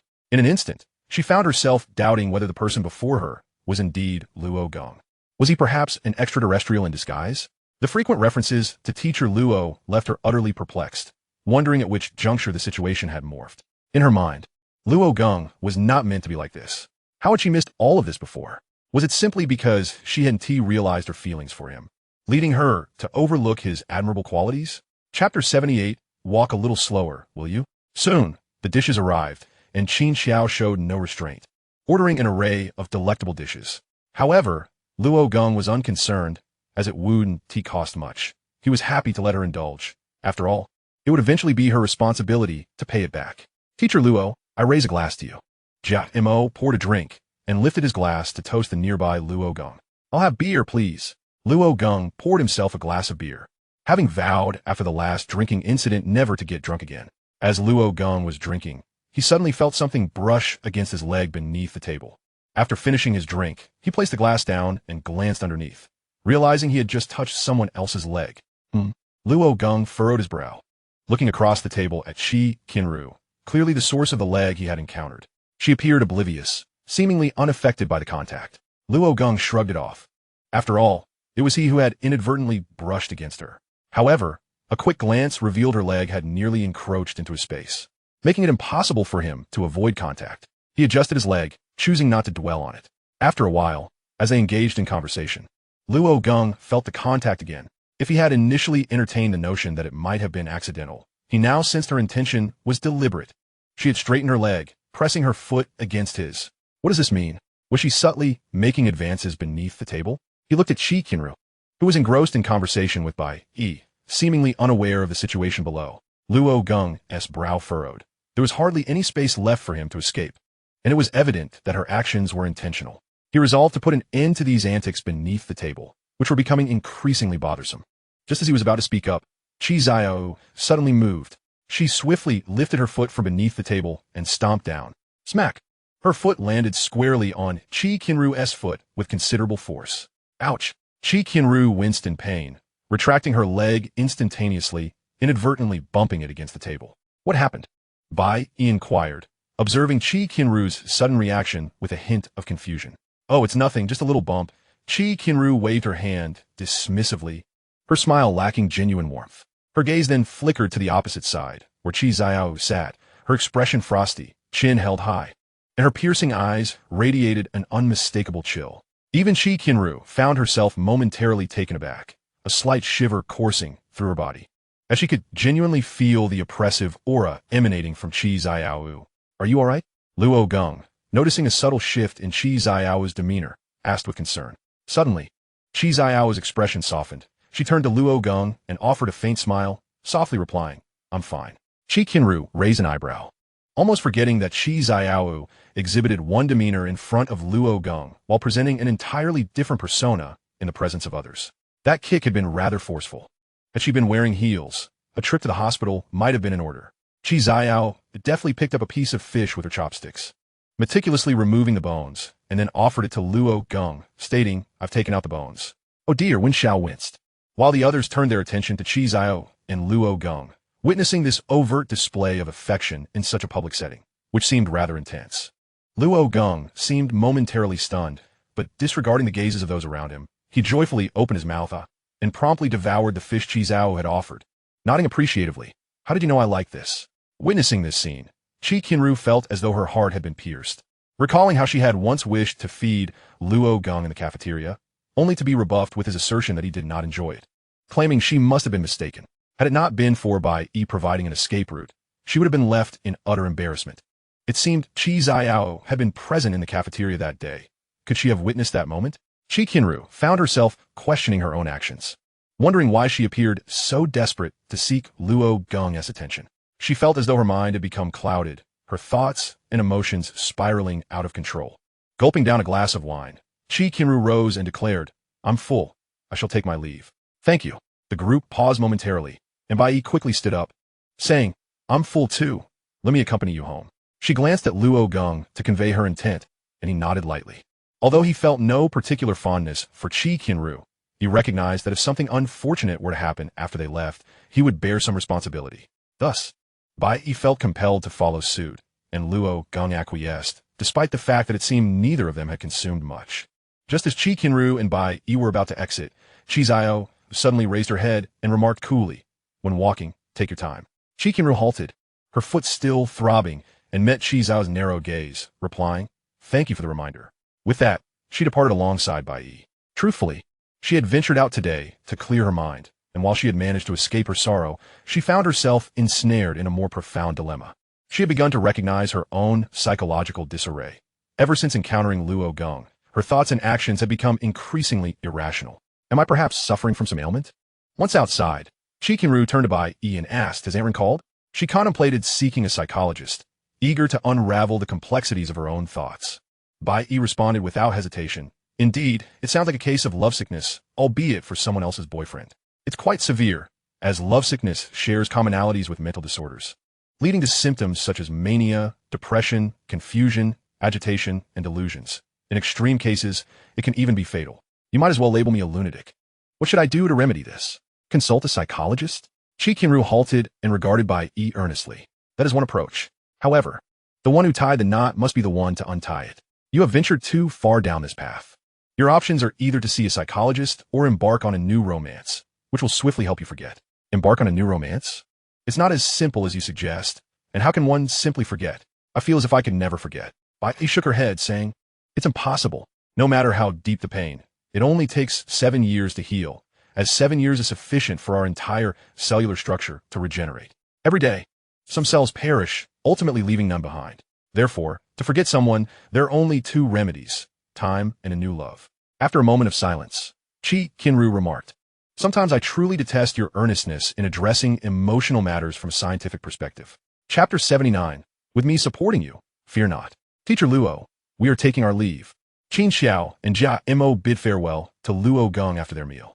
At this moment, Jia Mo gazed at Qin Xiao with a transformed expression, pondering that this girl was truly a hindrance. Her future work would likely be far from easy. After all, they were still in the internship phase.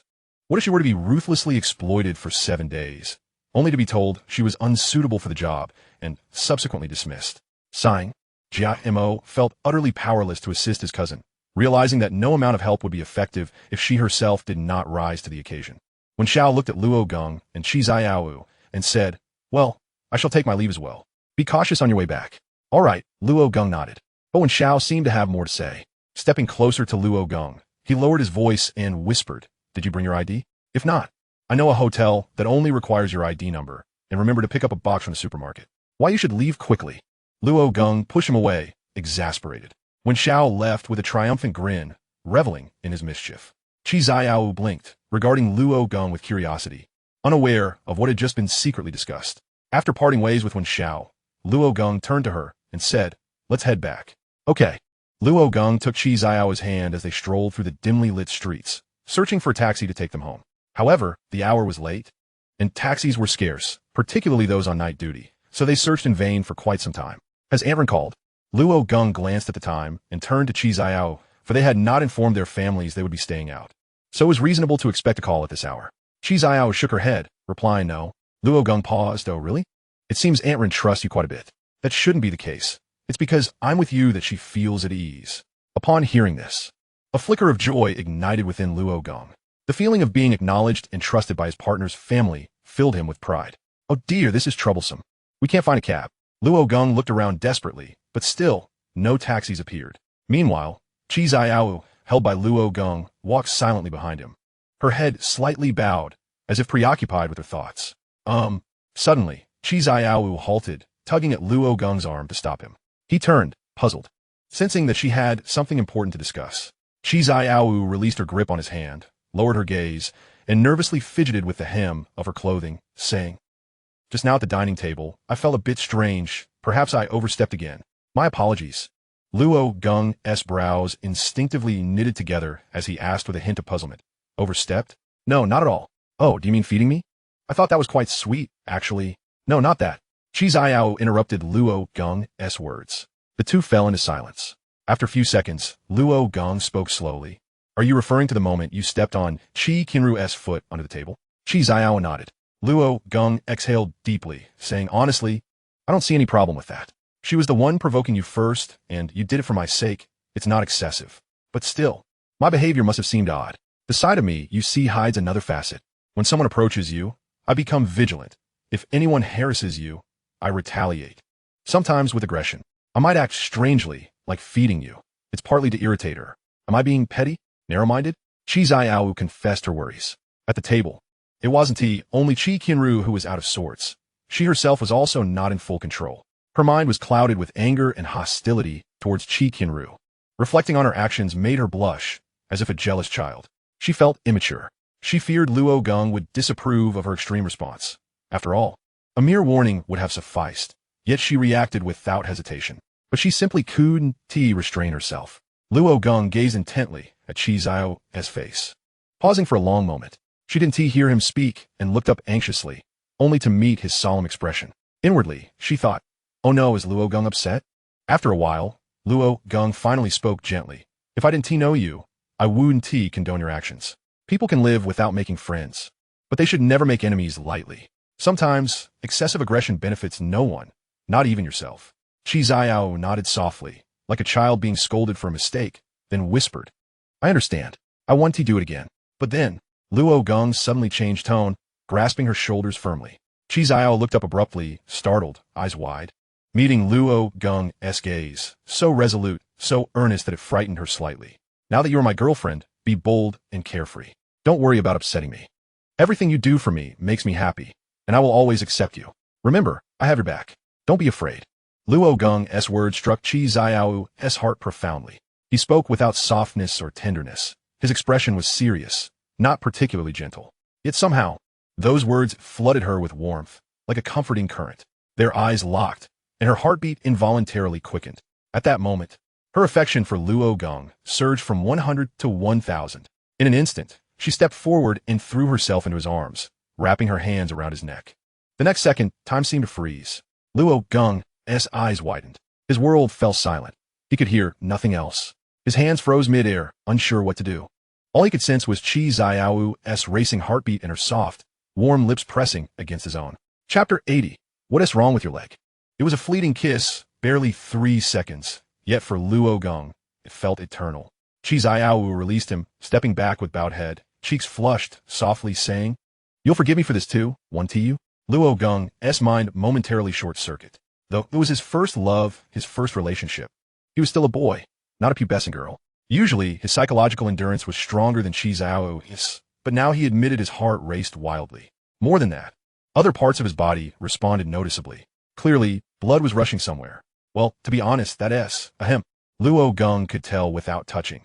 His face must have turned as red as if he downed several shots of liquor. His words tangled, his mind a chaotic mess. Yet the physical desire had taken over his consciousness. He recalled what Wen Xiao had just said. His hand slipped into his pocket. Yes, ID card in hand. At this moment, Luo Geng was fully committed. Nothing could stop him. It was late, no taxis available, so why not? Squeal. Suddenly, an abrupt screech caught their attention. A taxi pulled over by the roadside. The driver rolled down the window, resting his arm outside. Hey, handsome and beautiful. Need a ride? Last trip tonight. Heading home. I'll give you a discount. Come on, no time to explain, get in. Luo Geng's rising resolve was shattered. The blood he had just summoned dispersed. Damn it. Several minutes later, the taxi stopped beneath Qi Qianru's apartment building. Luo Geng's face was drawn long as he paid the driver and got out. He walked to the back of the car, silently noting the license plate. Standing downstairs, Luo Geng and Qi Qianru hesitated to speak but remained silent. Sorry. I hoped we could enjoy the holiday together, but suddenly a ton of work came up and dragged you into it. Luo Geng scratched his head, puzzled why his holiday was so different from others.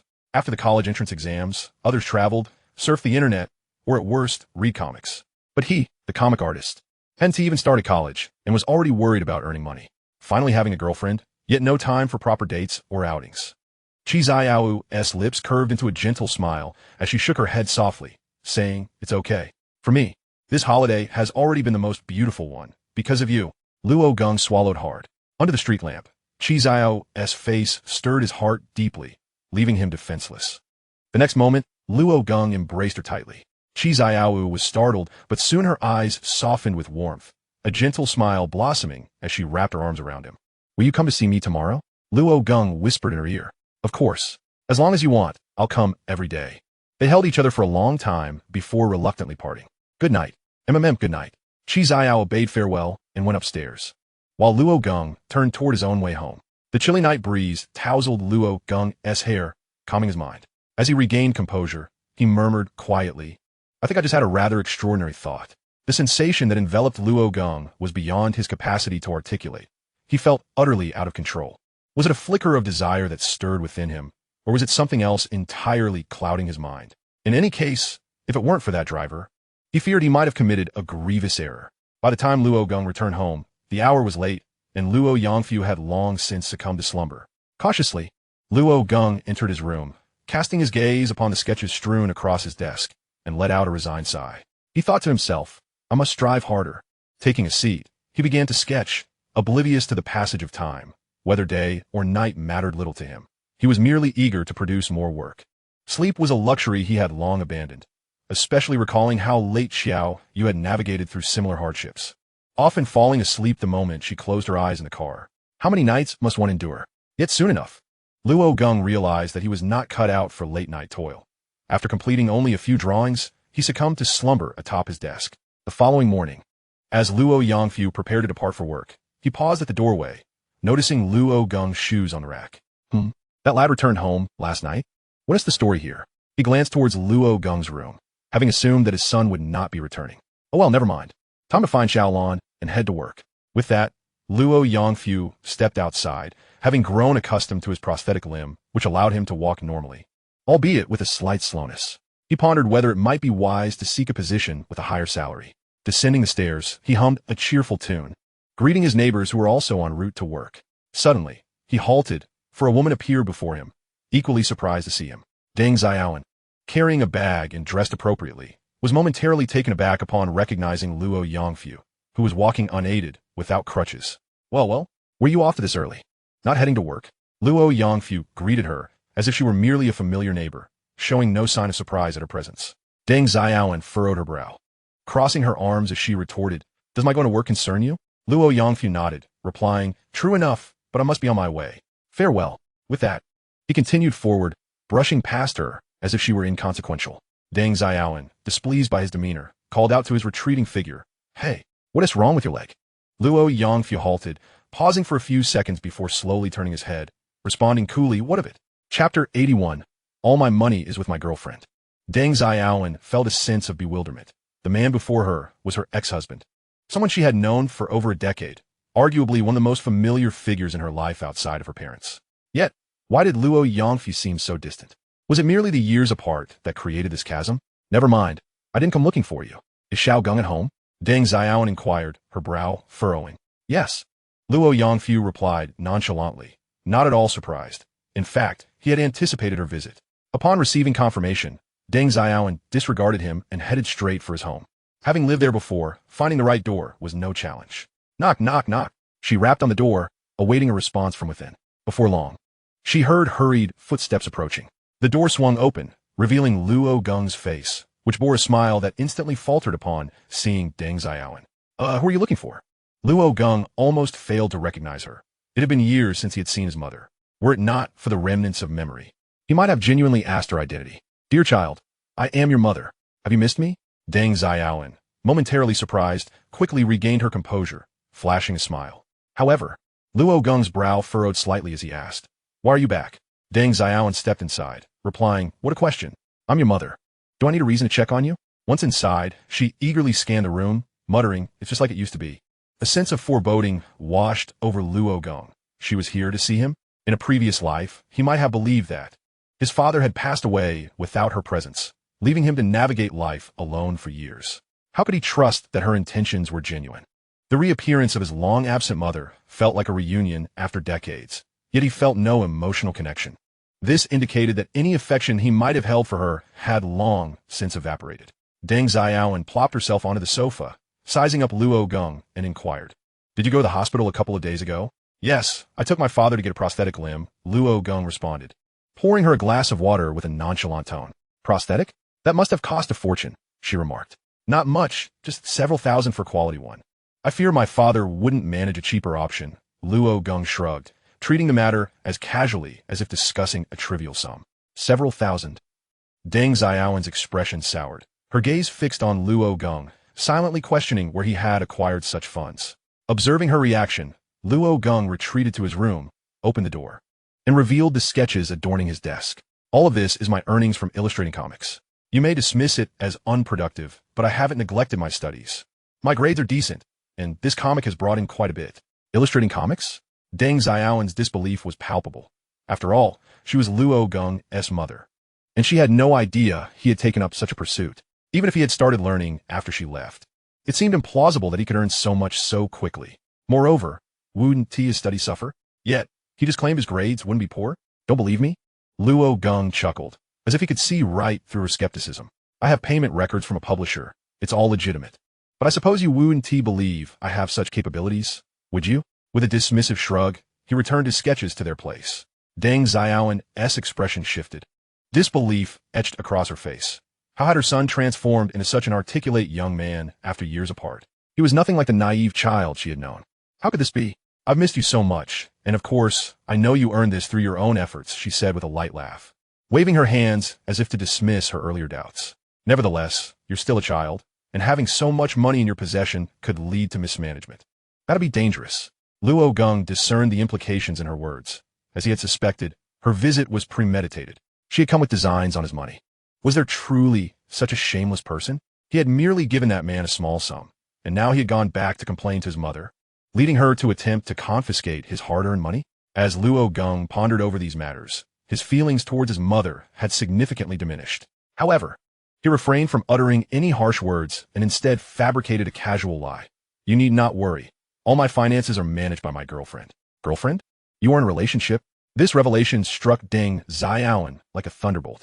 She was aware that her son was not unattractive, yet in this day and age, given their family's circumstances, what good was that? According to her preconceived notions, it was improbable that anyone would be interested in Luo Geng. Although she was his mother, she could not deny that this was her genuine belief. Indeed, Luo Geng nodded in acknowledgement. Deng Xiaoan attempted to discern any evidence of deceit on Luo Geng's face, but his calm demeanor suggested authenticity in his words. Ahem, since you seem to be doing well, I shall rest easy. With her eyes closed, Deng Xiaoan nodded slowly, appearing to be reassured, yet internally, she was filled with confusion. She could not fathom what had transpired since her departure from their home. Her son had seemingly transformed into a different person, eloquent and capable of earning substantial money. Even his attitude toward her had changed. She found it incredulous, unable to believe that such a transformation was solely his doing. Consequently, she harbored suspicions that it must involve Luo Yongfu in some capacity. Had he done something after her departure? Yet, knowing him well, she could not fathom how he could possess such capabilities. In that case, you may leave. Before Luo Geng could finish a statement, Deng Xiao interrupted, saying, "Let's do this. I must return to work shortly, having only taken a few hours off to see you. But I have much more to discuss. Let's go out for a meal this weekend? Oh, and bring your girlfriend along. I would like to meet her." Chapter 82. This lunch is prepared by me. Luo Geng stood by the window, observing Deng Xiao as she departed, his brow furrowed in contemplation. Tisk. He clicked his tongue, thinking to himself, what kind of person claims to come back after such a long absence, merely for the sake of wanting to see him? Who would believe that, after years of absence, she suddenly expresses concern? Those who knew might think she had remarried, while those who didn't might assume she had been incarcerated for labor reform. Before leaving, she even requested his phone number, and the intensity of her gaze fixed on his phone was something Luo Geng would never forget. He could easily have expelled her, yet given her audacity, she would undoubtedly continue to intrude upon his life, disrupting his peace. Thus, to eliminate any future disturbances, he resolved to cut ties decisively. If she wished to dine, he would oblige, making it clear that such a meal would not come easily. Knock, knock, knock. At that moment, a knock echoed through the door. With a bitter expression, Luo Geng stood up to answer it. Upon opening the door, he was met by Qin Xiao, who held a nearly extinguished cigarette but in her hand. "Good morning, Teacher Luo." Qin Xiao took a final drag before discarding the cigarette and stepped forward. Smack! In the next instant, Luo Geng slammed his hand against the doorframe, blocking her entry. Cough, cough.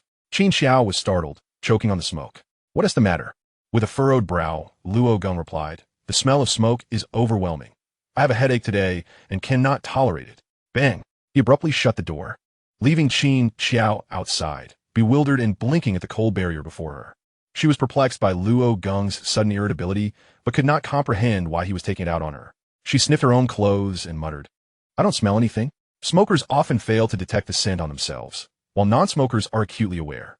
Inside, Luo Geng sat on the sofa, ruminating over one troublesome individual when another troublesome figure appeared. He could not let this opportunity slip by.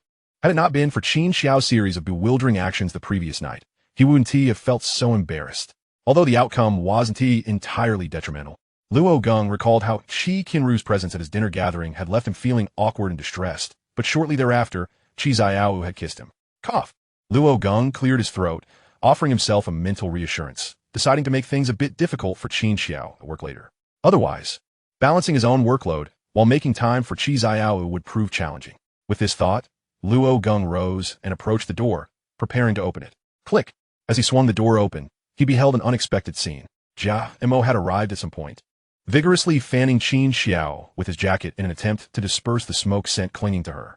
Upon noticing Luo Geng's presence, both halted in surprise. "Good morning, Teacher Luo." Jia Mo greeted him with a simple bow, offering an awkward smile. All right, come in." Luo Geng found their expressions both amusing and exasperating, especially the resigned look on Jia Mo's face, fully aware that his cousin was a liability, yet having to endure her presence. All right, Jia Mo nodded, then turned to Qin Xiao, whispering, "You should really quit smoking.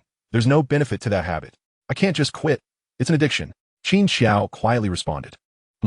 As Qin Xiao stepped inside, she began to sniff the air, voicing her confusion. "Teacher Luo, there's a scent of women's perfume in here. It's not Xiao's fragrance." Luo Geng frowned, retorting, "You can't even detect the smoke on yourself, yet you can smell perfume in the room?" "Of course.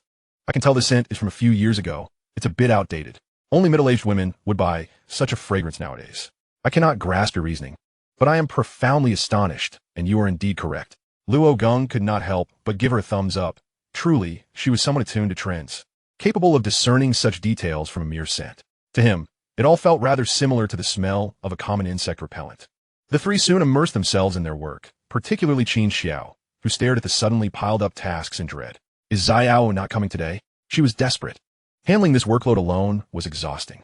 Although Qi Qianru was still a novice and not particularly swift, she had shown promise. "I'm not sure. She should be coming," Luo Geng replied, glancing at his watch. He had indeed told her the previous night to seek him out today. However, it was still only a little past 8, and given that it was her rare day off, perhaps she was still asleep. If that were the case, he would let her enjoy her rest. After all, sleeping in was a hallmark of a day off. Yet, despite his verbal reassurances, Luo Geng couldn't shake off his anxiety. Throughout the morning, He found himself frequently checking his watch and phone for messages, only to be met with silence, which only heightened his unease. What if she didn't want to come? Was the workload he assigned her too overwhelming? His mood became increasingly restless, causing his pace to slow. Yet, even at a reduced speed, he doubted Qin Xiao and Jia Mo could keep up. By noon, Luo Geng glanced at the clock, realizing it was time for lunch. He should head out to procure box lunches for them. I ventured out to purchase a box meal. Is there anything you would like? Luo Geng stood up, casting a glance at Qin Xiao and Jia Mo as he inquired. I would love to have something. We're all fine with anything. Jia Mo interjected before Qin Xiao could voice her preference, shooting her a warning glance. Clearly, this was a gesture of politeness on Luo Geng's part. How could she not perceive it? However, Luo Geng genuinely had no intention of merely being courteous. Then I shall buy whatever strikes my fancy. As he stepped out of the room and opened the door, he was startled to find Qi Zhou standing right outside. She appeared breathless, beads of sweat glistening on her forehead, as though she had hurried over. Xiao, what brings you here? Luo Geng felt a mix of surprise and delight. Noticing that Qi Xiao was holding something. Was that her lunchbox she used to bring to school every day? Qi Xiao extended the lunchbox towards Luo Geng, saying, I made this lunch for you with my own hands. Chapter 83. Can two people of the same surname not handle one from a different lineage? A few dozen minutes later, within Luo Geng's room, the group was enjoying their lunch. Qin Xiao and Jia Mo were munching on their box meals. They were filling, yet decidedly lacking in quality. Meanwhile, Qin Xiao cast a resentful glance at Luo Geng, who was relishing the lunch prepared by Qi Xiao. This is delicious. Luo Geng marveled, pleasantly surprised by Qi Xiao's culinary skills. It was no wonder she cooked for herself daily. With such a delectable meal, who would ever choose the cafeteria? If you enjoy it, I'll make it for you every day. Qi Xiao felt a wave of relief wash over her, pleased that Luo Geng appreciated her cooking, which justified her early morning trip to the market for fresh ingredients. Luo Geng understood that such a meal could not have been whipped up in a short span of time. She had risen early to prepare it, while he had assumed she was simply indulging in a lie-in. Xiao, you should really get more rest. It's a rare holiday, and sleeping in would be delightful, wouldn't it? Luo Geng felt a pang of sympathy for Qi Xiao, recalling how she often lacked sleep during their school days, wishing for her to find ample rest during the break. Qi Xiao shook her head, smiling as she replied, It's perfectly all right. I find preparing lunch for you far more meaningful during the holiday than sleeping. Hey cousin, why does the box meal in my hand suddenly seem so unappetizing? Qin Xiao, her mouth full of rice, dropped her chopsticks in her meal, staring blankly at Jia Mo. Jia Mo merely raised his boxed meal, commenting flatly, It's because of the smoking. Luo Geng finished every morsel of Qi Xiao's lunch and wiped his mouth with a napkin. Are you full? Qi Xiao asked with a hint of concern. She had deliberately made a generous portion, knowing her own small appetite, but anticipating that Luo Geng, being a boy and working so hard daily, would eat more. Seeing him clean his plate, she couldn't help but worry that he might not be satisfied. I'm full. Really full. Truth be told, Luo Geng felt quite stuffed. It was indeed a bit too much for him. Had it not been for Qi Xiao's handiwork, he would never have been able to finish it all. That's good. Qi Xiao sighed in relief, preparing to take the lunchbox to the kitchen to wash it. At that moment, Luo Geng recalled what Deng Xiaoan had said that morning. After a while, he mumbled, I should probably discuss it with my old man. Oh, by the way, upon seeing Qi Xiao return, Luo Geng suddenly had a thought and pulled his wallet from his pocket. Xiao, here, this is all my savings. Please keep it safe for me. He thrust the wallet into Qi Xiao's hands, leaving not only her, but also Qin Xiao and Jia Mo in a state of shock. What's going on? Is he turning in his wages? Is Qi Xiao's upbringing that strict? Does Luo Geng have to hand over all his earnings? Qi Xiao stared at the bulging wallet in her hands, perplexed. Inside were not only a thick stack of cash, but also a bank card containing even more of Luo Geng's money. Indeed, it was his entire savings. Luo Geng stood up, guiding Qi Xiao out of the room, closing the door behind them. Qin Xiao and Jia Mo exchanged bewildered glances, unsure of what had just transpired. They resumed their work until suddenly, a startled exclamation from Qi Xiao echoed from outside the door. Ah, meet your mother. Qi Xiao quickly covered her mouth, realizing she had reacted too strongly, but the news was simply too shocking for her to digest. After all, her mother, Ren Lan, was to meet Luo Geng's father, and now she was expected to meet Luo Geng's mother as well. The whole situation felt far too tangled. Yes, she came by this morning after so many years, and today of all days, she claims she misses me. Truthfully, she asked just after my money. So, to fend her off, I casually mentioned that all my money is with my girlfriend, and now she insists on having me take you out to dinner with her this weekend. Just a formality. Nothing to worry about. Regardless of what happens at the table, just don't pay any mind. Of course, if you'd rather not go, that is perfectly fine. I can conjure up an excuse. Luo Geng could have opted not to bring Qi Qianru along, but he yearned to show that woman who looked down upon him that he had a girlfriend. No worries, I was just taken aback. I will go. Qi Qianru waved her hand, having grasped the situation. Although the relationship dynamics were awkward, she couldn't possibly back down now that Luo Geng needed her. Yes, the weekend is just 2 days away. Throughout the afternoon, as Luo Geng worked, he pondered strategies. Dining with his mother was a commonplace affair for most. Yet for him, it was an unprecedented experience. Severing all ties with that woman was his top priority. She would not lay a finger on his money. That much was certain. She couldn't manipulate him in any way. What if that shameless woman came knocking at his door? How bothersome would that be? Surely, she would pull out a banner and scream accusations of filial disobedience through a loudspeaker, nauseating him with her antics. Given his current view of her, he believed she was entirely capable of such behavior. In the evening, after wrapping up a long day of work and seeing everyone else off, Luo Geng also escorted Qi Qianru back home. However, downstairs, he encountered Luo Yongfu, who was similarly accompanying Renlan. Dad, Luo Geng greeted as he approached Luo Yongfu, preparing to walk home together. Luo Yongfu scrutinized Luo Geng from head to toe, remarking, "Did Xiaoan not come by this morning to see you? For money?" Luo Geng thought to himself, no wonder his father knew his mother so well. Yes, she wants to take Xiaoan out to dinner with her this weekend. I intend to use this opportunity to cut all ties with her. Ugh, that heartless wretch. I should have sued her back then. She lost all sense of shame. And how is it that she's only getting worse? Luo Yongfu's brows furrowed tightly as he muttered curses under his breath. Dad, do you have a good plan? Surely, you must have a way to deal with her?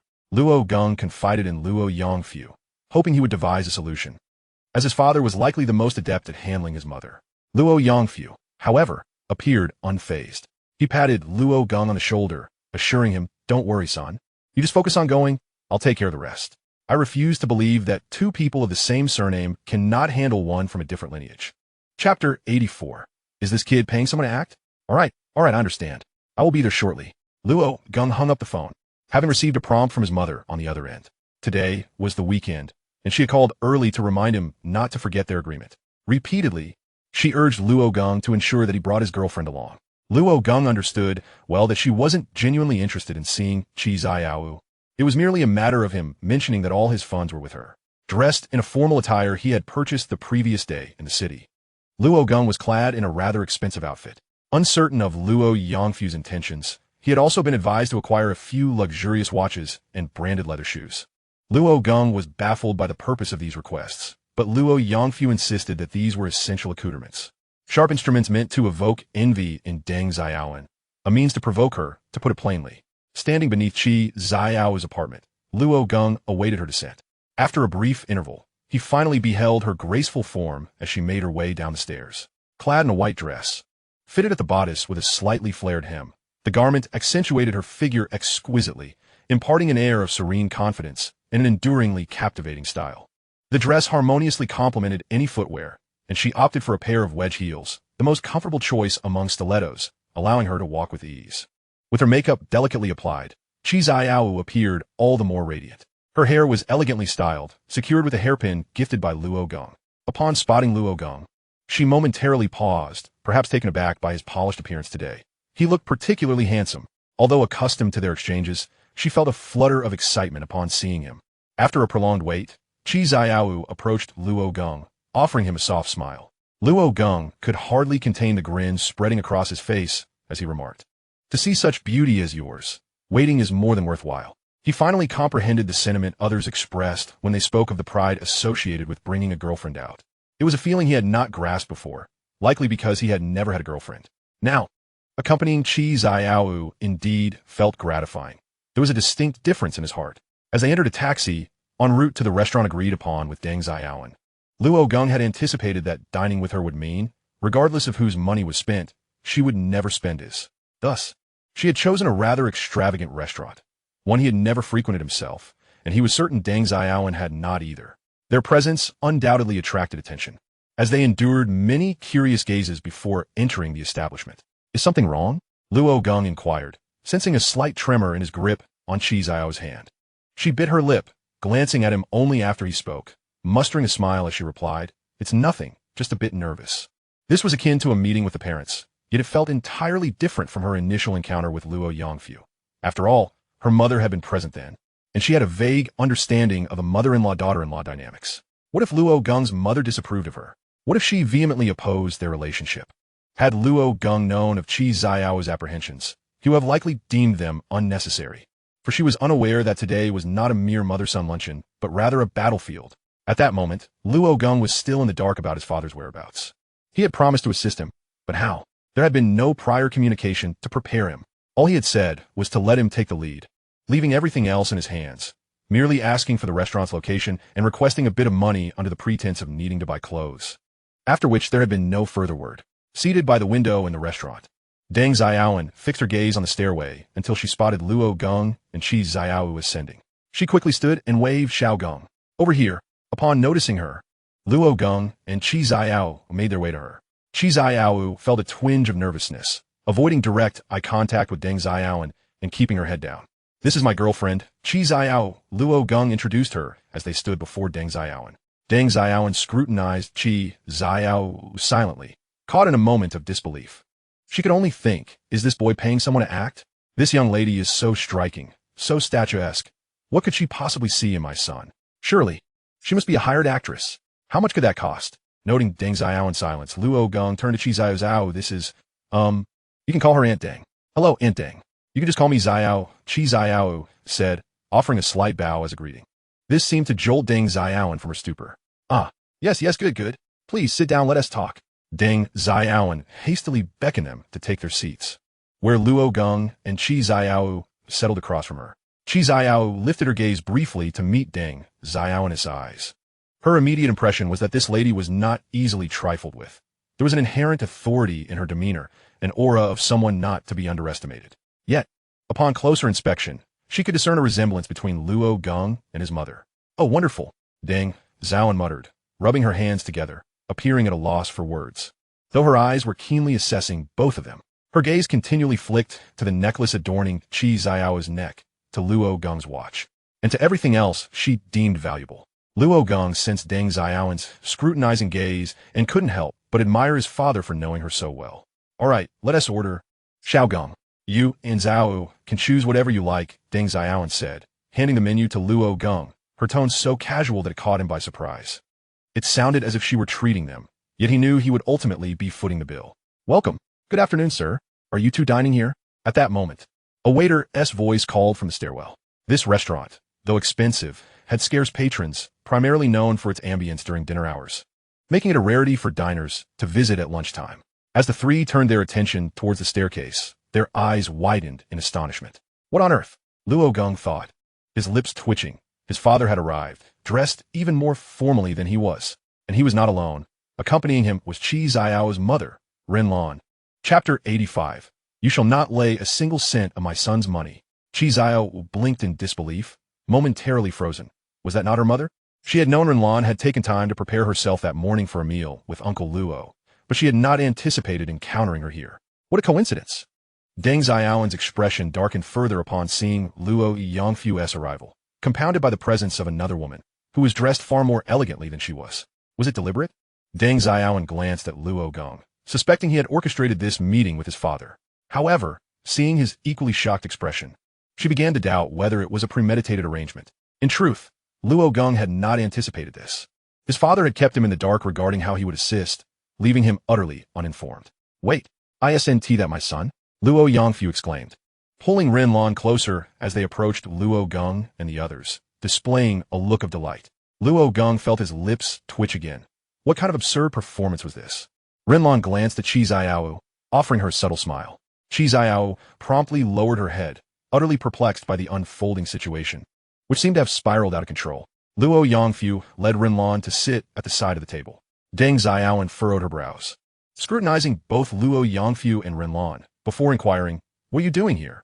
"Can't you tell? I'm here to dine," Luo Yongfu replied, raising his hand to indicate the intertwined fingers of himself and Renlan. Deng Xiaowen continued, "This is a dinner between my son and me. You should eat elsewhere." Luo Yongfu scoffed, retorting, "Why would I pretend not to know my son? Am I to sit at another table while he is here? That makes no sense." Then you should eat in a different location. Excuse me? Is this your establishment? I wish to dine here. My son can certainly treat me. Can't he? Luo Yongfu glanced at Luo Geng, exchanging a knowing look, to which Luo Geng quickly nodded, saying, Indeed, since we have encountered my father here. Isn't it reasonable for us to dine together? Are you truly bothered by it? Deng Xiaowen's brows nearly knitted together as she stared at Luo Geng, unable to comprehend his seemingly rhetorical question. Am I bothered? Of course I am. Is that even a question? Setting aside their relationship, the fact that Luo Yongfu has brought a woman to dine with his ex-wife is enough to cause concern. Which decent man brings a woman to dinner with his former spouse? By the way, what about brother son? On this day off, aren't you going out to eat with him? Have you two had a falling out? Why not invite him as well? Luo Yongfu asked with a significant smile, glancing at Deng Xiaowen. Deng Xiaowen's expression shifted, responding, He's busy working hard. Unlike you, who seems to have all the time in the world. He is laboring for our family. Luo Yongfu clicked his tongue, saying, I see, I apologize for my rudeness. I truly envy brother son for having such ample opportunity to work. My son even recently suggested I stop working, claiming he could support the family on his own. I told him that would be unacceptable. I cannot place such pressure on my son, although he indeed has that capability. Deng Xiaowen felt her teeth clench in frustration. Regardless of whether Luo Yongfu had intentionally come here to provoke her, she could see that he was indeed doing just that. Luo Geng and Qi Xiao both felt compelled to bury their heads beneath the table. This conflict had escalated beyond their capacity to intervene. Luo Geng quietly listened as Luo Yongfu unleashed his full rhetorical arsenal, which was utterly overwhelming. I will order, Luo Geng declared, flipping through the menu in an attempt to alleviate the charged atmosphere. However, in the next moment, Luo Yongfu coughed, interrupting him. Luo Geng looked up, and Luo Yongfu signaled with his eyes. Luo Geng immediately understood. Aunt Run, please, feel free to order whatever you desire. He hastily handed the menu to Renlan. Oh no, I'm fine with anything, she replied quickly. Yet before she could finish her sentence, Luo Yongfu subtly squeezed her hand beneath the table. Renlan instantly recognized this as a signal. No wonder he hadn't released her hand since they sat down. She had heard the background of the situation from Luo Yongfu. Though she felt somewhat embarrassed and reluctant to engage in such antics, she agreed to help Luo Geng, which also benefited her daughter. Then, I shall order at random. Renlan nodded, perusing the menu. Frankly, upon seeing the prices, her head buzzed. What were these dishes, and why were they so exorbitantly priced? She recognized the ingredients. Yet why were they so costly when combined? Choose the expensive ones. It's no issue, my son has money, Luo Yongfu added, then turned his gaze to Deng Xiaowen, casually stating, Well, you carry on with your conversation. Whatever you wish to discuss with your son, feel free. I am truly here to dine. Deng Xiaowen shot him a glare, then turned to Luo Geng, saying, Little Geng, I know you have a bit of money now. But you've noticed how this man spends lavishly. Are you comfortable with that? He's clearly living off you. How shameless. Luo Yongfu seemed to have anticipated her words, promptly slapping the table, exclaiming, Oh, you are absolutely right. I am indeed shameless. But I know you're not that type of person, right? You would never live off your childless earnings, would you? I understand. Alas, we cannot aspire to your noble standards. Luo Geng could almost hear Deng Xiaowen grinding her teeth, her murderous gaze fixed on Luo Yongfu. The crux of the matter was that Deng Xiaowen's remarks had effectively severed her own retreat. She could no longer back down, but could only press forward mindlessly. Ahem. Little Geng, how about this? If you are unhappy with how he is spending your money, place your funds with me, and I will manage them. That way, he won't be able to spend your money. Deng Xiaowen proposed, her demeanor shifting from a nurturing mother to one of authoritative severity. Luo Geng looked at Luo Yongfu, who remained silent, merely raising his chin slightly, indicating for Luo Geng to speak. Luo Geng swallowed hard, saying, Why would I be unhappy? This is my father, who has worked tirelessly to support my education. It is only right that I spend money on him. I would gladly spend as much as necessary. And I am your mother. I have also worked hard to raise you. Deng Xiaowen stood up, her emotions running high. Luo Yongfu merely chuckled coldly, catching her attention. Come now. After all these years since our divorce, have you given my son a single penny? Don't pretend. I know you too well. Today, as I sit here, you shan't lay a finger on my son's money. Chapter 86. You still want to resort to violence? You. Deng Xiaowen pointed at Luo Yongfu, her lips trembling with rage. When they were together, he had been easy to manipulate, obedient to her every whim. How had she failed to realize that he was not so easily dealt with? Why don't you go back and spend the money from your other children, and stop plotting against my son? She admonished, her indignation palpable. Luo Yongfu's brows furrowed deeply, shedding any semblance of pretense. He now appeared formidable and unyielding. Deng Xiaowen, unable to bear it any longer, who had always bullied Luo Yongfu, found herself beneath his dominance for the first time, and the humiliation was intolerable. In a fit of rage, she raised her hand. Suddenly, Renlan slammed her hand on the table, standing up with intensity, glaring at Deng Xiaowen. What? Do you wish to resort to violence?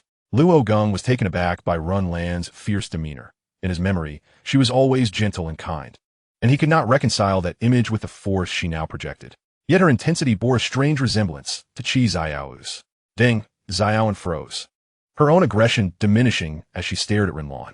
Gradually, she lowered her hand, scanning the 4 individuals around the table, mumbling, "All right." In the next moment, she grabbed her bag and departed without another word. Luo Geng turned to watch her retreating figure, calling out almost playfully, "Hey, not eating anymore?" Yet Deng Xiaowen ignored him entirely, striding out of the establishment. Once she was completely gone, Luo Yongfu could no longer contain his laughter. A look of vindication on his face, utterly delighted. Luo Geng sighed in relief, slumping back into his chair, finally feeling a sense of reprieve. This is a war. He had initially believed that the so-called assistance would involve his father providing ammunition or superior weaponry for him to engage in battle.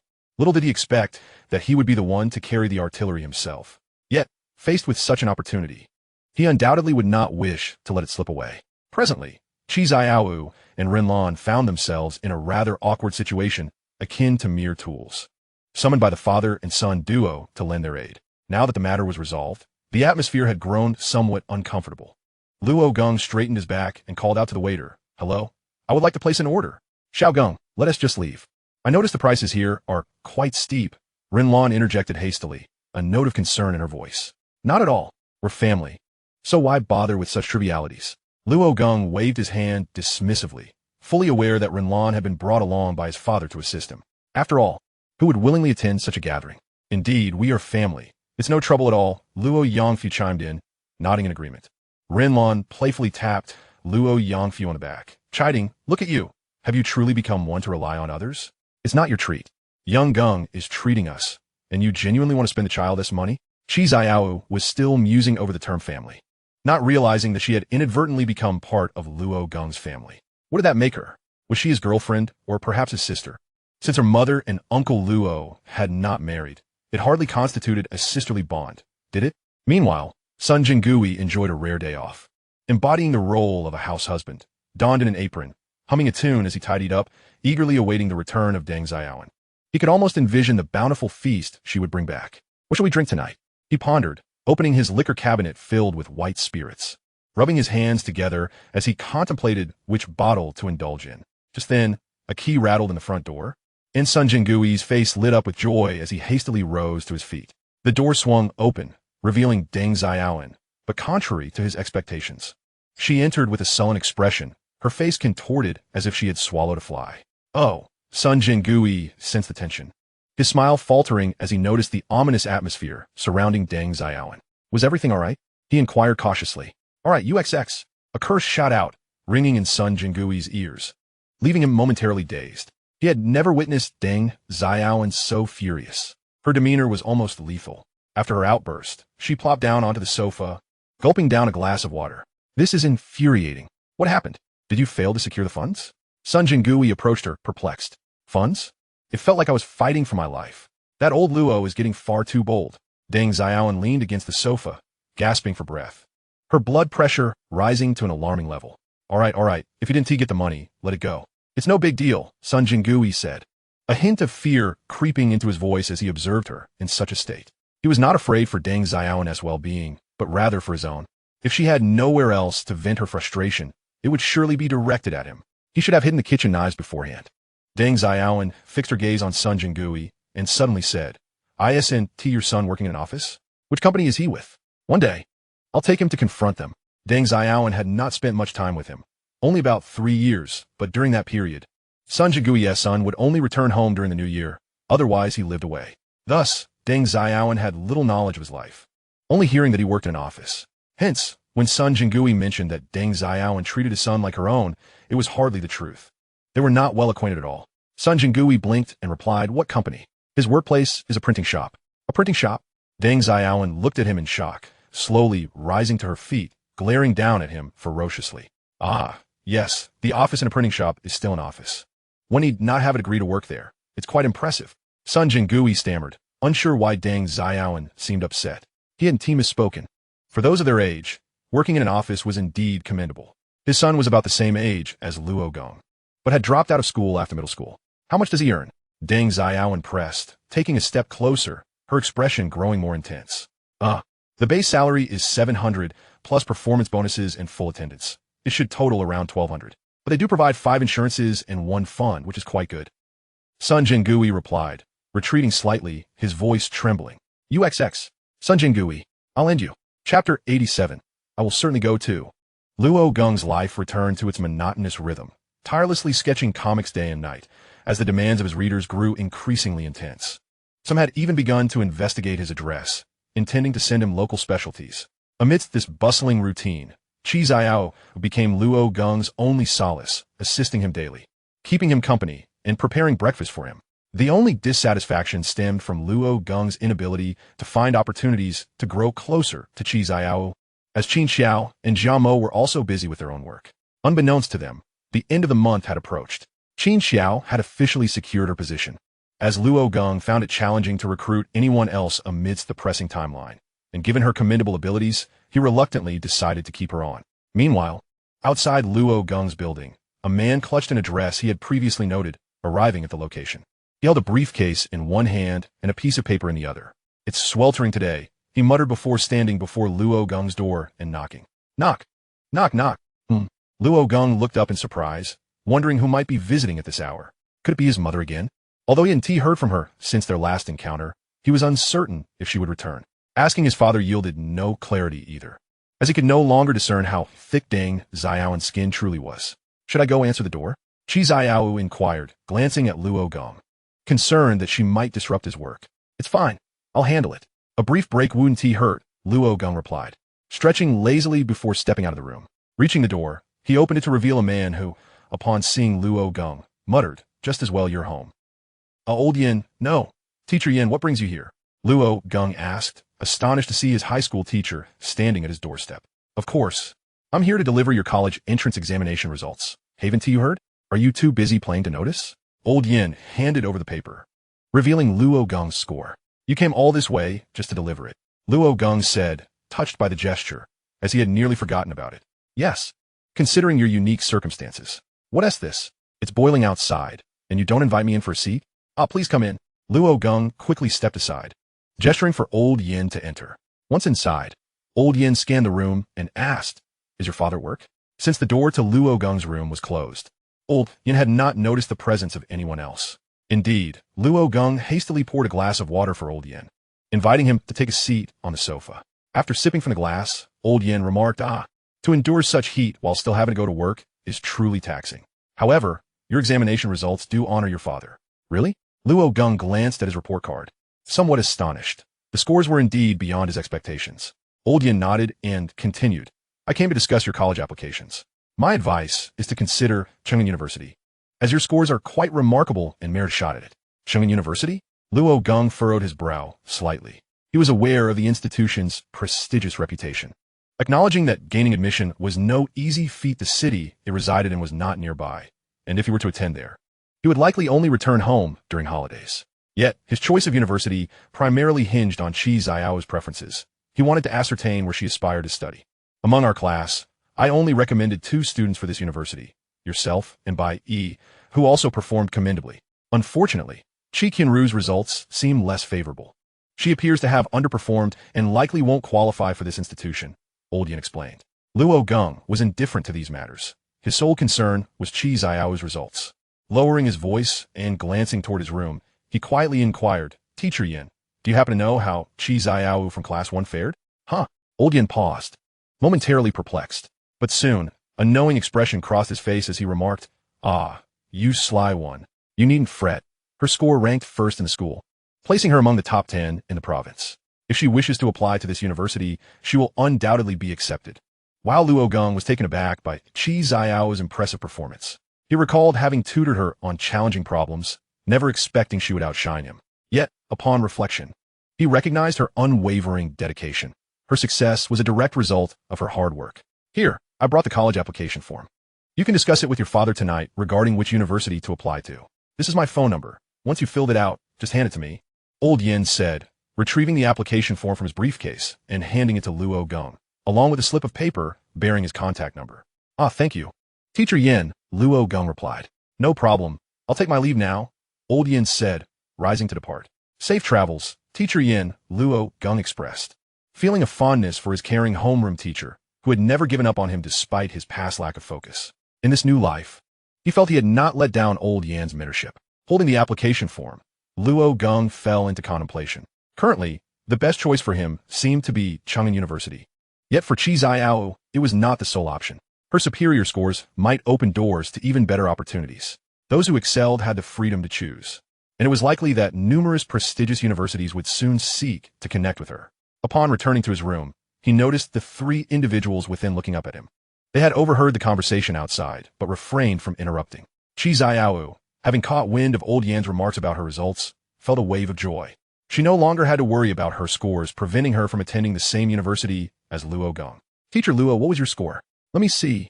Qin Xiao extended her hand, eager to glimpse Luo Geng's report card. Upon seeing the figures, her eyes nearly bulged from their sockets. Goodness, that's significantly higher than my own score. Honestly, I think whether you go to university or not is inconsequential at this point. With your abilities, you needn't worry about finances. Ignoring her, Luo Geng turned his attention back to Qi Qianru, eager to resume their earlier discussion regarding her university aspirations. Qi Qianru, gazing intently at him, seemed to discern his thoughts, understanding precisely what weighed on his mind. Noticing the worry in Luo Geng's eyes, she smiled gently, saying, "Don't concern yourself with me. You can go wherever you wish, and I will surely follow." Chapter 88. I believe any university with you is the best. Luo Geng was momentarily taken aback, pausing for a few seconds before responding. But surely you must have better options? As Qin Xiao mentioned, I could manage without attending university, so I'm the one who can choose freely. However, your hard work is aimed at achieving exceptional results and attending the best university, isn't it? He felt a pang of reluctance at the thought of Qi Zhou sacrificing a better choice for his sake. Such selfishness was not in his nature, although he truly wished to attend university alongside her. Nevertheless, I believe any university with you is the best, Qi Qianru replied, tilting her head and gazing at Luo Geng with wide, innocent eyes, as if stating the most natural truth. Luo Geng found himself at a loss for words, realizing he had perhaps underestimated Qi Qianru's feelings for him, which sometimes felt almost surreal. Furthermore, Cheng'an University was excellent in its own right, a top-tier institution, leaving him feeling he would not be compromising himself. Qi Qianru stood, gently caressing Luo Geng's cheek, her eyes shimmering with warmth. Is there anything delicious in Cheng'an? I wonder if I will adapt to the local cuisine. I will return and discuss with the president about establishing a branch in Cheng'an, Qin Xiao declared, along with Jia Mo, who also expressed her intention to accompany Luo Geng without hesitation. Witnessing this scene stirred something within Luo Geng. He recalled his previous life, where he had never experienced such camaraderie. His studio was vast, with numerous employees and assistants, yet the relationships were merely professional. He had never envisioned such a scene, especially with his girlfriend constantly on his mind. With a glimmer of excitement in his eyes and a smile playing at the corners of his mouth, Luo Geng announced, "To celebrate, let us have a gathering tonight. I'll treat everyone." Qin Xiao immediately raised her hand, eagerly exclaiming, Me. I know a fantastic home-style restaurant in the city." Qin Xiao, perhaps you should speak a little less, Jia Mo interjected, recalling their previous dining experience. He had thought Qin Xiao had exhausted her luck. Little did he know, Luo Geng's mood seemed unusually good the following day, and he did not pursue the matter with Qin Xiao, though it was undoubtedly a stroke of luck. He was determined not to allow Qin Xiao to falter again. Obsessively fixating on such things, do you think you can achieve good results? Does this score reflect your 3 years of effort?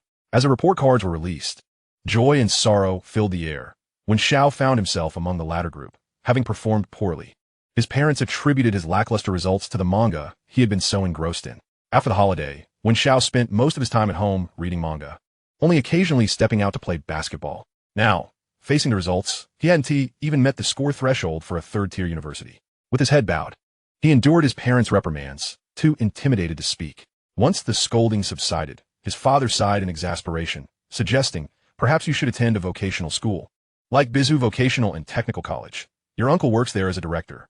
Okay, when Xiao dared not oppose, submitting to his father's decision. Afterward, he returned to his room, despondently sinking into his chair. Regret washed over him for allowing manga to distract him at such a crucial moment. Could he really blame Luo Geng for creating such captivating art? No, that wouldn't he do. He had been warned before the exams to focus. And it was his own weakness of will that had led to this outcome. Before the college entrance examination, when Xiao recalled that Luo Geng had not yet collected his manga and had earnestly advised him to study diligently. Nevertheless, when Xiao had secretly returned home to read it, alas, buzzing. At that moment, when Xiao's phone rang. Upon checking, he found a message from Bai Yi, who wished to meet and have a chat. Since when Xiao was feeling rather down, he agreed and replied with a simple okay. He soon arrived at the agreed-upon venue, a quaint tea restaurant. Bai Yi sat by the window, awaiting his arrival. I'm here, he said, dragging his weary frame to sit opposite her. Bai Yi looked at Wen Xiao with concern. What's wrong? You seem so dispirited. I didn't do well on the exam, Wen Xiao murmured, resting his head on the table, utterly dejected. I got scolded by my parents. I see. Have you filled in your college preferences? Bai Yi asked, one hand hidden beneath the table, clutching a draft of her application form, on which she had inscribed Chung and University. Wen Xiao nodded. Yes, but my father filled it out for me. You want me to go to Bizhu Polytechnic? Bizhu? Bai Yi muttered with a hint of melancholy, for Cheng'en and Bizhu were quite far apart. She had tentatively chosen Chung and University on old Yan's advice, but her parents respected her decision as long as it wasn't a poor university. And you? You must have done well, right? When Xiao lifted his head to inquire. I'm doing all right, Bai Yi replied, still deciding which university to apply to. But Bizhu seems nice too. She clenched the crumpled draft form in her palm beneath the table. Really? If you go to Bizhu University? That'd be great. We'd practically be neighbors. When Xiao blinked and smiled faintly at her. Is that so? I'm not sure. Feigning ignorance, Bai Yi shrugged. Suddenly, when Xiao asked, by the way, aren't you and Qi Qianru going to university together? You two are close and have similar grades. Which university is she aiming for? Mentioning Qi Qianru, Bai Yi's gaze lowered, and she shook her head helplessly. She called me. She didn't do well this time. When Xiao was surprised. Qi Qianru was second only to Bai Yi in the class rankings. Even if Luo Geng had surpassed her, she shouldn't have performed so poorly. He mused that it must be related to Luo Geng, but probably not directly caused by him. Perhaps her own doing, especially since she had distanced herself from Luo Geng while still clinging to him. What is her plan? When Xiao asked. She intends to repeat the year. Chapter 89. How many relationships have you had? Isn't it a pity? You and Luo Geng have been classmates since middle school, but now that university is starting, you want to be together. Bai Yi had also learned from old Yin that Luo Geng was the top student after herself and had advised him to apply to Cheng'en University. It was clear when Xiao's grades wouldn't allow him to be with Luo Geng. Well, it probably doesn't matter to him. He has Qi Qianru to keep him company, she added, when Xiao shrugged and pouted, sounding somewhat sarcastic. Since Luo Geng and Qi Qianru got together. When Xiao rarely saw Luo Geng, and when he did, Luo Geng was always with Qi Qianru. They used to hang out together. But now Luo Geng was not only in a relationship, but also busy drawing manga and never even sent a message. People in love are like that. Bai Yi said with a raised brow and a gentle smile. Really? When Xiao was puzzled, having little experience with romance. But Bai Yi's words suggested she was quite seasoned. Taking a sip of tea, he suddenly asked, how many relationships have you had? Coughing abruptly, Bai Yi was caught off guard by the question. Why do you ask so suddenly? She inquired, wiping her mouth with a tissue. Because you seem quite experienced in love. You must have had a few relationships, right? When Xiao blinked, not understanding her strong reaction. Wasn't the question normal? Bai Yi lowered her head, embarrassed, and muttered softly. Just one. Then she quickly added, but that was in middle school. I didn't understand anything back then, and didn't do anything. When Xiao paused briefly, then shook his head. Oh, that's better than me. I've never had one. Internally, he felt a twinge of discomfort when Bai Yi mentioned her past relationship. He wondered if he was disappointed to learn she had experienced love when he had assumed she and T. Just one. None at all. Bai Yi felt a surge of happiness upon hearing this, as deep down she had to admit she liked Wen Xiao. She lowered her head and reflected on their relationship's journey, from barely daring to speak in school to becoming friends after the college entrance exam. That night, after dinner and seeing Luo Geng and Qi Qianru off, when Xiao had drunk a little too much and sat by the roadside. Bai Yi wanted him to sober up and go home, but he said something unexpected. Class monitor, Bai Yi, why won't you talk to me? Why don't you want to be friends? Did I do something to upset you? Or am I not good enough? And you dislike me? Only then did Bai Yi realize that when Xiao thought she had deliberately distanced herself, appearing to dislike him, which was not her true feeling. The next day, she reached out to Wen Xiao, and they officially became friends, frequently chatting together. Hello, Dad? Okay, I'm coming home now. when Xiao answered a call, then looked at Bai Yi. I have to go. My dad needs me. All right, I'll head home too, Bai Yi replied, gathering her things. They parted ways at the door and returned to their respective homes. Bai Yi discussed Bizhu University with her parents, acknowledging it as a top-tier institution. Though slightly less prestigious than Cheng'an University, applying there was a safer choice with a high likelihood of acceptance. Her parents agreed to let her decide independently. ISNT the holiday almost over, Bai Yi lay in bed, scrolling through her chat history with Wen Xiao. Although they talked a lot, their conversations were typical of ordinary friends, indistinguishable to her parents as between a boy or a girl. She knew she must seize the time wisely. That evening, Luo Geng and 3 others gathered in a restaurant to discuss their manga project. We must be close to achieving our goal, right? Luo Geng recalled that he had initially committed to producing content for 70 installments. After nearly a month of relentless toil, everyone was utterly exhausted, yet the pace remained remarkably swift. Approximately 20 installments remained, and at their current momentum, they might reach the goal within another fortnight. Jia Emo nodded in agreement. He had not anticipated that, as an editor, he would find himself collaborating so closely with his authors to achieve their shared objective. Yet, he harbored no grievances. For Luo Geng alone generated performance metrics equivalent to those of a dozen other authors under different editors. Many envied such fortune, but had yet to encounter the opportunity. Exhaling a heavy breath, Luo Geng declared, "Very well, I shall accelerate the plot progression and endeavor to conclude the work outright." Jia Mo exclaimed, eyes wide with astonishment. Could it truly be ending so soon? Such a lucrative venture merely drawing to a close? Most would likely prolong it to maximize profit. Observing his reaction with an air of mild amusement, Luo Geng replied nonchalantly, "Why the fuss? It's not that I'm ceasing to draw. I'm simply transitioning you to a superior project, one assuredly surpassing this." Jia Mo paused, heart still racing, then responded, "Oh, you startle me, but that sounds promising." He trusted Luo Geng's caliber implicitly. If the latter assured him of a better forthcoming work, then it must be so. The thought alone filled Jia Mo with eager anticipation, longing for the current project's swift conclusion. After all, who does not desire greater earnings? Upon hearing this, Qin Xiao nearly wept with joy. "Oh, finally. I want to have to continue drawing this. I'm utterly exhausted." Aside from Luo Geng, she was the most fatigued. Having recently graduated from university, she struggled to adapt to the relentless intensity of the work. Yet, motivated by the generous salary, she persevered. Lately, her back ached so severely that she could barely straighten up. "Perhaps you should rest for a while. You've been pushing yourself too hard," Qi Qianru remarked. Gazing tenderly at Luo Geng, she understood better than anyone the extent of his exhaustion. She did not expect him to amass great wealth, nor did she dare hope he would abandon his work to spend time with her. She simply wished for him to rest well. Chapter 90, I intend to prepare in advance, to cater to his preferences, Bai Yi murmured. Rest is also essential. Once this project concludes, let us take a proper respite. Luo Geng resolved. He longed to accompany Qi Qianru, not allowing her vacation to pass in solitude. Though he had endeavored to shield her from undue fatigue, she nonetheless wished to support him, neglecting her own well-being. "Wonderful. It's been ages since I've gone shopping with friends. I'm itching to indulge," Qin Xiao exclaimed, thrilled at the prospect of rest. For her, even a single day off was a blessing, allowing her to visit the mall and indulge in retail therapy. A high-paying job was gratifying, but earning money without time to enjoy it was somewhat vexing. Jiamo sighed, "Alas, my mother keeps urging me to find a match. If I cannot bring home a girlfriend before the new year, I might not even be allowed through the door. I'd love to go out with you." Qi Qianru whispered softly beside Luo Geng, her head bowed. Her words struck a chord within him, potentially doubling his work pace. The thought of finishing swiftly to spend time with her made it difficult to focus on drawing. Before Luo Geng could respond, his phone rang. Puzzled, he wondered who might be calling at this hour. Perhaps his father? Yet upon checking, he was stunned. It was Bai Yi calling at around 9 in the evening.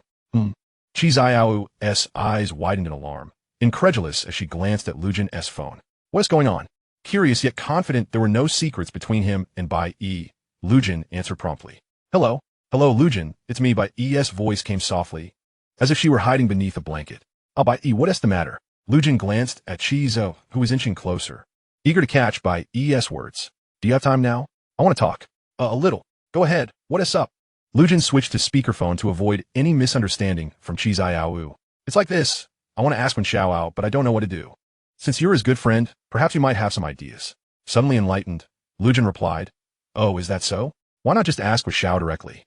Silence followed for several seconds before Bai Yi whispered, "I want to prepare in advance, to cater to his preferences." "Cater to his preferences?" Luo Geng pondered, still somewhat puzzled. Qi Qianru leaned close to his ear and whispered, she wants to date Wen Xiao. Oh, Luo Geng's interest peaked. Wen Xiao enjoys sports, right? Maybe you could invite him to play ball or something. Play ball? Basketball? I don't know how, Bai Yi admitted. Luo Geng considered this and offered, honestly. I think you could invite him to do anything. He'd probably be happy either way. It doesn't have to be tailored perfectly. Really? If I invite him out, he'd be happy? Of course. At this hour, he is probably still awake. You could talk to him. After a brief pause, Luo Geng hesitated, then asked gently by Yi, may I ask, do you like Wen Xiao? Another brief silence preceded a soft, affirmative The confirmation sent a slight shiver down Luo Geng's spine.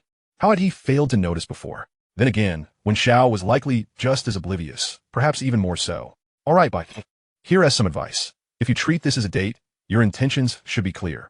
You know, Wen Xiao and I are both rather dense. If you're too subtle, he might just think you want to hang out as friends, and nothing more will happen. Luo Geng explained the concept of a straight man. Aware that Bai Yi might not grasp the term, but knowing himself to be a quintessential example. After all, how else could he have missed Bai Yi's feelings for Wen Xiao? Or that Qi Qianru had harbored feelings for him all along. Wen Xiao was surely the same. Perhaps even more oblivious. For the sake of his friend's happiness, to prevent any missed opportunities, Luo Geng placed his hopes in Bai Yi. Thank you. I'll keep that in mind, Bai Yi said gratefully, feeling enlightened by the conversation. She was glad she had sought Luo Geng's counsel beforehand. It had been immensely helpful. Good luck, Luo Geng wished her. After hanging up, he exhaled, surprised that Bai Yi would consult him on such matters. Why had their previous life yielded no results? How had he failed to perceive Bai Yi's affection for Wen Xiao? Was this a butterfly effect? Had he altered everything? Luo Geng recognized that he would undoubtedly change the future, yet he was amazed that seemingly trivial details could so profoundly transform everything. Meanwhile, after ending the call, Bai Yi searched her contacts for Wen Xiao's number, hesitating for a long time before summoning the courage to dial. In the past, her communication had primarily been through text messages, resulting in conversations that were rather dry and monotonous. One could hardly discern the gender of the person on the other end just by looking at the chat history. After heeding Luo Geng's advice, Bai Yi resolved to call him instead. Clearing her throat, she pressed the dial button and awaited the ringing. However, the phone only rang once before it was answered. Hello, Bai Yi. What's the matter calling me so late? Came the voice of Wen Xiao from the other end. Before Bai Yi could utter a word, he hurriedly continued speaking. Bai Yi found herself momentarily at a loss for words, unsure of how to initiate the conversation. Hello? Why aren't you speaking? Did something happen? Wen Xiao queried, sounding quite anxious as he repeatedly checked on her. No, it's not that something happened. I just wanted to call you. Good evening. Bai Yi quickly replied, fearing that if she remained silent, Wen Xiao would hang up. Good evening. What is up? Bai Yi hesitated briefly before asking, do you have time tomorrow? Yes. Do you want to hang out? He responded. Bai Yi replied softly, yet sensing the casual tone in his voice. She realized that Luo Geng was right. If her intentions were not made more explicit, he would likely perceive their outing as merely a friendly day out. Chapter 91 The Sweetness of First Love. Where are we going? Wen Xiao agreed without a second thought, exhibiting no doubt whatsoever. Bai Yi recalled Luo Geng's words, pondering that to win Wen Xiao's favor, she ought to engage in activities he enjoyed. However, could playing basketball truly be classified as a date? Let's go play basketball, she suggested. Wen Xiao paused in surprise, asking, basketball? Really? I've never seen you play before. Although they hadn't gone out together often, they had been classmates for 3 years. Had she ever played basketball? Really? I want to learn. Could you teach me? Bai Yi replied. Wen Xiao stroked his chin, contemplating, then said, all right. What time tomorrow? How about 10 in the morning? Sure. I'll wait for you at the park court. Okay. After hanging up the phone, Bai Yi lay in bed, staring at the ceiling, contemplating her plans for the next day. Initially, she hadn't given it much thought, simply wanting to get Wen Xiao out first, perhaps as they played. Something different might unfold. Yet, as Luo Geng had pointed out, if she did not take any action, even the matchmaker himself could not ensure a favorable outcome. Sighing, she pondered what concrete steps to take, feeling utterly lost regarding what clear actions to initiate. Academics posed no challenge for her. Yet matters of the heart left her utterly bewildered. Ultimately, she sighed again, closed her eyes, and drifted into a peaceful slumber. The following day, Bai Yi awoke early, yet found herself facing a dilemma. It seemed she had nothing suitable to wear for basketball. At most, she possessed a short-sleeved shirt and a pair of shorts, neither of which were athletic in nature, as she had not engaged in much physical activity. As per their agreement, she arrived at the park's court around 10, only to discover that Wen Xiao had already arrived, dressed in a sports tank top and shorts. Compared to him, Bai Yi felt woefully unprepared for a game of basketball. When Xiao was shooting hoops alone when he noticed Bai Yi standing by, and he approached her. "You're here. I never expected you to invite me to play basketball. I should have asked you to join when no one else was around." With the basketball cradled in his arms, he towered over her, requiring him to lean down slightly to meet her gaze. "I just thought it looked fun watching you guys play," Bai Yi replied, tugging at the hem of her shirt, unable to meet his eyes for fear he might see through her facade. However, her concerns proved unnecessary, as when Xiao was oblivious to her internal turmoil. "All right then, let us get started. You should warm up first, otherwise you might pull a muscle." He dribbled the ball and resumed shooting, leaving Bai Yi to her own devices. Feeling a mix of annoyance and determination, Bai Yi perceived when Xiao's evident enthusiasm for basketball, contrasting sharply with her own inexperience. After warming up, she stood behind him, and when Xiao turned and passed the ball to her, she was caught off guard, failing to catch it as it rolled away. Embarrassed, Bai Yi laughed awkwardly and rushed to retrieve the ball. Attempting to mimic when Xiao's dribbling technique, she struck the ball too forcefully, sending it soaring high above her head. Coughing back laughter, when Xiao found her antics amusing, she resembled a toddler learning to walk, utterly uncoordinated. "Don't laugh at me," Bai Yi exclaimed, her face flushed with embarrassment. Watching the boys play so effortlessly, she felt as though the basketball in her hands was an untamed beast, refusing to obey her commands. She then positioned herself in front of the hoop, lifted the ball with both hands, and pushed it forward. Smack! The ball barely grazed the backboard before flying off into the distance. "What the?" When Xiao erupted into laughter, genuinely surprised by how entertaining Bai Yi's attempts at basketball were. While her stamina was commendable, her athletic prowess left much to be desired, and her body seemed uncoordinated. "Seriously?" Bai Yi shot him an annoyed glance, her irritation growing at his laughter. She stormed off toward the direction where the ball had rolled, which had now reached the far end of the park. "What is so funny? It's completely normal for me to be unskilled. I don't laugh when you struggle with problems," she muttered, her voice trailing off as she spotted the basketball. Quickening her pace to retrieve it, she bent down, only to be startled as a figure suddenly appeared before her. "Huh?" Bai Yi cradled the basketball and looked up, puzzled by the young man standing in front of her. He was clad in athletic wear, appearing to be around her age and of a height comparable to Wen Xiao. Bai Yi. The moment he called her name, she was momentarily taken aback. "Who are you?" Bai Yi inquired, her expression a mix of confusion and familiarity. "I'm Meng Yang's. Don't you remember me?" he said with a light laugh, flashing a bright smile that glimmered in the sunlight. "Meng." Bai Yi dropped the basketball, her eyes wide with disbelief as she gazed at Meng Yang's. The name echoed in her mind, awakening memories she had thought long buried. He was her classmate from middle school, and, in a sense, her first love, the very one she had spoken of with Wen Xiao just yesterday. "Long time no see. What a coincidence. Are you here to play basketball?" Meng Yang's asked, glancing at the ball on the ground. Regaining her composure, Bai Yi picked up the basketball and replied, "Ah, yes, quite the coincidence." She nodded, surprised by how much he had changed. She hadn't recognized him first. After middle school, he had attended a different school, and they had lost touch. During their middle school days, he had confessed to her, and in her naivete, she had accepted without truly understanding. But it had only lasted about a month, consisting merely of shared commutes to and from school, when he yearned to hold hands and embrace. He finally realized that romance was not as simple as he had imagined. He also came to understand that his feelings for her were not as profound as he had hoped, which ultimately led to their separation. Encountering him again at this moment, Bai Yi felt nothing but awkwardness. Chapter 92 the game inevitably involved some bumps and scrapes. Meng Yang's scrutinized Bai Yi, making her feel somewhat uncomfortable. "You seem to have become more attractive," he remarked. I suppose I can't possibly become less attractive, right?" Bai Yi laughed awkwardly a few times, feeling the weight of Meng Yang's gaze, which was rather unsettling. "It's fate that we meet here. By the way, have you eaten? Let me treat you to a meal so we can catch up." Meng Yang's lips curled into a smile, but Bai could not help but sense the insincerity behind it. No, thank you. I still have to play basketball. Goodbye." Bai Yi quickly shook her head, declining his invitation. It was already awkward enough to converse with him here. What could they possibly reminisce about? What is taking so long? At that moment, both of them heard a voice calling out, and they turned to see Wen Xiao standing there, looking bewildered. He stared at the two of them and curiously asked Bai Yi, is he your friend?" Bai Yi shook her head and replied, "Just a classmate from middle school." Meng Yang scrutinized Wen Xiao for a moment, then glanced at Bai Yi as if understanding something, and inquired, "Is he your boyfriend?" "Oh, no. Yes, just my friend, Wen Xiao."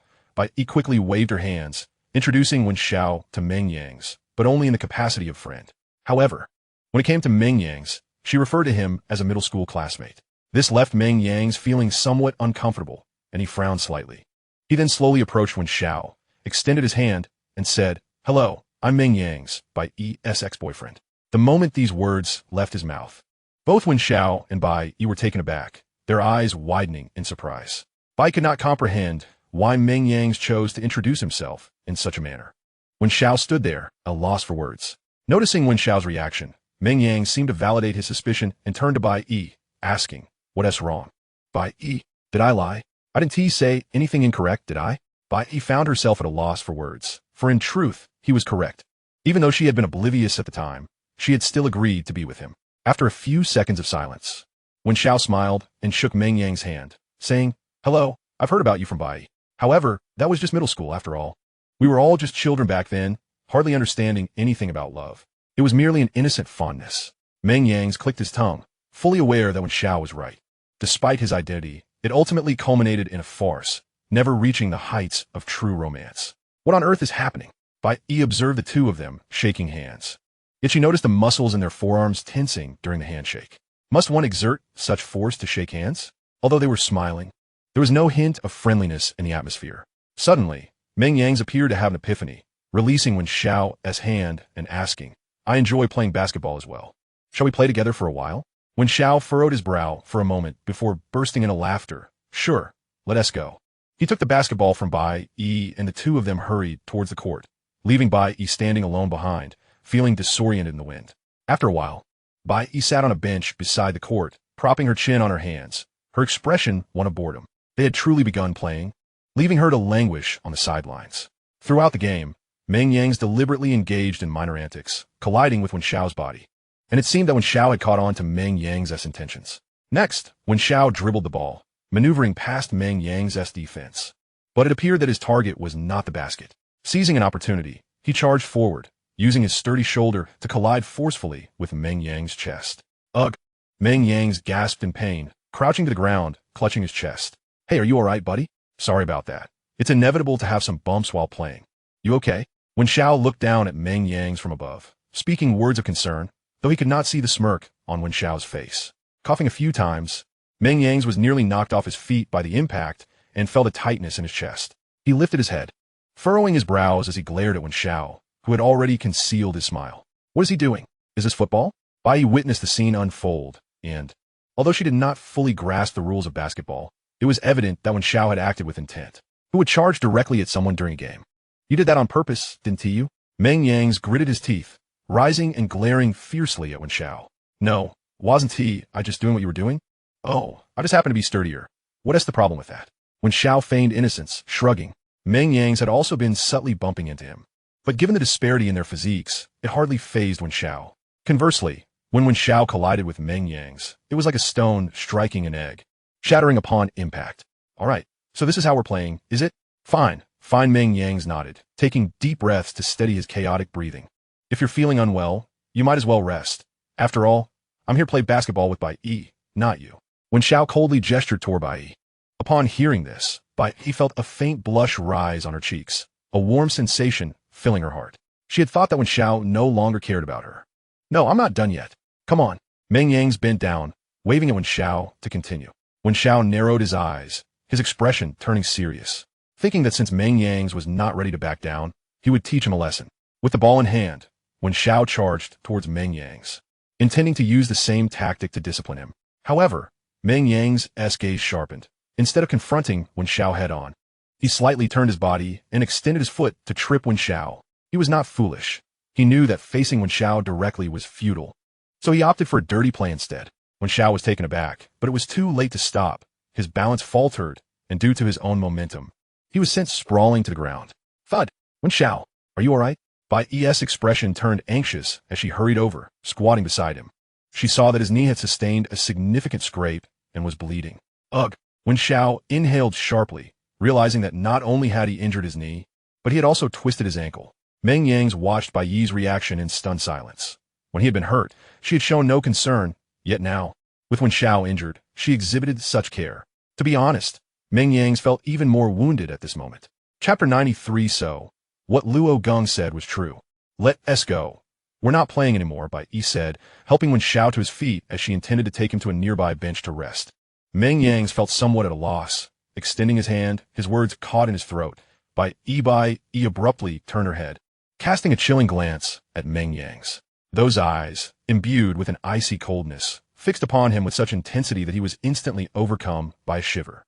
It was the first time he had ever witnessed such an expression on Bai Yi's face. But why? Was Wen Xiao truly that significant to her? After all, weren't they merely friends? Meng Yangs remained rooted in place, observing Bai Yi as she tended to Wen Xiao's wound with water upon the bench. In that moment, all became clear to him. So it was like this, he had been defeated from the very beginning.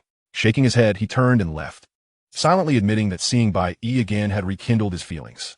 The girl he had admired since middle school, now encountered once more, had blossomed into an even more enchanting presence, captivating him anew. All his actions were fueled by jealousy. Yet he lacked the right to feel such. He had been nothing more than a joke from start to finish.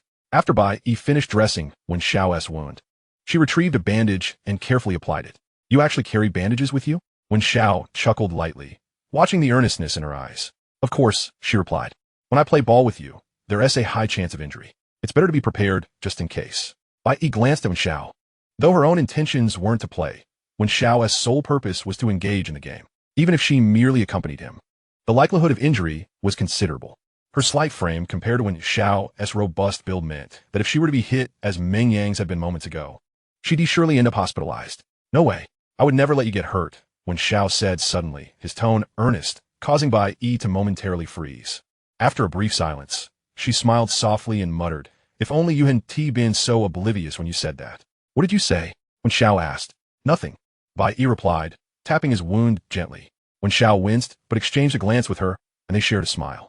If you consider this a date, your intentions should be more obvious, Bai Yi thought, recalling what Luo Geng had said. She pursed her lips, then tentatively extended her hand, placing it atop Wen Xiao's. Their hands overlapped on the bench.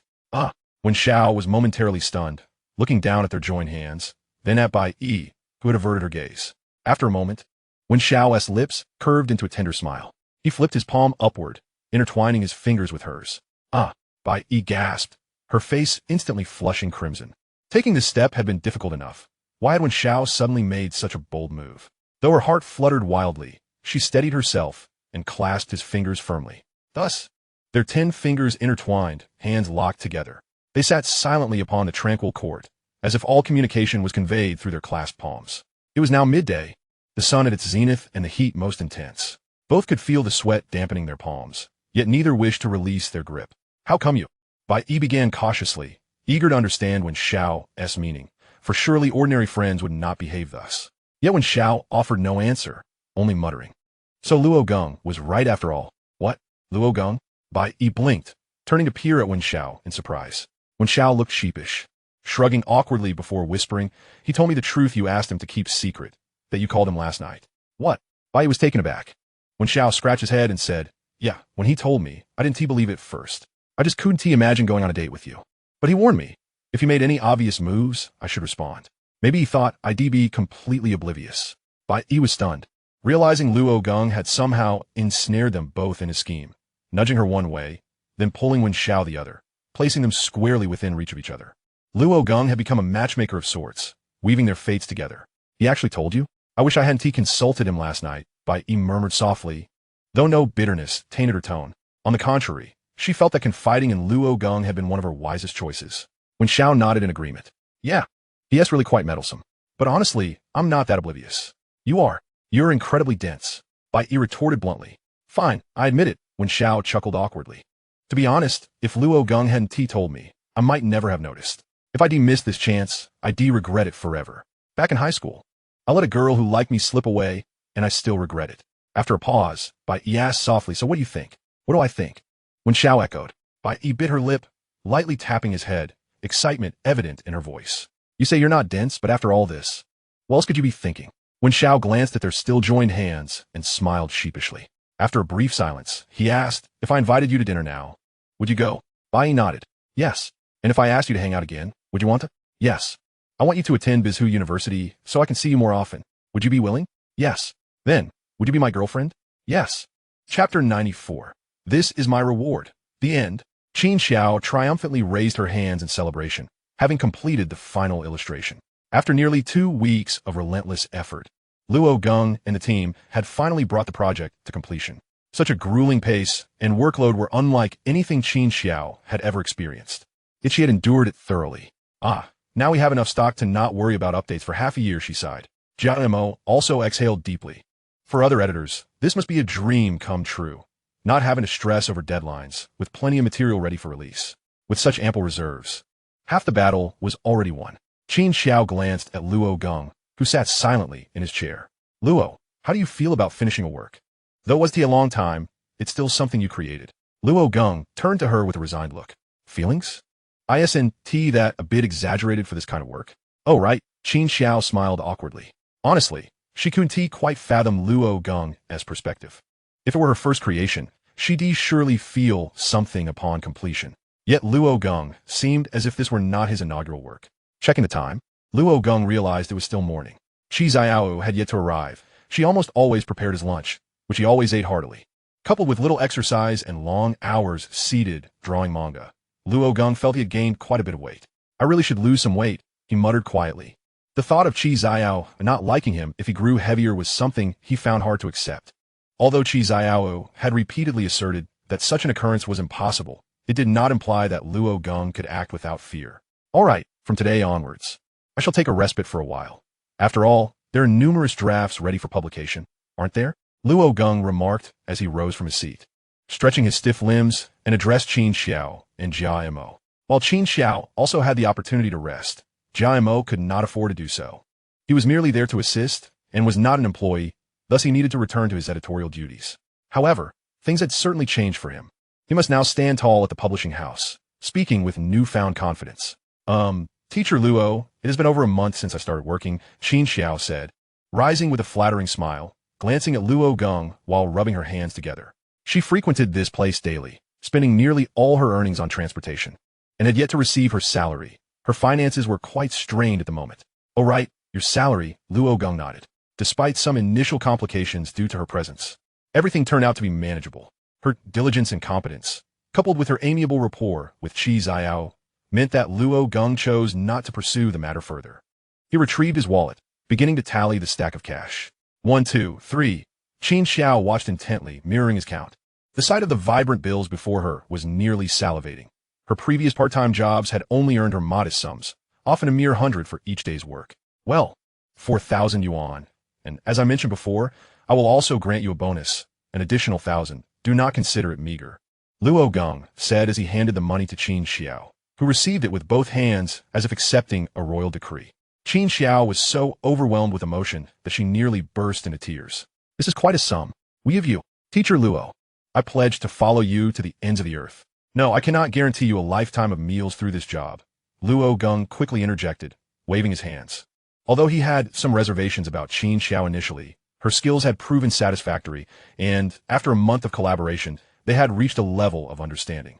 Furthermore, Jia Mo had been persistently apologizing and doing his utmost to assist. Given his efforts, Luo Geng decided to overlook past grievances, as long as Jia Mo did not cause any further trouble. All right, you may leave now. This money should suffice for you to indulge for a while. You might soon need to prepare for a trip to Cheng'an. I will notify you of the specific timing, he concluded. Great, Qin Xiao exclaimed, hastily gathering her belongings before dashing out the door, eager to go shopping with her friends. Hey, Xiao. Even Jia Mo could not stop her as she ran off. Qi Qianru was ascending the stairs with a takeout box when she encountered Qin Xiao rushing down, perplexed by the encounter. Qin Xiao brushed past her in haste. Sigh. Jia Mo sighed, spotting Qi Qianru and offering her a faint smile. Thank you for your assistance during this time. It was nothing. Helping Luo Geng is what I ought to do. Qi Qianru nodded in response. After both had departed, she finally arrived at Luo Geng's residence. Noticing him sitting in a chair, seemingly lost in thought, she set down the takeout box and approached him, kneading his shoulders. Ah, Xiao, you have come, Luo Geng said, coming to his senses as his right hand instinctively brushed against Qi Xiao's hand upon his shoulder. Yes, you must be quite exhausted now. You can finally take a proper rest, Qi Qianru said, her face softening into a tender smile, relieved to see Luo Geng finally able to relax. It had been a torment for her to witness his daily fatigue. Luo Geng nodded, replying, Indeed, I am utterly drained. I long for a reward. A reward? Qi Qianru inquired. Yes, he replied, playfully gesturing to his cheek with a gentle smile. Qi Qianru understood his implication, her cheeks flushing as she murmured shyly, "What kind of reward is that?" She then leaned down, her soft lips brushing against his cheek. Luo Geng chuckled, boasting, "To me, that is a reward. First prize. Is it?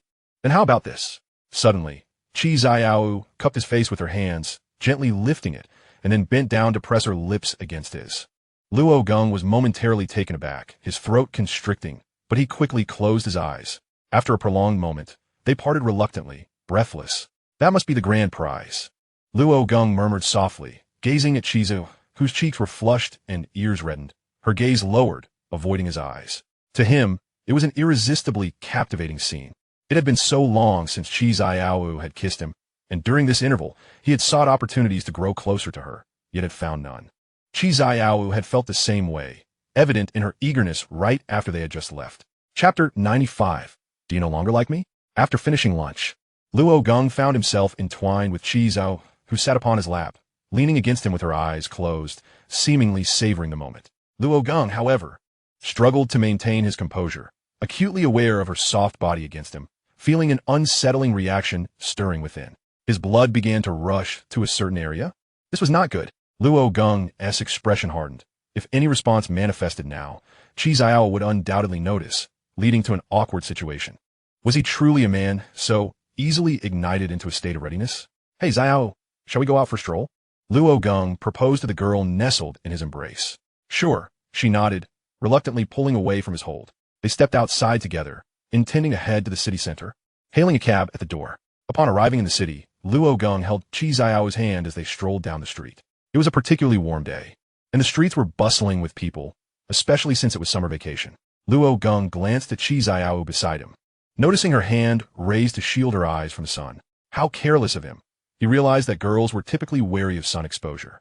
It dawned on him that he should not have casually taken Qi Qianru out under the blazing sun. "Let us head to the mall," he suggested. "All right," Qi Qianru agreed. And together they entered the mall, seeking refuge from the sweltering heat. Inside, Luo Geng led Qi Qianru straight into a cosmetic store. "What are we doing here?" Qi Qianru asked, somewhat puzzled, as this was typically a place where girls dragged boys in, leaving the boys to find a seat while they browsed. Yet here was Luo Geng, leading her into the shop. "We're buying some things," he replied, finding the skincare section and inquiring with a salesperson. "Do you have any sunscreen?" "Yes, we have several products. They're all effective, light, breathable, quickly absorbed, and provide long-lasting UV protection," the salesperson explained, showcasing a line of sunscreens. Luo Geng was at a loss for how to choose. Isn't the more expensive one better? He mused aloud, unsure if he should select based on quality or price. "You get what you pay for," the salesperson nodded in agreement. "Then give me your best one," he instructed. "This one is perfect. It not only helps achieve a clear complexion, but also nourishes the skin from within, improving overall skin health," the salesperson said, handing a bottle of sunscreen to Luo Geng. "Great." Subsequently, Luo Geng proceeded to the checkout to pay with his card, while Qi Qianru stood beside him, perplexed by his sudden choice to purchase sunscreen. As the two emerged from the shop, Luo Geng extended the sunscreen in his hand towards Qi Qianru. "This is for you." "For me?" Qi Qianru was pleasantly surprised, realizing that it had indeed been purchased with her in mind. She recalled how she had instinctively shielded herself from the harsh sunlight just moments before, unaware that Luo Geng had noticed and taken the initiative to buy the sunscreen. "Indeed. What if your fair skin were to tan?" Luo Geng remarked with a gentle smile, brushing his fingers lightly against Qi Qianru's cheek. "If I were to tan, would you still like me?" She teased, her eyes sparkling with mischief. "How could that possibly be? I did not come to like you solely for your fair complexion." Luo Geng responded, ruffling her hair with a light chuckle. He found it amusing that she still worried about his affections for her. Such a notion was inconceivable to him, unless he were to lose his mind. Yet, he couldn't help but reflect on his own insecurities. Earlier that day, he had been fretting over whether he should exercise to shed some weight, fearful that if he gained weight, Qi Qianru might lose interest in him. In the mall, posters for recently released films adorned the walls, and a sudden thought struck Luo Geng as he pondered how to pass the time. "Xiao, how about we catch a movie?" Dining, shopping, and watching films were the quintessential trio of date activities. Upon hearing Luo Geng's suggestion, Qi Qianru spotted the movie poster and was instantly reminded of her previous daydreams of watching a film with him. "Yes, sound great. I'll follow your lead." She nodded in agreement. Thus, they made their way to the cinema, which was bustling with people enjoying their holiday. The theaters were nearly full, and they had to wait in line to purchase tickets. Luo Geng secured 2 seats in the back row for a film that was particularly suited for couples. as the auditorium was filled with pairs of lovers, none of whom would want to be alone in such an intimate setting. After purchasing drinks and snacks, he led Qi Qianru into the theater just as the lights dimmed. It seemed that the couples around them were more engrossed in their flirtations than the film itself, whispering sweet nothings and playfully teasing one another, creating an atmosphere thick with romantic tension. Even as the film commenced, Luo Geng found it difficult to focus, frequently stealing glances at Qi Qianru's profile. Their fingers were intertwined beneath the seat, holding on tightly. After a while, Qi Qianru noticed his gaze and shyly whispered, "What is the matter? You've been looking at me." Her face, illuminated by the flickering screen, appeared as delicate and translucent as crystal, making it hard for Luo Geng to divert his eyes. "I find you more captivating than the movie," he confessed. "Are you jesting again?" she replied, a hint of disbelief in her tone. "I'm quite serious." Luo Geng gently turned her face towards him and, with a fleeting touch, kissed her lips softly. Qi Qianru let out a quiet hum, her head lowering shyly after the kiss. The darkness of the cinema concealed her flushed cheeks. This was the first time Luo Geng had initiated such an intimate gesture. Her heart raced, for the experience of a proactive kiss was entirely distinct from being kissed. This time, it was Luo Geng who remained composed, while Qi Qianru felt a surge of emotions. At that moment, Luo Geng felt as though he had achieved a significant milestone. He was now one of those couples sharing tender moments in the cinema. Suddenly, his attention was drawn to a couple in front of them, who had begun to engage in a fervent display of affection. Compared to their passionate embrace, Luo Geng and Qi Qianru's kiss felt rather innocent. Feeling a twinge of embarrassment, he realized that he had merely brushed the surface of such intimacy, while the couple ahead seemed to be fully immersed in their fervor. Chapter 96. No need to trouble her, Xiao, I will take care of it.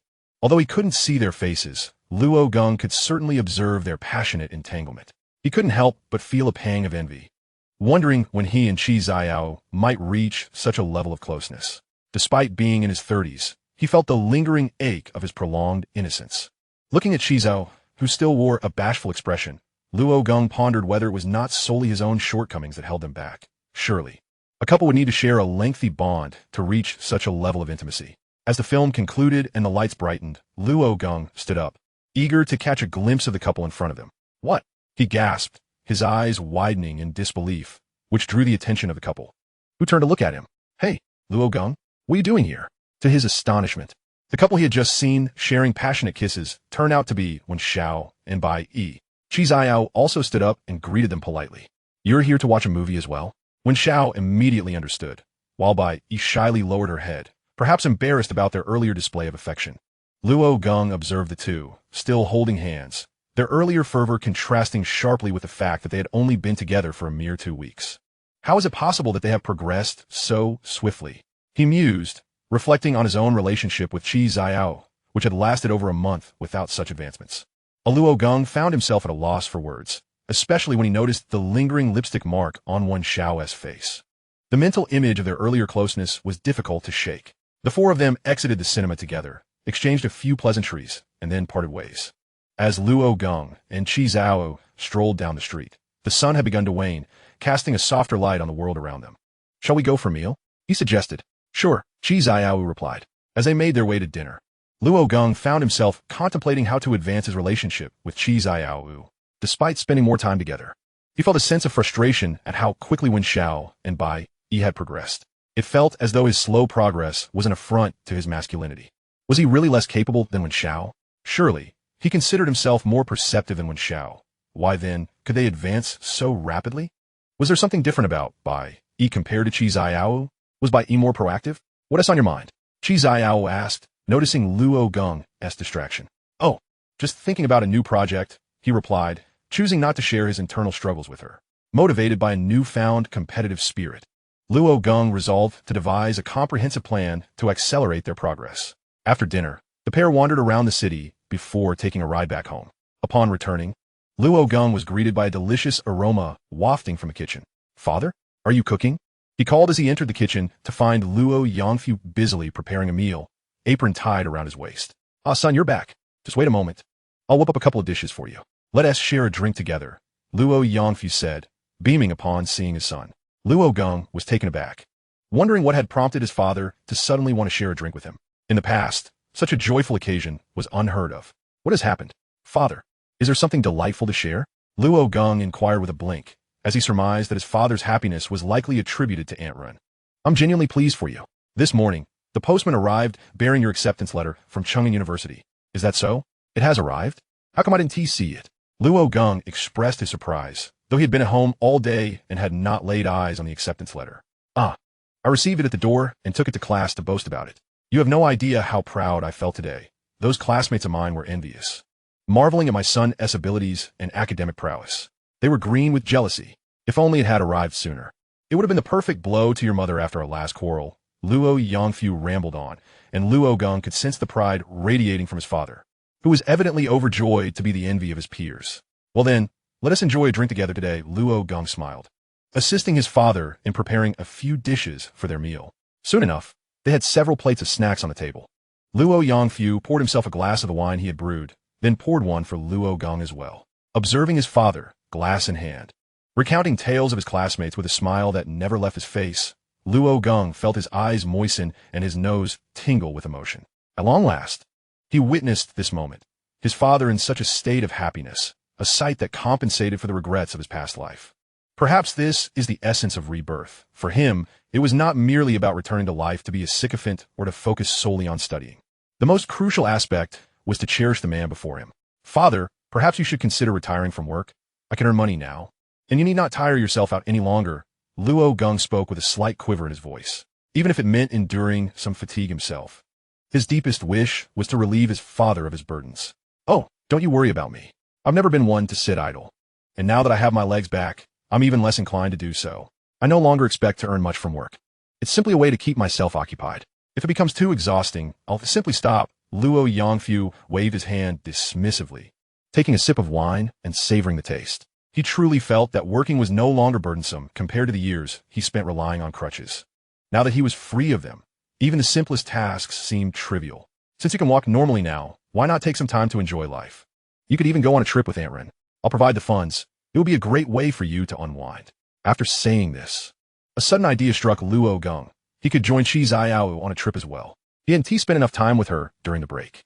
And now that he had the chance, traveling together seemed like a splendid idea. After pondering for a moment, Luo Yangfu replied, traveling sounds delightful, but I doubt Aunt Ren has the time.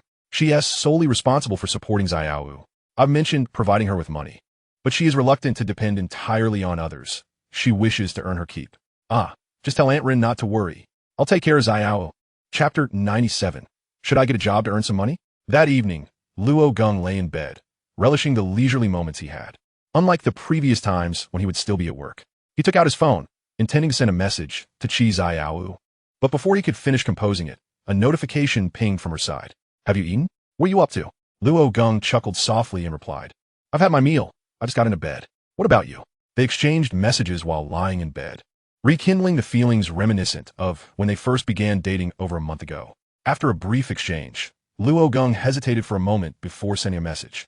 I'd like to travel with you. Would that be all right? At that moment, Qi Qianru, seated at her desk with the book titled Things I Want to Do with Luo Geng before her, had checked off several items, such as watching movies together.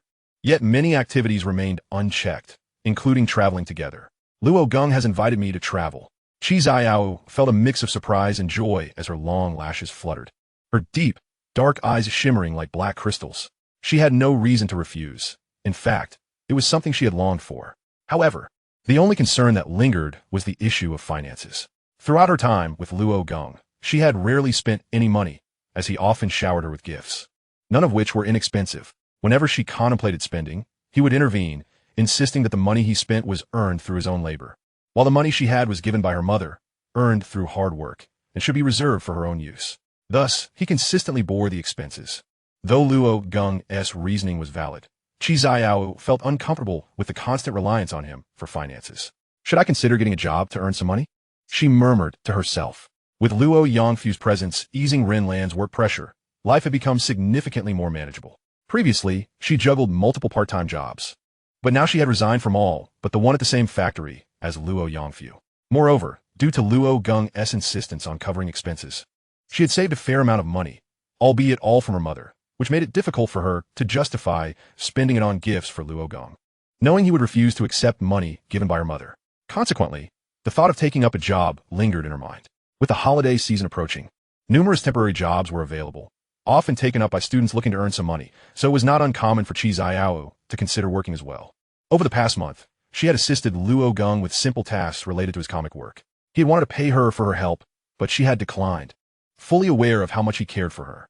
The tasks were minimal and enjoyable, akin to play, and even if she made a mistake, he never uttered a word of reproach. Thus, she felt she had contributed little, yet was expected to accept a salary that exceeded what Qin Xiao earned, which made it hard for her to feel justified in accepting it. She resolved to do more to prove her worth, whether by preparing lunch for Luo Geng or assisting with household chores. As these thoughts swirled in her mind, she hesitated to reply to Luo Geng. Moments later, another message arrived. Don't worry about the money. I've told you, don't be polite with me.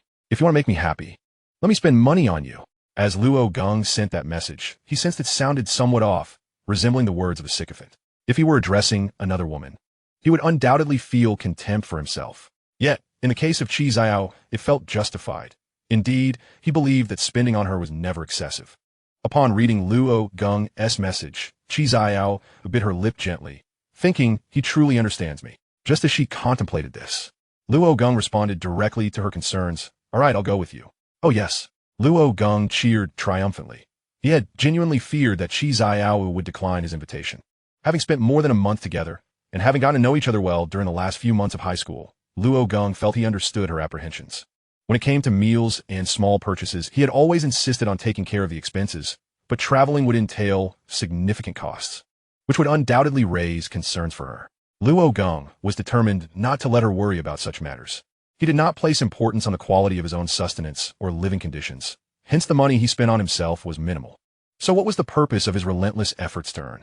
Certainly, the motivation behind his efforts is to provide for his family and his girlfriend. Yet, both Luo Yangfu and Qi Xiao frequently declined his gestures, leaving him to ponder the significance of his earnings. The following day, Luo Geng visited Qi Xiao in the morning, as he wished to relieve her of the obligation of preparing lunch for him. Although he found joy in her culinary efforts, he did not wish to burden her any further. He knocked on the door of Qi Xiao's home, and after a brief moment, the door creaked open to reveal her standing within. Please come in, she invited. Luo Geng nodded and stepped inside, inquiring, has Aunt Ren gone to work? Yes. Uncle Luo came to pick up my mother this morning for work, she replied. Luo Geng let out a wry smile, remarking, my father's cooking surpasses my own. Despite both being engaged in work for monetary gain, his father's attentiveness fostered warmth in their family, while he himself toiled away, mistakenly believing that earning more would enable him to treat his girlfriend better. In reality, he had neglected many finer details. This reflection led Luo Geng to recognize a common scenario in many families, where fathers labor tirelessly for their families, sacrificing precious moments of companionship, often earning the resentment and misunderstanding of their loved ones.